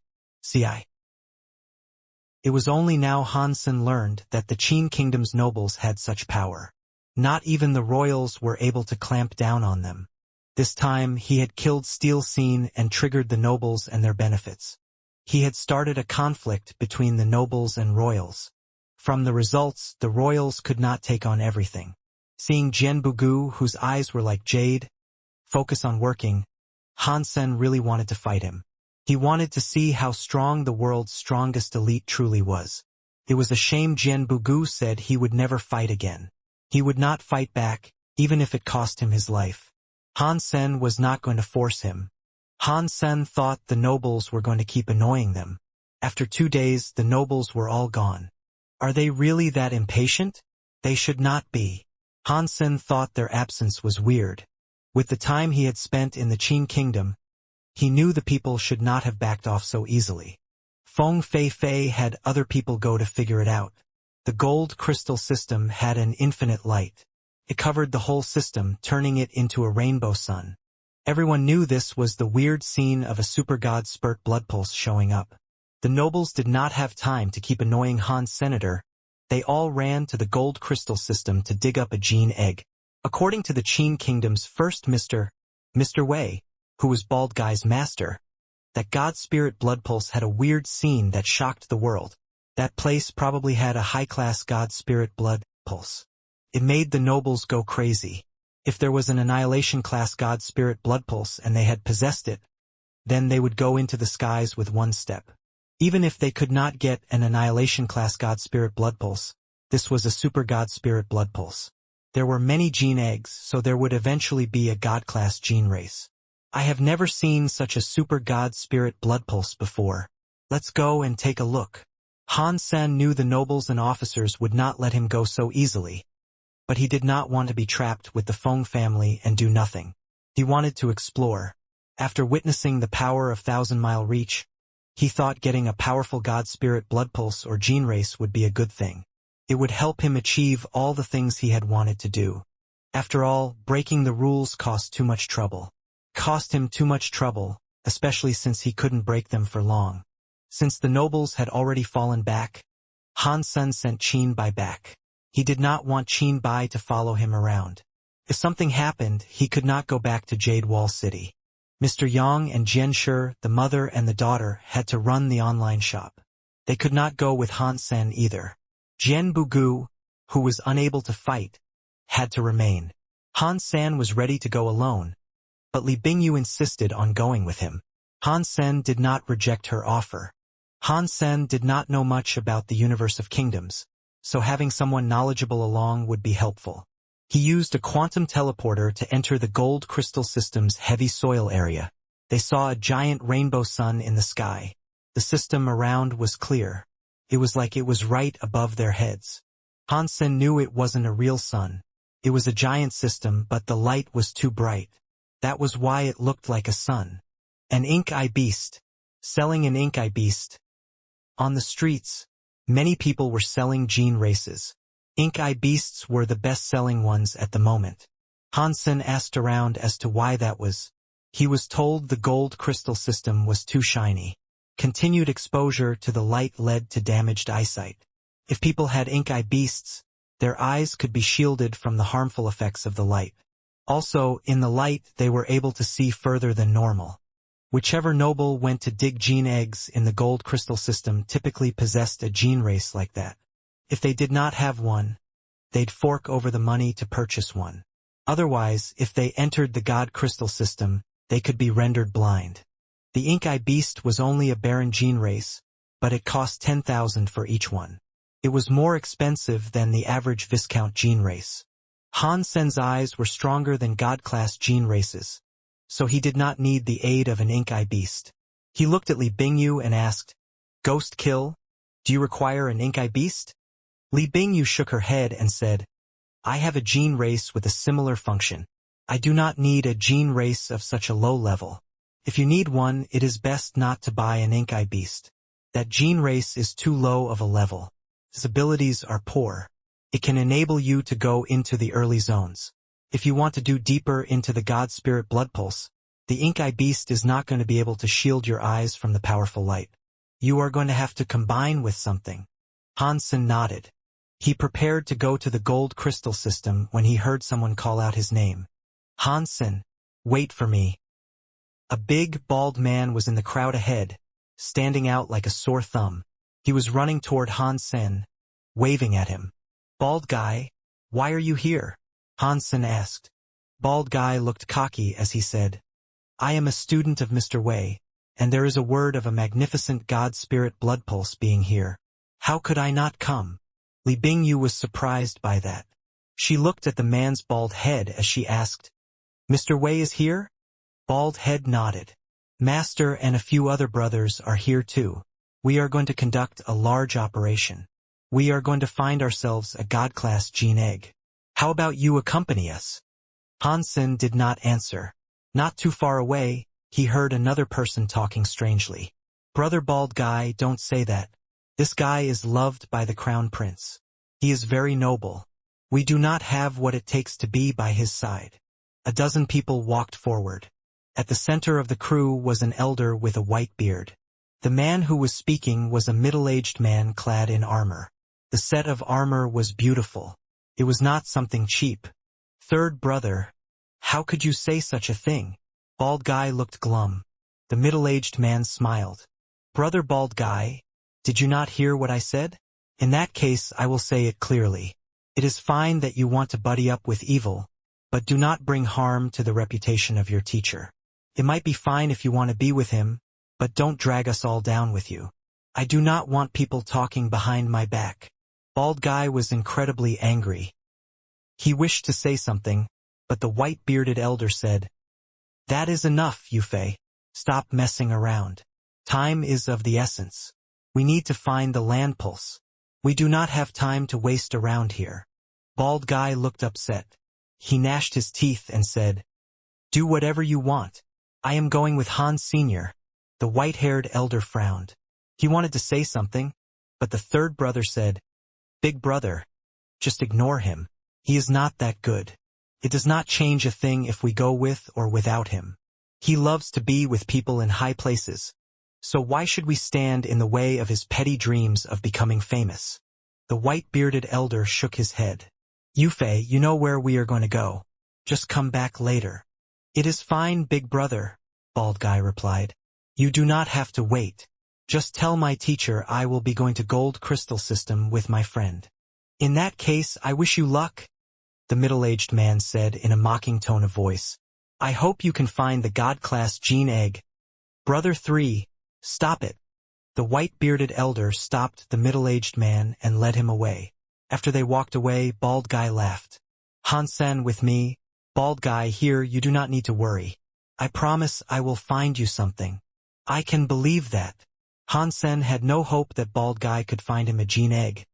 But Bald Guy still admitted to the others he was a friend. That made him feel touched. After all, Hansen was a person who was hated everywhere. He was an enemy of all the other nobles.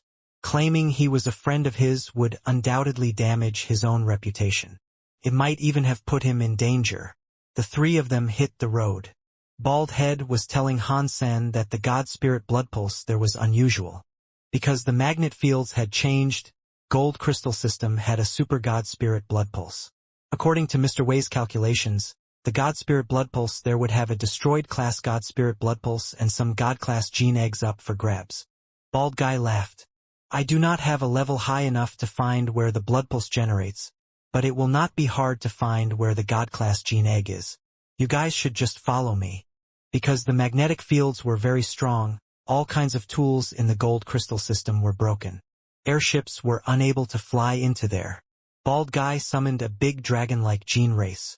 He showed it off to Han Sr. Ha! Ha! This is an evolved ultimate God-class gene race. It is called a God Wind Dragon. Its flying speed makes it one of the best out of all the gene races. This gene race does look pretty awesome. Han Sun looked at the 3-foot-long God Wind Dragon and laughed. With a touch of cockiness, he replied, What do you mean by pretty awesome? It is awesome. We need it to traverse the Gold Crystal System. Come on up. Bald Guy sat on the God Wind Dragon's back. Han Sen did not decline the offer. Li Bing Yu also got on the God Wind Dragon's back. The God Wind Dragon flapped its wings and flew away like a typhoon. It was headed for the shiny Gold Crystal System. They were in space. Han Sen saw many people there. They were all riding different kinds of gene races, flying into the Gold Crystal System. They were mostly gene races used for livestock. There were some weird flying tigers and bats. All sorts of weird gene races were seen. Bald Guy pointed at the gene races and introduced them to Han Sr. That four-winged tiger is not bad. But it is not as good as my God Wind Dragon. Han Sen was interested in the topic. He was intently listening when he suddenly felt a big movement inside his Sea of Soul.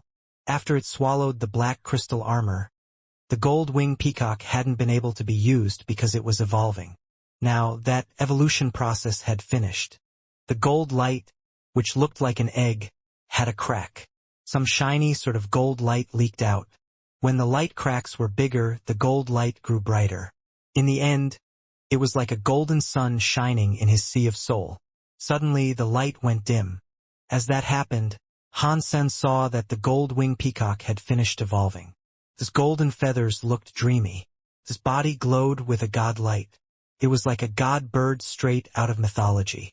Above the gold wing peacock king, the black crystal armor did not move an inch. It had no life force. It looked as if it was dead. Han Sen looked at the gold wing peacock king's information. It made him happy. He discovered it had already reached ultimate mode.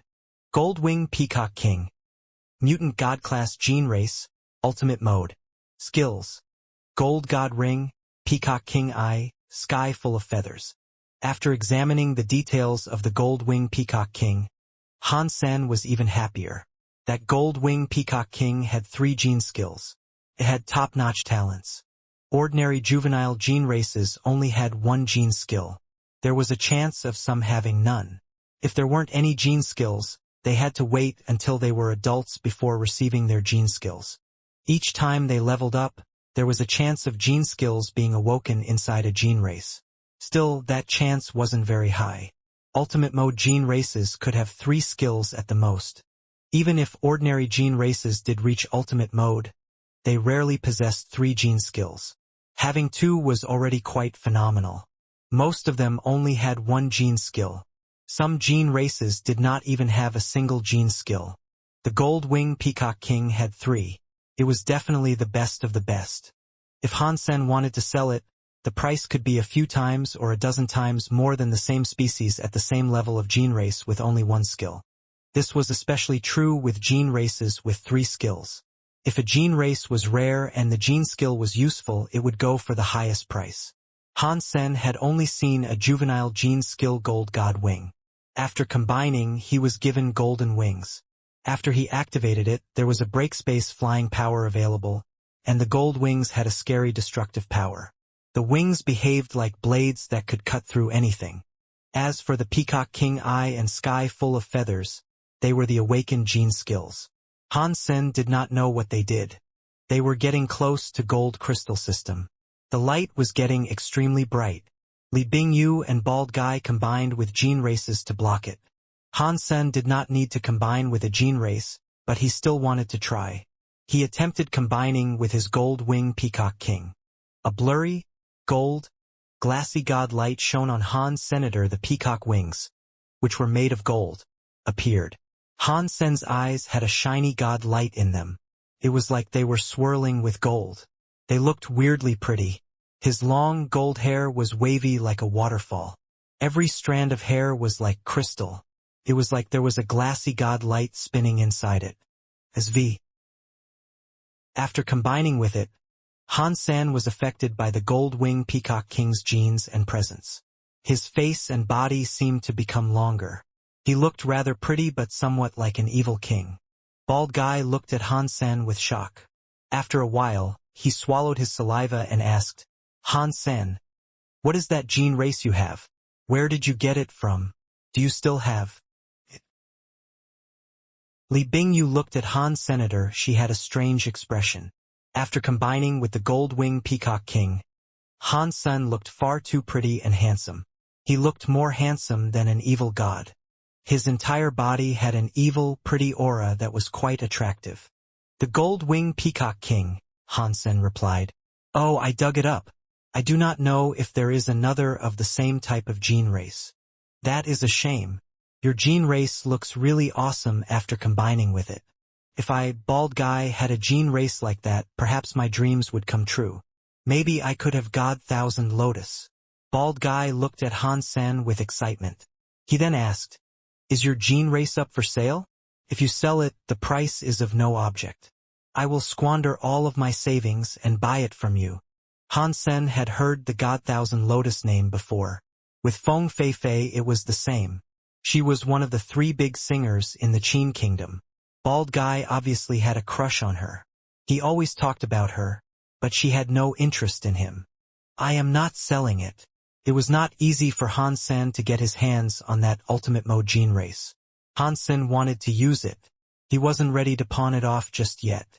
The Blood God Dragon was also under Han Sen's command. It had swallowed the black crystal armor to enter evolution mode. It would be hatching before too long. The only gene races Han Sen had to rely on now were the gold-winged Peacock King and the Blood Ghost Spirit. It was a shame that the two of them could not become an exclusive Blood Dragon God Spirit Blood Pulse gene race. It was hard to receive the boons of a Blood Dragon God Spirit Blood Pulse. Their powers would have been inferior to the Blood God Dragon. Bald Guy thought it was a shame, but he had not even asked Han Sen about the level or power of the gold-winged Peacock King. That was something very private. It was something unremarkable, so no one would have asked about it.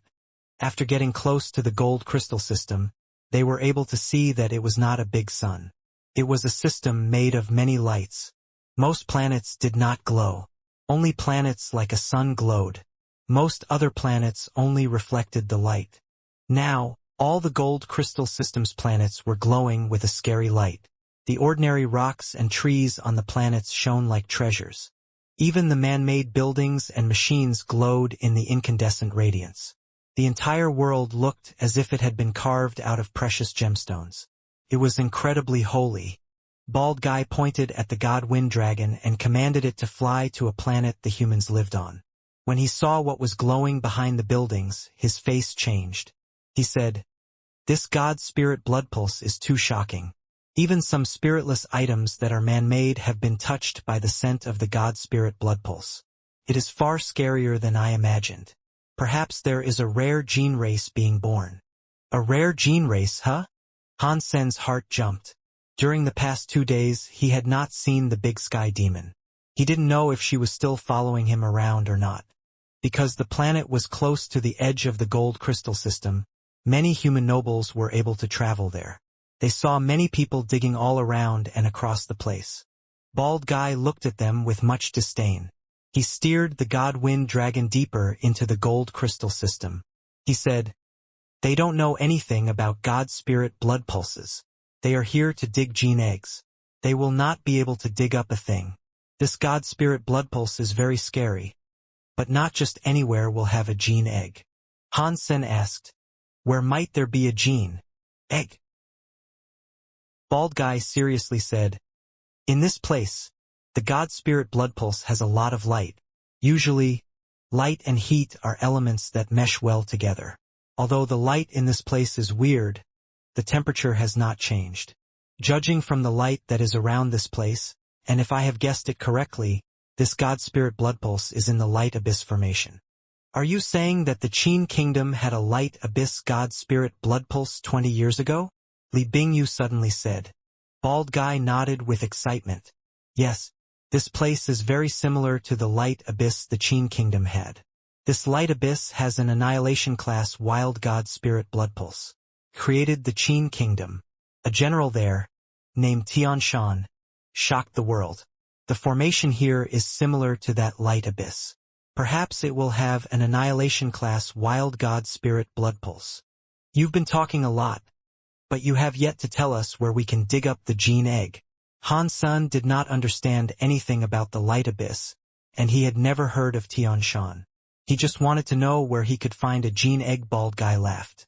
"There's no need to rush proceedings. Although the formation is similar in this world, it is impossible to have two God spirit blood pulses that are completely the same. Even if they were similar, there would be differences. You need to calculate the granular details. We should go forward. If we reach an area where there might be a gene egg, I will be able to tell." Han Sen was able to tell the man was very smart. He was clever but not truly excellent. He could not locate a gene egg via discerning the God spirit blood pulse's direction. He could only discover one when it was within his proximity. Even so, he was better at it than Han Senator, thus he had to listen to him. The God Wind Dragon was headed deeper into the gold crystal system. They traveled past many planets. Bald Guy said past every single one of them until the 4th day of their journey. It was then that Bald Guy's eyes turned bright. He looked toward a planet and said, "That planet has a high-class gene egg on it." Han Sen looked in that direction and saw a lifeless planet covered in rocks and dust. There was also a large crater on it, which had been left behind by a meteorite. At this time, the rocks and dust were shining like gems. They were almost glowing. Han Sen had seen many varieties of this kind of planet the past 4 days. He was not able to tell what was so special about this planet. Bald Guy steered the God Wind Dragon in the direction of the planet. He commanded it to fly low and look around. Not long later, he happily said, "This cannot be an incorrect judgment. This place must have a gene egg." Although this God spirit blood pulse was scary, since it had just formed, the gene race inside the God spirit blood pulse had yet to hatch. They did not need to worry. The biggest danger they faced was the other humans there to dig up the gene eggs and gene races that already existed. Such a scary God spirit blood pulse had been born. If there was a gene race that already lived there, and they had consumed many gene eggs, they could have evolved terribly. But this was a lifeless planet. No one was able to see a gene race, so they did not have to worry. As to the presence of other humans, Han Sen had yet to spot anyone else.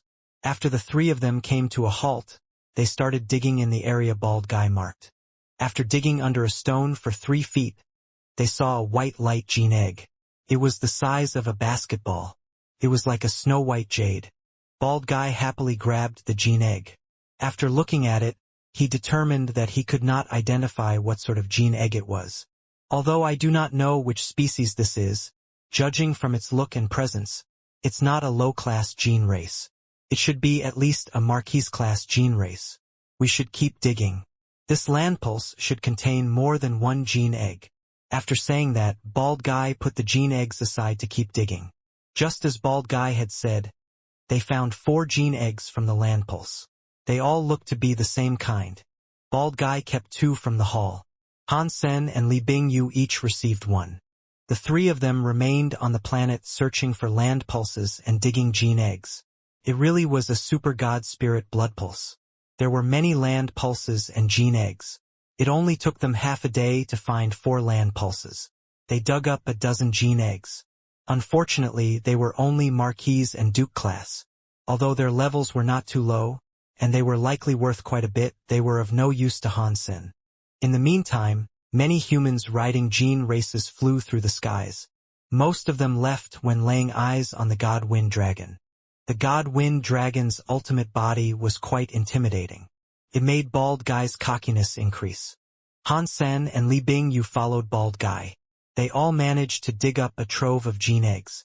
Bald Guy kept leading the God Wind Dragon to locate land pulses.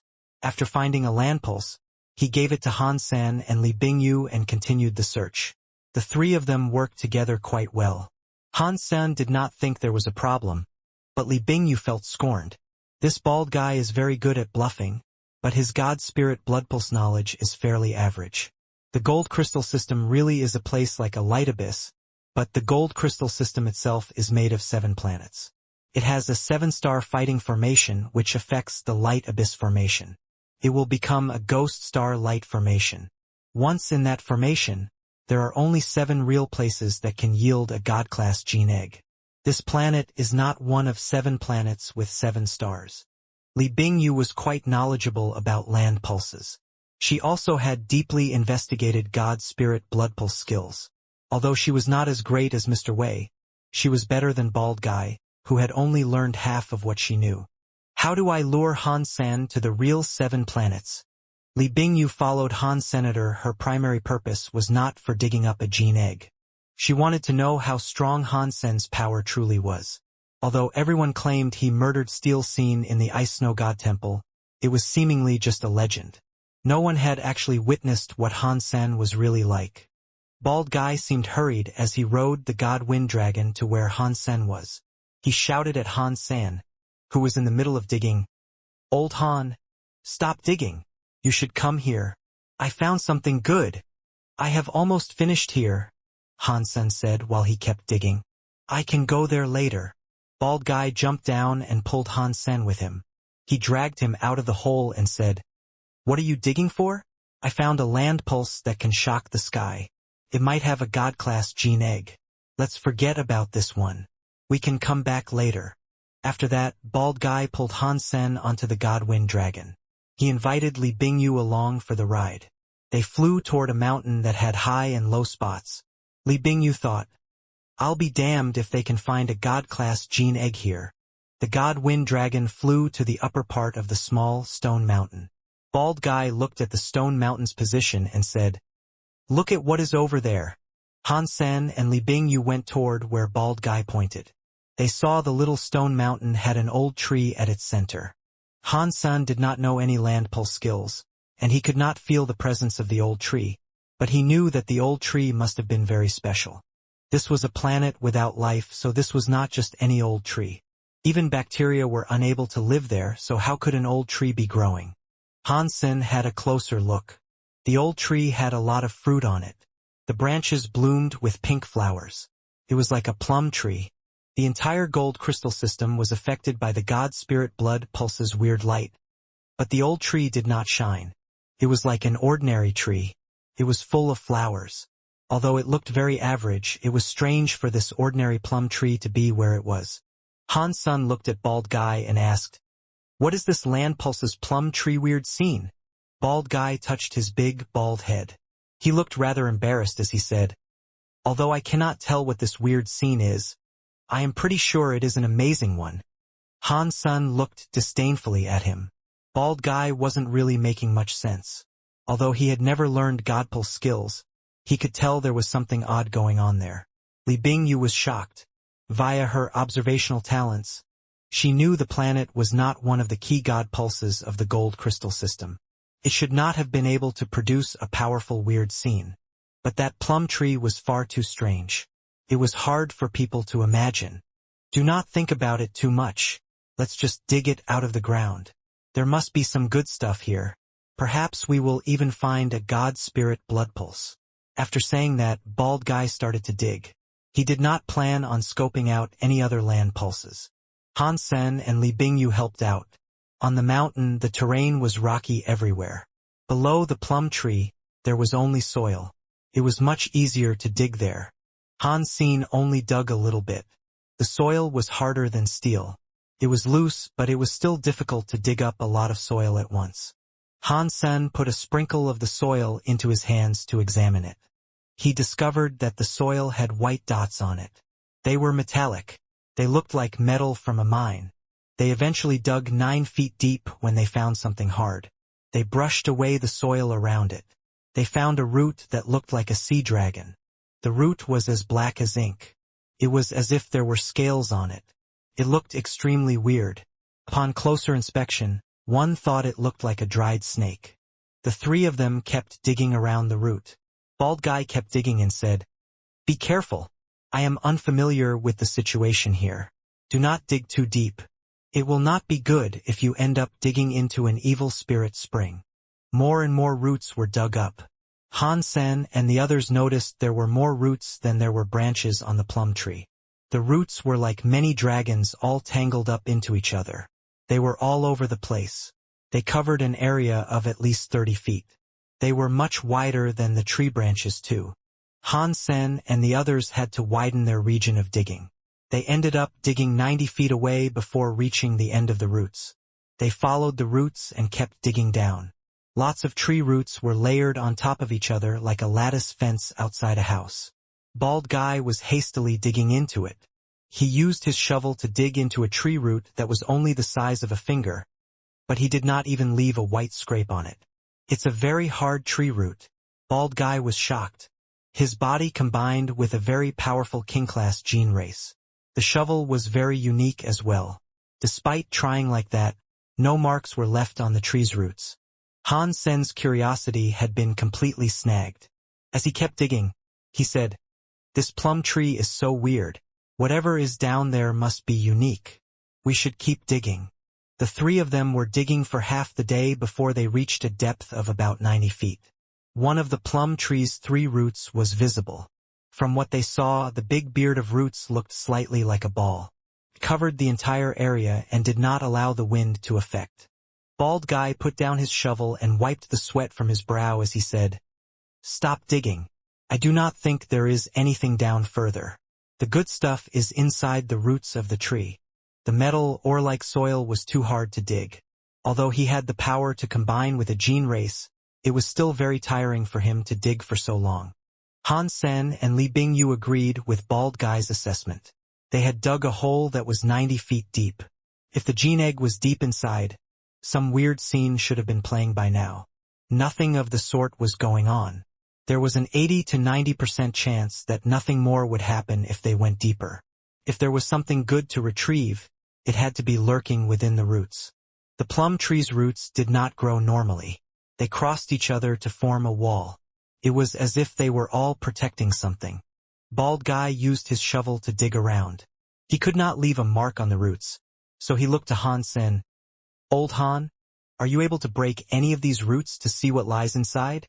"Ghost kill, you give it a go," Han Sen said to Li Bingyu. Li Bingyu did not object. After all, she was as interested in the plum tree as the others.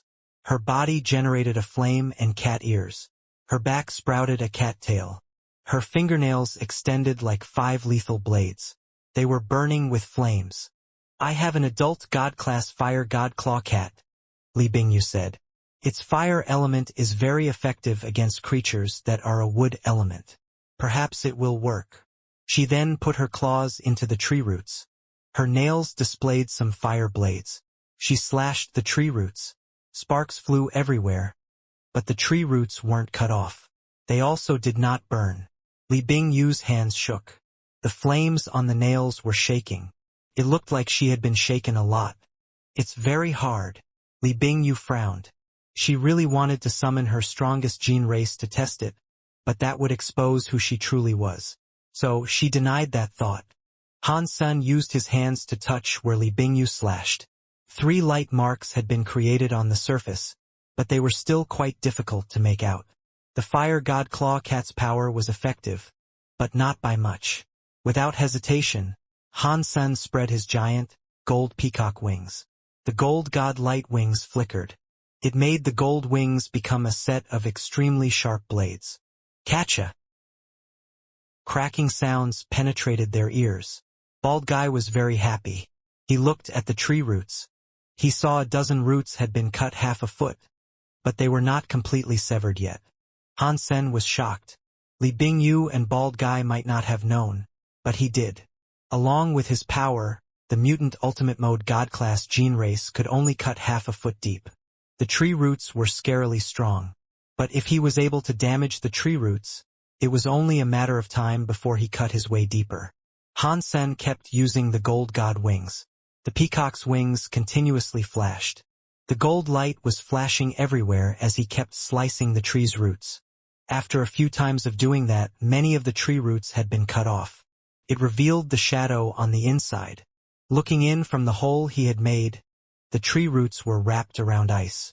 It gave them all an instant chill. The 3 of them looked at the ice. There was a white-clothed woman frozen within the ice.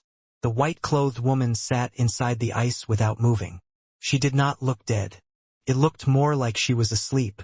Han Sen was shocked, but he was not shocked about there being a woman inside the ice. He was shocked about the presence the ice released. Jade skin. No, it is the Cold Sutra. Han Sen thought this was weird. When he touched the ice, he almost screamed aloud.